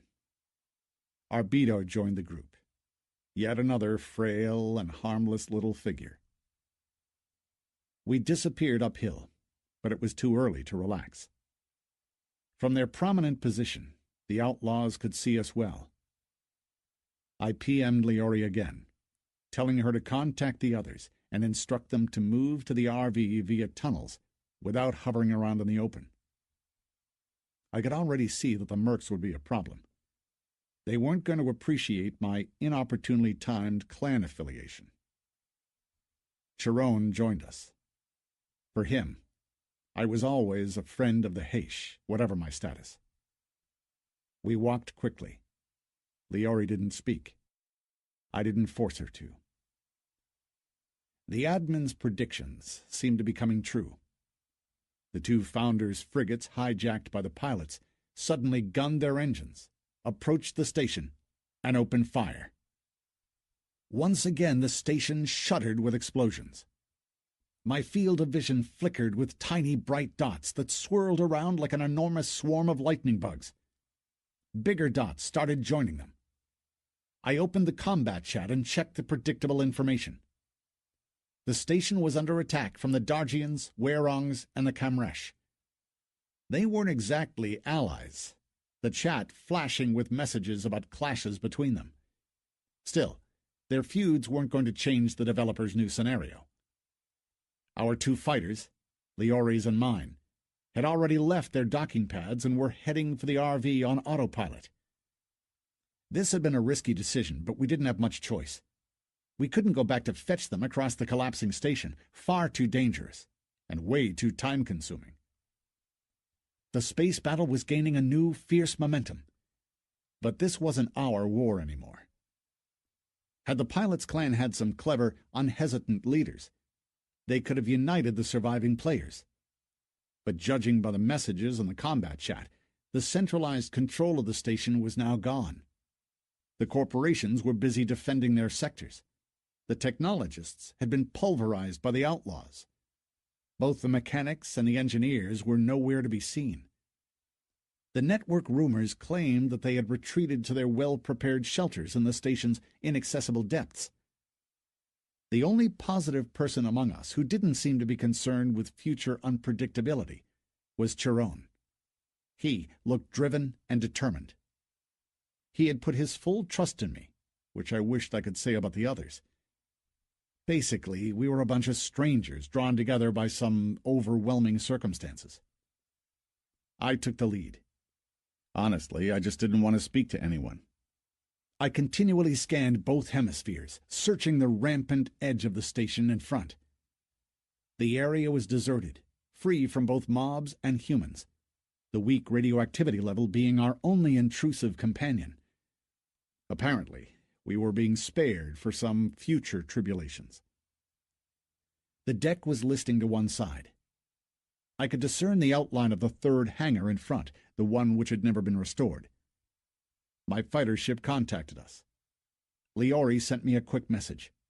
Apparently, her ship too had safely reached the RV. Tension grew with every step we took. We were about to face 30 mercs. I was pretty sure that they'd had dealings with the outlaws in the past, so the change in my status wouldn't be that much of a problem. But I still had to check that out. Jurgen, too, would demand an explanation. But this wasn't what I was worried about. Mercenaries were loners by definition. They rarely acted in large groups. In outer space, two were a team. Naturally, large raids to other stations and planets must have taught them cooperation, but as far as I'd heard, this kind of unity dissipated the moment a battle was over, especially if the loot was good. I looked back, checking on the kids. They were tired, slowing us down considerably. What was going to happen to them if the adults began fighting over their trophy, refusing to come to an agreement on using the Founder's ship? Do you think I was trying to skin a tiger before it was dead? In a situation like this, you had to think several moves ahead. One other thing worried me. I didn't think the mercs would accept the Heish. The local humans despised xenomorphs, period. I didn't know yet how I was going to get around this. But one thing I did know. Over the last few days, I'd suffered a serious mindset shift. The lopsided deck ended in an abrupt, jagged drop. I raised a warning hand and stopped by the edge, peering down until I noticed tiny human figures below. "Jurgen!" The few seconds of anxious waiting were akin to eternity. "Xander, we've made it. But you owe me an explanation. Didn't I warn you about the outlaws?" "You might need to ask Liori about that. I don't think you'll believe me. Just don't forget, I am the only person who knows on which of the 10 stations the Founder's ship is docked." I added a large-caliber argument. It had only been 3 hours, and I was already exhausted. This exo stuff was by no means a solution. My ribs were aching. I struggled to breathe. I hadn't felt it at first, but now all the exertion began to manifest itself. I had to suffer in silence. Alien stimulants weren't a safe option. I just hoped my body would be able to recuperate during the 2-hour flight to the station. While Liori and Jurgen set about exchanging messages, I removed Chiron's and Arbito's, yes, his too, slave collars. The situation was unpredictable. You never know. We might end up having to survive on our own. "Xander," Jurgen finally contacted me. "Forgive me if I'm wrong, but I still don't understand why your status changed like this." "Clans have been dissolved," I answered curtly. "You'll just have to trust me that I don't mean any harm. Time will tell, anyway." "Right. I'll trust you in the meantime. Now listen, Jurgen," I interrupted him without ceremony. "You need to understand. This raid could be lethal. Our entire future depends upon it. So it can only have one leader." "Who is—" "Me." "Sorry, Xander. Don't you think you're still too—" "I am the raid leader. That's non-negotiable." "Check out the Mercs' levels," he suggested grimly. "Do you think they'll accept you?" "Leave that to me." "Whatever. In a minute, Frida will take the children aboard with these two, Chiron and Arbito." "Chiron's staying with me." "You can't. The Mercs will rip him to shreds." "That's my business." I wasn't in the mood to argue with him. I'd given my situation enough thought on the way to the RV. I'd also remembered a thing or two I knew about virtual gameplay. "So, you want an alternative plotline?" I looked up, staring into the fathomless void of outer space. "I'll give it to you," I promised, addressing the invisible but omnipresent force.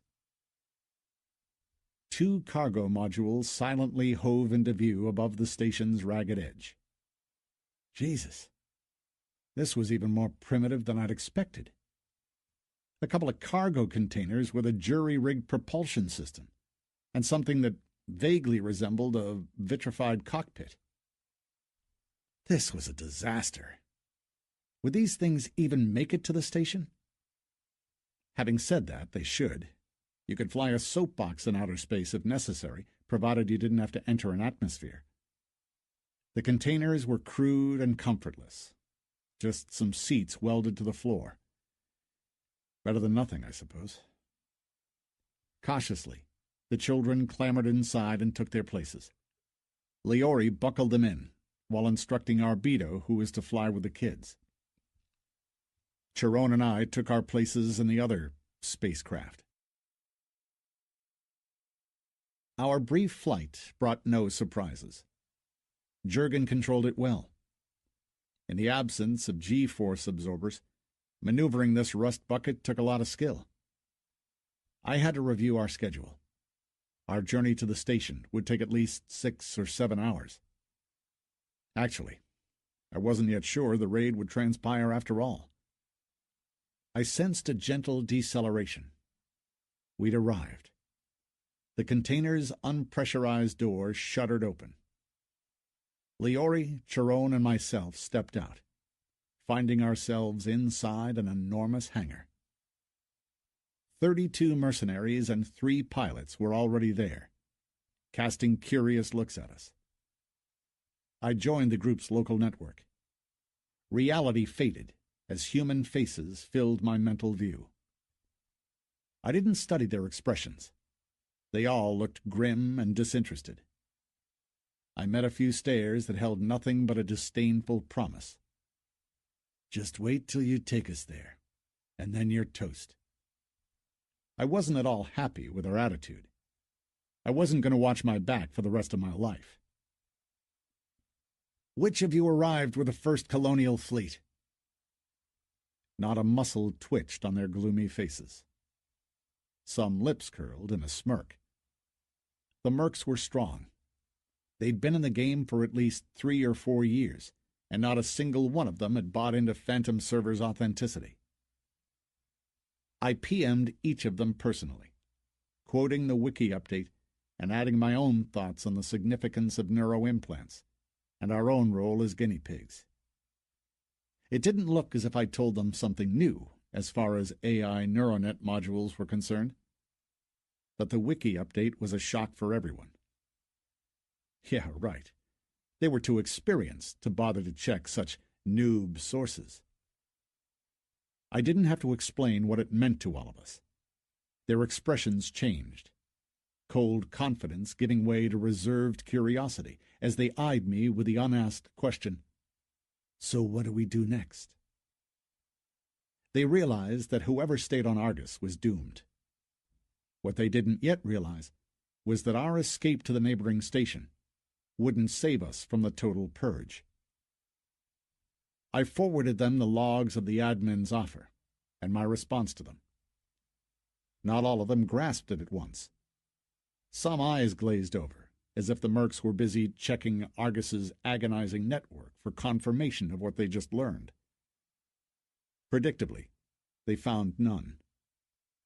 Again, all eyes were on me. "I can prove it," I said. "I can do it now. One thing, though. You need to make up your minds now. I want no hassles in the future. No grudges, no backpedaling. Agreed?" My words seemed to fall on deaf ears. "I was the one who activated the alternative plot line. Whoever wants to join me, be my guest." I pointed at an old paint marker still visible on the hangar floor. "If you're with me, step over it. That will mean you accept me as your raid leader. If our mission is a success, I will take command of the ship. This is the only invitation you'll get. Conditions are non-negotiable. That applies to everyone." Jurgen and Frida looked pretty lost. My arguments meant nothing to them. Stripped of their real-life memory, the two couldn't even fathom their actual meaning. Liori, however, seemed to grasp everything perfectly well. She'd been left with no choice. She must have thought I was putting her under pressure. But still, she was the first to cross the painted line and stand next to me. A surprised murmur ran through this disorganized bunch of seasoned warriors. Their faces dropped. Jurgen gave me the evil eye. Suddenly he stepped forward and stood next to me, apparently wishing to call my bluff. Frida, startled, staring at him in horror. I knew very well what was happening. It couldn't be any other way. A single player may initiate a certain development, but it would affect the lives of many. I turned my head to read their markers. Liori, Outlaw, level 51, Pilot. Jurgen, Outlaw, level 43, Technologist. Chiron, Outlaw, level 23, Sentient Xenomorph.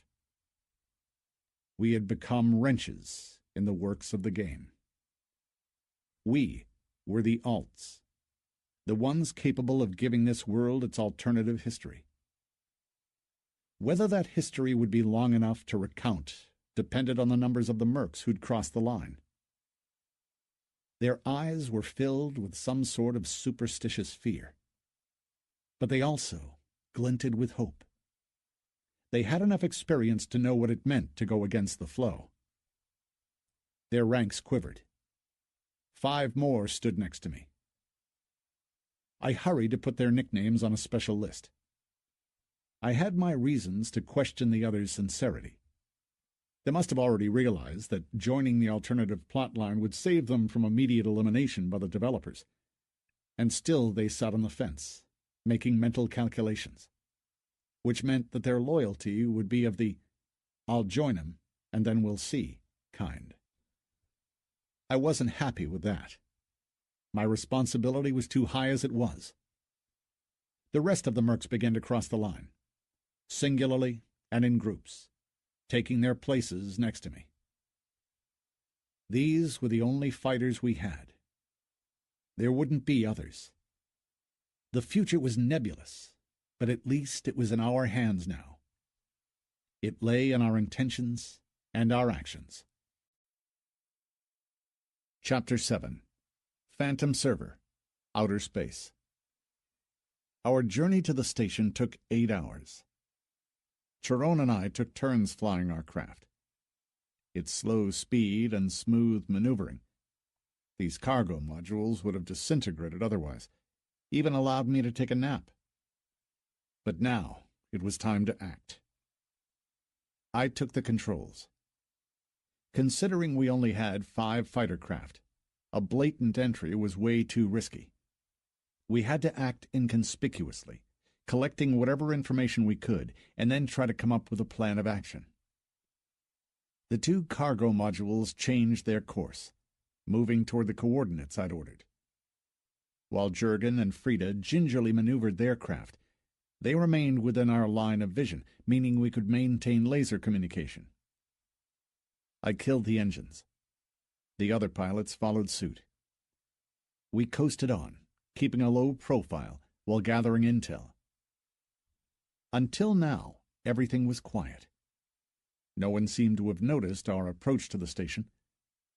I used the local network to forward the others the screenshots I'd made 3 weeks ago. I tried to draw the mercs' attention to the guides as our most mysterious and potentially dangerous opponents. I had no information about them at all, secretly hoping that the mercs might know something. But they maintained grim silence as they listened to my meager explanations. Unexpectedly, Frida joined in. Apart from her other specializations, she also possessed the unique profession of exotechnologist, which demanded an extremely rare combination of abilities and skills like I'd never met before. I told everyone about the mental pressure I'd sensed in the guides' presence when I'd encountered them during the Dargian raid. Having listened to my explanations, Frida published several images on the local network. You could distinctly see 5 living domes that shielded the ruins of a mine on some asteroid or other. By the looks of it, these dome-like creatures could survive in a vacuum at freezing cosmic temperatures. The Medusa-like beings emitted a subdued glow. Their translucent bodies were threaded with capillary energy channels. Protective power fields shimmered around each of them. Xander, why did you think it was the guides who controlled the Dargians? Frida asked. Dunno. That's what I thought. The guides is a rather dated name for what we now call the Emgals. They are, as a matter of fact, a pre-sentient exobiological life form. She began to explicate. They live in the atmosphere of the gas giant, just like the Verongs do. When the first colonial fleet had just arrived in this star system, you could see them virtually at every one of the founder stations. The Dargians used them as living dome shields.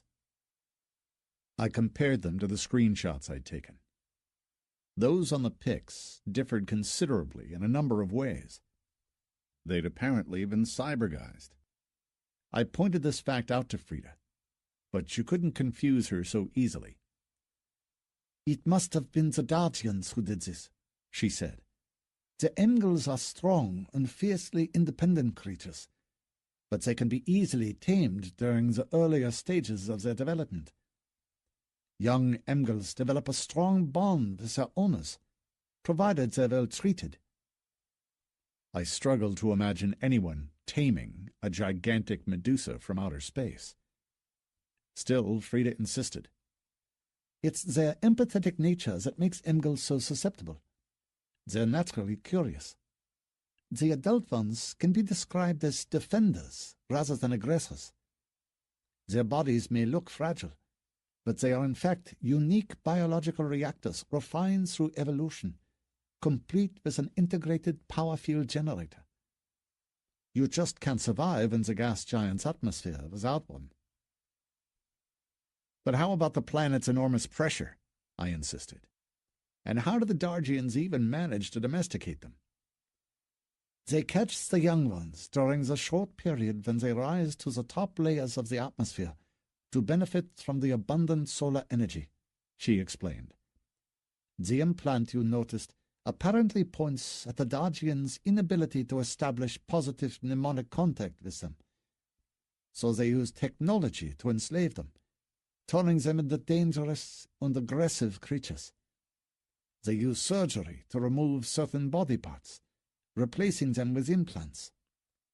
Such barbaric modification has one grave side effect. It arrests their development.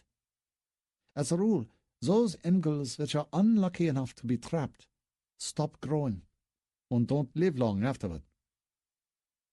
Does that mean that those I saw were teenagers?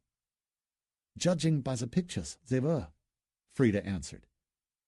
And can you tell me how I can deal with them? The most important thing is, you should never provoke them or try to attack them first. Yeah, right. The mercs raised their sarcastic voices. Just sit there and wait till they send us to our respawn points? Their indignation was quite understandable. The Emgals never attack anyone first, Frida insisted. You must understand. The Dargians have hurt them a lot. If we treat them differently, they're bound to notice it. Also, they are very sensitive to mental images, she added. I might try and contact them mnemonically. Somehow I had my doubts. What if it doesn't work? How close do you need to get to them in order to make sure they can hear you? I must get within their direct line of vision, she said. I shook my head. The Dargians weren't that stupid. They must have already put the station on high alert and taken additional security measures both on the Founder's ship and at the station's living quarters. Getting close to them wasn't going to be at all easy. As for the mercs, their combined opinion was pretty clear. The only way to handle any Werong creatures was by shooting to kill. I contacted Jurgen. What do you think? We could use the Emgals at some later date, I suppose. I could look into their implant controls. That got me thinking. Can't we disable their implants somehow? We probably could. They're only technology, after all. But it might take some time. We still don't know their power shield's frequencies. As far as I know, they may vary. I couldn't believe my ears. You mean each creature has its own unique frequency? It does, and it can also vary its parameters. Jurgen confirmed my worst suspicions. I suggest you listen to what Frida's saying. The Emgals are known for their powerful empathy. Her idea just might work. Very well. Let's wait for the recon results, and then we'll decide. The modules left for the location I'd pinpointed while we drifted, collecting intel in passive reception mode, studying any signatures, and watching the chosen sector of the station's surface via optical multiplayer, comparing and combining the data received. The Dargians seemed to be continuing their restoration works on the Founder's starship. This was the only advantage we currently had. The Haish were busy working there, and by liberating them, we were going to get ourselves both some loyal allies and access to the unique ancient ship's controls. As for the rest, things weren't as rosy. Our sensors detected 10 space defense units that now encircled the station, installed in the better-preserved hull structures. I was pretty sure such a reinforcement to their defenses had everything to do with the developments of the last few days. About 50 combat drones patrolled all accesses to the Founder's ship. 5 Emgals enveloped its carcass, covering the larger holes and controlling the main airlock. My eyes hurt from all the tiny shapes of Dargians. There had to be at least 100 of them. As the raid leader, I had to come up with the correct tactic, taking every detail into consideration. In normal gameplay, mopping up a location is a rather simple and straightforward thing. Each mob has its aggro radius. When pulled correctly, they can be taken out by 1s and 2s, or in small groups, allowing you to advance towards your goal slowly but surely. Here and now it was all different. Only the drones could qualify as NPCs. They, and also the space defense systems. The Dargians' potential reactions remained a mystery. In the worst-case scenario, they'd be able to quickly assess the danger and kill all the Heish, then barricade themselves in the ship. This was something we couldn't allow to happen. Then there were the Emgals. These were capable of foiling any amount of the best-laid plans timed to perfection. How were they going to react to our attack? Would they join in battle to confront our fighters? Or would they continue blocking all entry to the ship? I knew nothing about this empathy thing. I could just about grasp its meaning thanks to Frida's explanation, but I wasn't sure I would trust it as a combat technique. I kept watching, analyzing and mulling over what I was seeing. There were just too many Dargians there. Even though the Heish were sure to take our side, this was going to be one desperate battle. Whoever wanted to win had to ensure control over all respawn points and delay enemy respawning when killed by a player. These 2 points were paramount. I absolutely had to speak to Jurgen, but the modules had already left our line of vision, making laser communications impossible. Xander? Liori PM'd me via my mnemonic inbox. We don't have enough strength to attack the station. So what do you suggest? The station is enormous.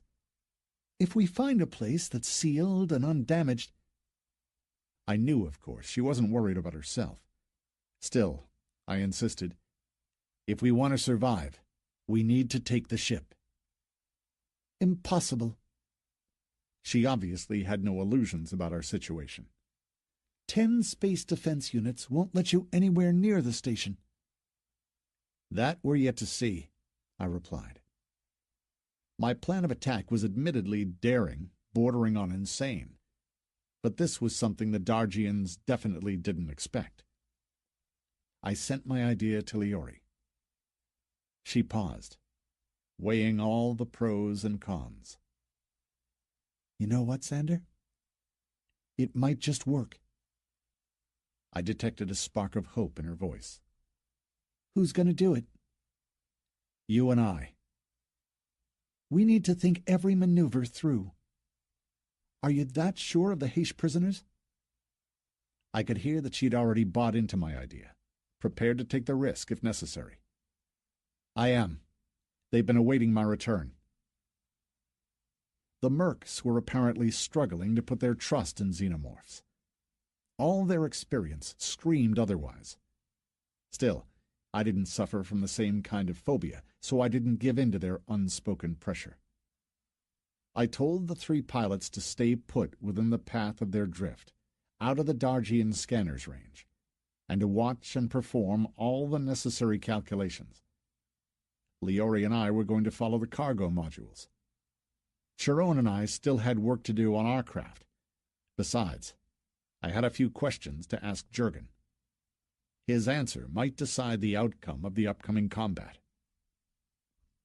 Xander. Yes? She didn't say anything. Leori and I seemed to have some heavy chemistry going on. I just couldn't help it. The feeling had swept over me, sudden and sharp. She never answered. Averting her gaze, she switched to the common communications channel. A toxic haze clouded our view. The once icy floor of the enormous hall was now covered in pools of thawing water. I could see the xenomorphs' hunched silhouettes in the distance. Their wailing sobs echoed from afar. The 2 cargo modules moved slowly in, their landing supports jolting as they touched the ancient deck, damping their vibrations. The scanning radius was clear. I didn't count the kicker signatures. They couldn't scramble away from the scene fast enough. There it was, my first respawn point. I made out the familiar green glow in the distance. The mound of radioactive ore had to lie in that direction. The mercs disembarked, dispersing to set up a perimeter. The melting ice on the floor was flecked with dark blood. I pointed at it, marking the respawn point. Jurgen sprang into action and scanned the entire depth of the floor. "Got it. A stationary respawn device. Fully functional. It's all as you said it would be, Xander." I bet it was. How could I ever forget this place? I walked over to Jurgen. "Mind telling me how you detected it?" He sent me a screenshot of his interface. I studied it, comparing it with mine. Apparently, I too had a similar scanner installed in my suit. When I activated it, an inscription read, "Search of active power imprints initiated." Just below, 3 buttons lit up. Scan the device's frequency. Create a bind point. Scan the frequency and reset your personal marker. I'd love to know what Jurgen thought about respawning, considering that he believed himself to be in real life. I also wanted to know why setting up a respawn point demanded such complex equipment. Why would the game designers waste time on creating meticulous detail deep inside the deck flooring, where no one was ever going to see it? They should have invested their effort in improving their interior designs. "Jurgen, did your clan try to study the resurrection mechanism?" I purposely avoided calling it a respawn. "We did, with little results. You need to understand, Xander, the Founders were tens of thousands of years ahead of us. They solved the molecular replication problem, but their equipment is extremely complicated. It takes a whole lot of energy and a wealth of biological supplies, which is why functioning respawn points are very few and far between." So that's how he understood something as simple as a respawn trigger. Never mind. Pointless trying to reason with him. That got me to thinking. Would my top-of-the-range scanners be able to detect other respawn points in the vicinity? I started fiddling around with their options. Several identical markings appeared at equal distances from my current location. Most of the markers were red. Only 2 of the detected devices glowed emerald. Both were definitely location-bound. One was set up in the prison block, the other right under my feet. Another weak, dull green light came on screen with a considerable delay in the vicinity of the Dargian-occupied area, disrupting the other's perfect symmetry. A chill ran up my spine. It didn't look good. Things began clicking into place. I suddenly realized why Rash had managed to avoid decompression and thrown a pursuit together so quickly. He hadn't respawned in the decompressed area. I searched through the logs, looking for the record of Chirone's and my escape.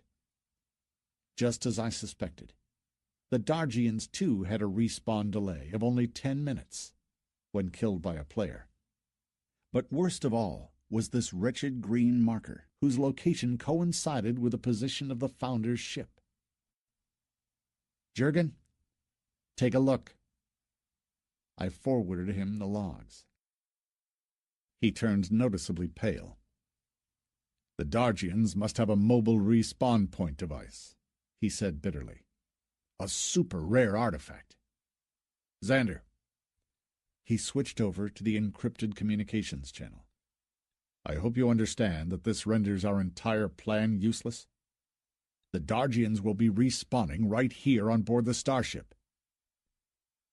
Would it be possible to block their personal markers somehow? He shook his head. I don't think so. To do that, you might need to recreate Gehenna-like conditions. And even then, there must be a solution, surely. There is. We'll have to destroy the artifact, Jurgen said grudgingly. What a predicament. Why did it have to get so complicated? Jurgen, and what if I could get you its blueprints? Do you think you could use them to recreate the artifact at a later date? He sat up. I suppose I could try. I can't promise anything, though. I just don't understand how you can get them. Do you have a scanner I could use? As a matter of fact, I do. A professional one.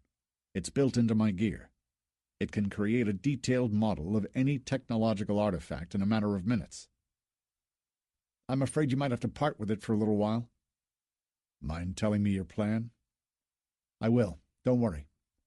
First, I'd like you to tell me what can happen if the artifact is destroyed. The Dargians' personal markers will no longer be tied to this particular device. So the next time they respawn, they'll be redirected to the nearest functioning respawn point. You mean here?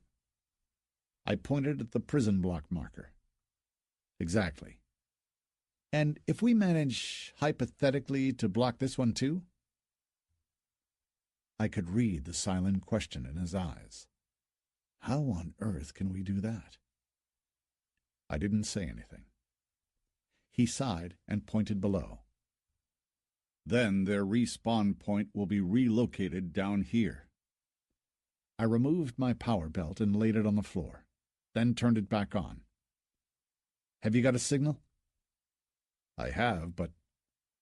No, wait. Xander, you're a genius. This is how we can block their signals. Wait a bit. He activated his scanner and performed some calculations, then turned to me. He looked a different man. Back in Gehenna, you stood right in the respawn point, remember? And both of us resurrected successfully within your power shield, Arbito and myself. Of course I remember. That's why I'm asking you. His sunken cheeks flushed with red blotches. But if you change the power field settings, they won't let the signal through. But how about us, then? We need to change our personal marker settings accordingly. In that case, we'll still be able to respawn, but not the Dargians. You mean they won't be able to respawn at all? Yes, of course they will, he answered excitedly. They will simply be redirected further on. No idea where to. You can see that all the other respawn devices are marked as out of order. I'm pretty sure they'll find one, but it'll have to be miles and miles away. Probably somewhere on the ransacked part of the station. You mean a Gehenna-type respawn purgatory? I gave him an evil grin. Possible. In any case, it would take them quite some time to rejoin the battle. Which was exactly what I wanted to hear. The rest was academic. We had to breach their defenses, seize the prison block, and fight our way to the artifact. You can put your belt back on, Jurgen commanded, his thoughts taking the right direction. I'm going to use our clan's generators. They're easier for me to reset. Do you understand that if it works, we might not need to destroy the artifact? You bet I did. A mobile respawn point in combination with the Founder's starship would allow us to take on the universe. Darkness swirled around us. An intense beam of light cut through the toxic haze and formed a dome-shaped shield around us as Jurgen switched on the power field generator. You could actually walk through it. Once we'd changed the settings, it might still be breached and would offer no protection from bullets. What it would do, though, is block the Founder's frequencies. Liori walked over to me.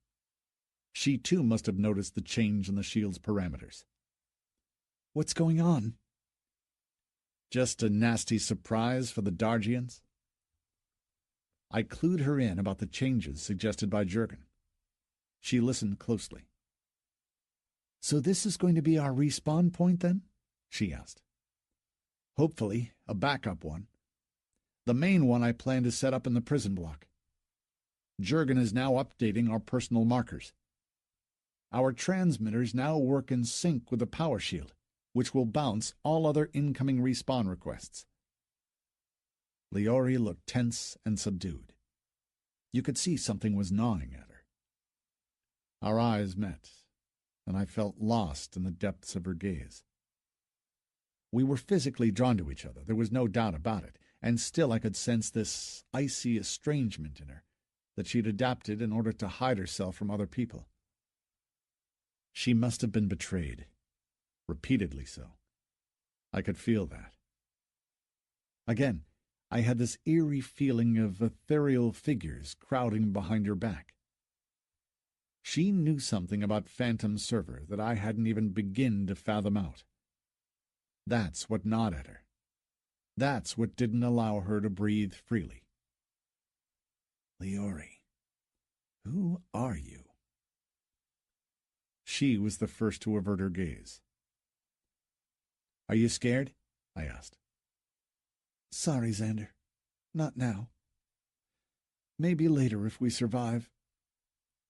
She trailed off and swung around to head for one of the cargo modules. I could see Arbedo peering anxiously out of it. I watched her leave. I was scared too. The Phantom Server's authenticity levels were frightening. Many of us wouldn't come back from this battle. Our respawning chances were 50-50. I forced my mind away from these depressing thoughts. We were almost done with prep work. Time to set combat objectives. Frida walked over to me. "The children are asleep," she said. "I've set their suit's life support to rest mode. I don't want them to see us respawn. It might not be a pretty sight." I nodded in agreement. Good idea. "I'd like to join the snipers," she added. "May I?" I knew what had prompted this decision. "You can, but on one condition. You mustn't attract attention to yourself until we work out their defense systems." "Xander, how about my Nematech experience?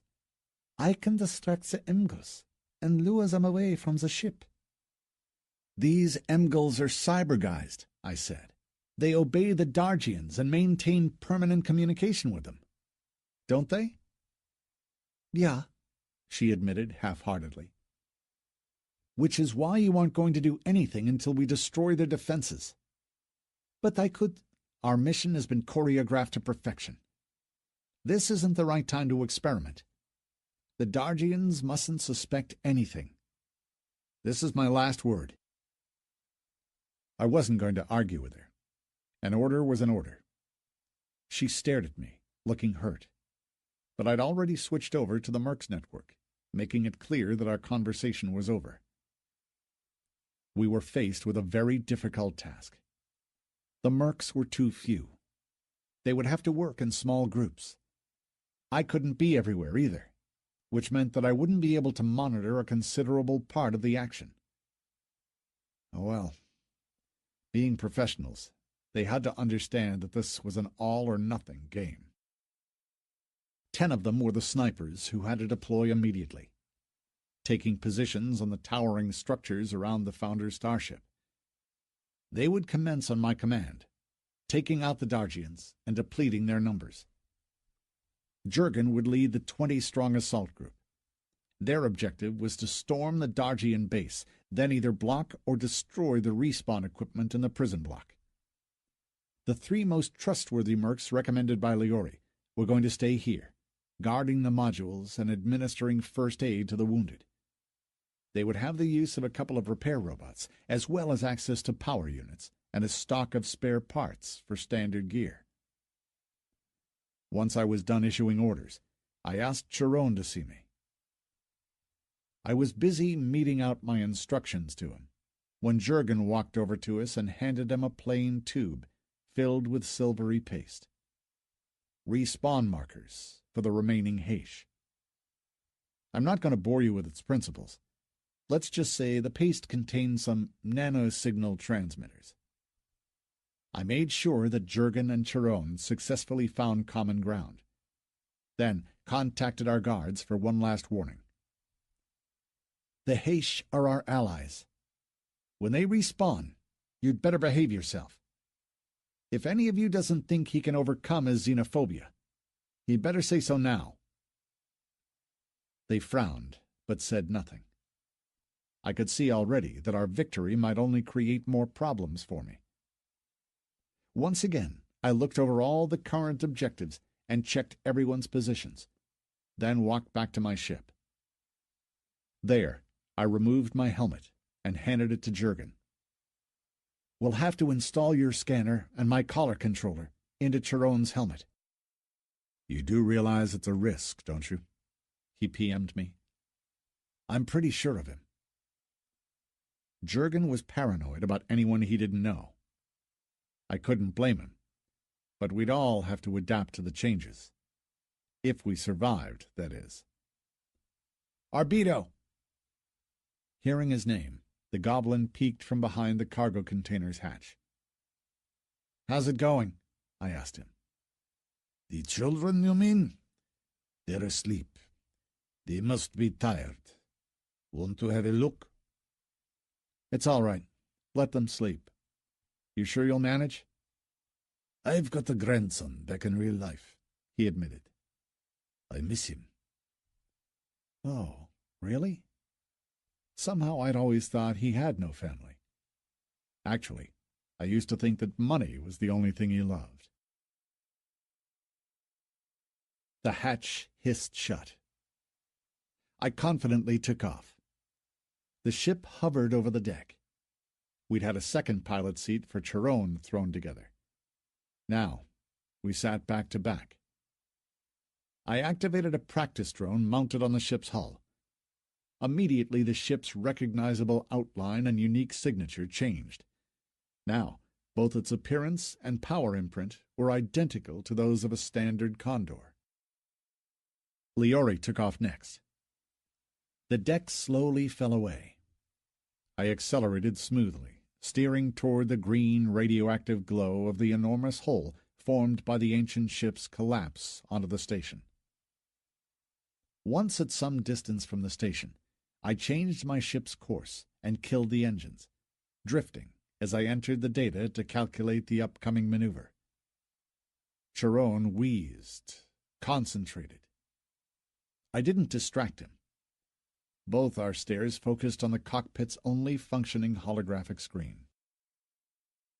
The Founder's starship resembled an enormous electric ray that was clinging to the station's hull, resting. The scampering figures of the Dargians and the Heish looked tiny in comparison. They were busy cutting out chunks of Cargonite and carrying its gleaming diamond-shaped pieces to and fro, using them to patch up the gaping holes in the ship's hull. Next to them, the Emgals looked impressive and dangerous. Somehow I couldn't see these gas planet dwellers as innocent victims worthy of our sympathy the way Frida seemed to believe. Their job was to block access to the starship, checking everyone who dared approach it, both Dargians and the Heish. The data transfer was completed. The countdown kicked in. The navigation computers reported their readiness. It was our turn, Liori's and mine. My mind expander went into overdrive, making me one with the ship. I initiated cruise thrust, leaving the drift point first. After a pause, Liori repeated my maneuver. We were on course. I manipulated the thrusters, sending my ship into a seemingly uncontrollable spin.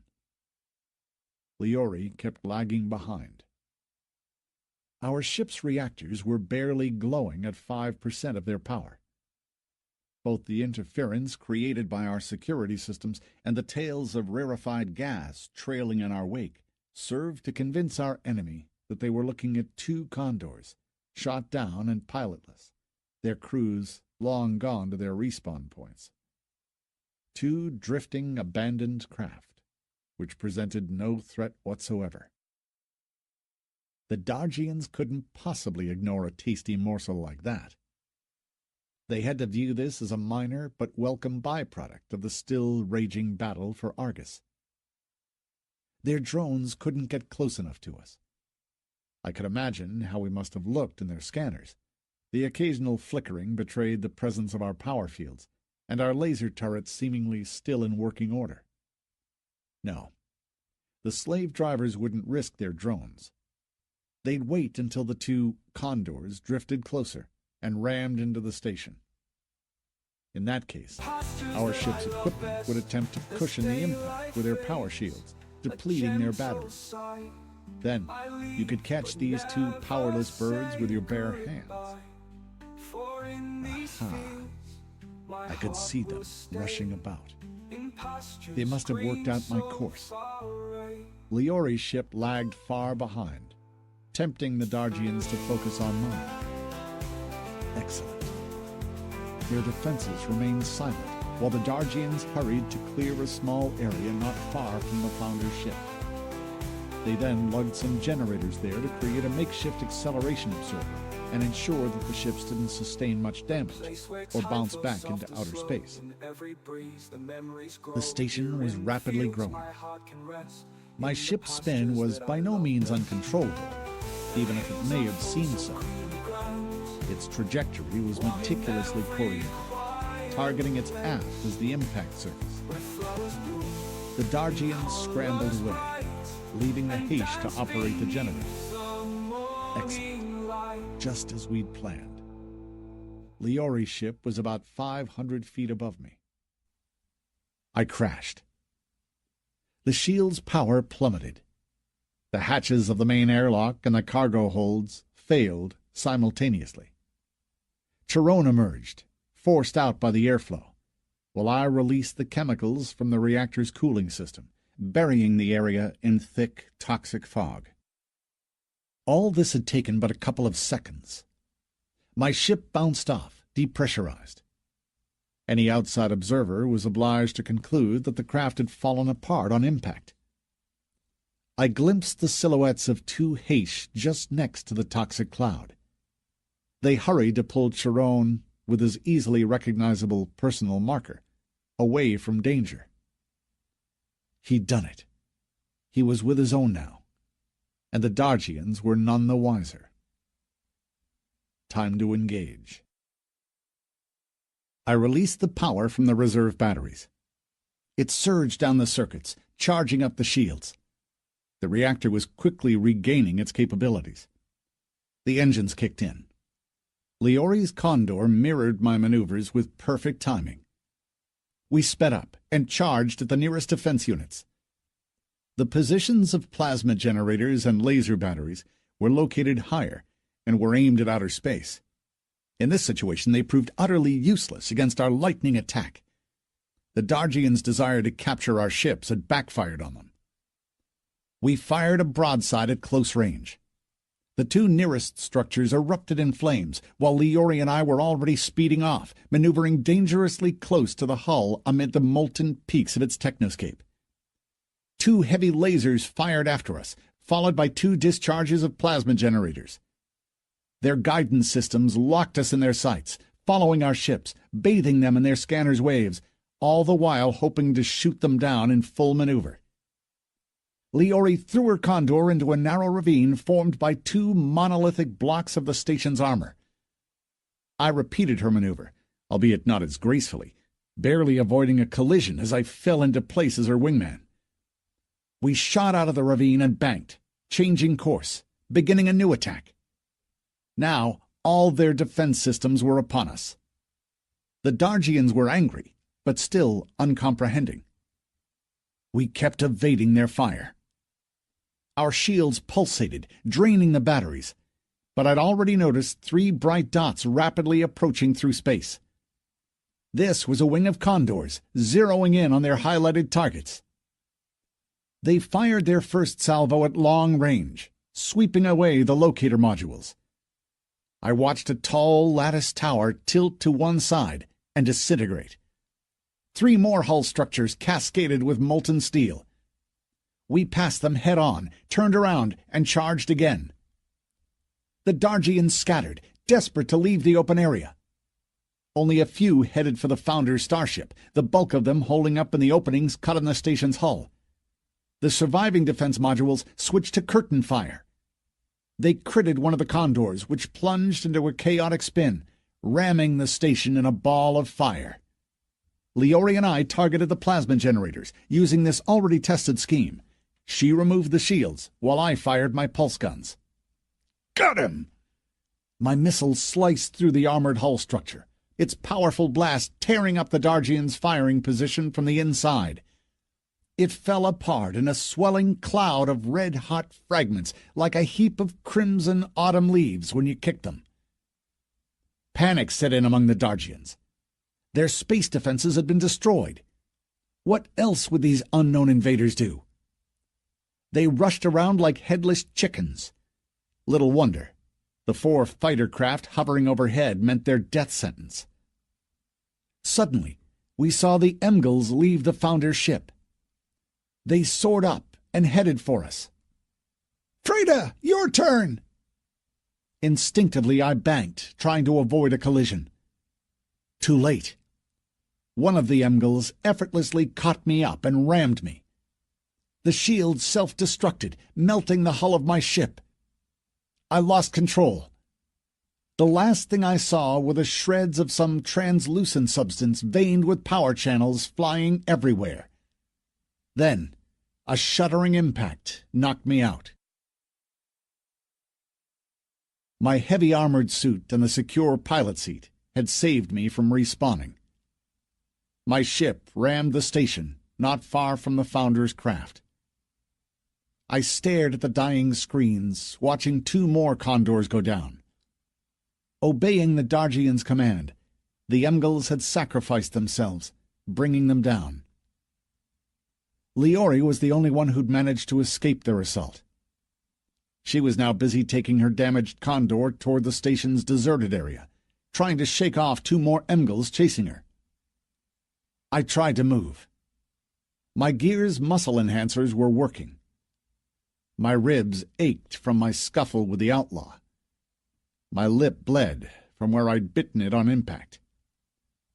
My ship was completely deformed, its stern squashed. I had to use the emergency exit located 4. It opened easily, but proved a bit too small for my new suit. I had to force my way through. I took cover behind a massive weapons stanchion and contacted the others. Drake? The only thing I knew about the mercs were their names. Not all of them, even. We'd never had the chance to get to know each other. In position, the sniper's leader replied. Ready for action. Xander, 2 Emgals are chasing Liori. There was nothing Freda could do. I saw it. Wait for my orders. I switched over to the second group's combat chat. Jurgen? In position. Commence the assault. Not far from where I was, the Dargians began scrambling out of a gaping hole in the station's hull, hurrying to vacate their temporary shelter. They'd already recovered from the shock and taken stock of the situation, impatient to get even with the surviving pilots. With their levels 30 to 40, excellent gear, and a nearby respawn point on board the ancient starship, they had absolutely nothing to fear. I knew it too. Chiron? Silence. His dedicated channel icon blinked aimlessly. He wasn't there. A surge of energy hit the surface nearby, spewing fragments of hull structures into outer space. This was Jurgen's group storming the slave driver's base. About a dozen Dargians remained within my field of view. I scanned the area. No Heish around. which meant that not all was lost. If Chiron and his people had managed to retreat within the starship, it meant another unpleasant surprise for the slave drivers. In the meantime, they wouldn't get a respawn out of me. My gear's manipulators clenched the mauled weapons. I aimed at the floor under the Dargian's feet and activated my integrated right-arm pulse gun. The impacts ripped through the hull, striking up flames. The Dargian's boot soles lost grip with the surface, hurling their squat figures into outer space. They somersaulted and flailed their arms around, screaming in the chat rooms. A few drones headed off to their rescue. I rose behind my cover and opened fire in 2 directions at once, tearing the nearest ones to pieces. They gave as good as they got. My shield pulsated with absorbed damage, my gear clicking incessantly with battery replacements. Still, not all of the Dargians were enjoying a free flight. 2 of them stayed put. I fired a long burst at them, with 0 effect. Could they have individual gravity generators? Then again, what else could have kept them standing? They looked as if they were part of the station's surface. One of them was already dead. The other scrambled back into his hole. The Founder's starship was now some 300 feet away from me. The problem was, our enemies were legion. At least 50 of them hovered within my direct line of sight. "Snipers! Keep at it!" I activated my movement coordinator and headed for the dead Dargian in a series of dangerous leaps. His suit had been breached in several places. Its servo muscles were jammed, locking him in an awkward half-kneeling position. Thanks to Jurgen's gift, my current repair skill was at 30 points. Even though I only had my unique high-tech gear to thank for that, now I could easily remove various devices from their slots and reinstall them. I pulled his armor off and immediately ducked into the nearest gaping hole in one well-calculated leap. The Dargian, who'd escaped there earlier, charged at me from out of the darkness. I shot at random. These pulse guns had a considerable recoil that in this near-zero gravity environment sent me flying backwards. My back hit a bulkhead. Trying to work as fast as possible, I checked the loot. A purpose-built scanner soon located the gravity generator built into their gear, among other ancient artifacts as yet unknown to me. They must have been rare and exorbitantly expensive. Plus, at least a dozen chips! My gaming mentality kept butting in. Using my manipulators, I stripped the suits of all the equipment, including a slim box containing some microscopic data storage devices. They must have contained ancient alien software. I threw one of the gravity generators into my inventory and clicked the other into an empty slot. My suit's connectors matched the Founder's equipment. The generator powered up. Excellent. You couldn't overestimate the importance of this particular trophy. Even if the station's inner deck still had gravity, it was approaching 0 outside. Every step could become your last. Any impact could prove fatal, forcing your boots to lose grip with the surface and hurtling you into the abyss. Outer space was an extremely complex environment. All this had flashed through my mind without hindering my work. My connecting a new device caused the suit to redistribute power, sending the battery charge deep into the yellow. I climbed out. Trying to find my way through the maze of service channels wasn't an option. Everything depended on my speed now. The station's hull was illuminated by the gas giant's weak brown light. The battle was in full swing. The surprise effect had already worn off. The Dargians must have realized that it wasn't wise to stay in the open, so now they lay low, behind the stacks of diamond-shaped armor plates, within the numerous breaches, or securing themselves with safety tethers. Few had their own gravity generators. Even the slave drivers had failed to understand their design, or they had proved unable to reproduce them. Lasers impacted from every direction. Drones were the biggest problem. They had already detected our snipers' positions and headed for them in groups of 5 or 6, soaring up toward their hidey holes. "Jurgen, how's it going?" I asked, while moving in bounds from one cover to the next, trying not to catch any return fire. I was losing power, faster than I'd expected. "We're stuck!"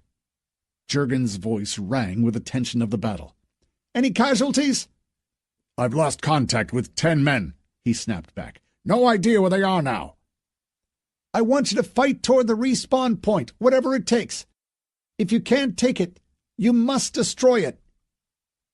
I didn't need to remind him. He knew this better than I did. I darted for my next cover, a stack of diamond-shaped armor plates secured with loops of wire cable. Drones darted overhead. I fired my pulse gun after them. 2 of them exploded. The others switched immediately to their new target. The nearest Dargians had noticed me as well and opened fire, leaning out of their hideouts. The disparity between me and them was frightening. My shield began to pulsate, then extinguished. I came under fire. My ability to move was my only fort, so I ran as hard as I could. Finally, I took cover about 50 feet from the Founder's starship and tried to catch my breath. My gear clicked again, switching to the emergency batteries. The main ones were as flat as a pancake. My armor was pockmarked with red-hot shrapnel. My left arm manipulator could barely move. The ammo feed in one of the integrated guns was damaged too. At least I gave them as good as I got. A trail of debris marked my wake, Dargian bodies floating among it. I braced myself for one final sprint. "Ralph, I want you to cover me!" The sniper's leader didn't reply. I still had no idea what had happened to Chiron either. The Heish were nowhere to be seen. Suddenly, Frida communicated to me. "Xander," she gasped. "there are only 3 of us left. The rest are awaiting respawn. We've downed the drones. Cover me!" I watched my shield come back to life, its aura growing weakly. "I'm going for the airlock." "Affirmative." The Dargians were already creeping up on me, trying to cut me off. I rose tentatively behind my cover and fired a generous burst from my right arm gun, mercilessly wasting ammo. The assault attempt bogged down. The Dargians' audacity had cost them dearly. I could see about a dozen bodies drifting away into space, followed by their trailing safety tethers. Others scrambled away, taking cover. I watched them being decimated by sniper fire from above. We were giving it our all. And still this battle for survival and all the lives we'd lost would be for nothing if we failed to get to the starship respawn point. My second integrated gun gave up the ghost. I grabbed my trusty submachine gun. I had 60 feet to cover. I ran as fast as I could, ignoring the Dargians' fire. 10 men with mercenaries' insignia were climbing up the welded grating in the impact crater. The echo of the battle reached them through the rarefied air. "Max!" One of them scrambled out of the crater and began looking around. "Do you think we should have stayed?" "What, with those nutcases?" The other sniffed. "That's pure suicide. Use your head, man. There are hundreds of Dargians there." "And what if they do take the ship? We'll be losing out then, won't we?" "They might," Max answered. "Then again they might not. I don't like this Xander. He thinks too much of himself. Then there's all that xenomorph talk of his. Don't touch them, he says. Had he said, go smoke the haze till you drop, now that would have been the right thing. But the way things go, I don't think much of him, the bent bastard." Okay, what about the ship?" The remaining mercs scrambled out of the crater one after another. The abandoned deck lay around them. "We're going to advance toward the reserve respawn point. We'll take over the equipment. Then if this Xander does take over the ship, we'll offer him a swap." "What kind of swap?" "We'll offer the children in exchange for the Founder's ship." Max grinned. The others maintained a gloomy silence. There are our guys there at the respawn point, Vlast pointed out. So what? It's every man for himself now. There is no clan. So it's up to you. The goblin is no problem, one of the mercs said while scanning the location. We'll make a quick job of him. But it looks as if Leori's condor has landed there too. Serge and Dan are busy trying to pull her out. Now, Max pinned everyone down with his glare. You, and you. You take over the respawn equipment. Smoke the goblin and hold. Leave Leori to me. As for Serge, Dix, and Dan, shoot them on sight. We have nothing to discuss with them. The reserve respawn point. Inga awoke from frequent irregular tremors. She sat up, casting scared glances around. A brown light seeped through a crack in the cargo container's open door. Uncle Arbita was gone. The other children were fast asleep. Soon the girl felt bored, just sitting and dangling her feet. Wherever could all the adults have gone? Uncle Arbito didn't count as an adult. He was too small and too funny. Trying not to make any noise, the girl slid down the oversized seat, walked over to the door, and took a peek outside. How strange. They were all gone. She could only glimpse a few weird-looking shadows in the distance, surrounded by a dull green light. The sensors of the girl's gear beeped a warning, their indicators soaring into the yellow sector. Still, this dark, radiation-soaked place didn't scare Inga in the slightest. She adjusted her vision and focused, making out the outline of a condor far ahead. A red-hot rut trailed on the floor in its wake. The ship must have made an emergency landing. This is where all the adults must have gone, the girl reasoned. The downed ship was surrounded by flashing lights, but she wasn't afraid of them one bit. Inga looked up and saw two translucent, shimmering creatures high overhead, where an enormous gaping hole crossed the hangar's ceiling. Transfixed, she watched them dance in the air. They were so beautiful. The play of light and fire was so delicate, the creatures gleaming with every shade of blue, crimson, and emerald, weightless and graceful. Delight filled her heart. She watched the fancy swirling of red-hot threads permeating their translucent bodies, their light reflecting in her eyes. Her lips parted in a smile. "Come here," she whispered. "Aren't you just gorgeous?" The Emgals slowed their dance, then circled overhead in confusion. The enthusiasm of combat had already left them. The aura of the dead ship had ceased to attract them. The two Emgals were suddenly bathing in a long, forgotten feeling that had stripped these predators of their gruesome past, reviving happy memories of free flight in their home planet's airstream when they used to soar higher and higher toward the warming rays of the system sun. "This is awesome," the girl exclaimed, embracing their mental images. "Come here, please."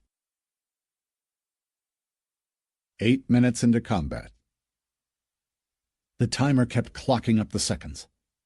Soon the Dargians would begin to respawn on board the Founder's ship. The airlock was almost within reach. I limped toward it. My armor was glowing crimson from all the numerous impacts. My visor's inner rim was awash with subsystem damage reports. The outer hatch was open. I sprang inside the airlock chamber and swung round, stopping the more brazen Dargians with short bursts of pulse fire. "Tyrone!" Still no reply. Jurgen contacted me. "Xander, we've destroyed the respawn point. We've failed to seize the equipment. There are only 5 of us left." "I'm nearly there." I hurried to reload and drove the last power batteries into their slots. "Keep at it!" His voice was drowned out by interference. 50 seconds until the slave drivers respawn. I grabbed at the massive hatch and strained my servo muscles as hard as I could, forcing it into the closed position. I'd never been on board a Founder's ship before, so I knew nothing about its layout. I only had Chiron's utility blueprint to go by. According to it, I had to cover 150 feet of the main corridor before I got to the room with the respawn artifact. The floor shuddered underfoot. There was a battle going on here. It was then that the last of the slave collars must have switched off. A message popped up into my mental view. Quest completion alert. The ties that bind. Quest completed. You've received a new level. The inner hatch wasn't locked. I grabbed at it and pulled with all my might. Concealed within the bulkhead, its locking mechanism resisted my every effort. The hatch kept inching sideways until suddenly it gave way as if something had snapped inside, releasing the hatch that slid freely along its rails. Good enough. I forced my body through the gap. In the dim yellow light, the corridor floor was littered with Heish bodies, apparently savaged by bursts of automatic fire. I glanced over them. No Chiron. Deep down, the main channel was lit up by flashes of firing. I bolted toward it. Damaged cables sparked under the curving ceiling. Light panels flickered. The power spike suggested someone was trying to activate some power-hungry equipment, like stationary weapons. The corridor was decompressed. Somebody had switched the life support systems off and let the vacuum in. My movements started to slow down. WTF? 3 slave drivers ran out of the nearest door. I tried to raise my gun, but my muscles seemed to weigh 100 tons. They froze in disbelief. I couldn't even use their hesitation. What could have been easier than to mow them down with a well-aimed burst of my gun? Only that my arms didn't obey me anymore. I still had plenty of power. My suit functioned well. What was going on? Your exo-ingredient has expired. You're no longer able to control your suit. Damn it! I couldn't even move. Couldn't inject myself with a new helping of the metabolite. I hadn't even thought I might need it again. The Dargians had come out of their stupor. 2 of them shrank back to the walls, while the third one raised his cumbersome weapon, mounted on a complex support.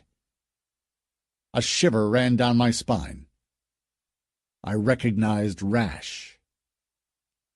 I felt paralyzed. The sheer weight of the suit, in combination with a functional pseudo-gravity generator, pinned me to the ground. I hadn't even had time to look into the suit's settings. I'd activated it, but now I had no idea how to switch it off. Too late to sift through the icons looking for the option I needed. I had to change into my old gear, but I couldn't do it in the vacuum. What was Rash waiting for? He wasn't in a hurry to shoot. He, too, had recognized me. He lowered his gun and motioned his henchmen to leave the 2 of us alone. Slowly he approached, studying me and trying to work out what might have caused my immobilization. He, too, wore an individual gravity generator.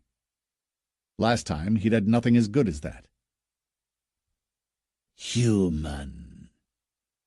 His sneer echoed through my mind. Little wonder.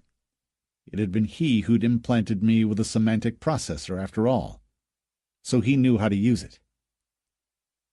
I froze in helpless fury. The one single mistake I'd made. Not a mistake, even. Just a fatal oversight.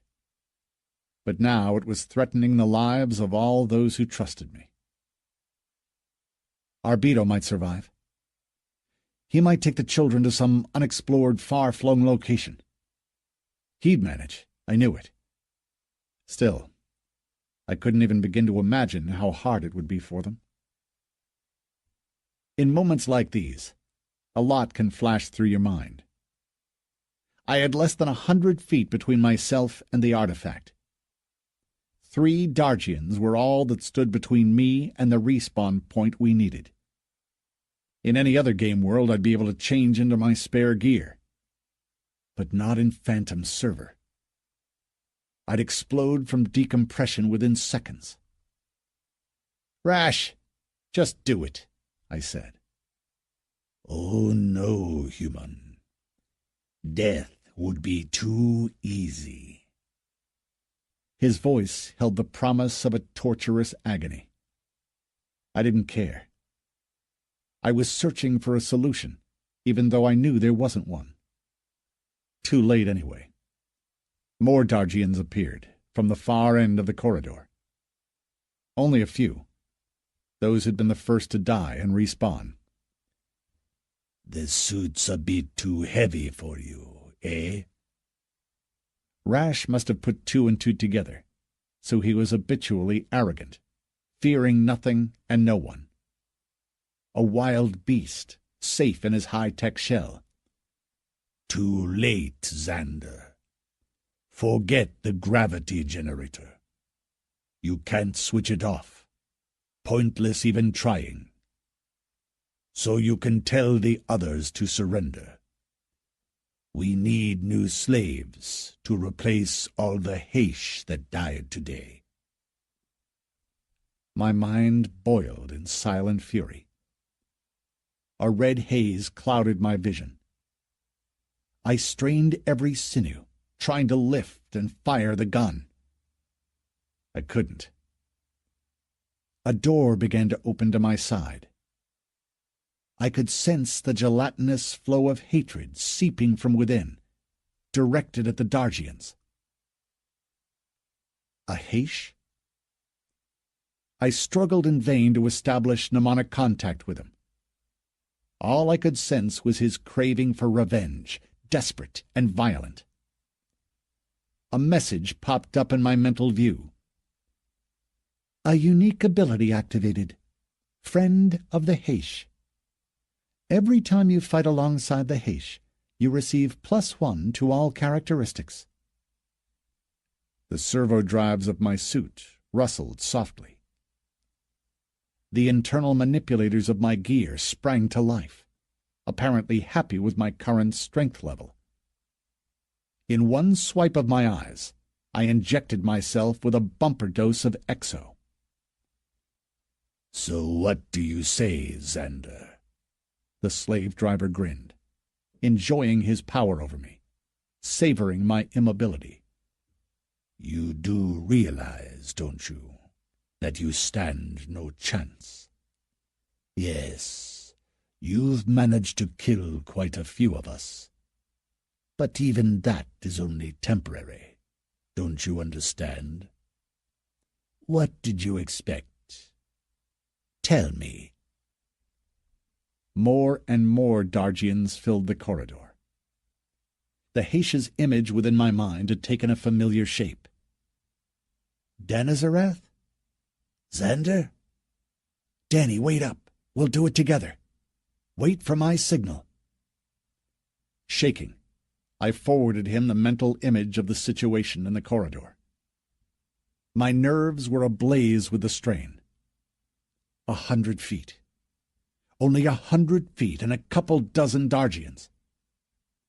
Rash's patience must have run out. The respawned Dargians were pressing on him from behind. Slowly, he raised his heavy gun. Most likely a handheld plasma generator. No amount of cover could save you from a round of one of those. You could forget respawning. "Danny, go!" The door flew aside into the bulkhead. Rash's attention was distracted by a lanky Heish shape. I charged at him, knocking him down before he could use his plasma generator. Danazarath reached for it and jerked it out of the slave driver's hands, breaking its mountings and firing it on the swing. Wow! The nearest Dargians were burned to ashes. All I noticed were a few blinding flashes, followed by thin clouds of murky discharge. Rash had survived and was struggling back to his feet. I punched him in the visor, investing all my fury into the blow. The visor split. I'd learned the outlaw's lesson well. Those muscle enhancers were a force to be reckoned with. Without saying a word, Danazarath tore the power units off the slave driver's belt. I picked up my gun and we ran for the mobile respawn point. About 100 feet further on, the corridor widened into a hemispheric hall. At its center, the Founder's artifact lay on a small pedestal, shaped as a rather plain-looking glowing octahedron. It was surrounded by the silent evidence of a battle that must have raged here earlier. The floor was littered with dead bodies of both the Heish and the Dargians.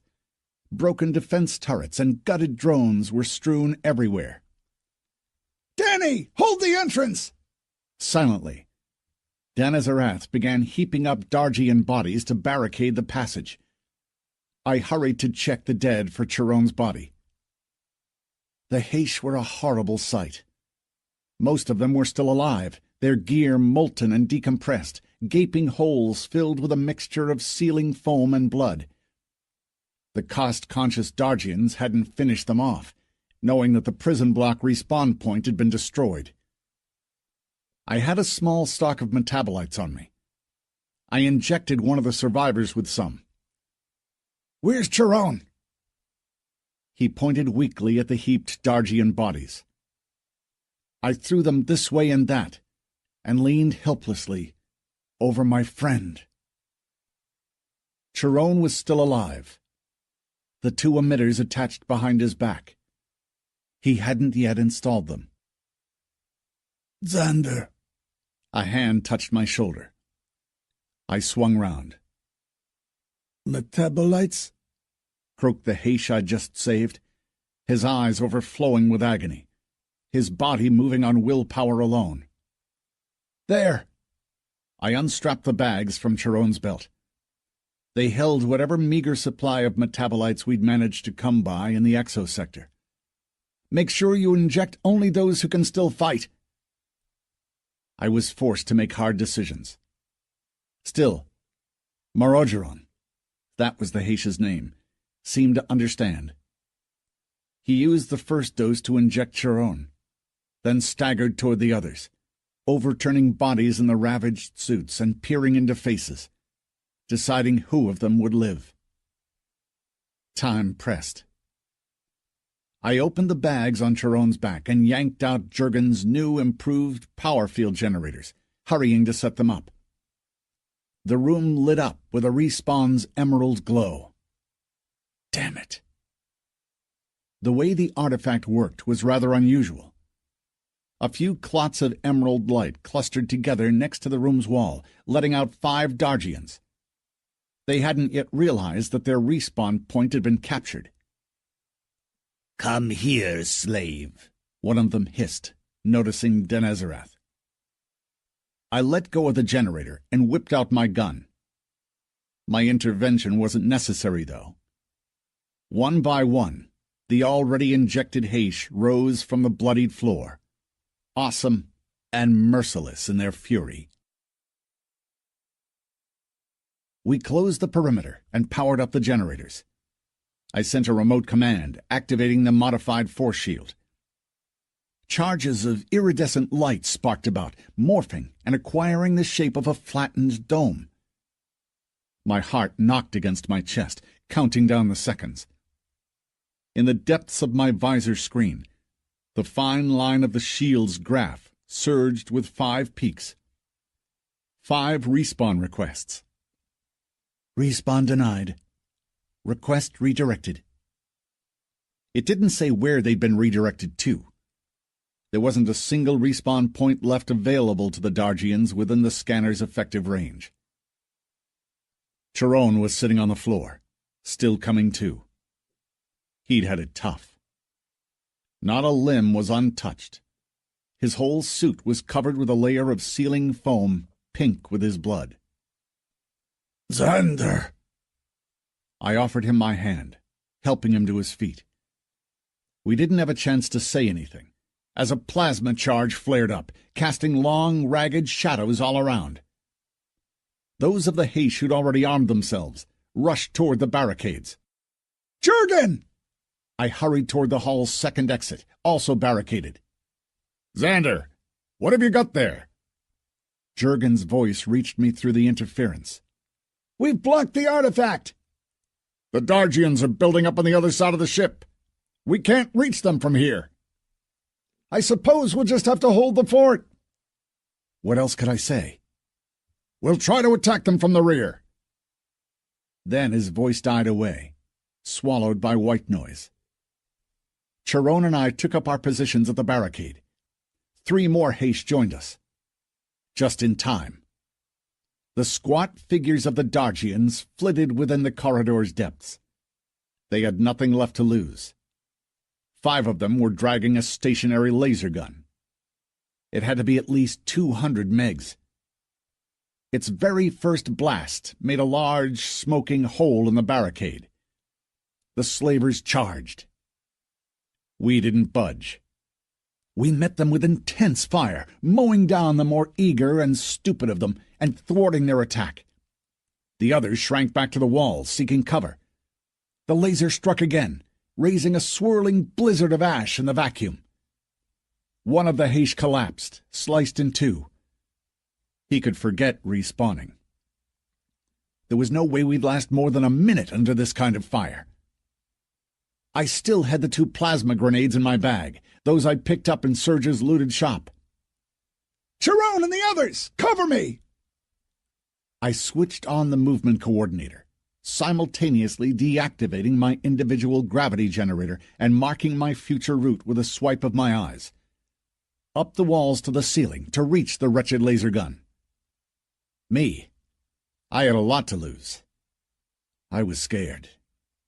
My reflex enhancer, mind expander, and metabolic corrector were all in overdrive. The Heish opened fire, forcing the Dargians' heads down. Go! Respawn. A toxic haze clouded my view. I was still convulsing, struggling to breathe, as sealing foam filled the holes in my suit. 10 minutes. I struggled in my dead suit, trying to get to my feet. Anything could have happened in those 10 minutes. Several messages hung on my visor's screen. You've destroyed the enemy's laser device. You've received a new level. You have new talent and characteristic points available. Ability expired. Friend of the Heish. Why was I alone? The thought jarred me to my senses. Everybody, report! Silence. The angular bodies of the 2 cargo modules towered at a distance. The door of one of them stood ajar. Overhead, the ceiling was lit up by the Emgil's fiery aura. I broke out in a cold sweat. Struggling with the suit, I tried to sit up. The Emgils were soaring overhead under the hangar ceiling. Uncle Xander, it's all right. A child's brittle voice broke into my mind. Inga, where's everyone? What's going on? It's Emgils. They've come to see us. Everything's so beautiful. They're so nice. And all the adults are gone. The girl's voice betrayed no fear, filled only with curiosity. Where are they gone? Over there. The girl pointed at the darkness enveloping the deck. I struggled to make out a condor's dying glow. Uncle Arbido.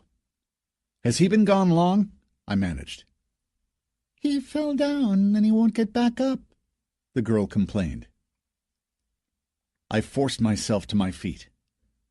Mangled beyond repair, my suit was crippling me. I hurried to change into my old gear. Inga. I crouched next to the girl. Where's Uncle Arbido? Show me. Fear filled her eyes. Immediately, both Emgils began to descend. I could feel that if Inga started crying now, they would simply torch me. End of story. How on earth had she managed to establish mental contact with alien creatures was yet to be determined. The fact remained they were trying to protect her. "Don't worry, sweetheart. I'll go look at him myself.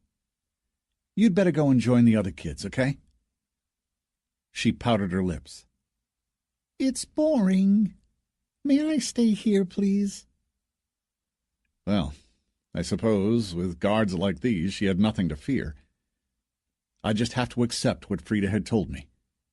The Emgils must have connected to the girl. If they hadn't attacked her yet, she must be safe then. At least, I hoped so.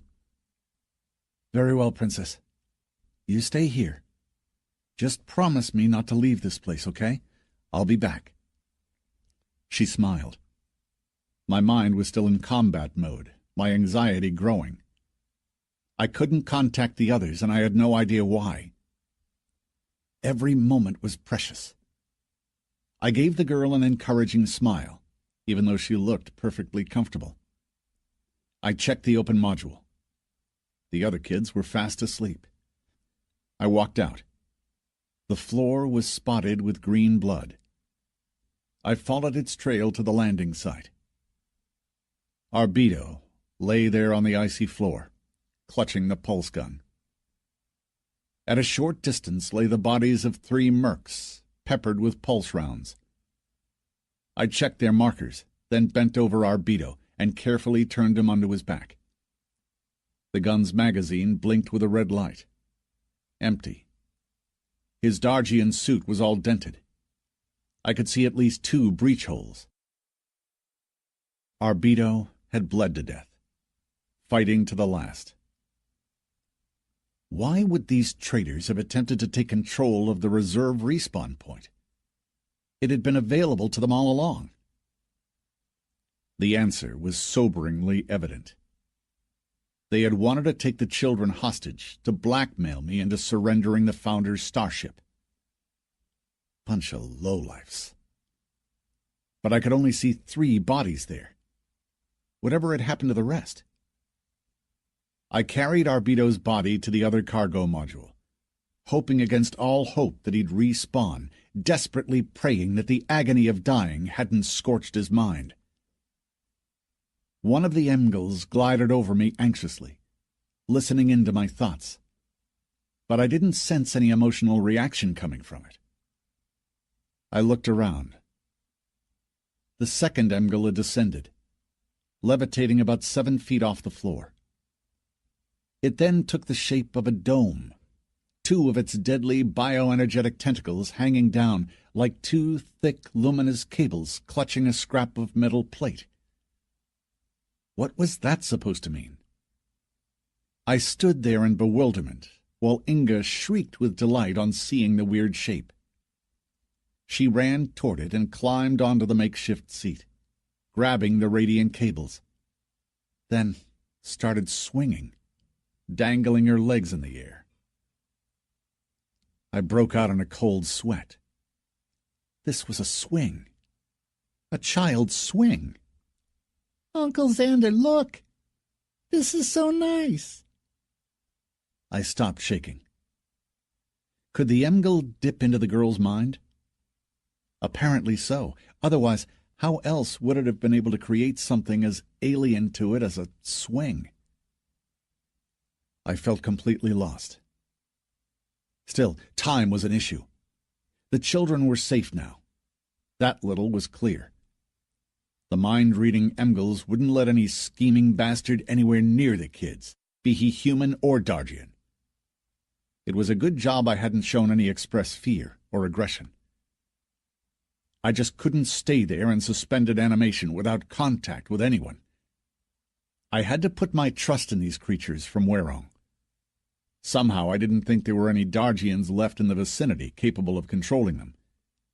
But even if there were, the intuitive Emgils would just ignore them. Could it be that their mental vibes were already affecting my thoughts? "Go!" A silent alien whisper nudged me toward the downed condor. The reserve respawn point dissolved in the toxic haze as I ran toward the Condor's dying signature.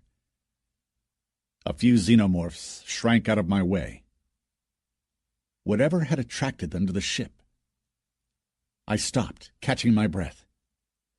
The icy floor was littered with mercs' bodies, each and every one of them awaiting respawning, killed by a player. Further away, I made out the ship's outline, and 4 motionless figures next to it, clad in combat gear. Liori and the 3 guards. The girl sat leaning against her Condor's broken undercarriage. The long trail of an emergency landing stretched across the deck. I rushed toward her. She sat in a pool of molten slush and blood, littered with empty pulse clips. The 3 guards I'd left to control the reserve respawn point had fought to the last. Liori was unconscious, but still alive. She'd lost a lot of blood. Her face was ashen. "Hold on." I injected her with the emergency metabolite supply. She flinched weakly, but didn't regain consciousness. My suit's diagnostic system scanned her biorhythms. Her pulse was weak and uneven. Her breathing labored. Her injuries were fatal. Would she respawn? No one knew that. My communication system repeatedly scanned the empty frequencies. Their crackling was doing me in. Where were all the rest? Liori's eyelids quivered. "Xander." Her whisper burned through my mind. "I'm here." I supported her head, helping her to shift into a more comfortable position. "The children?" "They're fine. They're safe. Don't speak. The injection will work in a minute." "Xander, you must erase their respawn marks." She pointed at the mercs' bodies. "They're traitors." She drifted off. I still had the reserve device that Jurgen had issued me. I darted back and pulled the gear off the mercs' bodies, destroying their respawn marks. This was the least I could do to these sharks who had tried to use the children as bargaining chips for the ship. If any of them respawned now, they'd share the same fate as the Dargians. I put their nicknames on my personal KOS list. Sooner or later, I was going to find them wherever they respawned. I hurried back to Liori. She had momentarily come to. She clenched my hand, her eyes awash with pain and frustration. "Xander, there was so much I wanted to tell you." I sensed that she was trying to send me a mnemonic PM. Why? That would absolutely drain her. "So much I wanted to... Sorry. I was afraid." Our mind expanders connected. "Don't speak. Just don't. You need to spare yourself." She didn't answer. An agonizing haze shifted before my eyes, revealing strange, unknown shapes. I focused. The mental image grew clearer. I recognized the outlines of some machines that looked rather like the in-mode devices. Thousands of them. A low ceiling hung overhead, strewn with cables and pipes that ran to each and every one of the devices. A bunker? Was it my imagination, or had I seen a Haish patrolling the machines? The image faded, distorting. I didn't have time to take in the details. "Phantom server." I could barely hear her whisper. "You still don't know anything, do you?" You can tell me later. Later, when you respawn. Everything is going to be fine. "Xander, it does exist." Our thoughts were intertwined. What does? The question came out before I could stop myself. The server. Her fingers clenched in a spasm. There's no respawn for me. Sorry. I stared at her wrist in disbelief. A gunburst had ripped her suit open, destroying the silver mark. Wait! I whipped out the tube I'd received from Jurgen. Too late. Her avatar began to fade. Leori! Sorry. Her fingers clutched my hand, the unfulfilled life within her eyes. She was fading, slipping away from me. The yellowed skin of her arm began to glow, outlining the web of veins beneath. I knew this glow. Her skin glistened with a silvery substance that seeped through it, trying to take the shape of a ring, and failing. It reached from my fingers and bled onto them, flashing and seeping under my skin. The back of my head went numb. Leori's shape began to dematerialize. Then it disappeared, dissolved by the toxic haze. I couldn't breathe. My heart was exploding. I'll find you. I'll come and get you wherever you respawn. The same toxic haze swallowed my outcry. Both my hands were aglow. I gnashed my teeth, choking on my own tears. The mercs' bodies were fading now too. 2 artifacts, 2 of the Founder's ancient neuronet modules, reached inside me, reshaping me irreversibly. I could see green flashes coming from the respawn point. I could hear the radios spring to life with Arbito's and Frida's voices and the growling of the respawned Haish. I couldn't speak back. I was paralyzed, my mind plunging into some new dimension. Xander. Leori's soft voice reached my mind through the gelatinous silence. Where was I now? The pain was gone. I turned slowly, but saw nothing. Gray mist enveloped me, spongy and tangible. It was everywhere, denying direction, harboring something scaringly alien. Xander? I could hear her voice, trying to work out where it was coming from. The gray mist began to seep away, gaining substance, forming objects and facts. My mind kept expanding until I stood on a hard, curved surface, staring at the close horizon of an artificial celestial body. A Founder station?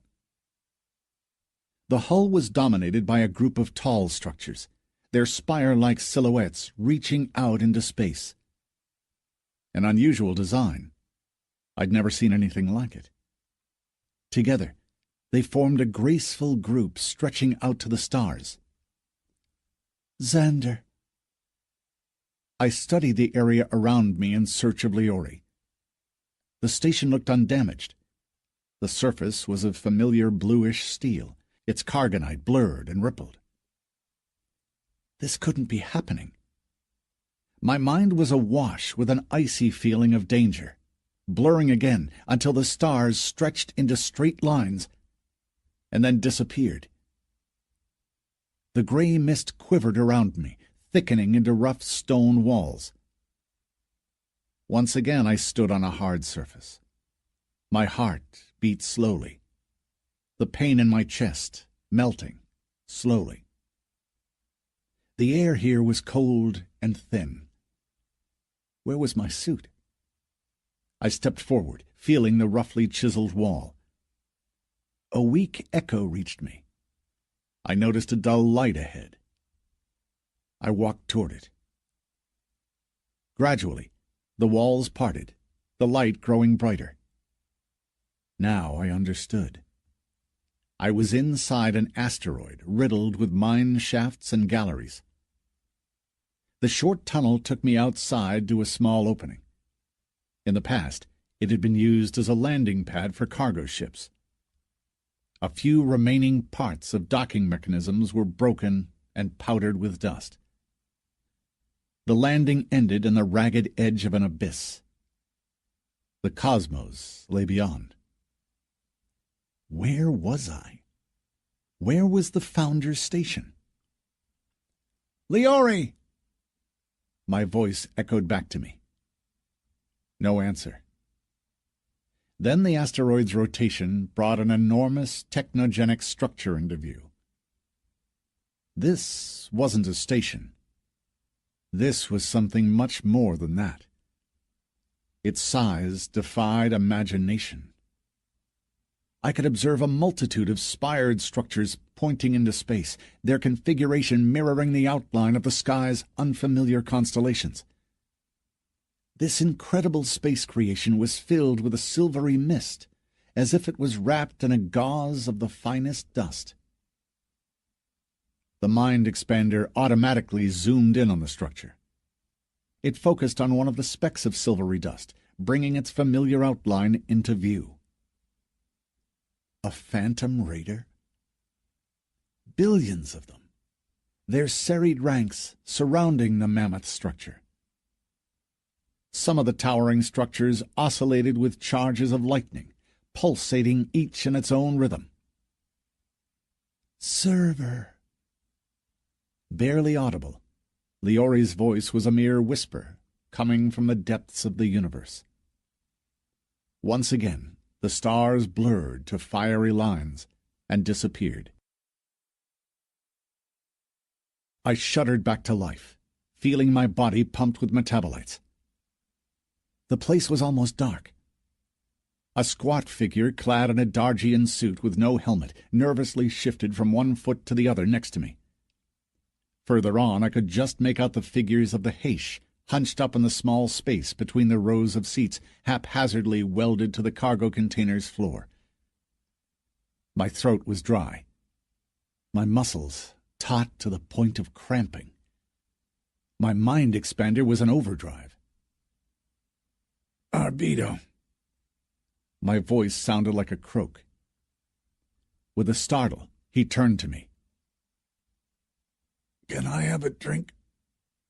He fussed about, ripping open our emergency supply and bringing a plastic flask to my lips. I struggled to take a couple of gulps. It felt better. Tell me, how long has it been? Just over an hour, Zandler. I thought you'd never come round. Judging by the smooth acceleration, we must have been in outer space. Cut the crap. Just tell me. The Heish have kept the ship.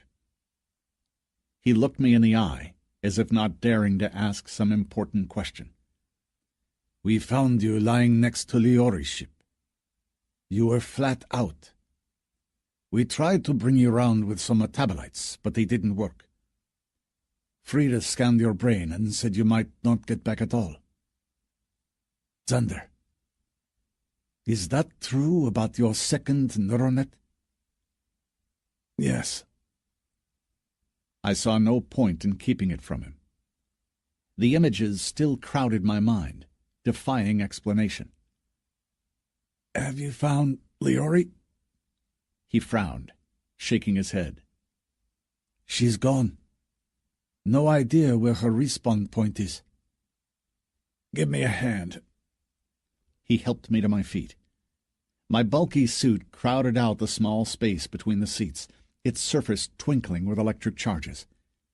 The built-in repair systems squeaked to life, their thin manipulators snaking around the suit, the breeches gradually filling with a hardening purple substance. My mind expander kicked in, activating its interface icons. The darkness dispersed. I could see clearly now. Hanging onto the backs of the seats, I made my way forward to the cockpit. Denezerath hunched himself up in the crowded space, forced to lean forward in a pilot's seat, too small for a Heish. Still, you could see he knew how to fly a ship. The makeshift observation window offered a panoramic view of outer space, including the corner of the station with the Founder's starship clinging to it. The second cargo module was on a parallel course with our own, closely followed by the Emgals. I could see some strange dots moving amid the station's molten hull structures. Mechanically, I zoomed in. The Heish! They were busy towing 4 of their ships by hand, those that the Dargians had kept on the launch pads. 2 of the Condors, one burned and deformed, the other virtually intact, already waited next to the ancient starship's docking pods. Next to them, I made out the figures of the surviving mercs. "Jurgen!" I sent him a mnemonic PM. He didn't sound too happy to hear from me. He was his usual paranoid self. "We need to talk." "Why? What's the problem?" "Frida scanned your brain, and she says that the scan showed nothing but the Founders Network activity for at least an hour." "So what do you suggest? Spit it out." A flat latticed surface came into my mental view. "What's this?" "This is your neurogram," Jurgen answered. "As you can see, not a single spike the whole time. And this—" A 3D image replaced it, covered with peaks of activity. "This is the scan of your 2 neuronet modules. I'm very sorry, but I can't be 100% sure I'm speaking to you, and not to some ancient AI." "I'm fine. It's you who's paranoid." "That remains to be seen." "We have no time for all this. Didn't you say that 2 artifacts weren't enough to form a proper—" "In this case, would you be so kind to explain where your mind has been for the last hour?" "Frida is an expert mnemotech. She needs to know what's going on." "She's very welcome, but not now." I had a funny feeling I knew where my mind had traveled to. This was something you might find hard to accept, but I knew I'd seen those pointy structures in some database or other. They were supposed to be the hyperspace communication devices that the Founders used to transmit their identity matrices from one star system to the other.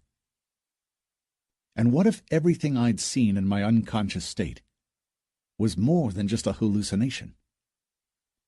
Did that mean I'd seen the Phantom server? The central juncture of the Founders Network? Or was it the second AI that had uploaded the images to my mind? My heart twanged with frustration. Leori. I refused to believe she was dead.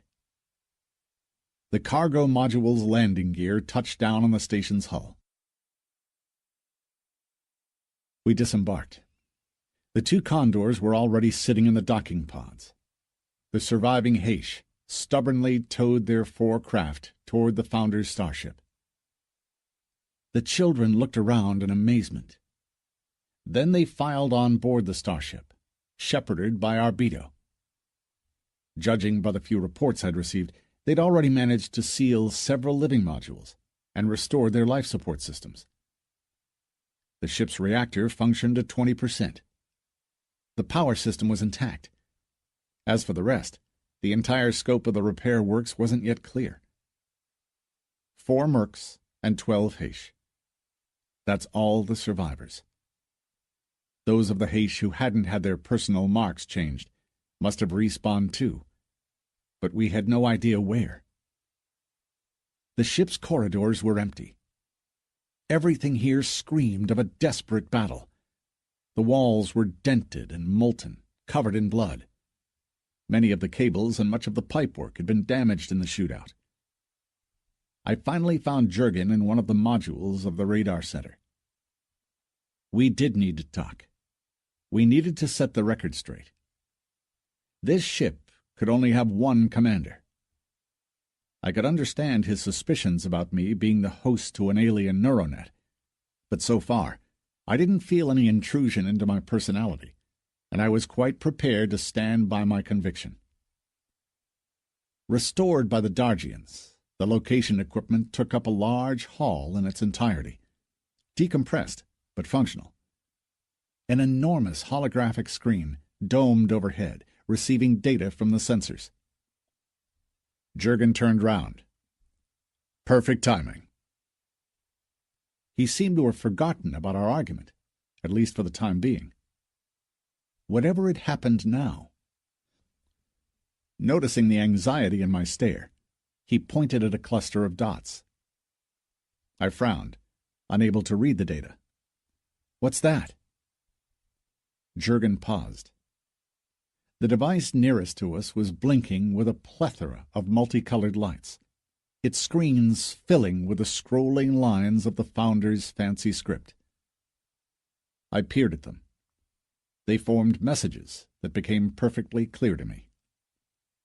Unidentified signatures detected. Intense radio traffic detected. Decoding in process. Decryption equipment activated. Number 1 to flagship. Scanning and orbiting completed. Initial data confirmed. Argus is being controlled by xenomorphs. Flagship to number 1. Withdraw. We are initiating an attack. My blood ran cold. I looked up, zooming in on Argus, watching the cluster of sparks heading toward it. The Eurasia fleet had entered the space of the Darg system. We kept scanning and listening in. Number 7 to flagship. I'm within range. Have completed my approach. The station is abandoned. An unidentified signature detected. My skin began to crawl. A familiar sensation. Penetration scanning completed. Unidentified spacecraft detected. It's docked on the station. Signs of organic life on board detected. Who are they? I'm not sure, sir. The signals are mixed. It looks like the ship's crew is made of both humans and xenomorphs. They have to be outlaws. They did warn us about them back on Earth, didn't they? Number 7, forward their coordinates to the assault group. They meant us. Should we contact them? Should we try to explain? Pointless. They thought this was a game. For us, this was life. I wasn't quite prepared to drop to my knees and plead for mercy, sacrificing the Heish in the hope of saving our bacon. Jurgen was pale. He looked lost. Remove the engine's governors, I barked. Increase reactor power. Xander, you can't... His voice was rife with emotion. He knew what I was going to do. I can and I will. No time to ponder the alternatives. Once again, we'd been thrown into the thick of it. We were under attack, so basically, we had no choice. It was either do or die. The entrance to the Founder's cockpit was blocked by the iridescent shimmer of a power field. As I approached, it disappeared. The room was small, with only 3 anti-gravity pilot seats installed. But then, that was funny. The seats actually fit human anatomy. Now why would the Dargians have installed them, if they were so apparently big for them? Later. I had no time for it now. I took the first pilot's seat. Triggered by the seat sensor's signals, holographic screens sprang to life. Astronavigational control columns hung with assorted devices softly rose out of the deck. The Founder's starships used to be controlled by AIs, a big problem which the Dargians had failed to solve. I connected to the ship's network and its external sensors, scanning both hemispheres. As I did so, it made me realize that, although I had access to all of the ship's subsystems, together they created an incredibly complex web that lacked a nucleus. Their controls were like nothing I'd seen before. I reached for the spongy joysticks. My mind expander was working flat out. I saw the 2 Engels that hastened to come down, covering 2 large holes in the ship's hull with their bodies. My breathing sped up. Hundreds of devices were trying to connect to my mind, mistaking me for the system's brain. Steady, Xander. I disconnected from everything I didn't need, leaving only the engine control, navigation, weapons, and shields. The palms of my hands became sweaty in the gloves, my fingers somehow sensing the thrust triggers. My mind plunged into digispace. Please don't let me down, I addressed the two ancient neuronet modules within me. The tingling sensation turned to intense heat as both artifacts took control over from me. My mind blurred, then came back with amazing clarity. Data began streaming through my mind. Now I could feel all of the ship's subsystems as part of my own body. No idea how long it was going to last, though. Xander, the engines are ungoverned. Chiron and I are coming. No, stay where you are. Distribute the subsystems between yourselves and control them from the reserve positions. The Eurasian fighters were getting closer. Their pilots had switched to encrypted channels, but the Founder's deciphering module decoded their messages in no time. Number 7 to flagship. The enemy craft has changed its signature and is preparing to launch. Attack it, disable its shields, destroy its engines, do whatever it takes, but don't let it escape. The assault group is 1 light minute away. The swarm of bright dots split up. 20 of them, the new improved versions of Condors, came for us. Our reactors were at 50%. Plasma forming had commenced in their working zone. My docking pylons, yes, mine, that's exactly how I felt it, grappled the station's hull. It shuddered from impacts. We're under attack! All posts, be prepared! The ship's shields were throbbing. I activated the space defense systems. The upper hemisphere weapons opened up with automatic fire. The assault group was heading straight for us, trying an attacking pass, but unable to break through our barrage fire. We shot down 3 of the Condors. The others turned back and resumed scanning, seeking for gaps in our defense. The ship shuddered again. The station didn't want to let us go. Some of the millennia-old docking pylons had jammed. I activated the lower thrusters.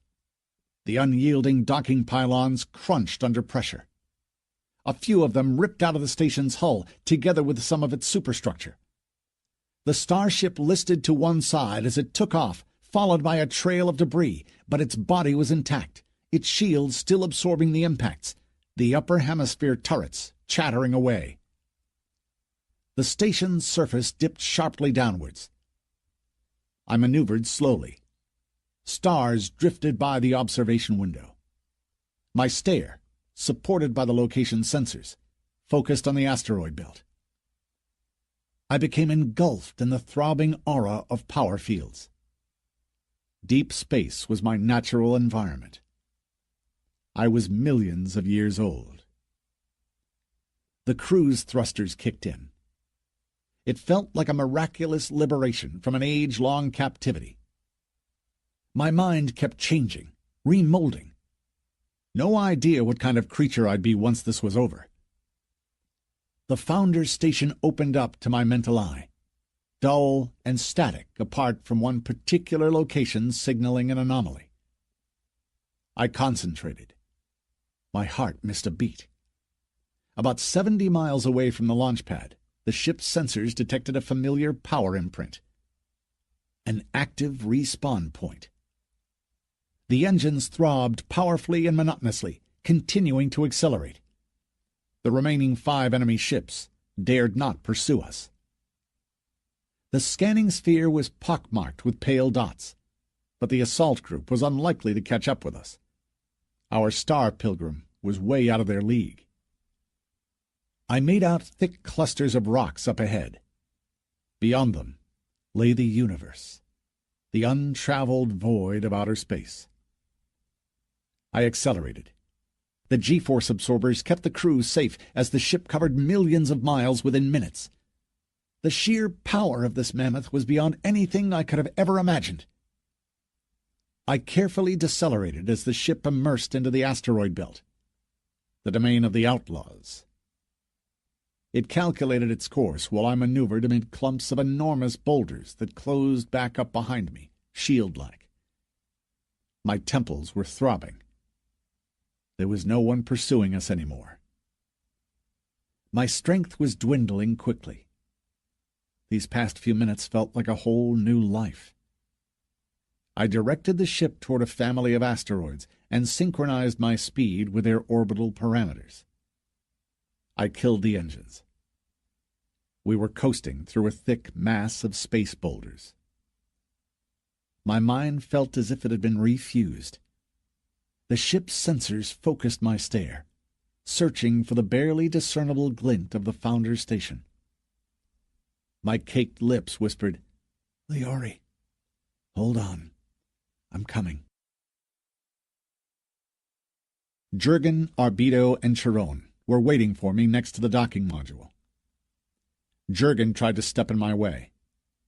"Where do you think you're going?" I shoved him aside. "I'm taking a Condor. I'm going to get Liori." "You can't take it anywhere without the activation code." I didn't answer. I opened the hatch. The Founder's neuronet modules in my body were sure to override any code. "Xander, wait! You can't do it!" Why did he need to interfere? Didn't he understand that every second was precious? I swung round, clenching my teeth. "You seem to have forgotten all about Gehenna." "No." He locked my eyes with his angry, determined stare. "Xander, please, keep your hair on. Ralph has the code. It's his Condor. It'll only take seconds. In fact, I might go instead. I can do it just as well as you. Trust me. This has nothing to do with you. This is about me." "But Xander, what if you don't come back? Do you expect us to keep drifting, waiting for the outlaws to arrive? You're the only person who can fly this thing, don't forget." His words barely reached me through the fog of raging emotion. My mind was still metamorphing. On one hand, I sensed myself being the nucleus of this enormous starship, but on the other, this sensation faded under the pressure of all the reviving human emotions. Arbito pulled my hand. "He's right." I glared back at him. "So do you suggest I should stay here and leave her there to die?" "Jurgen's right," Arbito insisted. "You're our commander. If you hack the Condor, the mercs are sure to misinterpret it. You might just as well fit them with slaves' collars. This doesn't give you the right to do whatever you want. You need to do it properly." "Right. Where's Ralph?" "He's right over there, fixing some pipes," Jurgen said. "But please, Xander, think about it. Liori must be dead. Otherwise her implant wouldn't have changed its host. It transferred part of her identity to you, and is now trying to nudge you into action." His arguments ripped my heart apart. If anything, they forced my hand. "Liori might have given it to me of her own free will." I paused and added sharply, "Jurgen, your job is to restore the ship's systems, so that's what you should be doing. I'll be back. Don't ever doubt that." "Chiron, you tell him." The Haish cast Jurgen a grim look. "He's going," he growled. "I'm going with him, too." "You're both nuts." I was about to explode. The memory of Liori put my mind in meltdown. Her desperate eyes, full of longing for an unfulfilled life, were burning through my brain. I turned to Chiron. "You're staying with them. There isn't enough room for the two of us in the Condor's cockpit." "I can go in the cargo module." "No, you don't." The plan was already in my mind. I was pretty sure that the respawn point I'd seen on the screen was used not only by the Dargians and the treacherous mercs, but also by those of the Haish who hadn't received their personal markers. The Condor's cargo hold was their only chance of survival. I had no time to argue with him, so I PM'd him some mental images. He might grasp their significance faster than words. Jurgen shook his head as he watched me leave. I found Ralph almost straight away, directed by the flashes of his plasma torch and the acrid smoke filling the corridor. The life support pipework, damaged during the ancient battle, now gleamed with fresh patches. I touched the man's shoulder, attracting his attention. "I need your ship." "You gonna bring it back?" I knew what he must have been thinking. His ship was his most treasured possession. I was pretty sure he'd maxed it out to the limit, making it truly unique. Otherwise, the ship would never have survived its encounter with the Emgals. A Merc's Condor was a guarantee of his or her freedom. Survival, even. But this was the only functional one left. Besides, after our successful escape attempt, the Dargians had removed all of the reactor controls from the Haitia's ships, and we had no idea how long it might take us to restore them. Without saying a word, I offered him the slim box, still lined with the same spongy substance and containing all of the Founder's unexplored software I'd looted in Gehenna, and whatever cyber devices I'd ripped out of the drones there.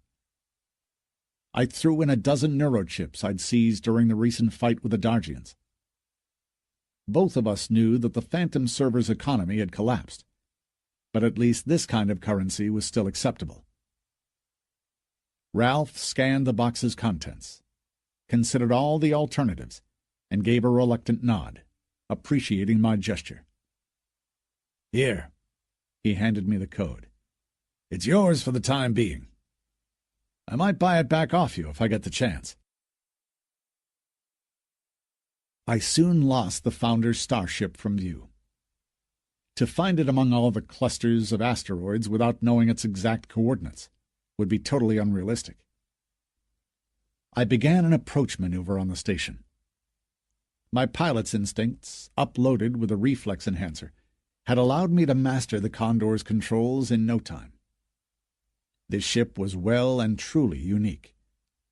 With its beefed-up engines, enlarged holds, powerful shields, and a well-conceived weapon configuration, it was nothing like the standard factory-issue Condor.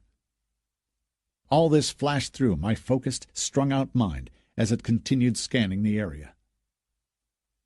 A thick group of bright dots was moving through space.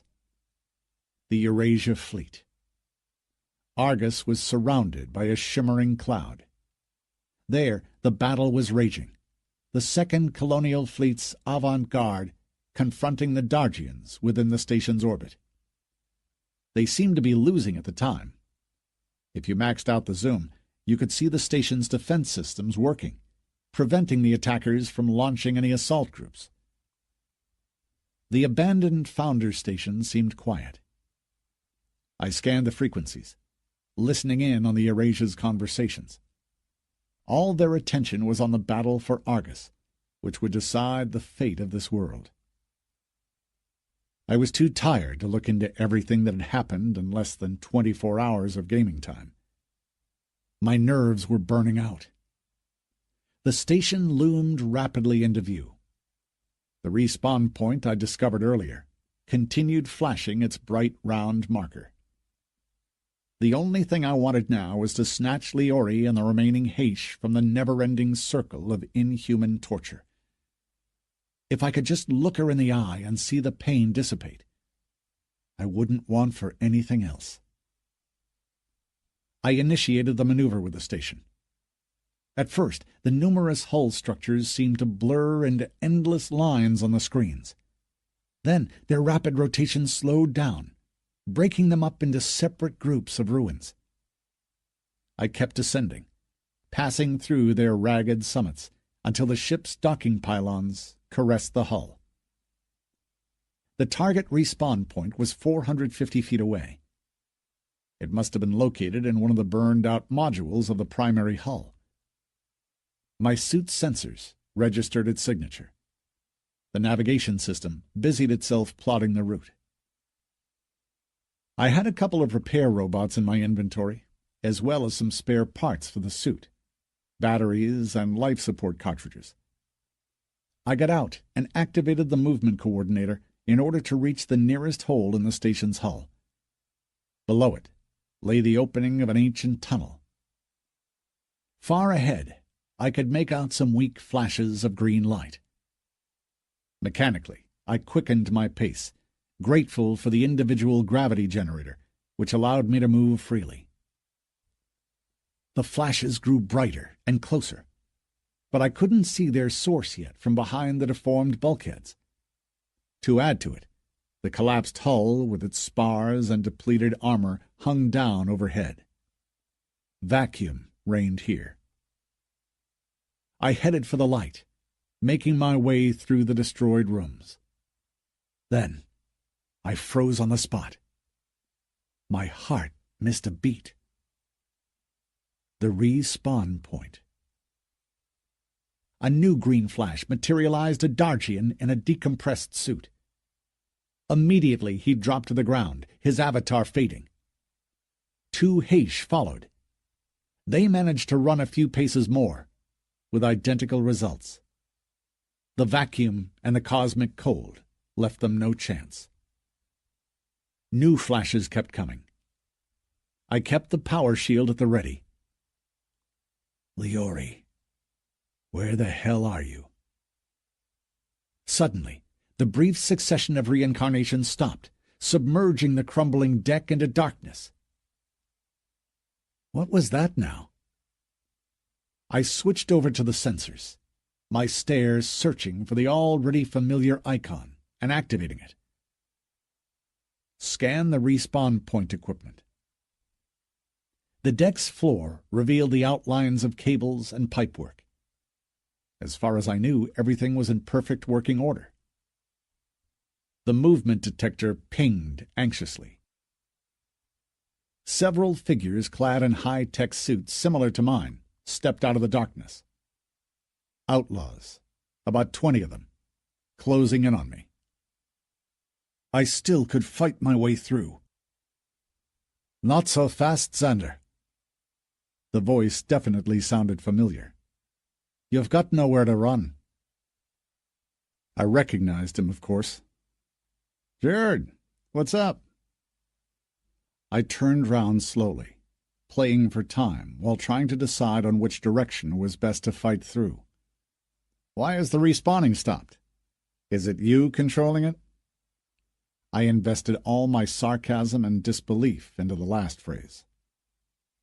He stepped toward me. You can't control the Founder's machines, he answered calmly, ignoring my quip.